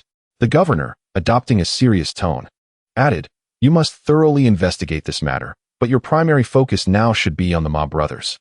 According to intelligence from Interpol, they are expected to engage in drug transactions in the coming days, and we must apprehend them without fail. This operation must succeed. Failure is not an option. I shall overlook past errors, but should there be any further missteps, I will not hesitate to take action. With intense focus, the governor fixed his gaze upon the two men. They felt a chill run down their spines yet assured him of their commitment to ensure success. The governor further emphasized the necessity of internal investigations, remarking that previous operations had been compromised by leaks. We have a serious internal issue that must be addressed. We must root out the traitor among us and punish them severely. In agreement, both Bai Leek and Deng Jincheng acknowledged the need for internal scrutiny, recognizing that there had been issues within their ranks that had gone unaddressed. Before the governor, they solemnly vowed to unearth the mole in the shortest time possible. After exiting the governor's office, the two exchanged knowing glances and sought a discreet location to strategize on identifying the traitor. The following morning, the government-affiliated Xiangjiang Regional Gazette published an article titled A Resounding Victory in the Campaign Against Organized Crime, stating, according to government reports, members of the Fuexing criminal organization attempted to flee to Taiwan. Under the astute leadership of Governor Ma Lihao and the direct command of Chief of Police Deng Jincheng and Bai Leek of the Independent Commission Against Corruption, a substantial force was deployed to encircle and eliminate the Fuexing gang. Despite significant sacrifices, the Fuexing criminal organization has been entirely eradicated. This triumph in the fight against organized crime is attributed to the governor's exceptional leadership and the courageous direction of Chief Deng and Bai Leek, as well as the selfless dedication of Xinjiang's police officers. Governor Ma Lihao has unequivocally stated his zero-tolerance policy towards all criminal acts. With evidence in hand, all offenders will face the full weight of the law, regardless of their identity. This declaration underscores the government's capability and determination to foster a more secure, harmonious, and prosperous Xinjiang. The article stirred considerable commotion among the citizens of Xinjiang. While many had lost faith in the government, some began to regain their confidence, as the government managed to mend relations with parts of the populace. Major media outlets and television stations echoed praises for the government, cautious not to overstep given the current circumstances. However, a handful of newspapers subtly criticized the government, questioning why there were no survivors among the culprits. Though such dissenting voices largely went unnoticed. Meanwhile, Wang Xing'a of Wanhao Securities had been closely monitoring the Ma brothers' movements. Upon reading the article in the Xinjiang Regional Gazette, he was taken aback and immediately summoned his secretary, Li Sini, to bring in Lu Dashan. Once Lu arrived, Wang instructed Li to secure the door and remain outside to prevent any interruptions. He led Lu to the innermost part of his office, where they took their seats. Wang Xingong eagerly inquired of Lu Dashan, "Brother Lu, have we secured the weapons?" Lu Dashan, his face alight with joy, promptly replied, "Boss, we have acquired them all from the underground black market, including 2 exquisite M-style sniper rifles." After his proclamation, Lu Dashan, with resolute determination, suggested to Wang Xingong, "Boss, let my brothers and I eliminate the Ma brothers decisively." Upon hearing this, Wang Xingong pondered deeply, realizing inwardly that such a course of action would be the most perilous, as failure could alert their adversaries. After a moment of contemplation, he formulated a strategy and addressed Lu Dashan, "Brother Lu, the Ma brothers have dominated Xinjiang for many years, having offended numerous individuals. Surely, they are aware that many wish for their demise. Yet, their continued existence indicates that they are exceedingly vigilant regarding their safety. To eliminate them, we must employ the tactic of indirect confrontation. The Hong Kong government is undoubtedly investigating the Ma brothers in the shadows. With sufficient evidence, they will surely take action. Our current objective is to monitor the Ma brothers closely, ensuring they do not leave Xinjiang." Lu Dashan, recognizing the gravity of Wang Xingong's analysis, nodded slowly in agreement, acknowledging the wisdom of his words. Chapter 66. Drug Trafficking in a Clandestine Cell Within Xinjiang. The Commissioner of Police, Deng Jincheng, and Bai Liziu from the Independent Commission Against Corruption were interrogating an internal mole extracted from the police department. Deng Jincheng glared at the young man before him, gritting his teeth as he demanded, "Li Jinping, speak up. Why did you tip off the Ma brothers?" After uttering these words, he took a letter from one of his subordinates and handed it to Li Jinping. Upon seeing the letter, Li Jinping's expression shifted dramatically. He hesitated but then resolutely met Deng Jincheng's gaze and replied, "Commissioner Deng, a mere letter cannot prove anything. What do you expect me to say?" Following this, he cast a disdainful glance at Deng Jincheng and averted his eyes elsewhere. Deng Jincheng, infuriated by Li Jinping's arrogance, was about to unleash a harsh retort when Bai Liziu, with a smile, interjected, "Li Jinping, I heard that your wife and son went missing a month ago." At this, Li Jinping became agitated, his eyes reddening like a wild beast in a frenzy, his face contorting in struggle as he fixated on Bai Liziu. Observing the intensity in Li Jinping's gaze, Bai Liziu solemnly addressed him, "Li Jinping, we are well aware of your situation.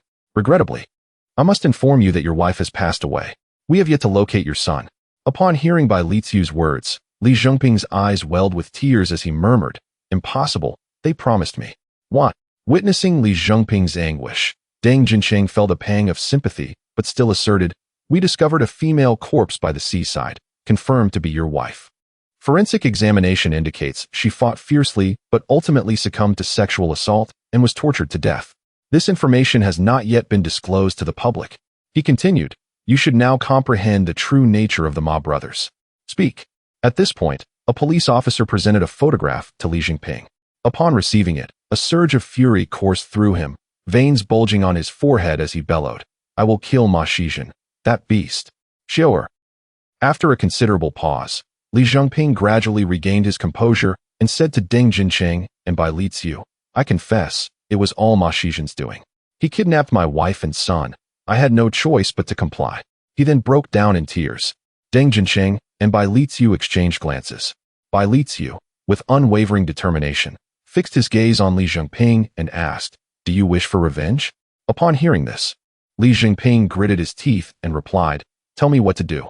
I must make Ma Shizhen pay in blood." His cold stare locked onto Bai Liziu. Bai Liziu and Deng Jinqing shared a knowing smile before divulging their meticulously crafted plan to Li Jinping. After listening, Li Jinping eagerly consented, harboring a deep-seated desire to see the Ma brothers obliterated. Following this, Bai Liziu and Deng Jinqing released Li Jinping, allowing him to resume his normal duties. In a secluded villa, Ma Shizhen addressed his brother Ma Shiru, saying, "Elder brother, tonight marks the scheduled time for the transaction. What should we do?" Ma Shiru's eyes narrowed as he slowly responded, "Has Ben Lehu spoken to him?" Ma Shizhen promptly replied, "Yes, he has agreed." Reflecting for a moment, Ma Shiru instructed, "Ensure his family remains in Xiangjiang. Send someone to protect them. This matter is of great significance." Ma Shizhen cast a fearful glance at Ma Shiru, but nodded in compliance. Ma Shiru continued, "Keep our internal informants alert to the police's every move. Notify us immediately if there are any developments." Once Ma Shizhen exited the villa, Ma Shiru, reclining on the sofa, silently vowed, "This time, I will eliminate all my enemies. Anyone who obstructs my path shall pay with their life." Visions of adversaries danced in his mind, including Kuei, Gu, and Ingzi, culminating with the image of Wang Xingang. A glint of malice flickered in his eyes as he recognized the truth. If one does not eradicate the roots, the spring breeze will bring forth new life. Since he had already made enemies, he would leave no future threats. In the office of Wanhao Securities, Wang Xingang was engrossed in reviewing documents when the phone on his desk rang. Upon answering, he heard Yin Shuangjia's anxious voice. "Xingang, you instructed me to monitor the docks. I've received reports from my subordinates about numerous strangers lurking in various locations yesterday and today." Realizing that the cunning Ma Shiru was likely preparing for a drug transaction, Wang Xingang immediately queried, "Shuangjia, please elaborate. Share all the details you know." Yin Shuangjia meticulously conveyed the information to Wang Xingang, who pondered the possible locations for the transaction. After a moment's contemplation, he deduced the two docks where Ma Shiru was most likely to engage in trade. On the other end, Yin Shuangjia sensed the prolonged silence and grew increasingly anxious, preparing to inquire further. Wang Xingang finally broke the silence, saying, "Shuangjia, instruct your subordinates to withdraw. I have a plan." Yin Shuangjia, taken aback, quickly asked, "Xingang, is there anything more you need me to do?" Wang Xingang replied firmly, "Just do as I say. Have your men retreat. But ensure they are not discovered." Though uncertain, Yin Shuangjia assured Wang Xingang that he would follow his instructions. After concluding the call, Wang Xingang summoned his secretary, Li Sini, instructing her to bring Lu Dashin to him. When Lu Dashin arrived, Wang Xingang took him into the office and gravely stated, "Brother Lu, deliver this letter to Captain Li Jimin of the police department. He will understand." With that, he handed Lu Dashin the letter. After receiving it, Wang Xingang then asked Lu Dashin, "Brother Lu, among you and your 4 comrades, who has the best marksmanship?" Upon hearing this, Lu Dashin immediately replied to Wang Xingang, "Boss, Xiao Peng, who protects your father, and I have the best marksmanship. Xiao Peng used to be a sniper in Tianqiao." Wang Xingang listened with a serious expression and said to Lu Dashin, "This mission may be dangerous. I hope both of you will consider it carefully." After speaking, he fixed his gaze intently on Lu Dashin. Without hesitation, Lu Dashin responded, "Boss, we have already made up our minds. You can rest assured." In his heart, he had long wanted to repay the kindness of Wang Xinggang's family. Wang Xingang sensed determination in his eyes and proceeded to share his plan with Lu Dashin, instructing him to carry it out immediately. Watching Lu Dashin depart, Wang Xingang deeply hoped that this day would mark the downfall of the Ma brothers. Chapter 67. Black Eats Black. In accordance with Wang Xinggang's instructions, Lu Dashin delivered the letter to Captain Li Jimin of the police department. Subsequently, he and Xiao Peng took their positions at the designated dock, lying in wait. Upon receiving Wang Xinggang's letter, Captain Li Jimin, having understood the situation, wasted no time and sought out the police department's director, Deng Jinqing. Wang Xingang and Li Jimin became acquainted through their mutual connection with the charterboat king. Since Wang Xinggang's car accident, he had been devising ways to cultivate a favorable relationship with the police department. He discovered that Li Jimin had invested in his Wanji No. 1 fund and quickly instructed Li Shiji to extend more favorable terms. Furthermore, upon learning of Li Jimin's familial ties to Wu Guangjing, the charterboat king's son-in-law, He leveraged this connection to foster a deeper rapport. Through ongoing exchanges, Wang Xingang consistently funneled benefits through his Wanjin No. One fund to win Li Jimin over. Upon meeting with Deng Jinsheng, Li Jimin immediately reported, "Director Deng, my subordinates have confirmed the transaction locations of the Ma brothers." He proceeded to disclose the 2 locations Wang Xingang had provided. Deng Jinsheng was astounded, as one of the locations perfectly matched that given by the International Criminal Police Organization. Shocked, he glanced at Li Jimin, who met his gaze unwaveringly. After a moment of contemplation, Deng Jinsheng reassured him. "Rest assured, I understand." Li Jimin exchanged a brief look with Deng Jinsheng before exiting his office. As Deng Jinsheng watched him leave, he fell into deep thought, pondering whose allegiance Li Jimin truly belonged to. However, he was acutely aware of the urgency of the situation. If Li Jimin's information proved accurate, the consequences would be dire. Deng Jinsheng promptly sought out Mike, the head of the International Criminal Police Organization in Xiangang, and Bailey Chu from the Independent Commission Against Corruption. Upon their gathering, Deng Jinsheng briefed them on the situation. The two decided to split into 2 teams, one led by Mike from the International Criminal Police Organization, and the other by Deng Jinsheng and Bailey Chu. As evening approached, the Ma brothers prepared to head to the transaction site. Ma Shizhen said to Ma Shiru, "Brother, you needn't go this time. Leave it to me." Ma Shiru, delighted by his brother's words, nevertheless declined, saying, "I must go. Kuei Gu is not someone to be trifled with. You are no match for him." Internally, he resolved to eliminate Kuei Gu once and for all. With this thought in mind, he replied to Ma Shizhen, "Let us go and meet our old friend." They then led over 20 loyal subordinates through a secret passage from their villa, making their way to the rendezvous. Aware that their residence had long been under police surveillance, Ma Shiru understood the peril of this venture. Yet, he was confident in his preparations. This was a once-in-a-lifetime opportunity to eliminate Kuei Gu and the Shadow. He intended to retreat to the Treasure Island with his brothers for a few days. As long as they were not caught by the Hong Kong authorities, there would be room for maneuvering. Thus, Ma Shiru willingly embraced the risk. For the allure of dominating the Asian drug market was far too great for him to resist. Upon reaching the concealed dock, Ma Shiru checked the time. Less than 10 minutes remained until the appointed hour. In the distance, he spotted a vessel slowly approaching. He let out a soft sound akin to a cicada's call, and soon after, he heard a response. He realized that the Shadow had arrived and felt a surge of joy, silently vowing that this time, Kuei Gu would not return. Concealed in the shadows, Lu Dashin had already spotted Ma Shiru and his entourage. Upon hearing the signal, he was astonished to discover that Ma Shiru had brought reinforcements, prompting him to carefully survey his surroundings for hidden adversaries. As the boat reached the shore, a group of armed thugs disembarked, pointing their weapons at Ma Shiru and his men. Observing this scene, Ma Shiru smiled at a middle-aged man aboard the vessel, saying, "Kuei Gu, it's good to see you." At that moment, a tall, imposing middle-aged man stepped off the boat. A scar marred his face, and his cold, piercing gaze resembled a flash of lightning as it fixed upon Ma Shiru. "Xiaobai, so you are still alive," he remarked with a smirk. He had been closely monitoring the situation in Xiangang.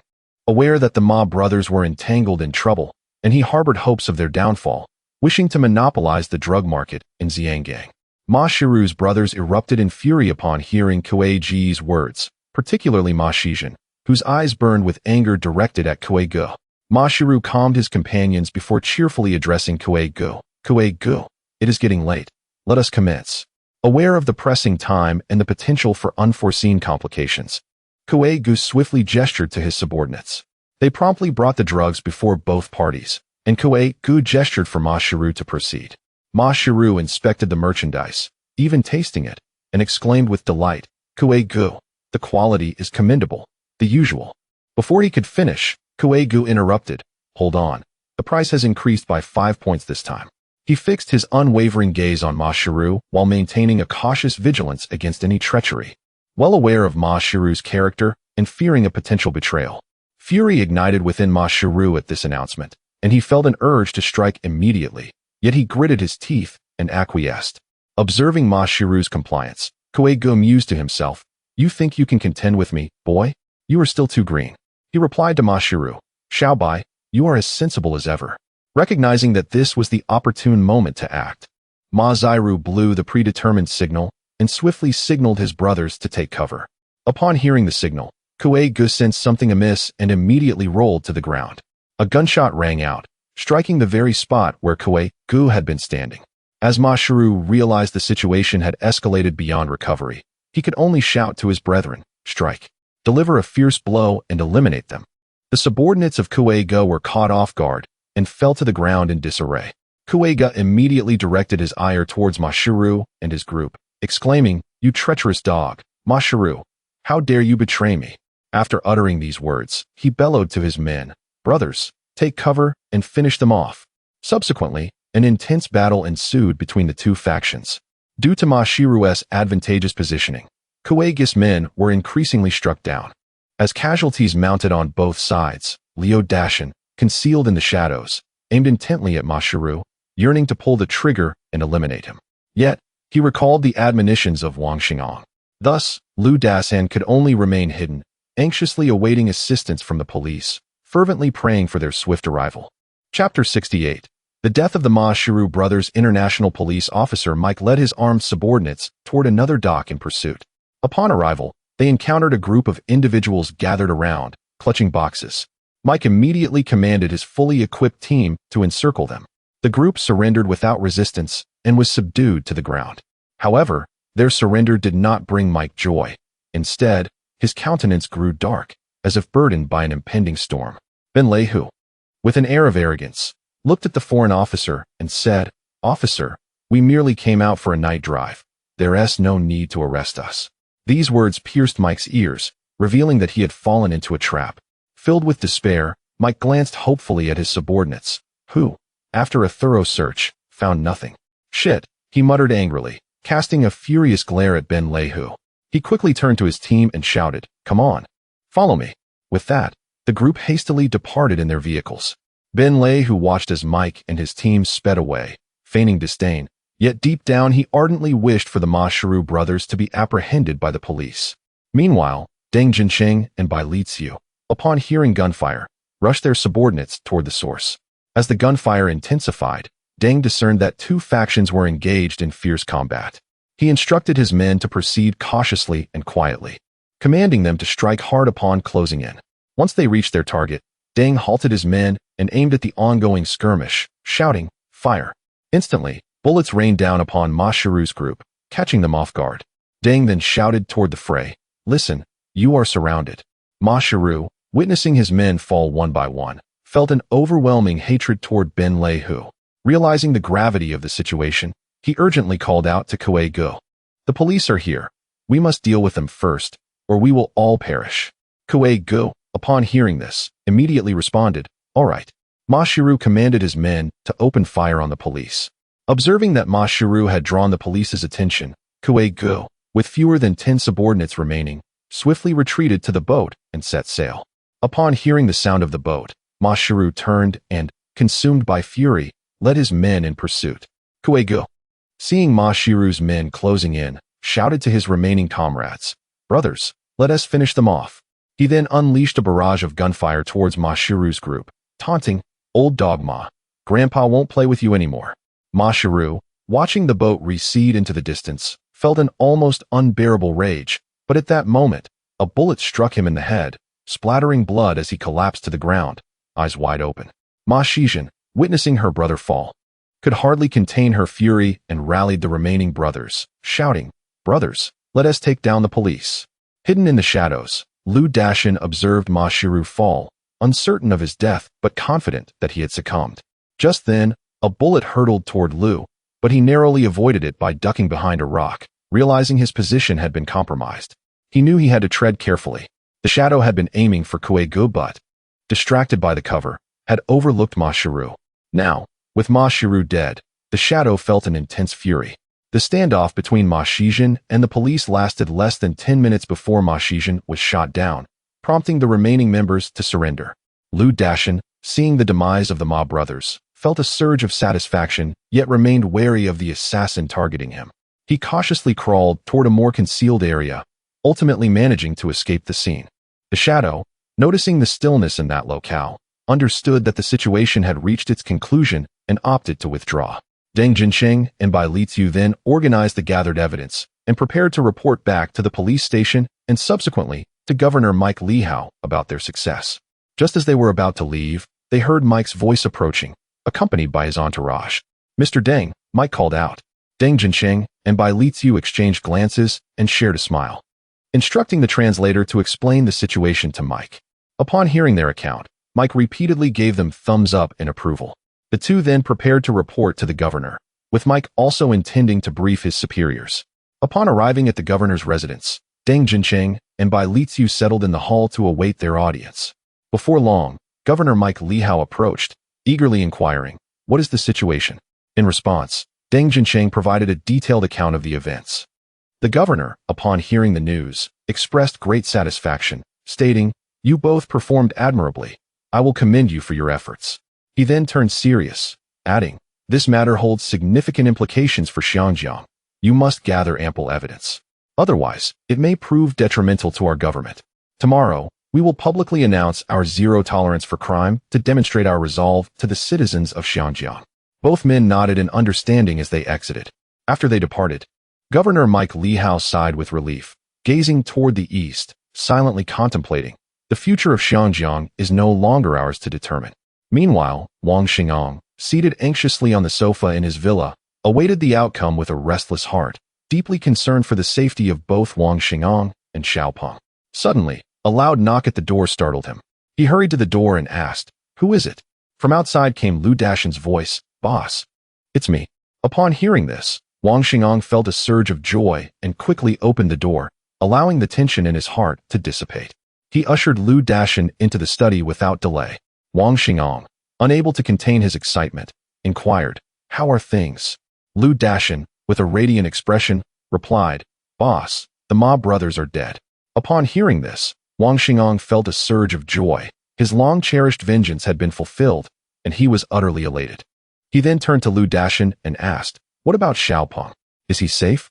Deeply touched by Wang Xing'an's concern, Lu Dashan promptly responded, "He has already returned to the Wanhao Hotel to rest." Only after hearing this did Wang Xing'an breathe a sigh of relief. He then said to Lu Dashan, "It's getting late. You should also get some rest." Lu Dashan nodded, and as the two exited the study, they were startled to find a figure standing outside. Wang Xing'an exclaimed, "Dad, what are you doing standing here?"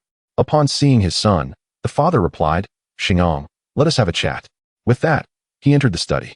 Wang Xing'an instructed Lu Dashan to rest and followed his father into the room, gazing at him intently. The father, with earnestness, spoke to Wang Xing'an, "Since you have been pursued, we have noticed your unease during this time. We have observed it and felt anxious for you. Xing'an, remember that family is always your steadfast support."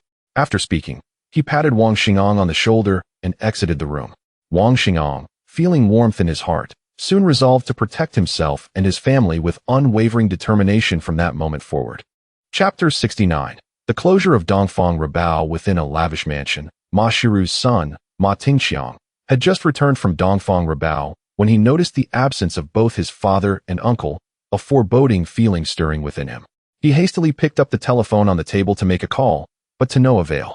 Suddenly, a series of urgent knocks echoed at the door. After instructing a servant to open it, Ma Tingxiang found himself confronted by Ben Lei Hu, accompanied by a group of subordinates. Upon recognizing the visitor, Ma Tingxiang immediately inquired, "Uncle Lei, do you know where my father and Uncle Jin have gone?" With a grin, Ben Lei Hu replied, "Your father and uncle have likely met their demise. You shall join them as their companion." With that, he signaled to his men. A gunshot rang out, and a bullet struck Ma Tingxiang in the chest, causing him to collapse to the floor, eyes wide with shock. Ben Lei Hu gazed at the fallen Ma Tingxiang and muttered to himself, "Your father treated me like a mere dog. Thus, I shall not hesitate to obliterate his entire family." Following this, he erupted into laughter, envisioning the conquest of Ma Shiru's territory and the ascent to his zenith. After his amusement subsided, he cast a glance at his subordinates, who understood his intent. They swiftly gathered the female members of the Ma household, and Ben Lei Hu watched with satisfaction as those who once held themselves in high esteem now groveled before him like sheep. The mansion soon echoed with unspeakable lewdness, leaving everything unspoken. The following morning, a shocking revelation spread among various factions in Xinjiang via clandestine channels within the police department. Ma Shiru and Ma Shizhen, the pillars of the Ma family, had been apprehended by the police during a drug transaction and had perished. Upon receiving the news, rival factions rejoiced, sending forth agents to expand their influence into the Ma family's territory. An unspoken agreement was reached among the various organizations. First, to dismantle the forces loyal to the Ma family, and subsequently, to divide the spoils among themselves. Chaos soon engulfed the Ma family's domain. Ben Leihu and Fang struggled to maintain control. Yet they were ultimately overwhelmed by the combined forces of rival factions. Those with long-standing grudges against the Ma family seized the opportunity for revenge, dispatching agents to hunt down any remaining relatives of the Ma clan, especially after learning of Ma Tingqiang's demise. Wang Xingong, upon hearing the news regarding the Ma family's plight, could not contain his laughter. After his mirth subsided, his gaze grew resolute as he recalled a great man's words, silently reciting, "If one does not offend me, I shall not offend them. If one offends me, I shall retaliate." In the morning, the Xiangjiang Police Department held a press conference, with Governor Ma Lihao personally in attendance. At the event, he solemnly announced, yesterday evening, the Xiangjiang Police and the Independent Commission Against Corruption, alongside Interpol, dismantled a significant drug trafficking operation, resulting in the immediate fatalities of the ringleaders, Bai Yima Shiru and Jin Yima Shizhen. On behalf of the government, I assure the citizens of Xiangjiang that as long as I, Ma Lihao, serve here, no one shall engage in criminal activities. The government maintains a zero-tolerance policy towards crime, and those who transgress will face legal consequences. Governor Ma Lihao's address was met with applause from the assembled journalists. Following his speech, the Commissioner of Police, Deng Jincheng, and the head of the ICAC, Bai Liziu, elaborated on the details of the operation and formally announced the arrest of individuals involved in drug trafficking, as well as the closure of Dongfang Rabao, which would be seized by the government.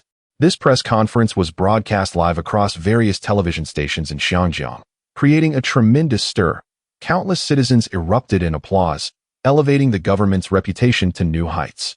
In light of the government's resolve, various factions began to retract their territories, issuing strict orders to their subordinates to maintain a low profile while closely monitoring the government's next moves. Particularly, organizations reliant on drug trafficking enforced immediate cessation of their operations, fearful of drawing the government's ire and suffering the same fate as the Ma family. Upon witnessing the news, Huxian of Qingdao Rabao breathed a sigh of relief. After deciding to publish information about Fu Yixing, she had been filled with trepidation. Well aware of the Ma family's formidable influence in Xiangjiang, with the Ma family now vanquished under the government's onslaught, she mused, good people are indeed rewarded. Yin Shuangjie of the Zhongyi Society rejoiced upon learning of the police's actions against Ma Shiru's brothers and promptly dialed the office of Wanhao Securities. Xingong, I saw the news. The Ma family has been utterly annihilated. Wang Xingong, hearing this, responded with delight, Shuangjie, I intended to inform you yesterday. But it was too late. After a brief conversation, Yin Shuangjie hung up, feeling a weight lifted from his shoulders. He had been closely monitoring the Ma brothers, and after Wang Xingong advised him to withdraw, he had been anxious for his friend's safety. Now, he could finally breathe easy. In the offices of Global Shipping Company, the tycoon Baochuan Wang, upon seeing the news, inquired of his son-in-law, do you think Wang Xingong is behind all of this? Wu Guangzheng, recalling how Wang Xingong had communicated through him and Li Jimin, quickly asked, Dad, are you suggesting that this was all orchestrated by Wang Xingong? After hearing this, Baochuan Wang's eyes flickered with a keen intensity as he spoke to Wu Guangxing. Wang Xingong is being pursued, and any rational individual would exhibit some reaction. Yet, he continues to conduct his business as usual. This indicates a profound cunning. Ever since he established contact with you and Li Jimin, I have harbored my suspicions. Now, upon seeing the news, I am convinced that while he may not be the architect of this plan, he is undoubtedly complicit. Wang Xingong has risen to prominence in such a brief span, and he lacks the power to contend with the Ma Shiru brothers directly. However, his brilliance lies in his ability to leverage circumstances, utilizing the influence of the Hong Kong government to fulfill his own ambitions, a classic case of adapting to the flow of events. Wu Guangxing, upon hearing this, felt a deep admiration for Wang Xingong. Meanwhile, Baochuan Wang silently reflected that the future would render Wang Xingong even more formidable. Chapter 70. He Ying and Bao Company in the office of Wanhao Securities. Wang Xingong, having concluded his call with Yin Shuangjie, exhaled with relief. This incident had instilled in him a newfound maturity. He instructed his secretary, Li Xini, to summon Yuan Tianfan, as well as Li Shiji from Wanjin Yihao Fund and Zhang Linga from Wanzhong Yihao Fund. Upon their arrival at Wang Xingang's office, each presented the status of their respective departments in document form. Wang Xingang first picked up the recent documents from Wanhao Securities, and Yuan Tianfan succinctly explained, Wang Sheng. Wanhao Securities now anticipates assets amounting to 285.7 million Hong Kong dollars. We hold 3 million shares of Heji Huangpu, with the stock price fluctuating around 50 Hong Kong dollars, projecting a profit of 150 million Hong Kong dollars. For Qingzhouingni, we possess 35 million shares, with stock prices oscillating around 15 Hong Kong dollars, estimating a profit of 67.5 million Hong Kong dollars. The total investment from employees has increased from 20 million to 30 million Hong Kong dollars. My initial investment of 20 million has now surged to over 40 million Hong Kong dollars. Wang Xingang was elated by this news. His assets had doubled in such a short span, and he expressed his satisfaction to Yuan Tianfan, stating, "You may gradually liquidate your holdings now and proceed with dividend distribution. The remaining stocks should remain untouched for the time being. Once Wanjin Yihao and Wanzhong Yihao funds distribute dividends, your task will be to acquire shares in Heji Huangpu and Qingzhouingni." Yuan Tianfan, delighted by this directive, listened attentively as Wang Xingang continued, "After the audit by the accounting firm, we will issue dividends. Please arrange for 10 million Hong Kong dollars to be transferred to my account. I have other matters to attend to. As for the employees' quotas, you shall decide whether to elevate or reduce them based on their performance. Your quota will be increased from 20 million to 30 million. Li Shiji and Zhang Linga exchanged envious glances. Wang Xingang then turned his attention to the documents submitted by Li Shiji, who eagerly elaborated, Wang Sheng. The assets of Wanjin Yihao Fund have now reached approximately 485 million Hong Kong dollars.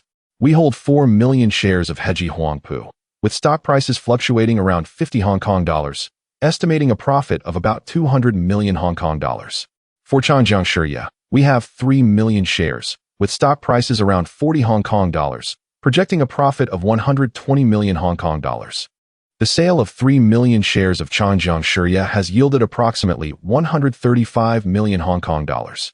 My initial investment of 20 million has increased to around 30 million Hong Kong dollars. Wang Xingang was equally astonished by the rapid growth. He addressed Li Shiji, like Yuan Tianfan, "Please elevate your quota to 30 million Hong Kong dollars. Today, I will invite Liang Zhaohan from the accounting firm for a specialized audit." Li Shiji was overjoyed, while Zhang Linga prepared to present her fund status, but Wang Xingang promptly interrupted her. Turning to Li Shiji and Zhang Linga, he stated, "I will review this upon my return this afternoon. For now, prepare for the dividend distribution. Once the accounting firm completes their audit and confirms everything is in order, we will announce it publicly, followed by fund refunds and dividends. Subsequently, we will establish the next phases of Wanzhong Yihao Fund and Wanzhong Erhao Fund. After the dividends, we should strive to transfer the shares of Heji Huangpu into our possession, ensuring that funds remain with investors." Both nodded in agreement. Wang Xingang reassured them, "Rest assured, the scale of funds will undoubtedly expand. There is no need for concern. Focus on your responsibilities." After offering them further encouragement, he gave Yuan Tianfan a few more instructions, directing all three to organize their internal financial information and prepare for the accounting firm's audit that afternoon. Once they departed, Wang Xingang instructed his secretary, Li Xini, to notify Li Zhaohan from the accounting firm to bring his team for an audit of the company. Subsequently, after Li Xini had completed her notifications, Wang Xingang dialed the Hong Kong Police Force's Li Jimin. Upon connection, he greeted warmly, "Is this Brother Jimin?" Li Jimin, recognizing Wang Xinggang's voice, responded with a hearty laugh, "Xingang, I knew it was you. What brings you to call?" Wang Xingang promptly replied, "Brother Jimin, I apologize for the trouble last time. This evening, I would like to invite you for a casual dinner as a gesture of gratitude, and I sincerely hope you can join me." Li Jimin, appreciating the invitation, chuckled, "To be honest, I owe you thanks for the opportunity to achieve merit. Rest assured, I will be there on time. Just let me know the time and place." Wang Xingang was thrilled and quickly provided the details, engaging in light banter until they concluded the call. Later that afternoon, following the audit by Li Zhaohan's team on Wanhao Securities, Wanjin Yihao Fund, and Wanzhong Yihao Fund, Wang Xingang reviewed the audit documents, noting his profits amounted to 470 million Hong Kong dollars. Wanhao Securities, after deducting employee salaries and other expenses, reported a profit of approximately 257.5 million Hong Kong dollars. Wanjin Yihao Fund, after accounting for investor principal and dividends, along with employee salaries and expenses, projected a profit of about 142.5 million Hong Kong dollars. Wanzhong Yihao Fund, similarly, estimated a profit of 70 million Hong Kong dollars after similar deductions. Gazing at the document, Wang Xingong beamed with delight, contemplating his next steps. As the number of companies under his management increased, so did the complexity of oversight. He envisioned establishing Wanhao Group Company, consolidating all subsidiaries under its governance for more effective administration. To enable mutual cooperation and resource sharing among the companies under his umbrella, Wang Xingao, of Wanhao Assembly Company, was alarmed by the embezzlement committed by Wang Jiqiang. He realized that there could certainly be similar misconduct within his own enterprises. Contemplating this, he devised a plan to establish a dedicated supervisory department to oversee the companies under his purview, accountable solely to himself. With this thought, he picked up his pen and began to jot down his ideas in a notebook. Gazing at the densely written pages, Wang Xingao felt a complete plan taking shape in his mind. Chapter 71. The purpose of establishing the Black Eagle. As the hour agreed upon with Li Zhimin approached, Wang Xingong instructed Lu Dashan to drive towards the Wanhao Hotel.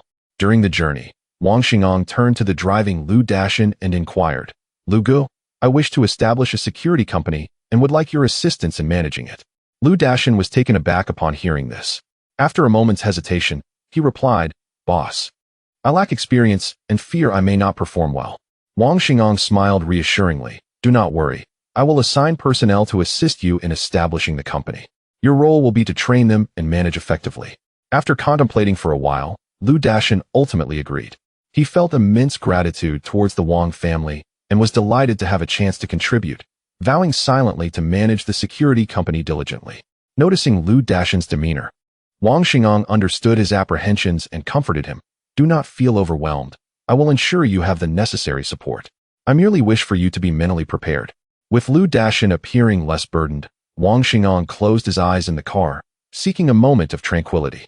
Upon arriving at the Wanhao Hotel, Wang Xingong spotted his father waiting anxiously outside. After they exited the vehicle, his father hurried over, expressing urgency. "Xingong, Captain Li Zhimin has arrived and is currently in the private room enjoying tea." Wang Xingong glanced at the time, noting there were still over 20 minutes until their scheduled meeting. He exchanged a brief greeting with his father and hastened into the private room. Upon entering, he greeted Li Zhimin with a smile. "Brother Zhimin, my apologies for the tardiness." Li Zhimin responded warmly, "Xingong, no worries. I just arrived myself." Wang Xingong then signaled for the dishes to be served, and the two engaged in amiable conversation, sharing amusing anecdotes from Xiangjiang, which also provided Wang Xingong insights into the local police department. After several rounds of drinks, Wang Xingong broached the subject with Li Zhimin. "Brother Zhimin, I have a request. I wish to establish a security company and seek collaboration with the police." Li Zhimin, sensing the gravity of the matter, realized their meal was not merely a casual gathering. Before he could inquire about the nature of the collaboration, Wang Xingong continued, "I have heard that many candidates are eliminated during the annual selection for the Flying Tigers. Would it be possible for these individuals to join my security company?" Concluding his request, Wang Xingong produced a check for 2 million Hong Kong dollars and presented it to Li Zhimin.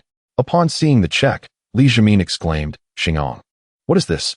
Your proposal is entirely reasonable, and it would also alleviate significant employment issues for the police. We could not ask for more."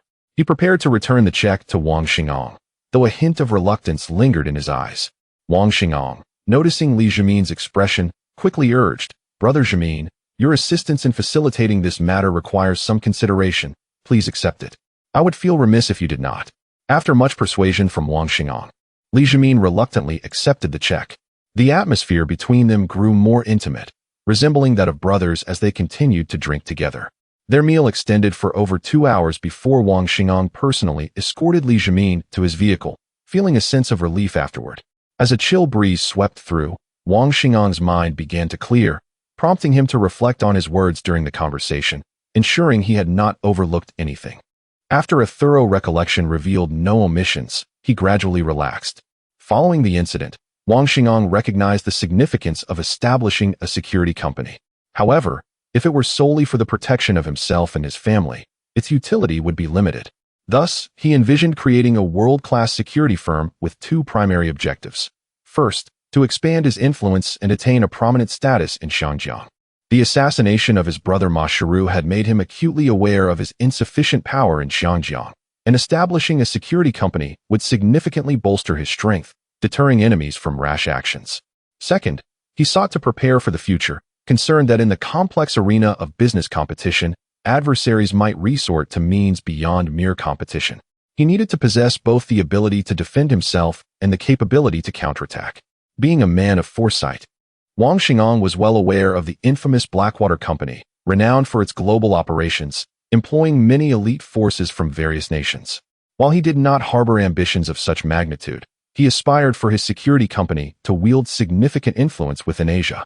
Xiangjiang represented a crucial component of Wang Xinggang's commercial empire, ensuring its stability was paramount for his peace of mind. He understood that while he could relinquish markets in other regions, Xiangjiang was non-negotiable. Should his future expansion endeavors falter, Xiangjiang would serve as the foundation for his resurgence. Thus, he aimed to cultivate his enterprise in Xiangjiang to a colossal stature before daring to extend his reach elsewhere. Establishing a security company in Xiangjiang marked the initial step in Wang Xinggang's quest to enhance his power and broaden his influence. He realized that to foster the growth of his security firm, he could never bypass the Hong Kong government. Therefore, his collaboration with Li Jimin was merely the first phase of his plan. Future expansions of the security company would necessitate deeper cooperation with the government to secure their backing. With these thoughts in mind, Wang Xinggang's spirits began to uplift. Seeing Wang Xingang standing motionless outside, his father hurried over to support him. With a heartfelt tone, he spoke to Wang Xingang. "Xingang, my son, I reiterate my words. Regardless of what path you choose in the future, our entire family shall stand by you. However, you must cherish your health and not cause us any worry." Upon hearing this, Wang Xingang felt a warmth in his heart and gently replied, "Father, rest assured, I understand and will certainly take care in the future." His father's heart lightened a bit upon Wang Xinggang's words, yet he also recognized that as his son's career flourished, certain matters were beyond his control. He understood the reality of being bound by circumstances in the world, and he merely wished for Wang Xingang to drink less in the days ahead. Chapter 72. The arrogant Wang Jiqiang. The following morning, Wang Xing awoke to a throbbing headache and nausea, feeling utterly miserable. Each time he indulged in alcohol, he was filled with regret, for the aftermath was a state of discomfort that was truly unbearable.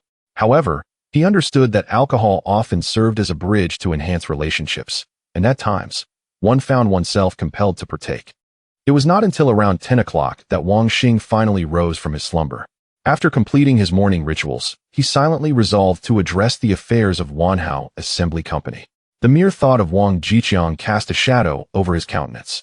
Wang Xing picked up the telephone in the lobby and dialed the office of Wanhao Security's secretary. Upon the call connecting, he inquired, "Hello, is this Li Sini? Please let Li Sini know I am Wang Xing." Once Li Sini answered, Wang Xing's voice resonated through the receiver. "Sini, please have Liang Zhaohan from the accounting firm and Li Yeguang from the law firm send a few personnel to Wanhao Securities. We are headed to Wanhao Assembly Company shortly." After concluding the call, Wang Xing departed with Lu Dashan towards Wanhao Securities. Upon arriving at Wanhao Securities and gathering their group, they proceeded toward Wanhao Assembly Company. Inside the office of the general manager, Wang Jiqiang was engaged in playful banter with his secretary, Hu Xiaodai. She pressed her alluring crimson lips against his cheek, leaving a striking mark, and with a gentle voice, she implored, "Brother Jiqiang, could you kindly refrain from dismissing my parents?" Wang Jiqiang, with a grin, looked at Hu Xiaodai and replied softly, "That will depend on your performance." Afterward, Hu Xiaodai playfully leaped into Wang Jiqiang's embrace, and the room soon filled with soft sighs of passion. The staff outside had grown accustomed to the sounds emanating from the office, though some expressed their indignation. They recognized that opposing Wang Jiqiang would lead to dire consequences, and thus, they suppressed their frustrations. Once their encounter concluded, Hu Xiaodai inquired, "Brother Jiqiang, what do you intend to do about my parents?" Wang Jiqiang seized her in a fervent kiss and disdainfully stated, "At Wanhao Assembly Company, I am the one in control. Anyone who dares to defy me will find themselves in dire straits." His expression turned fierce as he spoke. Hu Xiaodai gazed at him, a fleeting look of distaste crossing her face, but she quickly masked it and cautiously remarked, "Brother Jiqiang, you are truly formidable. However, I have heard that this company belongs to the stock market guru Wang Xing. Does he not oversee affairs here?" Wang Jiqiang erupted into laughter, reveling in misfortune last time. "That fool managed to escape death, leaving me to celebrate prematurely. He is a complete simpleton, utterly ensnared by my schemes. I shall eventually drain this company dry while ensuring he never discovers my misdeeds.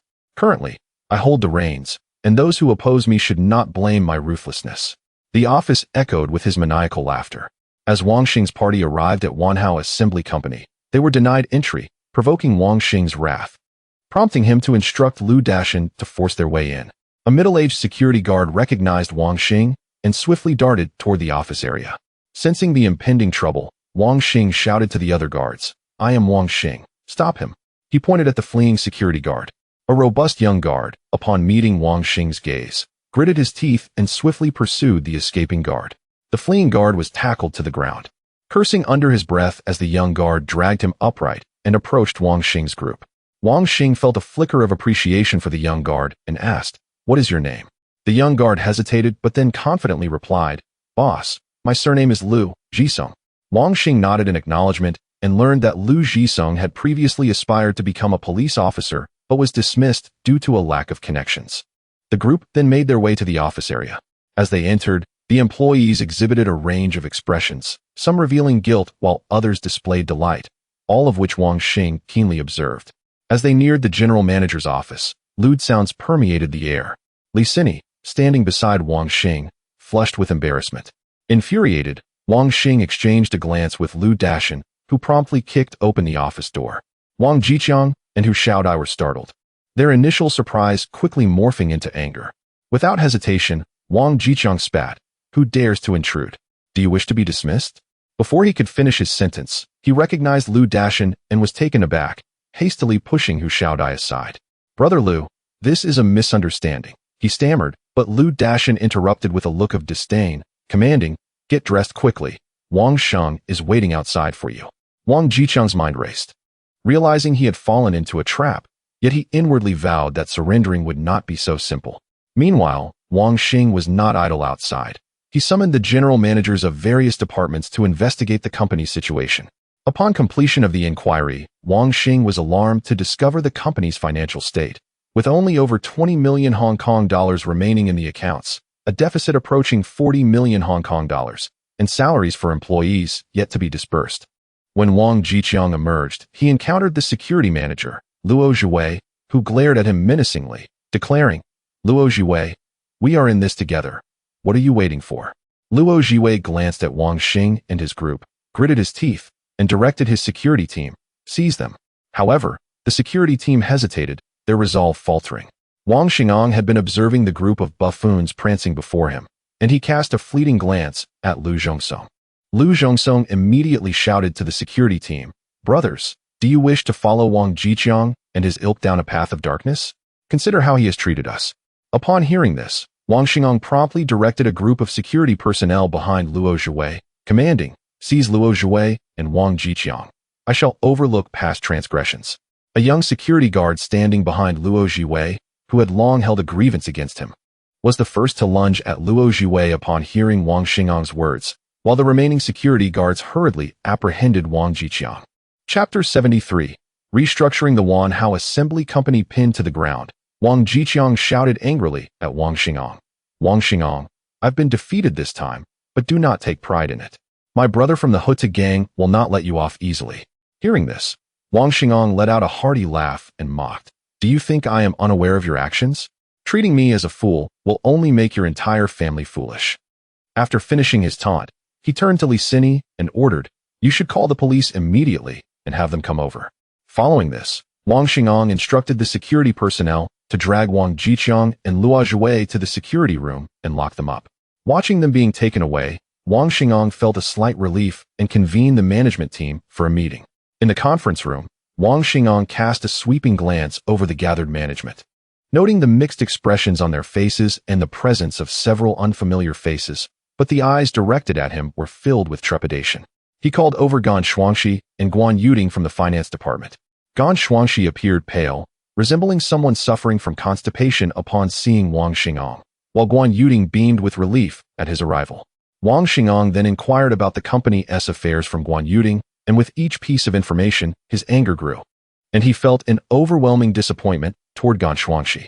Realizing the situation had been exposed, Gan Shuangxi knelt before Wang Xingong and trembled as he pleaded, "Wang Sheng, spare me this once. I was manipulated by Wang Jiqiang." Wang Xingong, unwilling to glance at Wang Jiqiang again, signaled to Liu Jisong, who promptly stepped forward to pull Gan Shuangxi aside. As Guan Yuding recounted the events, several members of the management turned pale, with finance manager Li Xiaoli weeping and pleading for Wang Xingong's mercy. Others, including purchasing manager Li Jinhui, also changed color and begged for forgiveness. Yet, Wang Xingong remained unmoved, firmly stating, "Anyone who has committed wrong must pay the price." Seeing that pleading was futile, Ding Jinhui attempted to flee but was subdued by Liu Dashan. After the police took the group away, Wang Xingong addressed the representatives from the law firm, instructing them to have Li Yeguang sue them, recovering as much loss as possible. If not, they should serve their sentences to the fullest extent. He then commanded the representatives from the accounting firm to accompany Guan Yuding to gather evidence of the falsified accounts. Guan Yuding led the accounting personnel to investigate the fraudulent activities, while the lawyers followed to the police station to pursue the criminal charges against the group. Observing that a significant portion of the management had been apprehended, Wang Xingong felt immense anger, yet deep down, he recognized his own responsibility as the boss in allowing such incidents to occur.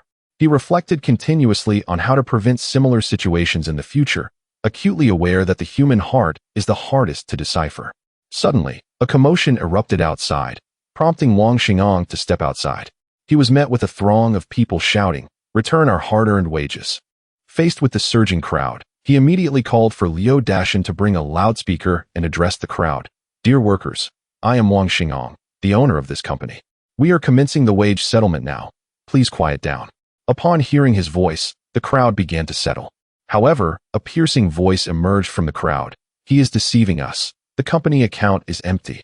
Upon hearing this, an uncontrollable fury ignited within Wang Xingong. Liu Dashan, standing beside him, began scanning the crowd for the source of the voice. After several sweeps, he identified a shifty-eyed individual and charged into the crowd, capturing him.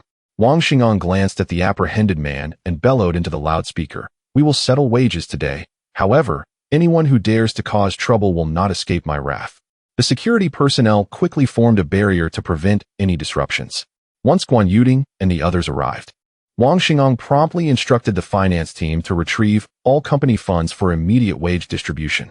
He then personally communicated with Shin Bi from HSBC, requesting an emergency withdrawal of approximately 10 million Hong Kong dollars. Though Shin Bi found the request challenging, he eventually acquiesced, stating that it would take 4 hours to gather the required amount, with only about 5 million Hong Kong dollars available immediately. Wang Xingong requested that they first transport 5 million Hong Kong dollars, with the remaining funds to follow. Subsequently, Shinbi arranged for all available cash from the HSBC New Territories branch to be transported to Wanhao Assembly Company, requesting police assistance due to the substantial amount. When the 5 million Hong Kong dollars arrived, it was stacked high, resembling a small mountain and creating a stunning sight. Even as a billionaire, Wang Xingong had never witnessed such a vast collection of cash. He instructed the police and security personnel to cordon off the money to prevent any mishaps, and had the finance team verify the amount before distributing the wages, while other departments maintained order. However, Wang Xingong underestimated the cunning of HSBC. As he distributed wages, HSBC representatives were busy soliciting new clients, with many employees depositing their recently received salaries back into their accounts. Wang Xingong observed this and admired Shinbi's shrewdness. As evening approached, it took until nearly dusk for the wages of over 2,000 employees to be settled, leaving personnel from various departments exhausted. Yet the most jubilant were the HSBC staff, who, after delivering the cash, cheerfully departed. Meanwhile, the police personnel remained vigilant, concerned about potential incidents. Wang Xingong, recognizing the arduous efforts of his employees, generously decided to personally contribute 500,000 HKD as a reward for both his staff and the police personnel dispatched to assist them. Upon hearing of this unexpected bonus, everyone was filled with exuberance and expressed their heartfelt gratitude to Wang Xingong. Once their tasks were completed, Wang Xingong, accompanied by Li Sini and others, returned to Hong Kong Island. During the journey home, Wang Xingong was consumed by anxiety, persistently pondering how to resolve the predicament facing Wanhao Assembly Company. With over 2,000 employees in such a large factory, the potential ramifications of any issues were dire. Today had indeed been a stroke of luck. He also recalled that a significant portion of the company's management had been taken into custody by the police, leaving him to contemplate how to expedite the resumption of production at Wanhao Assembly Company. After a lengthy period of introspection, an idea began to form in his mind, and for the first time, he felt the profound scarcity of talent within his organization. As he neared home, a plan finally crystallized, allowing him to temporarily set aside his worries and take a moment to compose himself before arriving home. Chapter 74. Wanhao Group. Upon returning home, Wang Xingong found himself deeply engrossed in contemplation regarding the embezzlement incident that had transpired at Wanhao Assembly Company.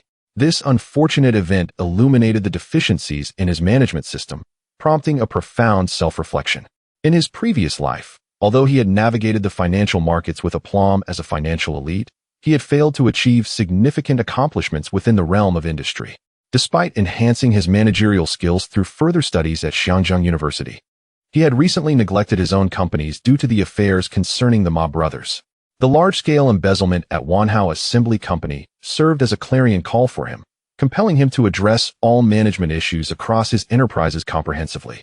He devised a plan to establish Wanhao Group, consolidating his various companies, including Wanhao Gaming Company, Wanhao Securities Company, Wanhao Assembly Company, an accounting firm, and a law firm under its umbrella.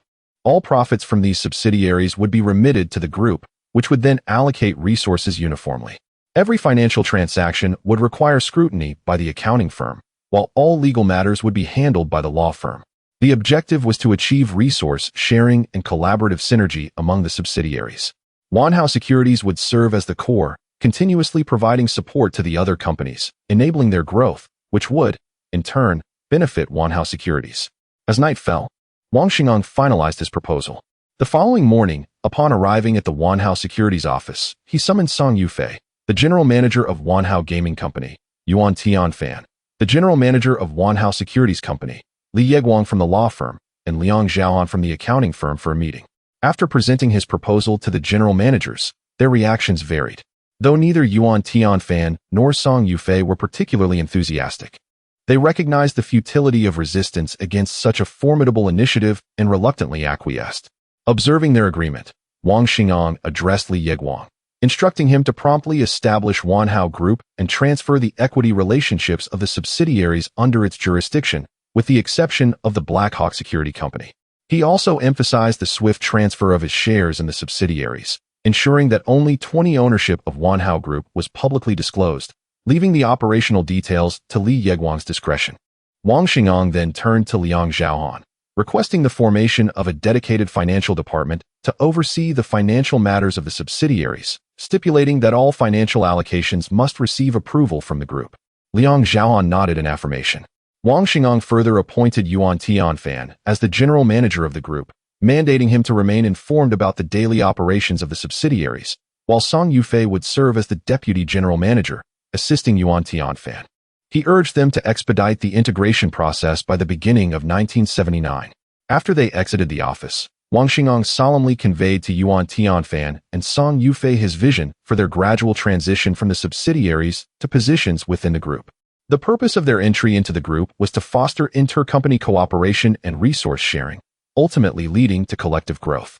He assured them that the remuneration within the group would surpass that of the subsidiaries and emphasized that key positions within each subsidiary would require appointments from the group headquarters to take effect. He urged them to reflect carefully and provide him with their responses promptly. Upon hearing this, both Yuan Tianfan and Fang Yufan exhibited signs of hesitation, yet they were astute enough to recognize that although the group seemed a mere facade at present, its future prospects were undoubtedly brighter than that of the subsidiaries. Furthermore, the requirement for subsidiary profits to be remitted to the group headquarters would curtail their autonomy. After a moment of contemplation, Fang Yufan readily affirmed her agreement to Wang Xingong's proposal. Yuan Tianfan, seeing her compliance, also expressed his willingness to join Wanhao Group. Wang Xingong's spirits soared at their responses, and he inquired about the situation at Wanhao Assembly Company. asking for their perspectives on resolving the matter. Naturally, both had heard of the incident and had intended to conduct internal audits at their respective companies. Fang Yufan promptly suggested to Wang Xingang that a decisive and swift resolution was imperative, stating that any delay would exacerbate the situation. Wang Xingang regarded her with admiration and encouraged her to elaborate further. Yuan Tianfan also turned his attention to Fang Yufan. Without hesitation, she articulated her belief that the core issue at Wanhao Assembly Company was inadequate oversight. She proposed that immediate action was necessary.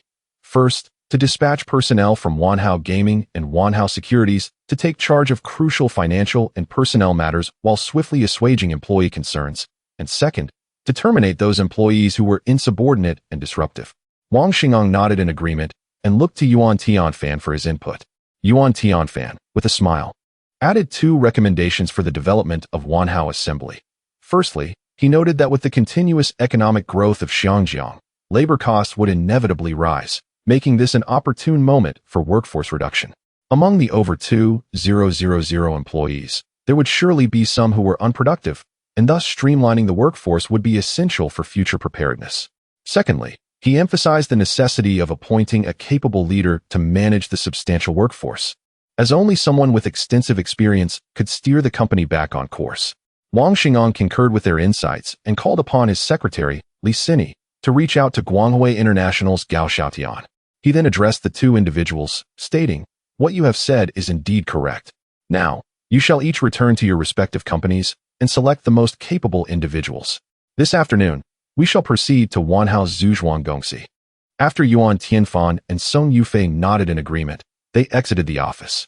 Once they were gone, Wang Xingang reflected in his mind, pondering whether there were any overlooked details. After a moment of contemplation, he found no omissions and felt a sense of relief wash over him. However, as thoughts of Wanhao Zhujiang Gongxi entered his mind, a headache began to form. He silently hoped to swiftly get Wanhao Zhujiang Gongxi back on track.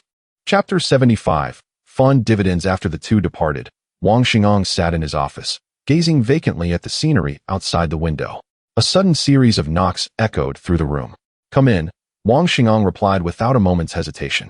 At that moment, Li Sini entered the office and, upon seeing Wang Xingang, remarked, "Mr. Wang, Mr. Gao Xiaotian from Guanghui International has arrived." Upon hearing this, Wang Xingang promptly instructed Li Sini, "Quickly invite him in." After taking a moment to compose himself, he stood up and walked toward the door. Shortly thereafter, he saw Li Sini escorting Gao Xiaotian briskly into the office. Following a handshake, Wang Xingang invited him to take a seat. After sipping tea, Wang Xingang eagerly addressed Gao Xiaotian, saying, "The purpose of your visit today is to assist me in finding a general manager for my subsidiary, Wanhao Assembly Company." Gao Xiaotian's face lit up with delight at the request. The previous business deal had earned him accolades from the company headquarters, and he immediately assured Wang Xingang, "Mr. Wang, rest assured, I will select several candidates promptly for you to interview, ensuring your satisfaction." Wang Xingang nodded in acknowledgement and replied, "Very well, then please expedite the process." After engaging in casual conversation for a while, Gao Xiaotian took his leave. In the afternoon, a group arrived at Wanhao Assembly Company, where Wang Xingang decisively dismissed all of Wang Jiqiang's friends and relatives from the company.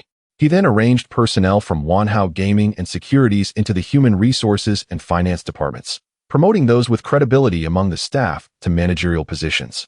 He personally took on the role of general manager, delegating significant matters to his secretary, Li Sini, before issuing directives himself. With Wanhao Assembly Company temporarily stabilized, Wang Xingang finally breathed a sigh of relief. Contemplating that his next step would be to streamline the workforce, he understood that he could not act hastily. A gradual approach was essential. Following the announcement of a press conference to disclose the status of the Wanji No. 1 Fund and Wanzhou No. 1 Fund, there was an uproar of interest in Xinjiang. The profound influence of these two funds attracted countless investors eager for updates. Numerous media reporters flocked to Wanhao Securities seeking information. After consulting with Wang Xingang, Li Shiji and Zhang Linga decided to hold a press conference to reveal the fund status and to return principal and profits to investors. At the press conference, major television stations and media reporters from Xinjiang gathered. Li Shiji welcomed the attendees and then addressed the audience solemnly, stating, "The Wanji No. 1 Fund has grown from an initial capital of 200 million Hong Kong dollars to 485 million Hong Kong dollars. Before he could finish, the announcement sent shockwaves through the audience, prompting a flurry of discussions. Countless reporters hastily transmitted the information back to their respective newsrooms or television stations. Noticing the audience quieting down, Li Shiji continued, "The purpose of this press conference is to announce to all investors in Xiangjiang that the Wanji No. 1 fund has now been unbound. All investors can redeem their principal and share in the fund's profits." As his words concluded, thunderous applause erupted in the venue, and Li Shiji stepped down from the stage. Zhang Linga then took center stage, addressing the audience. The Wanzhong No. 1 fund has increased from an initial capital of 100 million Hong Kong dollars to 240 million Hong Kong dollars. More applause followed, and many reporters expressed their astonishment. Noticing the applause waning, Zhang Linga continued, "From now on, we will commence the unbinding of the fund, and all investors are welcome to come to Wanhao Building for their dividends." After this announcement, Li Shiji and Zhang Linga declared the press conference concluded. As they swiftly departed under the escort of security, both were acutely aware that this was a significant news event, prompting reporters to rush back to their offices to report to their superiors. That day, Xiangjiang's major television stations prioritized broadcasting the news during prime time. The announcement sparked widespread discussion among the populace. Those who had invested in Wang Xingang's funds praised him, while those who had not expressed their regret. The wealthy Chinese elite in Xiangjiang began to regard Wang Xingang with newfound respect, inquiring about the opening date for his next fund. At the headquarters of Chengkong Industries, Li Jiaqing watched as the television inundated viewers with news about Wang Xingang's funds, stirring discomfort within him. The previous high-priced repurchase of 4 million shares of Chengkong Industries stock from Wang Xingang had solidified his base, enhancing his control over the company. However, it had also depleted a substantial amount of his capital, hindering his development. He understood that this was a golden opportunity for his group's growth, as British capital groups, harboring doubts about Xiangjiang's future, had begun investing overseas, resulting in lackluster growth for local enterprises.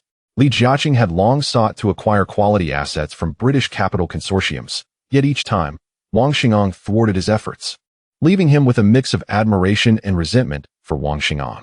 He admired Wang Xingang for their shared vision, yet resented him for repeatedly disrupting his plans, causing his ambitions to falter. Initially, during Wang Xingyang's hospitalization, Li Jiaqing believed an opportunity had arisen, prompting him to gather funds to target Hutchison Whampoa swiftly. However, fate intervened, and within a few days, Wang Xingang was back in action, compelling Li Jiaqing to discreetly monitor Hutchison Whampoa and establish contact with its shareholders. He was also strategizing to forge connections with HSBC, confident in his ability to persuade them to sell Hutchison Whampoa stock to him. When he learned of the corruption incident at Wanhao Assembly Company, he erupted in laughter at home, secretly reveling in the thought, "Wang Xingang, rapid enterprise growth is essential, yet without proper management and talent, a company undergoing swift expansion is bound to encounter crises. This lesson will surely leave a lasting impression on you. I, Li Shu, have only reached this stage after decades of development. In a mere span of less than a year, how could one possibly aspire to keep pace with me?" In his mind, he still envisioned the despondent visage of Wang Xingang upon their encounter, as he addressed him, saying, "Young man, you are still in your youth. You must endeavor to gain more experience." Wang Xingang respectfully replied, "Uncle Li, experience is indeed the essence of wisdom. I hope you can offer me some guidance." Each time he reminisced about this exchange, Li Jiaqing felt a surge of joy. Today at work, he was in exceptionally high spirits, for he had intentions of personally visiting Wang Xingang after acquiring Heji Huangpu. Chapter 76. Li Jiaqing's scheme. Li Jiaqing gazed at the news report on television regarding the fund under Wang Xingyang's leadership, feeling as though he had been struck by a thunderbolt, shattering his endless speculations. He calculated in his mind that Wang Xingyang could profit over 200 million from the two funds, and being the son of Wang Xingyang, Wanhao Securities undoubtedly possessed substantial capital. This thought solidified Li Jiaqing's belief that, given Wang Xingyang's character, he would not readily relinquish his stake in Heji Huangpu and must have acquired a significant quantity of its shares. With his thoughts swirling, Li Jiaqing pondered deeply, reciting the couplet by Zhuozongtong repeatedly before ultimately steeling his resolve and summoning his secretary. Upon the secretary's arrival, Li Jiaqing instructed, "Please reach out to Wanhao Securities and express my desire to visit Mr. Wang Xingang." After the secretary exited the room, Li Jiaqing, wearied, took a sip of tea and exhaled deeply. He had ultimately decided to collaborate with Wang Xingong to seize Heji Huangpu. Now was the opportune moment. Although Wei Li had improved the situation at Heji Huangpu, he had also created significant discord with HSBC. Should the two engage in a struggle that resulted in Wei Li regaining HSBC's support, it would yield disastrous consequences for Li Jiaqing. Even if he managed to acquire Heji Huangpu, he would incur tremendous losses. Conversely, if they united to seize Heji Huangpu, it would be most advantageous for Li Jiaqing. His enterprise, having cultivated a plethora of talent over decades, could swiftly navigate the complexities of Heji Huangpu's situation. While Wang Xingong possessed abundant capital, his lack of personnel would render it futile. With this in mind, Li Jiaqing cast aside his anxieties. At that moment, his secretary returned and informed him, "Mr. Li, I just contacted Wanhao Securities. They said Mr.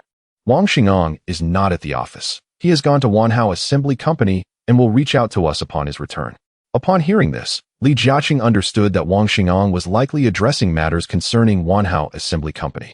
He swiftly assessed the pros and cons of collaborating with Wang Xingong to acquire Heji Huangpu and concluded that the benefits outweighed the drawbacks. The situation at Wanhao Assembly Company had clearly revealed Wang Xingong's shortcomings in management and the lack of talent. Li Jiaqing mused, "Securing Heji Huangpu is not solely at my discretion. Even if it comes to a division, I must acquire the most valuable assets." Noticing that his secretary remained, he quickly said, "Very well. If Wanhao Securities calls, please inform me promptly. Now, please summon Manager Chen Fuxing from the Changjiang Management Fund." The secretary nodded and swiftly exited the room. Li Jiaqing stood before the floor-to-ceiling window, gazing down at the breathtaking scenery of Xiangjiang, and suddenly recited a line of ambitious poetry. "The old steed in the stable aspires to gallop 1,000 miles. The valiant hero in his twilight years harbors unyielding aspirations." After resolving the matters at Wanhao Assembly Company, Wang Xingong, accompanied by his secretary Li Sini, hurried back to Wanhao Securities. Upon arrival, he received reports on two matters. The first was Li Jiaqing's desire to visit him. Upon hearing this, Wang Xingong's mind raced, ultimately discerning Li Jiaqing's intentions. Their interactions had primarily revolved around Changjiang Shirya and the affairs of Heji Huangpu, from which he had already sold 400,000 shares. It was clear that the matter at hand pertained to Heji Huangpu. Since the HSBC banquet concluded, Wang Xingong had assumed Li Jiaqing had chosen to distance himself and pursue the acquisition of Heji Huangpu independently. At that time, Wang Xingong had been preoccupied with the Ma family matters and had been unable to focus on Heji Huangpu. Had Li Jiaqing sought to acquire shares during that period, Wang Xingong would not have intervened. What circumstances had prompted Li Jiaqing to propose a joint acquisition of Heji Huangpu? Pondering this conundrum, Wang Xingong approached the television and turned it on. The channels were filled with news about his funds, Wanjin Yihao and Wanzhong Yihao. In that moment, he grasped the reason behind Li Jiaqing's willingness to collaborate in the acquisition of Heji Huangpu. Wang Xingong thought to himself, "Old Li, if you had swiftly acquired Heji Huangpu while I was hospitalized, I would have had no choice but to concede. However, I have laid the opportunity at your feet, and if you fail to seize it, do not blame me." With this thought, Wang Xingong promptly instructed his secretary, Li Sini, reach out to Changjiang Shirya and inform them that I will personally visit Mr. Li Jiaqing tomorrow morning. As he watched Li Sini exit the office, Wang Xingong sipped his tea, rubbed his temples, and contemplated how to handle his meeting with Li Jiaqing the following day. After deliberating for a while and finding no clear solution, Wang Xingong resolved to remain steadfast amidst the uncertainties. He would observe Li Jiaqing's intentions before adapting accordingly. Having addressed the first issue, Wang Xingong found himself troubled by the second. Li Jimin from the Xiangjiang Police Department had successfully arranged matters with the security company and invited him to discuss details at the Wanhao Hotel that evening. Naturally, Wang Xingong was delighted. The swift establishment of the Black Hawk Security Company solidified his standing in Xiangjiang. Yet, recalling the discomfort he had experienced after their last drinking session, he hesitated, feeling apprehensive about attending the meeting. His previous encounter with Li Jimin had provided him with a profound understanding of the latter's drinking capacity. To Wang Xingong, his own modest ability paled in comparison. Thus, he had merely endured during their last drinking session. And now he faced the prospect of another. After much contemplation, Wang Xingong ultimately resolved to embrace the challenge, vowing to enhance his own drinking tolerance. For within the essence of the descendants of Yin and Huang, the culture of drinking at the dining table is deeply ingrained, and most business deals are transacted in such convivial settings. At the banquet table, alcohol serves as the finest instrument for fostering relationships with others. A businessman with a robust tolerance for liquor significantly enhances his chances of sealing deals at such gatherings, while also garnering the goodwill of his peers. He comprehends the paramount importance of the He Ing and Bao Gong Si to his endeavors, thus prioritizing the timely resolution of matters concerning the security company as a matter of utmost urgency. Wang Xingong resolved to attend the evening banquet, aiming to swiftly secure the support of the Hong Kong government for his He Ing and Bao Gong Si. Chapter 77.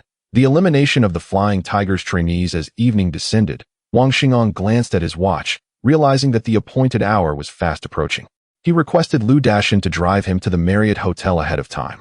Upon arrival, Wang Xingong discovered that Li Jimin had yet to make his appearance. He instructed the kitchen to begin preparing the dishes, intending to serve them as soon as the guests arrived. Subsequently, Wang Xingong engaged in light conversation with his father in the office. His father, with heartfelt sincerity, advised him, "Xingong, you have been in a relationship with He Zhaochuan for quite some time. It is imperative that you visit her family before the new year. One must not be remiss in such matters." Wang Xingong readily agreed, reflecting that he had indeed been neglectful during this period. He resolved to visit the family of the gambling king as soon as his obligations were fulfilled. Their discourse wandered across various topics, and when they reminisced about their grandmother, his father became emotional, tears streaming down his face. Wang Xingong, recalling his grandmother's gentle demeanor, looked steadfastly at his father and reassured him, "Dad, rest assured, after the new year, I will select a suitable burial site and relocate grandmother's grave." His father nodded appreciatively, then seemed to contemplate something else. He solemnly remarked to Wang Xingong, "Xingong, when we have the opportunity to return to Tianchao, we must visit your grandfather and our ancestral home. Ultimately, we must return to our roots." Wang Xingong contemplated the ongoing reforms and opening up in Tianchao, recognizing that the land had transformed into a marvel, achieving the status of the world's second-largest economy within a mere 40 years. He earnestly replied to his father, "Dad, you need not worry. We will undoubtedly return." With that thought, a notion began to form in his mind. As the economy of Xinjiang continued to flourish, labor costs were rising annually. The Marriott Assembly Company would undoubtedly become a burden, while establishing a factory in Tianchao would present a far superior alternative. At that moment, a server entered, announcing the arrival of the guests, prompting the two to cease their conversation. Wang Xingong composed himself, bade his father farewell, and swiftly descended the stairs. Upon reaching the ground floor, he spotted Li Jimin waiting alongside a short-haired middle-aged man. The middle-aged man's gaze was fixed intently on Lu Dashan, and they exchanged a brief stare. Wang Xingong approached them briskly and said, "Brother Jimin, I apologize for the delay. I just came from upstairs." Li Jimin smiled warmly and introduced, "Xingong, we have just arrived as well. Allow me to introduce this gentleman, Instructor Lu Yujun from the Flying Tigers." Afterward, he gestured toward the middle-aged man. Wang Xingong scrutinized the instructor closely. The man's dark complexion bore traces of past experiences. His robust physique stood straight, and his keen eyes radiated a chilling intensity. Wang Xingong quickly extended his hand to the instructor, stating, "Instructor Lu, it is a pleasure to meet you. Welcome." Instructor Lu Yujun grasped Wang Xingong's calloused hand and replied kindly, "Wang Sheng, my apologies for the intrusion." Wang Xingong then ushered them into a private room, requesting the server to expedite the meal preparations. Once the door was closed, Li Jimin informed Wang Xingong, "The paperwork for your security company has been approved by our police department. However, the matter of weapons requires the governor's approval." Observing Wang Xingong's composed demeanor, Li Jimin continued, "As for recruiting the eliminated trainees from the Flying Tigers, let Instructor Lu provide the details." Instructor Lu looked at Wang Xingong and quickly stated, "Wang Sheng, we fully support your initiative to recruit the eliminated trainees from the Flying Tigers. It addresses their employment concerns, and I extend gratitude on behalf of my comrades." Wang Xingong responded promptly, "Instructor Lu, you are too kind. I merely hope for someone to ensure the safety of myself and my family." The two men breathed a sigh of relief, as they had been concerned that Wang Xingong's establishment of a security company might harbor ulterior motives, potentially leading to adverse consequences for them. Instructor Lu then produced a stack of documents from his bag, handing them to Wang Xingong with gravity, stating, "These are the personal profiles and family backgrounds of this year's eliminated trainees. I hope you can maintain confidentiality." Wang Xingong accepted the documents and assured Instructor Lu of his strict adherence to confidentiality. He then retrieved his checkbook, wrote a sum of 200,000, tore it off, and handed it to Instructor Lu with a smile, saying, "Instructor Lu, this is a token of my appreciation for the Flying Tigers. I hope you will accept it to improve the living conditions of your team." Noticing Li Jimin's understanding of his intentions, Wang Xingong continued to encourage him. After much hesitation, Instructor Lu gritted his teeth and accepted the check. Once the server had completed serving the dishes, the three men refrained from discussing serious matters and instead indulged in conversation over drinks. Although Wang Xingong was reluctant to drink, he acquiesced to the customs of the circle, and thus, he accompanied them in toasting. As the alcohol flowed, they became more familiar with one another, sharing stories from across the world. Wang Xingong gleaned many police secrets. Realizing that cultivating a good relationship with law enforcement would greatly benefit his future endeavors. Through their casual banter, Wang Xingong also learned that acquiring legitimate reasons for his security company to be armed would necessitate the governor, Mai Lihao's endorsement. Observing the two men treating drinks as water, especially Instructor Lu, who persistently raised toasts to him, Wang Xingong felt compelled to continue drinking. During several trips to the restroom, Instructor Lu exchanged glances with Li Jimin, fully recognizing Wang Xingong's worth now. In the face of continuous toasts, Wang Xingong did not refuse, displaying a generous spirit. Instructor Lu, in turn, felt pleased to have found a commendable employer for his comrades, providing them with a welcome haven. The trio consumed every last morsel from the table before concluding their gathering. Wang Xingong arranged a time to meet again and bid farewell to both men. After sending the two away, Wang Xingong could no longer hold on. He returned to the lobby of the Wanhua Hotel and fell asleep on the table. His father, upon seeing Wang Xingong's state, understood him completely and, together with Lu Dashan, hurriedly took Wang Xingong home. In his dreams, Wang Xingong experienced a lengthy reverie, where he found himself transported back to his previous life, joyfully living alongside his family once more. Chapter 78. Joining forces with Li Jiaqing, a ray of winter sunlight streamed into Wang Xingong's room, resembling a brilliant golden thread that illuminated the entire space, bringing a touch of warmth to the cold winter day. As Wang Xingong awoke under the sun's gentle embrace, he was immediately struck by a throbbing headache and an uncomfortable feeling within. He hurried to the bathroom to vomit, enduring a most unpleasant experience. It was not until 10 o'clock in the morning that he felt somewhat better. Despite his resolve to avoid excessive drinking, the life he led in the world of commerce often left him no choice but to console himself with the thought that his tolerance for alcohol had significantly increased.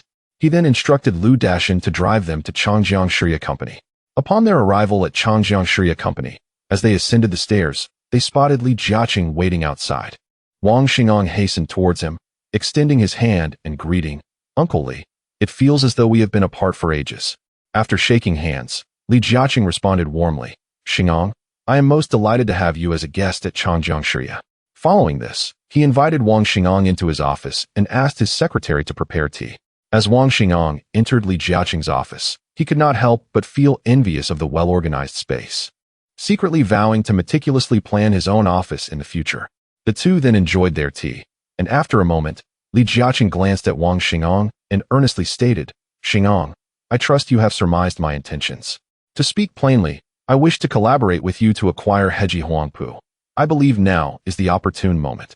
Wang Xingong had already anticipated Li Jiaqing's objective.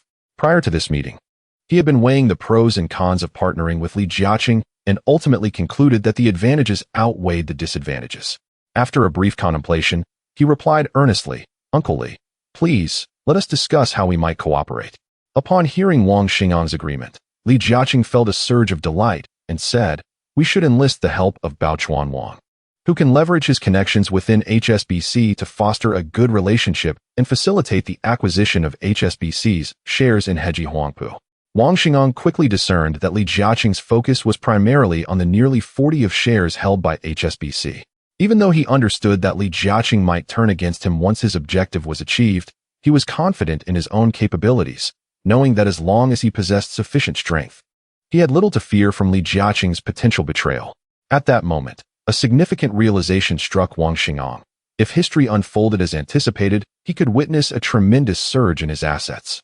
Noticing Wang Xingong's prolonged silence, Li Jiaqing grew anxious and was about to inquire further when Wang Xingong nodded and said, "Uncle Li, I believe we should wait until 1979 to proceed with the acquisition of Heji Huangpu.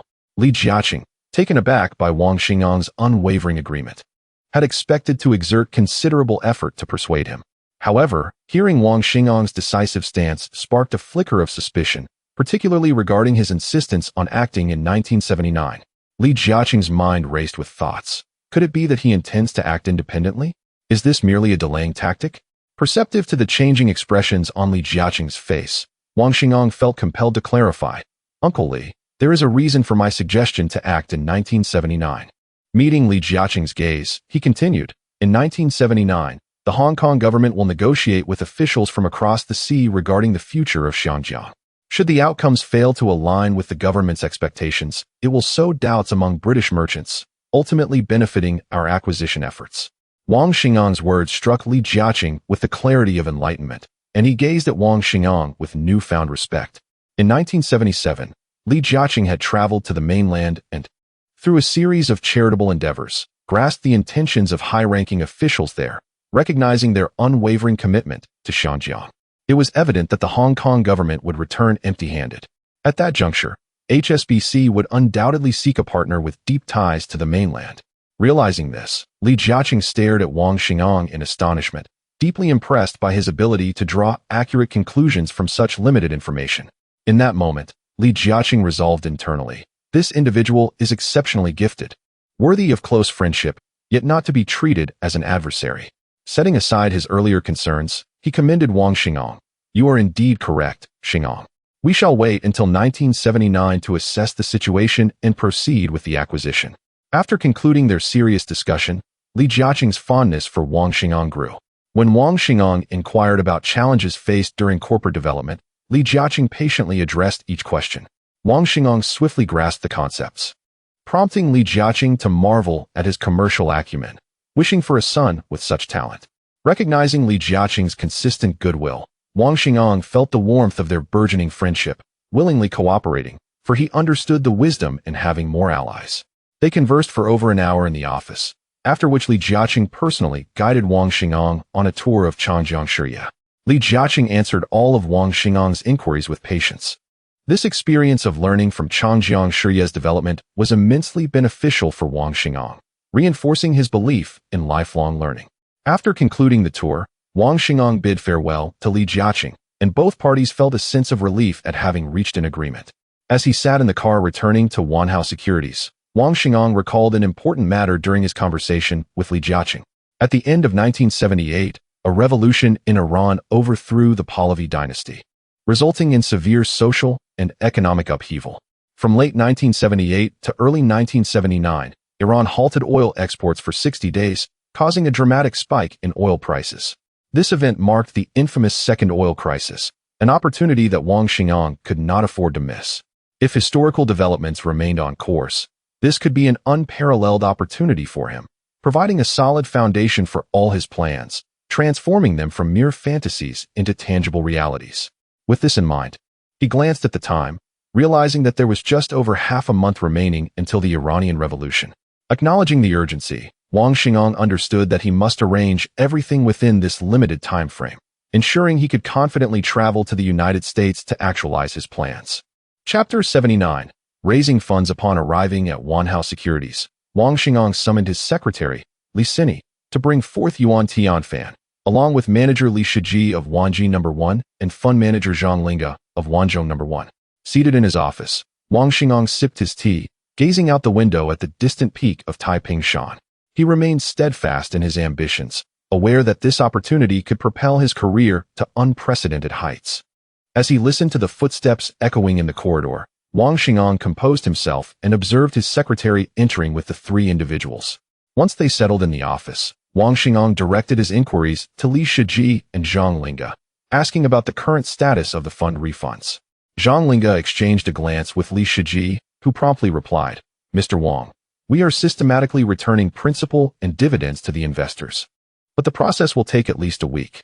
Nodding in acknowledgement, Wang Xingang instructed Li Shiji and Zhang Linga to expedite the calculation of their profits and convert them using the stock of Heji Huangpu, transferring them promptly to manager Yuan Tianfan. After receiving their affirmations, Wang Xingong led the group to the innermost part of the office. Noticing Wang Xingong's secretive demeanor, the three understood the gravity of the situation. After much internal deliberation, Wang Xingong ultimately resolved to disclose his plan, convinced that after their time together, he could trust them. Once the three were seated at the table, Wang Xingong solemnly addressed them. I am about to unveil our next course of action, which is of utmost importance. I trust you will keep it strictly confidential. Upon stating this, he retrieved a confidentiality agreement he had prepared in advance and presented it to the three. With a serious tone, he instructed them to review the document and sign if there were no issues. Observing their expressions carefully, he noted their serious contemplation. After a thorough review, all three signed the agreement, prompting a sigh of relief from Wang Xingong, although he remained vigilant in his thoughts. As he noted the curiosity in their eyes, he continued, You are all aware of the oil crisis of 1974, correct? Before he could finish, Zhang Linga interjected, Mr. Wang, are you suggesting we speculate on oil stocks? Yuan Tianfan and Li Shiji also fixed their gaze intently upon him. Wang Xingong, appreciating Zhang Linga's astuteness, thought to himself, no wonder she is a distinguished graduate of Harvard's finance department. Her reflexes are remarkable. He then confidently affirmed, Indeed, I intend to speculate on oil stocks, as I predict we are on the brink of a second oil crisis. Witnessing Wang Xingong's unwavering confidence, Zhang Linga hesitated momentarily, biting her lip before firmly advising, Mr. Wang, I urge you to proceed with caution. Any miscalculation in timing could lead to dire consequences. Wang Xingong interjected, reassuring her, Rest assured, I have my own judgment. I appreciate your concern, but I am not reckless. I would not venture into oil speculation without certainty. The three felt their worries ease, having witnessed Wang Xingong's extraordinary capabilities in the past, leading them to trust in his potential for success once more. Seeing their expressions calm, Wang Xingong turned to Yuan Tianfan and stated, Tianfan, I need you to swiftly secure 500 million Hong Kong dollars. Please temporarily pledge the stocks of Heji Huangpu and Qingzhou Ingni to the bank. If necessary, seek a loan from the bank. Yuan Tianfan, taken aback by the enormity of the request, met Wang Xingong's resolute gaze and understood there was no stopping him. He assured Wang Xingong, Do not worry, Mr. Wang. Once the Heji Huangpu stocks from Wanji No. 1 and Wanzhou No. 1 are transferred, I will ensure the task is completed within 2 weeks. Wang Xingong then cautioned, However, there is one stipulation. The 500 million Hong Kong dollars must not come from a single bank. Instead, secure loans from multiple banks. A slightly higher interest rate is acceptable as long as it is reasonable, but confidentiality is paramount. After witnessing Yuan Tianfan nod in solemn agreement, Wang Xingong felt a measure of reassurance. He then addressed Li Shiji and Zhang Linga, instructing them to expedite the return of the investors' funds. He announced the upcoming fundraising for Wanji No. 1, targeting a scale of 400 million Hong Kong dollars, while Wanzhou No. 1 would seek to raise 200 million Hong Kong dollars, with a lockup period of 2 years and 1 year, respectively. Noting their enthusiasm, Wang Xingong turned to Zhang Linga, stating, Zhang Linga, you will accompany me to the United States to speculate on oil stocks, while Yuan Tianfan will temporarily oversee the Wanzhou No. 1 fund. Excited by the prospect, Zhang Linga nodded enthusiastically, as she excelled in the U.S. stock market.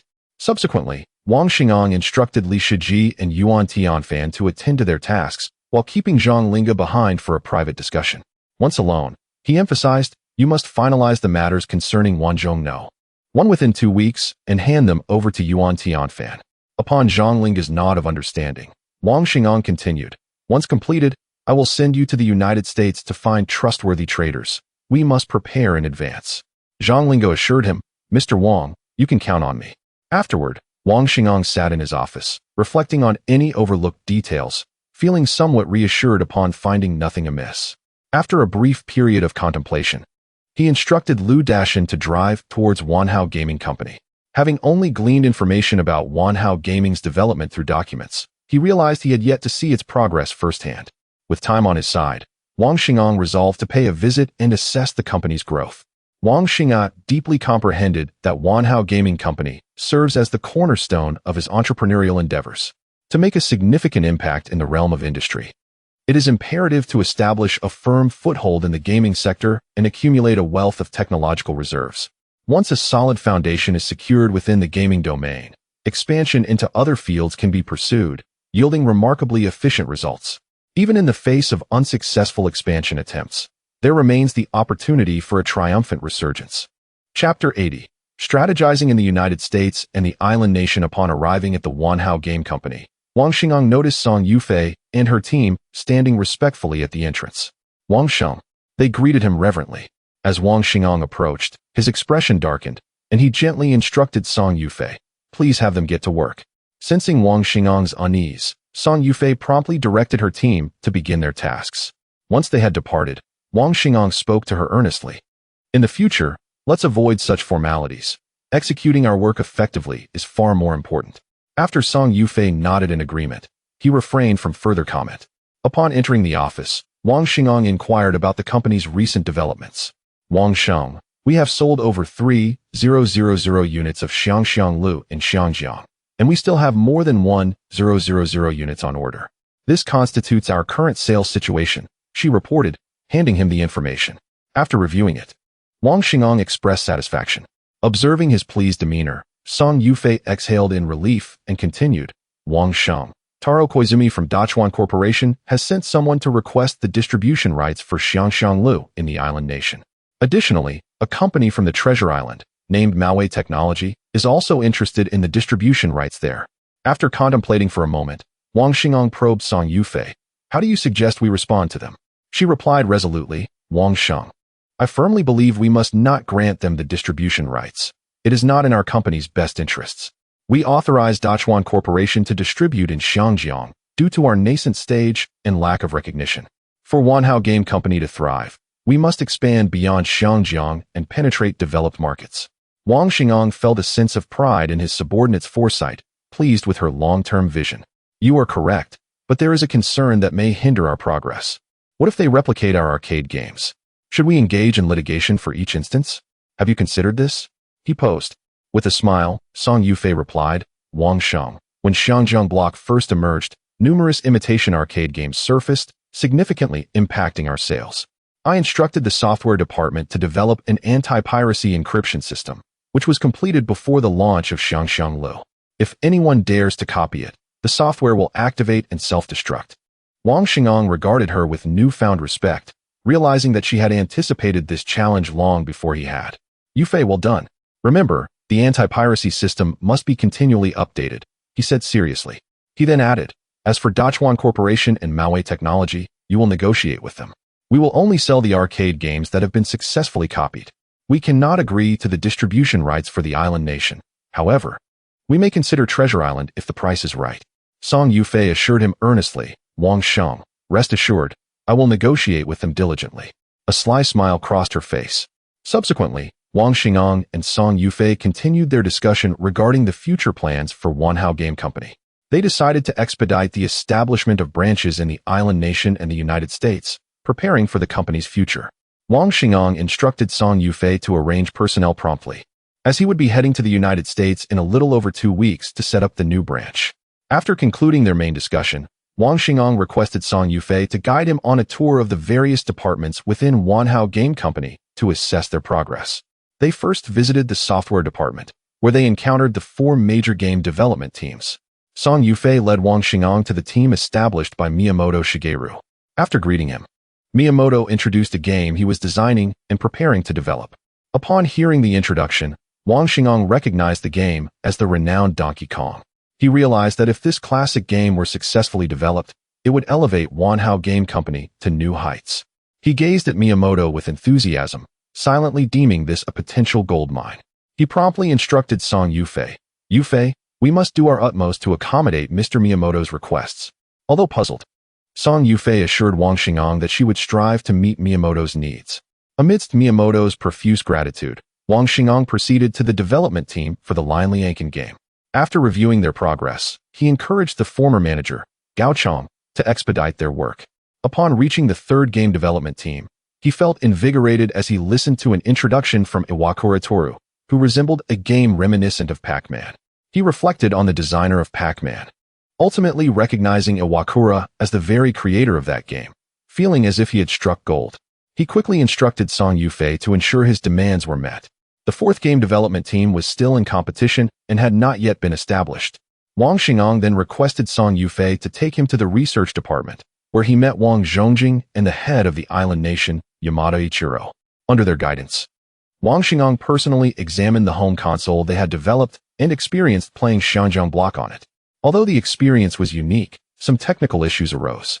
He urged them to continue refining the console's performance.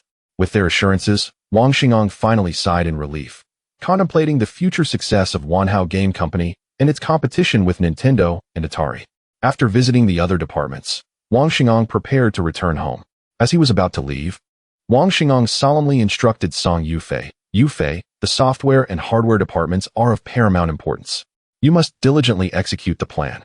In 1979, I will shift my focus to Wanhao Gaming Company, so it is essential for you to solidify the foundation now." Upon hearing Wang Xinggang's earnest words, Song Yufei responded with unwavering confidence, "Rest assured, Wang Sheng, I will certainly follow through with the plan." Subsequently, Wang Xingang instructed Lu Dashin to drive towards his villa. Chapter 81. The eliminated trainees of the Flying Tigers within the opulent suite of the Wanhao Hotel. A dozen robust young men were exploring the room with a curious gaze, glancing around and touching the lavish surroundings. The Wanhao Hotel, having undergone continuous renovations, now stood as a beacon of luxury in Xianjiang, notable though not quite on par with the Peninsula Hotel. In a spacious suite of approximately 2,000 square feet, the decor and furnishings exuded extravagance, with even the chandelier on the ceiling radiating a sumptuous glow. These trainees, eliminated from the Flying Tigers selection, were predominantly around 25 years of age, previously elite members from various police departments. It would not be an exaggeration to state that this group represented the creme de la creme of the Xianjiang police force. Seeing their naive demeanor, Lu Yujun addressed them sternly, urging, "Strive to make the most of this opportunity. Do not bring shame upon yourselves, understood?" "Lu, sir, is it still possible for us to return to the police department?" inquired a burly man in his 20s, clad simply in an overcoat. His skin bore a deep tan and dryness, with patches visibly shedding, a testament to his prolonged outdoor training. Lu Yujun glanced at him, noticing the attention of the others upon them, and replied with a smile, "It is not that you cannot return, but most of you were not within the police department's ranks before participating in the Flying Tigers selection. All the departments have filled their quotas, making it difficult to accommodate you now." As soon as he finished speaking, someone nearby jested, "Damn, I still feel that being a police officer has its charm. It carries a certain prestige. Being a bodyguard seems rather mundane. I mean, who would want to be a police officer now?" With Xianjiang in such disarray, any misstep could lead to dire consequences.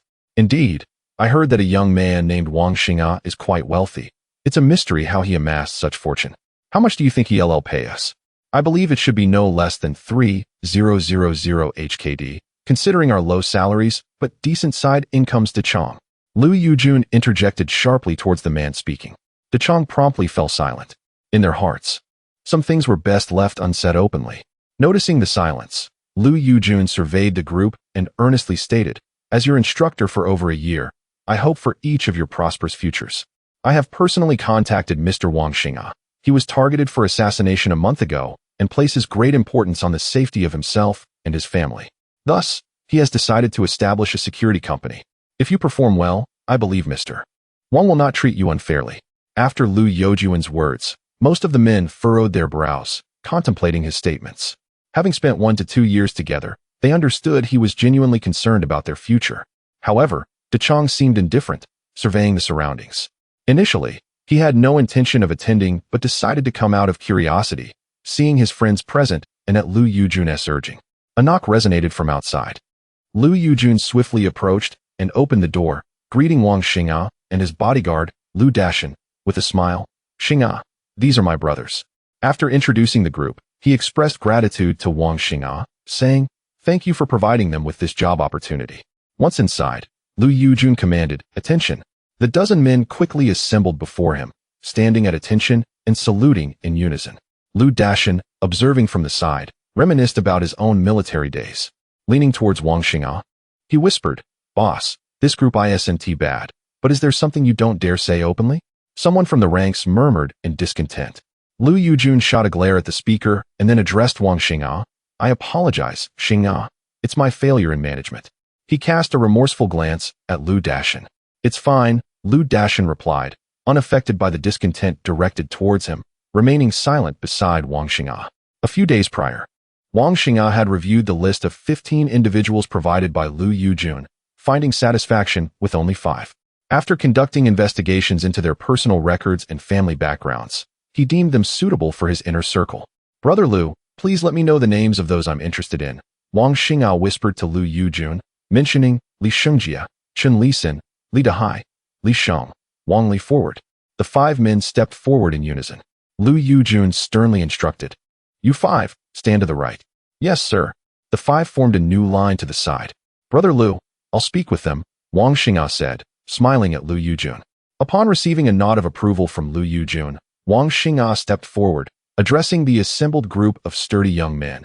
"Many of you may believe that working as a bodyguard lacks the prospects of being a police officer, and I acknowledge this truth. As police officers, armed with firearms, who would dare challenge you?" Wang Xing'e's words garnered the favor of the group, as they had once been police officers and had participated in the Flying Tigers selection, which was a symbol of honor. Although they had been eliminated, their pride remained intact. Transitioning from police uniforms to bodyguards was understandably difficult, and Wang Xing'e empathized with their sentiments. Chapter 82. The new generation of Flying Tigers. Observing the earnest expressions on everyone's faces, Wang Xing'e silently nodded in approval. He then addressed the crowd formally, stating that he would refrain from unnecessary words, as he believed that Brother Lu had not informed them of their most pressing concern. Here, he would elucidate the details regarding the remuneration they could expect should they choose to join his security company. Upon hearing his words, the group of over a dozen individuals fixed their gaze on Wang Xing'e, their eyes brimming with curiosity. Following their enlistment in the security firm, they would receive a base salary of 4,000 Hong Kong dollars each month, alongside annual bonuses during festive periods. In the unfortunate event of injury while protecting a client, the company would cover medical expenses and additionally provide a bonus, which could reach as high as 1 million Hong Kong dollars.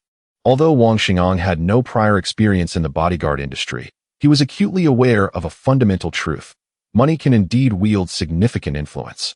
After enduring a harrowing experience of being pursued by the Ma Shiru brothers, he grasped the ephemeral nature of wealth, understanding that life itself holds far greater value.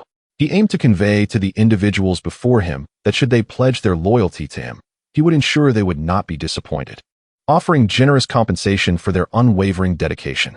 Thus, he boldly set the highest offer at 1 million Hong Kong dollars. It is worth noting that 1 million Hong Kong dollars could procure several hundred square meter apartments in Xiangang, providing sustenance for an entire family for at least 8 years without the need for employment. If one were astute enough to invest that sum in property within Xiangang, they could secure a lifetime free from financial worries, living off rental income and providing for 3 generations. In this region, human life was still undervalued, rendering the sum of 1 million merely a price for one's life. The moment Wang Xing'e announced the staggering figure of 1 million Hong Kong dollars, the crowd was left astounded. Even Lu Yujun, standing nearby, was taken aback, having never anticipated that Wang Xing'e would place such a premium on his safety. However, recalling the news of Wang's previous assassination attempts, he began to comprehend the motivations behind such actions. Seeing the eager expressions on most of the attendees, Wang Xing'e continued to entice them, stating that financial compensation was merely one aspect. He emphasized the well-being of their families. In the unfortunate event of disability or tragedy during their service, they need not worry about their loved ones. He pledged to provide for their families, ensuring they receive the finest education and living conditions. Furthermore, as the security company flourished, opportunities would abound for them. They could aspire to ascend to management positions or even become stalwarts of the company. As Wang Xing'e's enticing conditions unfolded, the trainees gazed at him with fervor. Lu Yujun felt himself swayed by the prospects, delighted that his comrades might have a promising future ahead. The basic salary of $4,000 was enticing enough, but the thought of having their families cared for in times of need was even more compelling. Life, after all, is the most precious possession one has. It is priceless. For the truly affluent, money is but a numerical abstraction, while for those in poverty, it encompasses their very existence.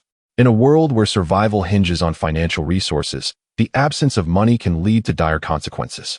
Having leaped into this era and amassed immense wealth, only to be hunted by the Ma Shiru brothers, he had come to cherish his life even more. This realization echoed the classic words of the late master of comedy: The most painful experience is to die with unspent wealth. Thus, for those who might one day serve as his personal bodyguards, he offered a remarkably generous compensation package, one that few professions could rival. In present-day Xiangang, one must provide substantial incentives to ensure the loyalty of bodyguards, for should they conspire with criminals against their employer, it would indeed be a self-destructive endeavor. After articulating the extensive benefits, Wang Xingang adopted a serious demeanor and addressed the crowd. Today, with Brother Lu present, I must speak plainly to avoid any future misunderstandings. Since I am investing so much in your protection, I expect you to remain steadfastly loyal to me and the interests of the company. To put it bluntly, any betrayal will not be met with leniency. I possess all your information. Should anyone choose to turn against me or the company, I will ensure they and their families face dire consequences. Feeling the chill in Wang Xinggang's gaze and the severity of his words, the crowd shuddered involuntarily. Lu Yujun furrowed his brow but refrained from commenting. After all, one could hardly fault Wang for being furious at any betrayal given the generous terms he was offering. After a brief pause to survey the room, Wang Xinggang's expression shifted from somber to cheerful as he continued. All right. I have laid out the situation clearly. The 5 individuals whose names I mentioned earlier may now join my security company. As for the remaining 10, if you wish to join, please step aside. If not, you may remain where you are. The 5 individuals previously named felt a surge of joy, as their families were relatively impoverished and had been attentively considering the benefits Wang Xingang had outlined. The remaining 10 exchanged glances, and ultimately, one stepped forward to join the others, followed by several more, leaving just 4 individuals standing still. Seeing 6 individuals standing aside, Wang Xingang felt a sense of satisfaction, while the 4 who remained stationary were simply a reflection of differing aspirations. After all, one cannot force another's will. He then expressed his gratitude towards Lu Yujun, saying, Brother Lu, let it be just these 11 individuals this time. I appreciate your assistance. Wang Xingang, in response, remarked, You are being too modest. We are merely helping one another. You have also addressed the employment issues of numerous personnel within our police force. Each year, during our selection process for the Flying Tigers, we eliminate a significant number of candidates. Should you require more recruits, simply give me a call. Lu Yujun smiled at Wang Xingang and replied, No problem. Then I shall trouble you, Brother Lu. Subsequently, Lu Yujun departed with the remaining 4 individuals who were reluctant to stay. Wang Xingang discovered that, as of now, there were no specialized security companies in Xiangjiang. While there are security firms abroad, most operate under stringent confidentiality, making it exceedingly difficult to comprehend their operational models. These foreign security entities are predominantly established by elite tycoons and conglomerates, and they do not permit external access. Wang Xingang pondered how to operate a security company, especially without any models for reference, leaving him in utter darkness. Initially, through his investigation, Wang Xingang identified that the first 5 individuals possessed personalities and family backgrounds most suitable for becoming his personal bodyguards. Here is the contract for your review, he stated, prompting Lu Dashin to retrieve the bodyguard contract from his briefcase. Wang Xingang had previously instructed Li Yeguang from the law firm to prepare the bodyguard contracts at the inception of the security company. He produced 11 copies of the contract and handed them to the others. The contracts explicitly outlined the confidentiality clauses and professional ethics required of security personnel, with the foremost stipulation being loyalty. Chapter 83. Contract signing. Wang Xingang sat leisurely in a chair, sipping tea as the sound of papers shuffling filled the air. As the noise gradually subsided, he glanced around at the crowd and inquired, Have you all understood the contract? If there are any uncertainties, feel free to voice them. Li Shengjie hesitated for a moment, nervously addressing Wang Xingang. There is no issue with the contract. I merely wish to inquire about the current status of the security company. Wang Xingang immediately explained to everyone. The security company is still in the preparatory phase. I have dispatched personnel to follow up on the training base and the office building. He then turned to Lu Dashin and said, Dashin, you are responsible for overseeing the training base. I entrust this matter to you. Before Wang Xingang could finish his sentence, he was interrupted by a burly man who glared at Lu Dashin with contempt. Lu Dashin, noticing the defiance in the eyes of the group, glanced at Wang Xingang, who nodded in encouragement. He stepped forward and declared, If anyone is dissatisfied, we can step outside for a spar, but refrain from speaking sarcastically. The muscular man, thrilled by the challenge, replied, Let us do it. Whoever refuses to compete is a coward. But if you lose, you forfeit your right to manage us. Both men turned to Wang Xing'a, who addressed the muscular man, saying, "No problem. If he loses, you shall take charge of these individuals." The surrounding young people cheered in excitement. This muscular man, known as Wang Li, was the most unruly and skilled among them. The group then descended the stairs to engage in combat, with Wang Xing'a following to observe the skills of both fighters. He understood that these young individuals were proud and that earning their respect required genuine ability. It was now up to Lu Dashan to humble them. The duel attracted the attention of hotel guests. Approaching the fighters, Wang Xing'a solemnly instructed, "Make sure to stop before causing any serious injury, understood?" Upon receiving nods from both, he assumed the role of referee, separating them and loudly declaring, "Begin." The two competitors locked eyes, with Lu Dashan initiating an opening stance, to which Wang Li responded with a bow. Wang Li then launched himself at Lu Dashan with the speed of lightning, while the onlookers cheered for Wang Li, who was regarded as the most formidable fighter among them. In the face of Wang Li's onslaught, Lu Dashan remained calm and evaded at the last moment, delivering a swift punch to Wang Li's armpit. This action ignited Wang Li's fury, causing him to charge at Lu Dashan like a bull, yet he could not land a blow. The young observers began to sense the imbalance, their gazes towards Lu Dashan tinged with apprehension. Ultimately, Wang Li found himself on the ground, unable to rise, leading to a flicker of respect for Lu Dashan within the hearts of the onlookers. Wang Xing'a noted the unfolding events and called out, "All right, the match is over. Carry him into the room." The group hastily assisted Wang Li to his feet and proceeded towards the room. As they arrived and prepared to rest, a series of knocks echoed through the door. Wang Xing'a remained still, glancing at Li Dahai, who rushed to open it. "Is Wang Xing here?" Lawyer Li Ji inquired upon seeing an unfamiliar face. "Yes," Wang Xing'a promptly replied. After acknowledging Li Ji with a nod, he addressed the group. "This is the lawyer I have arranged for you.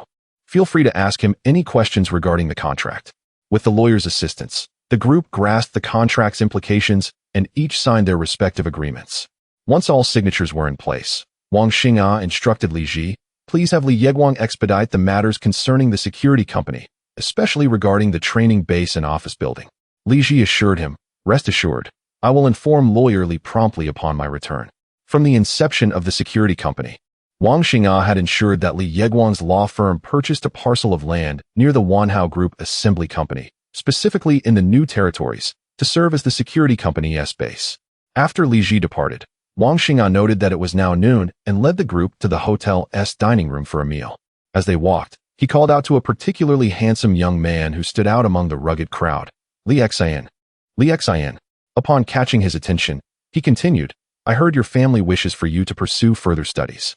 Chun Lisan approached Wang Xing'a respectfully, stating, "My family wants me to attend police academy, but we lack the resources and connections, so I was not accepted." Seeing the despondence on Chun Lisan's face, Wang Xing'a encouraged him, "Do not worry. If you follow my lead and work diligently." The group turned to him, vowing loudly, "As long as you work hard, we assure you we will not neglect you." After enjoying lunch with them, Wang Xing'a had matters to attend to and departed with Lu Dashan. As they left, he instructed, "You all should take the day to rest. Starting tomorrow, your official duties will commence, and I will have Lu Dashan come to arrange everything for you." The 11 individuals nodded in agreement. After personally seeing Wang Xing'a off, they finally felt a sense of relief. It was undeniable that they felt a certain weight when facing this young man, who was several years their junior. On one hand, he was a billionaire, and on the other, he exuded an imposing presence. "Look how spacious it is here. Shall we spend the night here?" As individuals gazed upon the expansive suite, their excitement was palpable as they explored every nook and cranny. Previously, there had been Lu Yujun and later Wang Xing'a, who both quelled their curiosity. Now, with their departure, the others were eager to discover what lay within the suite. "Look, there are 3 grand bedrooms." One person rushed towards the bedroom, astonished as they exclaimed, This bedroom is immense. My home doesn't even compare." The bathroom was equally vast, complete with a bathtub. In the evening, look, there are plenty of bottles of wine here. Li Xian, come quickly, see if you recognize any of them."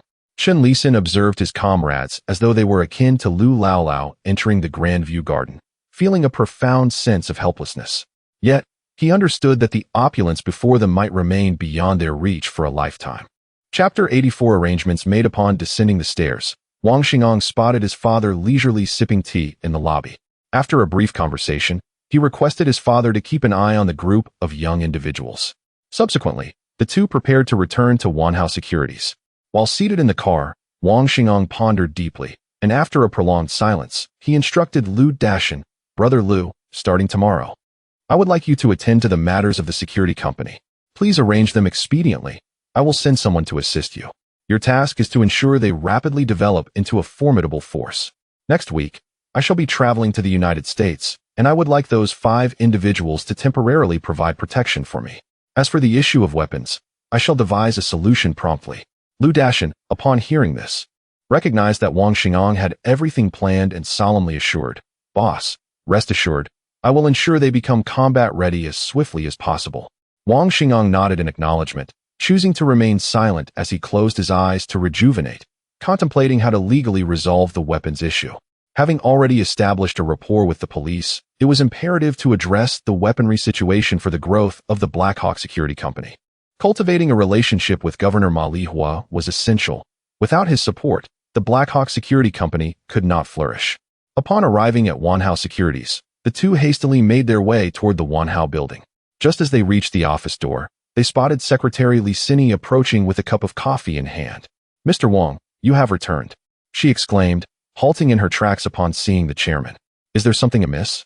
After placing the coffee down, Secretary Li Sini swiftly entered the office and reported to Wang Xingong, "Mr. Wang, Mr. Gao Xiaotian from Guangwei International is here for a visit and is currently in the reception area. I was just about to inform you. Please invite him into my office," Wang Xingong replied, taking a moment to gather his thoughts, contemplating the need to find a suitable general manager for Wanhao Assembly Company. After sipping his tea, he noticed Li Sini ushering the tall Gao Xiaotian into the office. Following their handshake, Gao Xiaotian, beaming with joy, said to Wang Xingong, "Mr. Wang, we have successfully located 5 unemployed elites, as you requested. Here are their profiles." He proceeded to extract a substantial stack of resumes from his briefcase and placed them before Wang Xingong. Wang Xingong accepted the documents, casually flipping through a few pages, contemplating briefly before addressing Gao Xiaotian. "Manager Gao? I appreciate your efforts. Could you please check their availability for a meeting?" Gao Xiaotian, elated by the order he had fulfilled with great diligence, responded, "Mr. Wang, absolutely. Do you have any time this afternoon? If so, I will notify them." After a moment of thought, Wang Xingong realized he had no pressing engagements in the afternoon and replied, "Let us meet at 2 o'clock in my office." Gao Xiaotian nodded enthusiastically, excusing himself to inform the 5 candidates. Watching Gao Xiaotian depart, Wang Xingong meticulously reviewed the talent profiles, noting that each elite possessed an abundance of professional experience. However, selecting the right candidate for the position of general manager at Wanhao Assembly Company would require interviews to assess their suitability. After finishing the review, he directed Secretary Li Sini to promptly communicate with the relevant personnel regarding the necessary documents for Wanhao Assembly Company. In the afternoon, Gao Xiaotian arrived punctually at Wanhao Securities with the 5 interviewees. Wang Xingong conducted interviews with the first 4 candidates, but found himself consistently dissatisfied. They either exhibited outdated thinking or spoke in grandiose terms, making extravagant claims. One candidate even engaged in self-criticism, lamenting his shortcomings. Wang Xingong's expression darkened, as he was seeking a capable subordinate, not someone to critique their own existence. Meanwhile, Gao Xiaotian sat nearby, equally dismayed, appearing as anxious as a cat on a hot tin roof. It was only during the final interview that Wang Xingong felt a glimmer of satisfaction. The candidate, Gao Xiaotian, was a department manager at a subsidiary of Foxconn. Through the interview, Wang Xingong discovered that he offered numerous constructive suggestions tailored to the practical circumstances of Wanhao Assembly Company. Furthermore, his background as a graduate of Xiangjiang University, where he shared an alma mater with Wang Xingong, was an added advantage, despite his limited experience of merely 2 years at Foxconn. Wang Xingong was favorably impressed by his clarity of thought and well-reasoned approach to matters, as well as his vision for the development of Wanhao Assembly Company. Wang Xingong attentively listened to his proposed development plan, which struck a balance between ambition and pragmatism, taking into account the company's actual situation. Ultimately, he decided to appoint him as the interim manager of Wanhao Assembly Company, with a probationary period of 2 months. Upon hearing that Wang Xingong had chosen the last candidate, Gao Xiaotian breathed a sigh of relief. He then instructed Secretary Li Sini to inform Liang Xiaohan from the accounting firm, leaving with a heart full of joy. After addressing the matters concerning Wanhao Assembly Company, Wang Xingang finally relaxed and summoned Yuan Tianfan and the others to inquire about the company's situation. Upon the arrival of the three individuals, Yuan Tianfan solemnly addressed Wang Xingang, stating, "Wang Sheng, I have successfully raised 350 million Hong Kong dollars, and I anticipate that the remaining funds will be secured within the next couple of days." Wang Xingang, upon hearing this, was filled with elation and responded to Yuan Tianfan, "Please expedite the process. We are scheduled to depart for Migua next week." Li Shiji, wearing a broad smile, reported to Wang Xingang, "Wang Sheng, the return of the investors' funds has been completed, and the shares of Heji Huangpu have been transferred to Yuan Tianfan. We have also announced a new round of fundraising plans, and within a short span, we have successfully raised approximately 200 million Hong Kong dollars. Wang Xingang nodded in approval, smiling at Li Shiji. "Excellent. Continue your diligent efforts." After inquiring about Zhang Linga's situation, he turned to her and said, "Zhang Linga, we must ensure everything is in order before our departure to Migua next week." Watching the three depart, Wang Xingang finally felt a sense of relief and silently mused, "Once this plan succeeds, it will mark the rise of my commercial empire." Chapter 85. Journey to the United States. A week later, after Wang Xingang had meticulously arranged all affairs, he silently vowed that this time there would be no room for failure, only success. He then set off towards Xiangjiang Airport with a large entourage. Amid the concerned gazes of his family, he waved goodbye and boarded a flight to New York, USA, accompanied by his subordinates.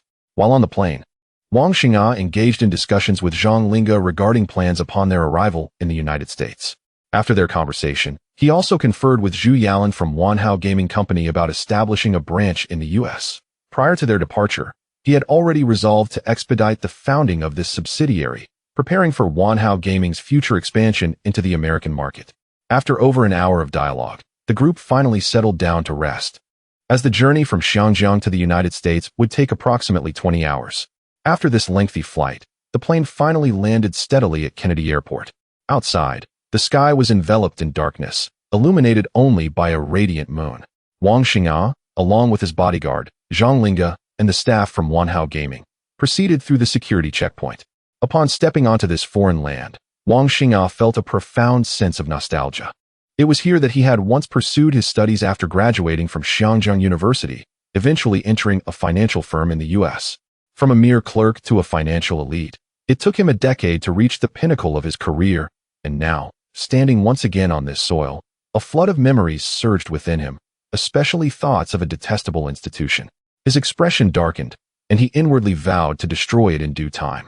Noticing Wang Xinggang's unusual demeanor, Zhang Linga expressed her concern, asking, "Wang Sheng, what is troubling you?" Upon hearing her words, Wang Xingang snapped back to reality and reassured everyone, saying, "It is nothing, just some thoughts that crossed my mind."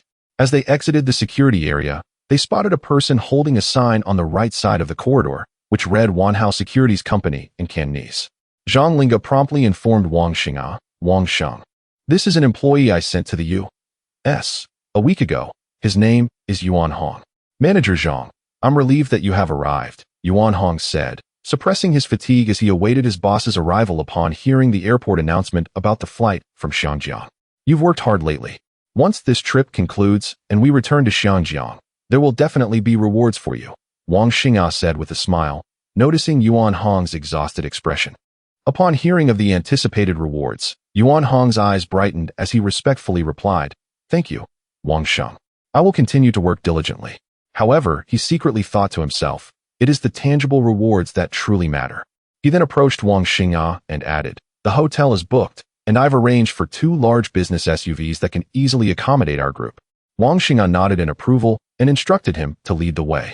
The group then made their way to the parking lot, boarded the vehicles, and headed directly to the prepared hotel for rest.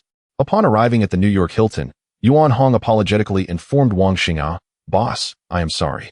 Due to our lack of prior reservation, the presidential suite is fully booked. I only secured 3 business suites." He spoke cautiously, fearing Wang Xinggang's disapproval of his inadequacy. Wang Xingang, noticing his anxious demeanor, chuckled and replied, "What? Do you think I must stay in a presidential suite? I have emerged from humble beginnings. It is of no concern." You have done well. So let us proceed to the business suite. Hearing this, Yuan Hong breathed a sigh of relief and led Wang Xing'an and the others to the business suites. Once inside, Wang Xing'an addressed the group. Li Xingjie and Chun Lisin will share a suite with me. The other men will stay in another suite. And the ladies will occupy the remaining one. After assigning the rooms, everyone returned to their suites to prepare for rest. In the suite, Wang Xing'an lay on the bed, reluctant to rise, while he noticed that Li Xingjie and Chun Lisin appeared quite tense in the room. He reassured them to treat the space as their own home and to relax. With that, they eased up. Seeing Wang Xing'an's fatigued expression, Li Xingjie approached the table, picked up a bottle of mineral water, and offered it to him, saying, "Wang Sheng, please have some water." After taking a refreshing sip, Wang Xing'an felt his fatigue diminish significantly and smiled at the two, asking, "Aren't you curious about my purpose for coming to the U.S.?" Li Xingjie and Chun Lisin exchanged worried glances and promptly replied with solemnity, "Wang Sheng, according to confidentiality regulations, we cannot know all the details concerning our client. Even if we were to learn them, we must maintain strict secrecy. Our sole task is to ensure your safety." Wang Xing'an felt immense satisfaction upon hearing this. His earlier inquiry had been a test to gauge the effectiveness of Lu Dashin's training on them. Now, he was pleased to see that they grasped the principle of confidentiality. He smiled and said, "You both have done well. It seems Lu Dashin's teachings have resonated with you. Maintaining secrecy is the foremost duty of a security personnel." Li Xingjie and Chun Lisin felt a wave of relief, although they were indeed curious. They had conducted inquiries about Wang Xing'an, discovering that his enterprises were based in Xiangjiang, with little to no presence in the U.S. Naturally, they wished to understand the rationale behind this trip. Yet, they understood deeply that their purpose as security personnel was solely to protect their employer's safety, and that it was prudent to refrain from prying into other matters, remaining discreet during their assignment. Wang Xing'an promptly advised both individuals to retire early for the night. As he lay in bed, Wang Xing'an succumbed to a deep slumber, in which he seemingly returned to his past life. He witnessed his enterprise being ruthlessly dismantled by a nefarious organization, ultimately plunging from the heights of his corporate edifice. Abruptly, he awakened, drenched in perspiration, his heart unable to find tranquility for an extended period. Chapter 86. Strategizing oil stocks. The following morning at the New York Stock Exchange, within a secluded VIP trading suite, Wang Xing'an solemnly inquired of Zhang Linge, "Are the 5 traders you've selected reliable?" After a moment of contemplation, Zhang Linge confidently replied, "Wang Sheng, these individuals were once my subordinates. I believe they will pose no issues." Wang Xing'an's countenance shifted as he understood the gravity of their undertaking. It was imperative that this plan succeed without fail, as any misstep could lead to irrevocable consequences. He pondered extensively on how to resolve this pressing dilemma. Initially, he had intended to bring traders from Xiangjiang, yet the stock markets there differ significantly from those in the United States. Thus, he reluctantly allowed Zhang Linge to select the traders herself. After much deliberation, Wang Xing'an found himself at an impasse, for he was a stranger in this foreign land and could only resort to the simplest methods. Resolutely, he addressed Zhang Linge, "Ensure you communicate effectively with them. I will only stipulate one condition. During the operation, they must remain within our sight, with their accommodations and meals provided by us. You must also assure them that upon the successful completion of their tasks, I will offer them a bonus in addition to their commission." Seeing Zhang Linge nod in agreement, he exhaled a temporary sigh of relief, though he could not dismiss a sense of vigilance. For the stakes were exceedingly high this time. The two then engaged in a detailed discussion regarding the implementation plan. After some hesitation, Zhang Linge suggested, "Wang Sheng, we should not invest all our capital solely in oil company stocks. To maximize our profits and mitigate potential risks, we could also consider shorting stocks of industrial companies related to oil, such as major automobile manufacturers like Ford." Upon hearing her suggestion, Wang Xing'an recognized her as a rare talent. He was well aware of the risks associated with investing exclusively in oil stocks. A substantial capital infusion inherently carries significant risk. If other institutions were to catch wind of his strategy, he would be perceived as an easy target.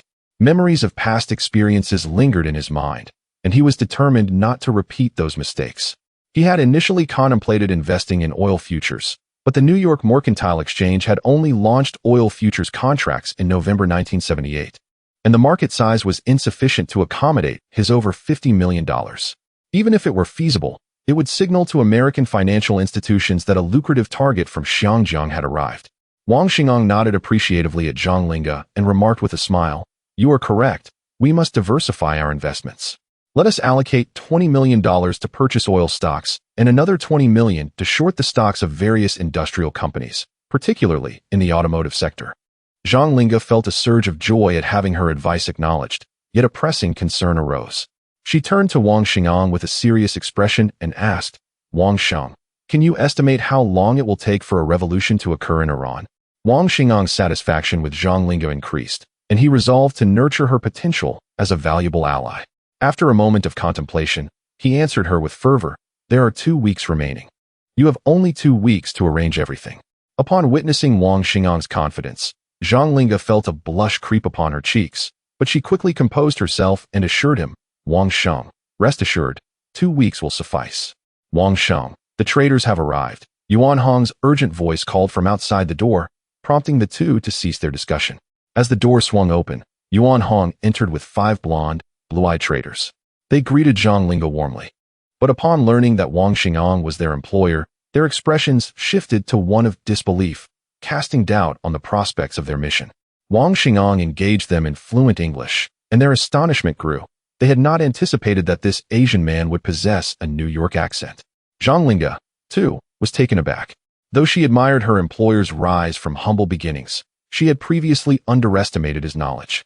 She had merely thought it was a stroke of luck that he had carved out a place for himself in the Xiangjiang stock market, let alone attempting to make waves in the American market. Wang Xing'an's display of competence left a profound impression on her, reinforcing the adage that appearances can be deceiving. Once introductions were complete, Wang Xing'an exchanged a glance with Zhang Linge, who understood his intention and conveyed the regulations of their mission to the traders. Their initial displeasure was palpable, as they resented the limitations on their freedom and the prospect of being monitored. No individual enjoys being under scrutiny. However, when Wang Xing'an revealed that the commission for their task would amount to $200,000 each, their expressions brightened with joy, and they readily agreed. He further informed them that upon successful completion of their mission, a bonus would await them, earning Wang Xing'an their profound gratitude. At that moment, Yuan Hong approached Wang Xing'an respectfully and announced, "Wang Xiang, the lawyer has arrived." Wang Xing'an promptly invited him in. After a brief wait, Yuan Hong returned with a formally attired Caucasian lawyer. The two exchanged warm greetings, and the lawyer produced 5 agreements, distributing them to the traders. The traders examined the documents closely, posing questions to the lawyer line by line. In the United States, the role of a lawyer is of paramount importance, and the American populace places great value on contracts, underscoring their significance. While they signed the agreements, Wang Xing'an called Zhang Linge to the innermost part of the suite and shared essential points of consideration with her. He reassured her that after resolving matters with the Wanhao Gaming Company over the next couple of days, he would be present daily to oversee operations, urging her to focus on arranging everything within the 2-week time frame. An hour later, after the traders had completed signing the agreements, the two emerged from their discussion. After witnessing the 5 individuals affix their signatures, he finally exhaled in relief and promptly settled the lawyer's fees. Once the lawyer departed, Wang Xing'an glanced at the time, noting that the hour of his appointment with the representatives of Wanhao Game Company was swiftly approaching. He summoned Li Xinjie to ensure that 3 bodyguards would closely safeguard their security. Furthermore, he instructed Yuan Hong to prepare the 2 nearby villas they had rented, addressing their accommodations and dining needs. Subsequently, he, along with Chun Leixin and 2 bodyguards, proceeded towards the designated location for their meeting with Zhu Yalin from Wanhao Games. Chapter 87. The U.S. branch of Wanhao Games. Since the rise of Xiangjiang Square and Eliminate Games, American distributors have eagerly sought the rights to represent these 2 captivating games. Numerous enterprises and institutions have even personally traveled to Xiangjiang to negotiate.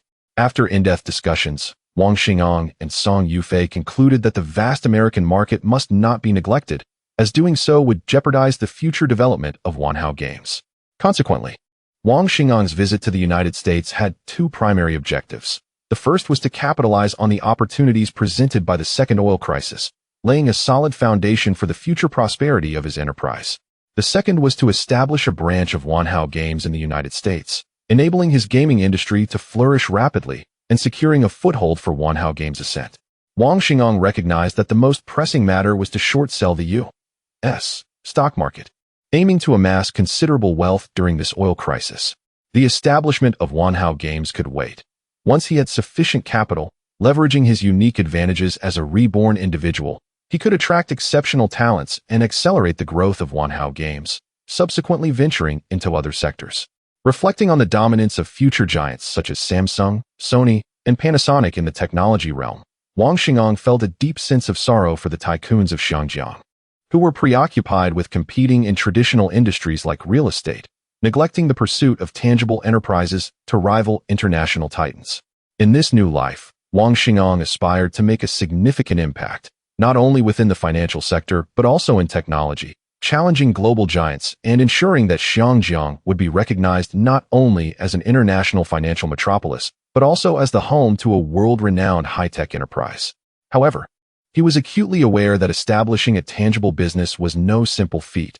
Others had taken years to achieve their current scale, and surpassing them effortlessly was unrealistic.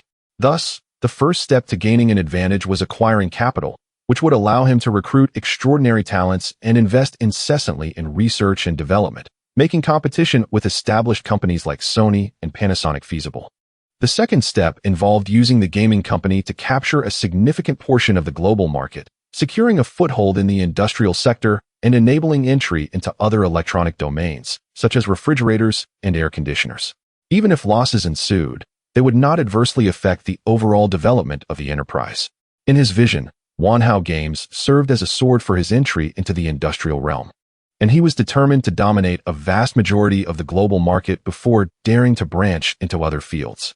He firmly believed in a principle shared by Li Jiaqing: one must always possess a business that guarantees profit, even in the face of adversity.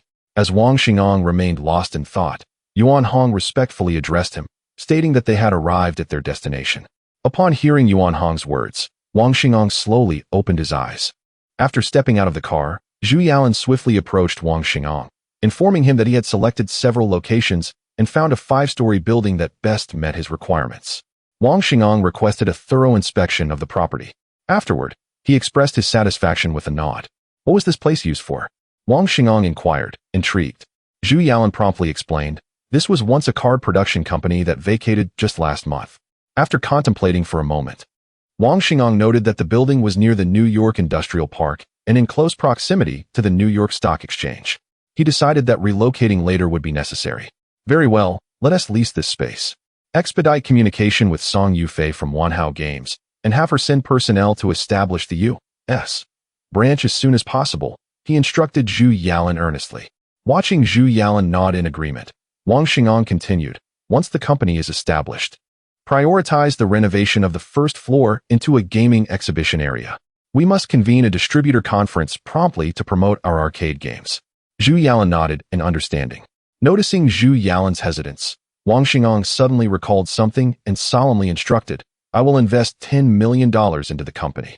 Please ensure that a 2-year contract is signed with the landlord and commence renovations. The completion should be within 2 weeks. As we need to invite distributors from across the United States for a visit. Rest assured, employees in the U.S. earn 3 times more than those in Xinjiang, along with year-end bonuses and other benefits. Zhu Yalan's team expressed their excitement upon hearing Wang Xinggang's words. They had ventured far from home to this unfamiliar land, primarily for the promise of higher wages. After considering any potential oversights, Wang Xingang advised Zhu Yalan, should any issues arise, please contact me immediately. I expect to see the U.S. branch of Wanhao Games fully operational and ready for action within 2 weeks. In response, Zhu Yalan assured him, you can trust me, Wang Xingang. I will ensure that everything you have instructed is completed promptly within 2 weeks. With this reassurance, Wang Xingang felt a wave of relief wash over him. As he explored the vicinity, he acknowledged the potential of this location. Internally, he resolved, let the global expansion of Wanhao Games commence from here. As for Atari, it will inevitably self-destruct in a few years, posing little concern. However, I must remain vigilant against Nintendo, which is my true adversary. Reflecting on this, Wang Xingang felt a surge of anxiety. The journey ahead for Wanhao Games was long and fraught with challenges. He decided to leave Yuan Hong behind to assist Zhu Yalan, as he was not entirely at ease with the substantial investment of $10 million. Nonetheless, he understood the principle of trusting in others while maintaining a cautious outlook. Zhu Yalan, being a capable assistant sent by Fang Yufan, earned his full confidence, yet Wang Xingang remained aware of the need for vigilance. Therefore, it is imperative to have necessary protective measures in place. After all is said and done, he, along with Chen Lisan and 2 bodyguards, headed to the New York Stock Exchange. However, Wang Xinguang found it exceedingly difficult to relinquish the worries that plagued his mind. This matter was of great significance, and over the course of these 2 weeks, he had resolved to remain steadfastly in the trading room, not straying an inch, until the plan achieved resounding success, at which point he could finally lay his concerns to rest. Chapter 88: The Eve of the Great War. New York Stock Exchange, USA. In a VIP trading box, Zhang Linga observed Wang Xingang entering, his face clouded with thoughts. She promptly approached him and invited him into the innermost part of the box.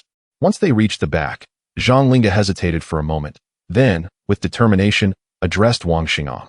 Wang Shang, I am prepared to invest $20 million in stocks of companies that specifically produce crude oil. Additionally, I plan to borrow another $20 million worth of stocks from a broker to short industrial stocks, thereby minimizing risk. However, I believe we are running out of time if we consider using stock options to short and corresponding index options. Upon hearing her words, Wang Xinggang's mind whirled with contemplation as he analyzed the pros and cons of directly borrowing stocks from the broker for shorting. Observing his deep reflection, Zhang Linga fervently wished he would abandon this plan, as the risks were substantial. Just as she was about to continue her persuasion, Wang Xingang calmly stated, "All right, let us proceed with the action." Realizing the gravity of the situation, Zhang Linga could only remind herself to inform Wang Sheng promptly should any unforeseen events arise, and then she took her leave to make preparations. In his previous life as a financial elite, Wang Xingang was well aware of the advantages and disadvantages of borrowing stocks from brokers for shorting.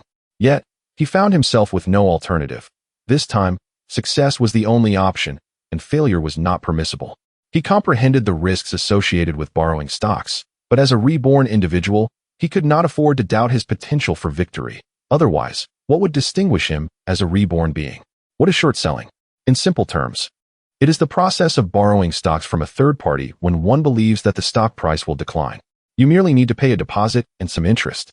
However, you must return the borrowed stocks within a stipulated time frame. To put it plainly, it means that if you do not possess the goods, you first borrow them from someone else to sell, and then, within the agreed time frame, you buy back the goods to return to the original owner. For instance, if stock A is currently priced at $10 per share, and you predict that its price will drop to $8 per share within a certain time frame, but you do not own any shares of stock A, what can you do? This is where brokers come into play. They possess a vast supply of stocks, and as long as you have the funds, they will provide you with the means to enter this binary game of the stock market. Suppose you borrow 100 shares of stock A from a broker, pay the deposit, and agree on the interest to be paid within the stipulated time. You can then sell at the price of $10, receiving $1,000 USD in cash. If, within the designated time, stock A indeed falls to $8 per share, you can repurchase 100 shares at that price and return them to the broker. After paying the broker the interest, the remainder is your profit. However, this method is not without its drawbacks. If the stock price continues to rise within the time frame mandated for repayment, you could find yourself in peril, as you would need to continually pay deposits to the broker to demonstrate your ability to repay. Failing to do so could lead to financial ruin. Wang Xingang held a bearish view of the American stock market, while others remained bullish. Amidst the turmoil in Iran and the outbreak of the Islamic Revolution, the Pahlavi dynasty, supported by the U.S., was on the verge of collapse. Although many Americans were monitoring the situation in Iran, they largely believed that the Pahlavi regime would prevail, thus maintaining their optimism regarding the U.S. stock market, convinced that the opposition would not succeed. In their minds, even if the opposition were to win, they would not dare to confront the U.S., which they viewed as invincible. They thought that if the U.S. were provoked into action, it could obtain more resources through warfare, thereby sustaining an upward trend in the stock market. The first oil crisis had already made Americans acutely aware of the importance of oil. Consequently, they had supported numerous proxies in the Middle East, hoping to secure control over the vital resource of oil. Following the first oil crisis, prices had surged to around $10 per barrel. If prices continued to rise, the U.S. would certainly not acquiesce, as interests tied to oil would resist such increases. The costs incurred by refineries would escalate significantly, directly affecting the automotive industry, energy sector, and all enterprises associated with oil, thereby heightening the risk of inflation and tightening liquidity in the market. Yet, fate had its own designs, and this oil crisis birthed a formidable adversary for the U.S. The Iranian opposition, once in power, continued to defy the U.S., controlling the maritime lifeline of the Middle East, the Strait of Hormuz. This would later cause considerable unrest for the U.S., leaving it feeling powerless. In the days that followed, Wang Xing'an remained at the New York Stock Exchange, constantly monitoring the situation in Iran. He harbored deep concerns about whether developments would unfold unfavorably for him. Nevertheless, he understood that there was no turning back. He could only forge ahead. A week later, Zhang Linge approached Wang Xing'an and informed him, "Wang Sheng, we have successfully purchased $20 million worth of stocks from crude oil producing companies, and we have borrowed another $20 million worth of industrial stocks related to oil from the broker." After a moment of hesitation, she added, "Wang Sheng, I believe we should reconsider. The American stock market continues to rise, and we could still withdraw. After all, this amounts to $40 million. In recent days, she had been quite anxious, but under Wang Xing'an's insistence, she had no choice but to execute the plan without deviation. Observing the worried gaze of Zhang Linge, Wang Xing'an spoke with an air of composure. "Rest assured, everything is well within my control. Just follow my instructions." Upon seeing Wang Xing'an's demeanor, Zhang Linge temporarily set aside her concerns.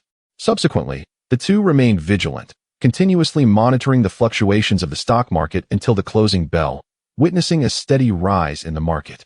Zhang Linge, wanting to advise him to cut losses, hesitated, knowing that her words would fall on deaf ears given his unyielding demeanor. Wang Xing'an, naturally attuned to Zhang Linge's expression, realized he had no alternative, with a week still ahead. He was determined to persevere, even if it meant sacrificing everything, for this was merely the darkness before dawn. Chapter 89: The Darkness Before Dawn. In the week that followed, as the stock market in the United States continued its upward trajectory, Zhang Linge found herself increasingly anxious, particularly given her investment of 400 million Hong Kong dollars, equivalent to $40 million. Such a sum would allow one to live a life of leisure in the United States, especially considering that the value of the US dollar at present far surpasses that of future times. The purchasing power of the dollar is currently a global standard, often proving to be even more reliable than gold. In Xinjiang, the number of billionaires is exceedingly limited, unlike in later times when property booms produced a myriad of wealthy individuals. Observing the relentless rise of the U.S. stock market, Zhang Linge expressed her concerns to Wang Xing'an, saying, "Mr. Wang, you have seen the current state of the stock market. If we act swiftly to mitigate our losses, we may only face a 50% reduction." During these days, Wang Xing'an, witnessing the stock market's ascent, feigned composure to bolster his subordinates' confidence and to reassure himself. 400 million Hong Kong dollars is no trifling amount. A misjudgment could lead to losses exceeding 100 million Hong Kong dollars, though not crippling. "Let us wait and see if news surfaces tomorrow," Wang Xing'an declared resolutely. Believing that the situation in Iran must be unfolding in accordance with his expectations. The absence of news, he surmised, was due to a media blackout. For now, they could only endure this period of darkness before dawn, certain that the future would be bright. Observing the glint in Wang Xing'an's eyes, Zhang Linge sensed his determination and recalled the remarkable achievements he had previously accomplished, which restored some of her faith. She resolved to monitor the U.S. stock market closely, ready to report any significant developments to Mr. Wang. In a castle in the United States, an elderly white man listened intently to his son's report. "Father, according to our contacts in Iran, the oil fields we owned have been nationalized by the Iranian rebels," Mark Rockefeller said angrily to his father, David Rockefeller. Upon hearing this, David's expression darkened, his pupils narrowing slightly as a fierce glimmer flashed in his eyes.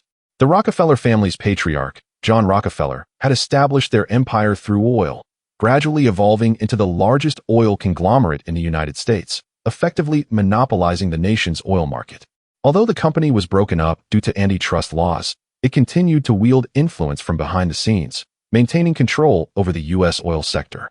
Under the guidance of successive generations, the Rockefeller family expanded their empire beyond oil into various sectors such as refining, finance, and automotive, becoming one of the largest conglomerates in the United States.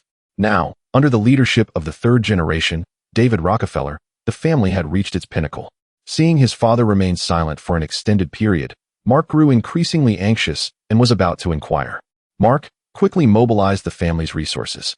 We must short sell the U.S. stock market. This time, we are going to engage Morgan in a serious battle in the financial arena, David Rockefeller said with fervor, his eyes sparkling with wisdom. Noting his son's confusion, David took the time to clarify, slowly explaining, while the nationalization of our oil fields in Iran has inflicted significant losses, every cloud has a silver lining. We possess a substantial portion of the oil fields in the United States. And the upheaval in the Middle East is diminishing our influence in the oil market. This is our opportunity. The Iranian rebels' audacity to oppose the Americans indicates their deep-seated animosity, suggesting that a conflict between the two nations is inevitable. This crisis will undoubtedly drive oil prices skyward, and we must ensure Morgan suffers substantial losses. Seeing Mark nod in agreement, David continued, "You must instruct the media to sensationalize Iran's actions, reporting on the heavy losses incurred by American oil companies there.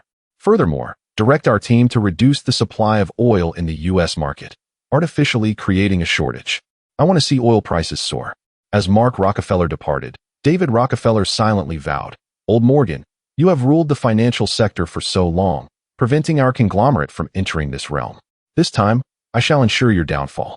In the office of the editor-in-chief of the New York Times, Hunter was reviewing the news stories presented by his staff. After reading through them, he erupted in fury, berating his subordinates. "Is this the best you can find? I demand sensational news. Go out and search for something worthy. Anyone who fails to deliver should not return." His subordinates, filled with trepidation, cast a fearful glance at Hunter before hastily exiting the office. Suddenly, the phone on his desk rang. Hunter removed his glasses, rubbed his eyes, and slowly picked up the receiver, saying hello.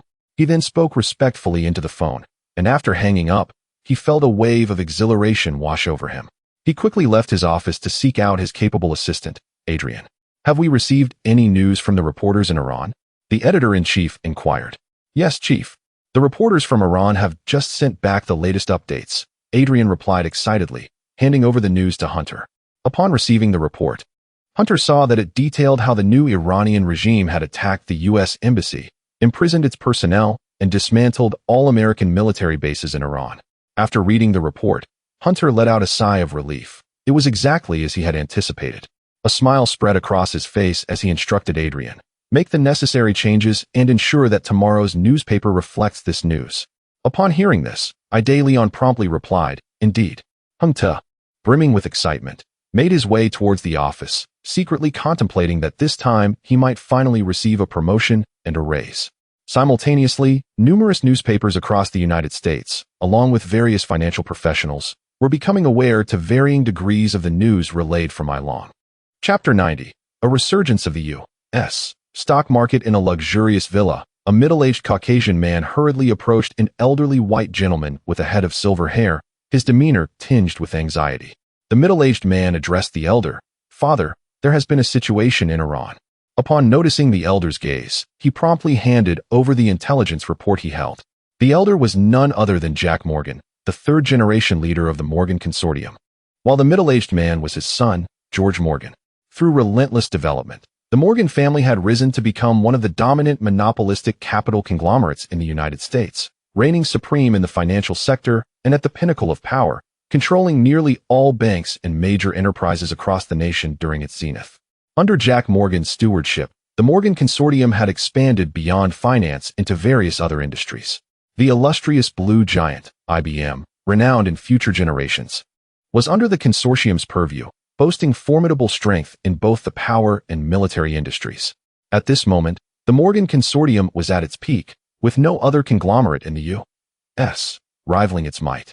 Even the oil titan, the Rockefeller Consortium, was wary of the Morgan Consortium's potential for competition in the oil sector.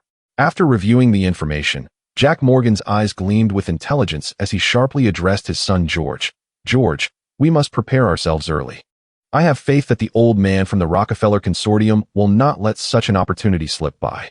Seeing his son nod in agreement, he continued, "Ensure that all heads of departments under our wing begin preparations. Mobilize funds. I intend to strike at the Rockefeller Consortium in the financial arena, severing their outstretched hand and demonstrating that we are the true sovereigns in this domain." George, observing his father's fierce expression, promptly replied, "Father, rest assured. I shall attend to it immediately." After a brief moment of hesitation, he added, "Father, our brokerage has informed me that over half a month ago, an institution began shorting the U.S. stock market. This is the information I have gathered." He quickly retrieved a document from his briefcase and handed it to Jack Morgan. Upon hearing this, Jack Morgan was taken aback, his first instinct being that the Iranian opposition was targeting the U.S. stock market. As he reviewed the document, he noted the mention of Xiangjiang. Reflecting quietly, it seems the Rothschild family remains undeterred, once again stirring turmoil in my domain. He continued to peruse the information and, upon encountering an unfamiliar name, inquired of George, "Has this Wang Xin just been investigated?" The geographical significance of Xiangjiang cannot be overstated. You must ensure a thorough investigation. George Morgan, upon hearing his father's words, immediately reassured him. "I have already dispatched individuals to investigate. It will take time, as Xiangjiang lies beyond our sphere of influence." Jack Morgan pondered for a moment before instructing, "Conduct a meticulous investigation into this individual's background. I want all available information." As George nodded solemnly, Jack added with gravity, "For now, we must first address the impending assault from the Rockefeller Consortium. Prepare yourself. I am certain that old man is already devising his plans." Watching his son depart, Jack Morgan closed his eyes in contemplation, silently vowing, "Little do you know, Rothschild, that your ambitions remain unquenched. Do you believe this is akin to the prelude of the Second World War? One day, I shall annihilate your influence entirely." Around 2 o'clock in the afternoon, Wang Xingang and his companions had just finished resting when they witnessed an influx of people into the New York Stock Exchange. Observing the growing crowd, he surmised that these individuals had received news from Iran, prompting them to prepare early for the stock market. Upon closer examination, he noted that most of the newcomers were clad in suits, indicating their affiliation with major conglomerates and financial firms. Unexpectedly, the U.S. stock market continued to rise steadily, and as trading approached its close, the volume of transactions surged to unprecedented heights, resulting in significant stock price increases.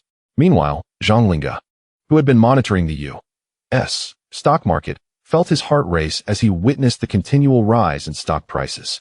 In a single afternoon, the index had climbed nearly 1,000th, leaving Wang Xingyang's 200 million Hong Kong dollars worth of industrial stocks dwindling to just a few tens of millions, while oil company stocks continued to appreciate.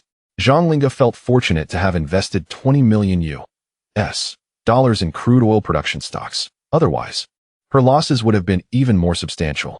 Observing the relentless ascent of the U.S. stock market, Wang Xingyang maintained a facade of calm, though internally, he was increasingly anxious.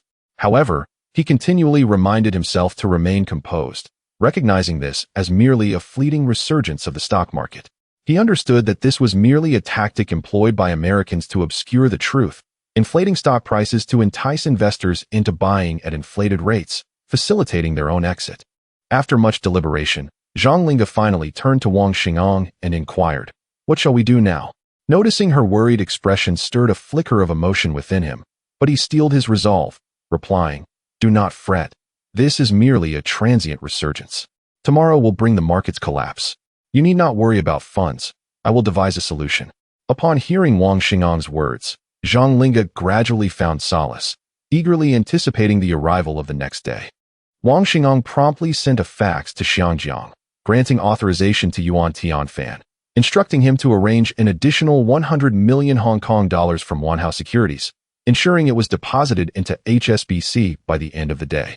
HSBC had branches in the United States, allowing for seamless international withdrawals, thus presenting no significant issues in exchanging for U.S. dollars. Only after the 100 million Hong Kong dollars arrived from Xiangjiang did Wang Xingyang breathe a sigh of relief, swiftly converting it into U.S. dollars. He then proceeded to the brokerage to renew his stock deposit, feeling a sense of ease wash over him. However, on his return journey, he found himself increasingly troubled, recalling the expressions and probing remarks of the person in charge during the deposit process. It struck him that he might have overlooked something significant, and he thought to himself, "Did they uncover something?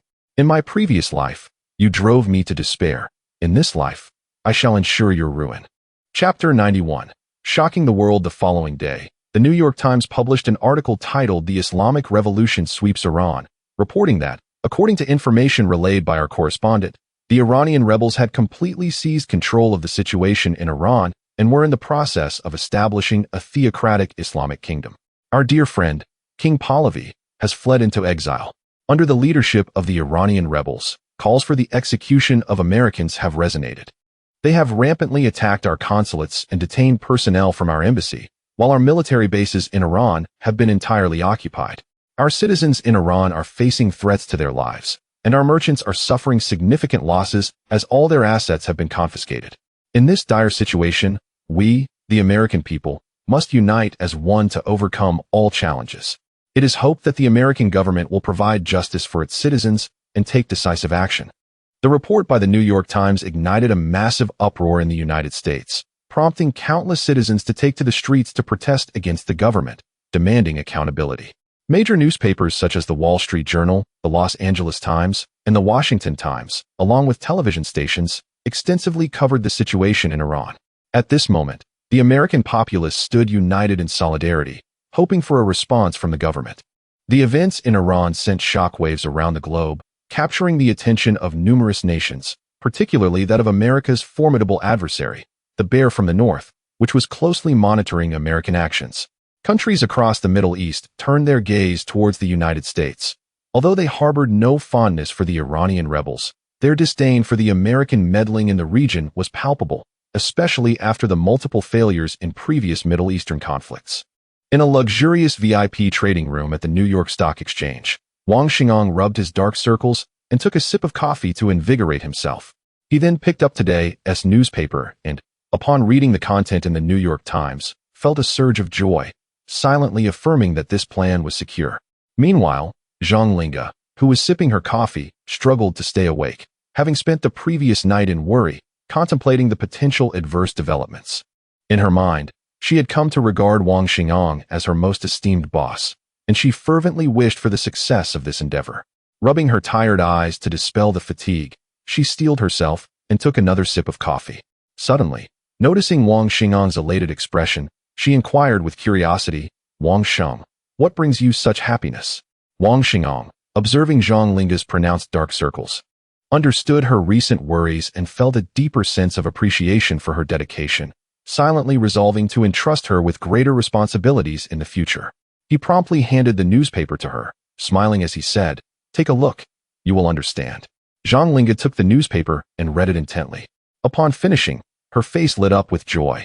She earnestly analyzed, "Wang Sheng, I believe we must not let our guard down just yet. We need to continue monitoring the developments in Iran and their impact on the world." Wang Xingang felt elated by her insight, recognizing that the changes in Iran would determine the success or failure of their venture. Now was not the time for complacency. They needed to observe how the situation would unfold further. He was pleased that Zhang Linga maintained a vigilant mindset, thinking to himself that she was indeed a rare talent. He then commended her. "You are right. We must remain vigilant. Now, we must see how the situation in Iran develops." As the American stock market opened, the two noticed that stocks related to oil had ceased to rise and had even experienced slight declines by the end of trading. They exchanged smiles, both believing that today marked a positive beginning and hoped for a restful night ahead. The five traders breathed a sigh of relief, having privately cursed Wang Xingang during this period, fearing his foolishness might lead to bankruptcy and jeopardize their salaries. However, with the events in Iran dominating headlines across the nation, their perception of Wang Xingang began to shift. In the week that followed, developments in Iran unfolded in a manner that Wang Xingang had anticipated. Iran expelled nearly all American businessmen engaged in oil extraction and trade, halting oil exports altogether. This cessation resulted in a daily shortfall of 5 million barrels in the global oil market, approximately 1/10 of total world consumption, causing oil prices to fluctuate and supply to tighten. The sudden decrease in crude oil supply on the global market sparked a frenzy of oil purchasing, leading to a sharp increase in prices, which surged from $12 per barrel to $15 per barrel. Zhang Linga, brimming with excitement, informed Wang Xingang, "Wang Sheng, now in the American stock market, aside from the skyrocketing shares of oil production companies, other oil-related industrial stocks are plummeting. The $2 million we invested in oil production company stocks has now appreciated to around $35 million. Additionally, Our investment of $2 million in industrial stocks has yielded a profit of about $30 million as the stocks continue to decline. Wang Xingong was overjoyed by this news. After pondering for a moment, he instructed Zhang Linge, in a month, sell off the industrial stocks. But hold on to the $2 million in oil company stocks for now.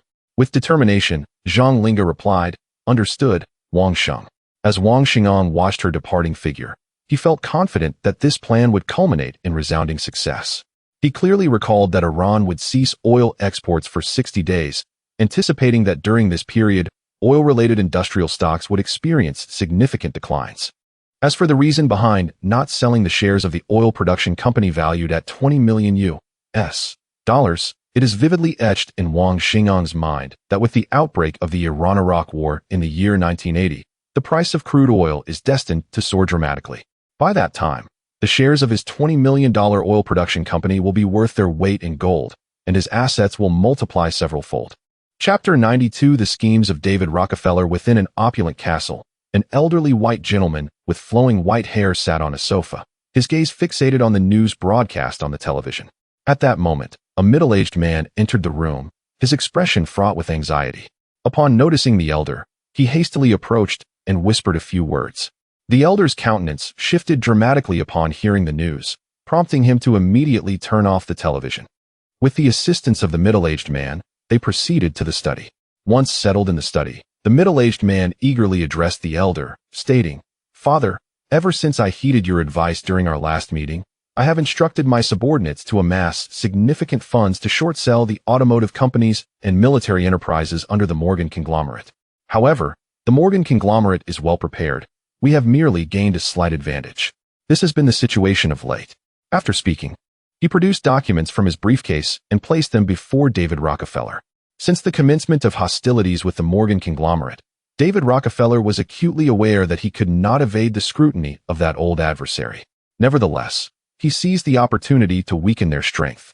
Although his own conglomerate was among the foremost powers in America, it had suffered continuous incursions from the Morgan conglomerate in the petroleum sector in recent years, a situation he could not tolerate.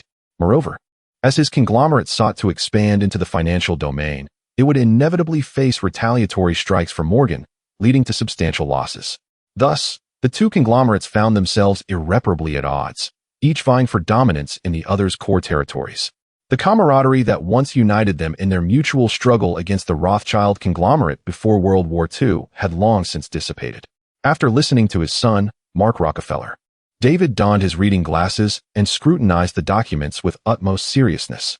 Upon completing his review, he turned to Mark with a grave expression. How could the stock prices of Mobil and California-based Mobil Oil plummet to such an extent while Exxon's shares continue to rise? Mark replied, equally somber, Mobil and California Mobil Oil derive only about 10% of their business from crude oil production. In contrast, over 90% of their operations pertain to oil and natural gas exploration, as well as petrochemical endeavors. With the sustained rise in crude oil prices, the refining costs for these two companies will inevitably escalate, leading to a lack of confidence in the capital markets. Furthermore, they are under siege from the Morgan conglomerate, which accounts for their stock's dramatic decline. In contrast, Exxon's crude oil production constitutes over 50% of its operations, with numerous untapped oil fields, which is why its stock price continues to ascend. The Rockefeller family's original oil enterprise, Standard Oil Company, was founded in 1870. By 1879, Standard Oil had secured control over 90% of the refining industry in the United States. Over the next 2 decades, it became the largest crude oil producer in the nation, monopolizing 95% of the refining capacity, 90% of the oil transportation capacity, and 25% of the crude oil output. The Rockefeller family earned the title of the world's oil magnates due to their unparalleled position in the petroleum sector. In 1911, Standard Oil was dismantled due to antitrust concerns. The former Ohio Standard Oil became part of what is now British Petroleum. The former Indiana Standard Oil was renamed Amoco Oil, later absorbed into British Petroleum. New York Standard Oil was rebranded as Mobil Oil, now part of ExxonMobil. New Jersey Standard Oil became Exxon Oil. Also part of ExxonMobil, California Standard Oil was renamed Chevron Oil, now part of Chevron, and Kentucky Standard Oil was acquired by California Standard Oil, now part of Chevron. The 7 largest oil companies in the world include Exxon, Royal Dutch Shell, Mobil, Texaco, British Petroleum, California Mobile Oil, and Gulf Oil, all of which bear the shadow of the Rockefeller conglomerate. After reflecting on Mark's words, David spoke with great deliberation. Mark, continue the assault on the Morgan conglomerate, but temper the force of our strikes to create the illusion of a fierce battle between our two conglomerates. However, remain vigilant. We must monitor every move of the Morgan conglomerate and ensure they do not penetrate the oil sector. Should they attempt to do so, we shall enforce a complete industry blockade against them. The continued expansion of the Morgan conglomerate is not only undesirable for us, but I believe it is also unwelcome to other conglomerates. I shall seek alliances with other conglomerates to counteract Morgan's expansion. Upon hearing David's words, Mark's expression relaxed, and he nodded in agreement. Observing Mark's affirmation, David's wise eyes glimmered with brilliance as he earnestly stated, the profits garnered from this oil crisis should be reinvested into acquiring shares of high-quality assets under our conglomerate. The remaining funds should be directed towards acquiring exceptional enterprises to bolster our strength. However, we must prioritize increasing our holdings in oil companies, as our influence in the petroleum sector has been waning in recent years. Particularly after the emergence of Middle Eastern oil, our clout has diminished, and we must contend with the incursions from the Morgan conglomerate. Thus, we must seize this opportunity to enhance our authority in the oil domain. Mark, in agreement with his father's strategy, recalled a conversation with his subordinates. He then addressed David Rockefeller with gravity. Father, according to my reports, a financial institution has been persistently purchasing stocks of oil companies primarily engaged in crude oil production over the past fortnight. Though their methods were exceedingly covert, we nonetheless uncovered traces of their actions. Upon hearing this, David Lookfile's gaze sharpened momentarily before he regained his composure and earnestly addressed Maka Lookfile. Investigate. It is imperative that we ascertain the identity of the organization involved. Observing the grave demeanor of his father, Maka Lookfile promptly vowed to expedite the inquiry into which institution was implicated. After their conversation, David Lookfile sat in his office, his mind in turmoil, persistently contemplating the nature of the forces at play, whether they were allies or adversaries.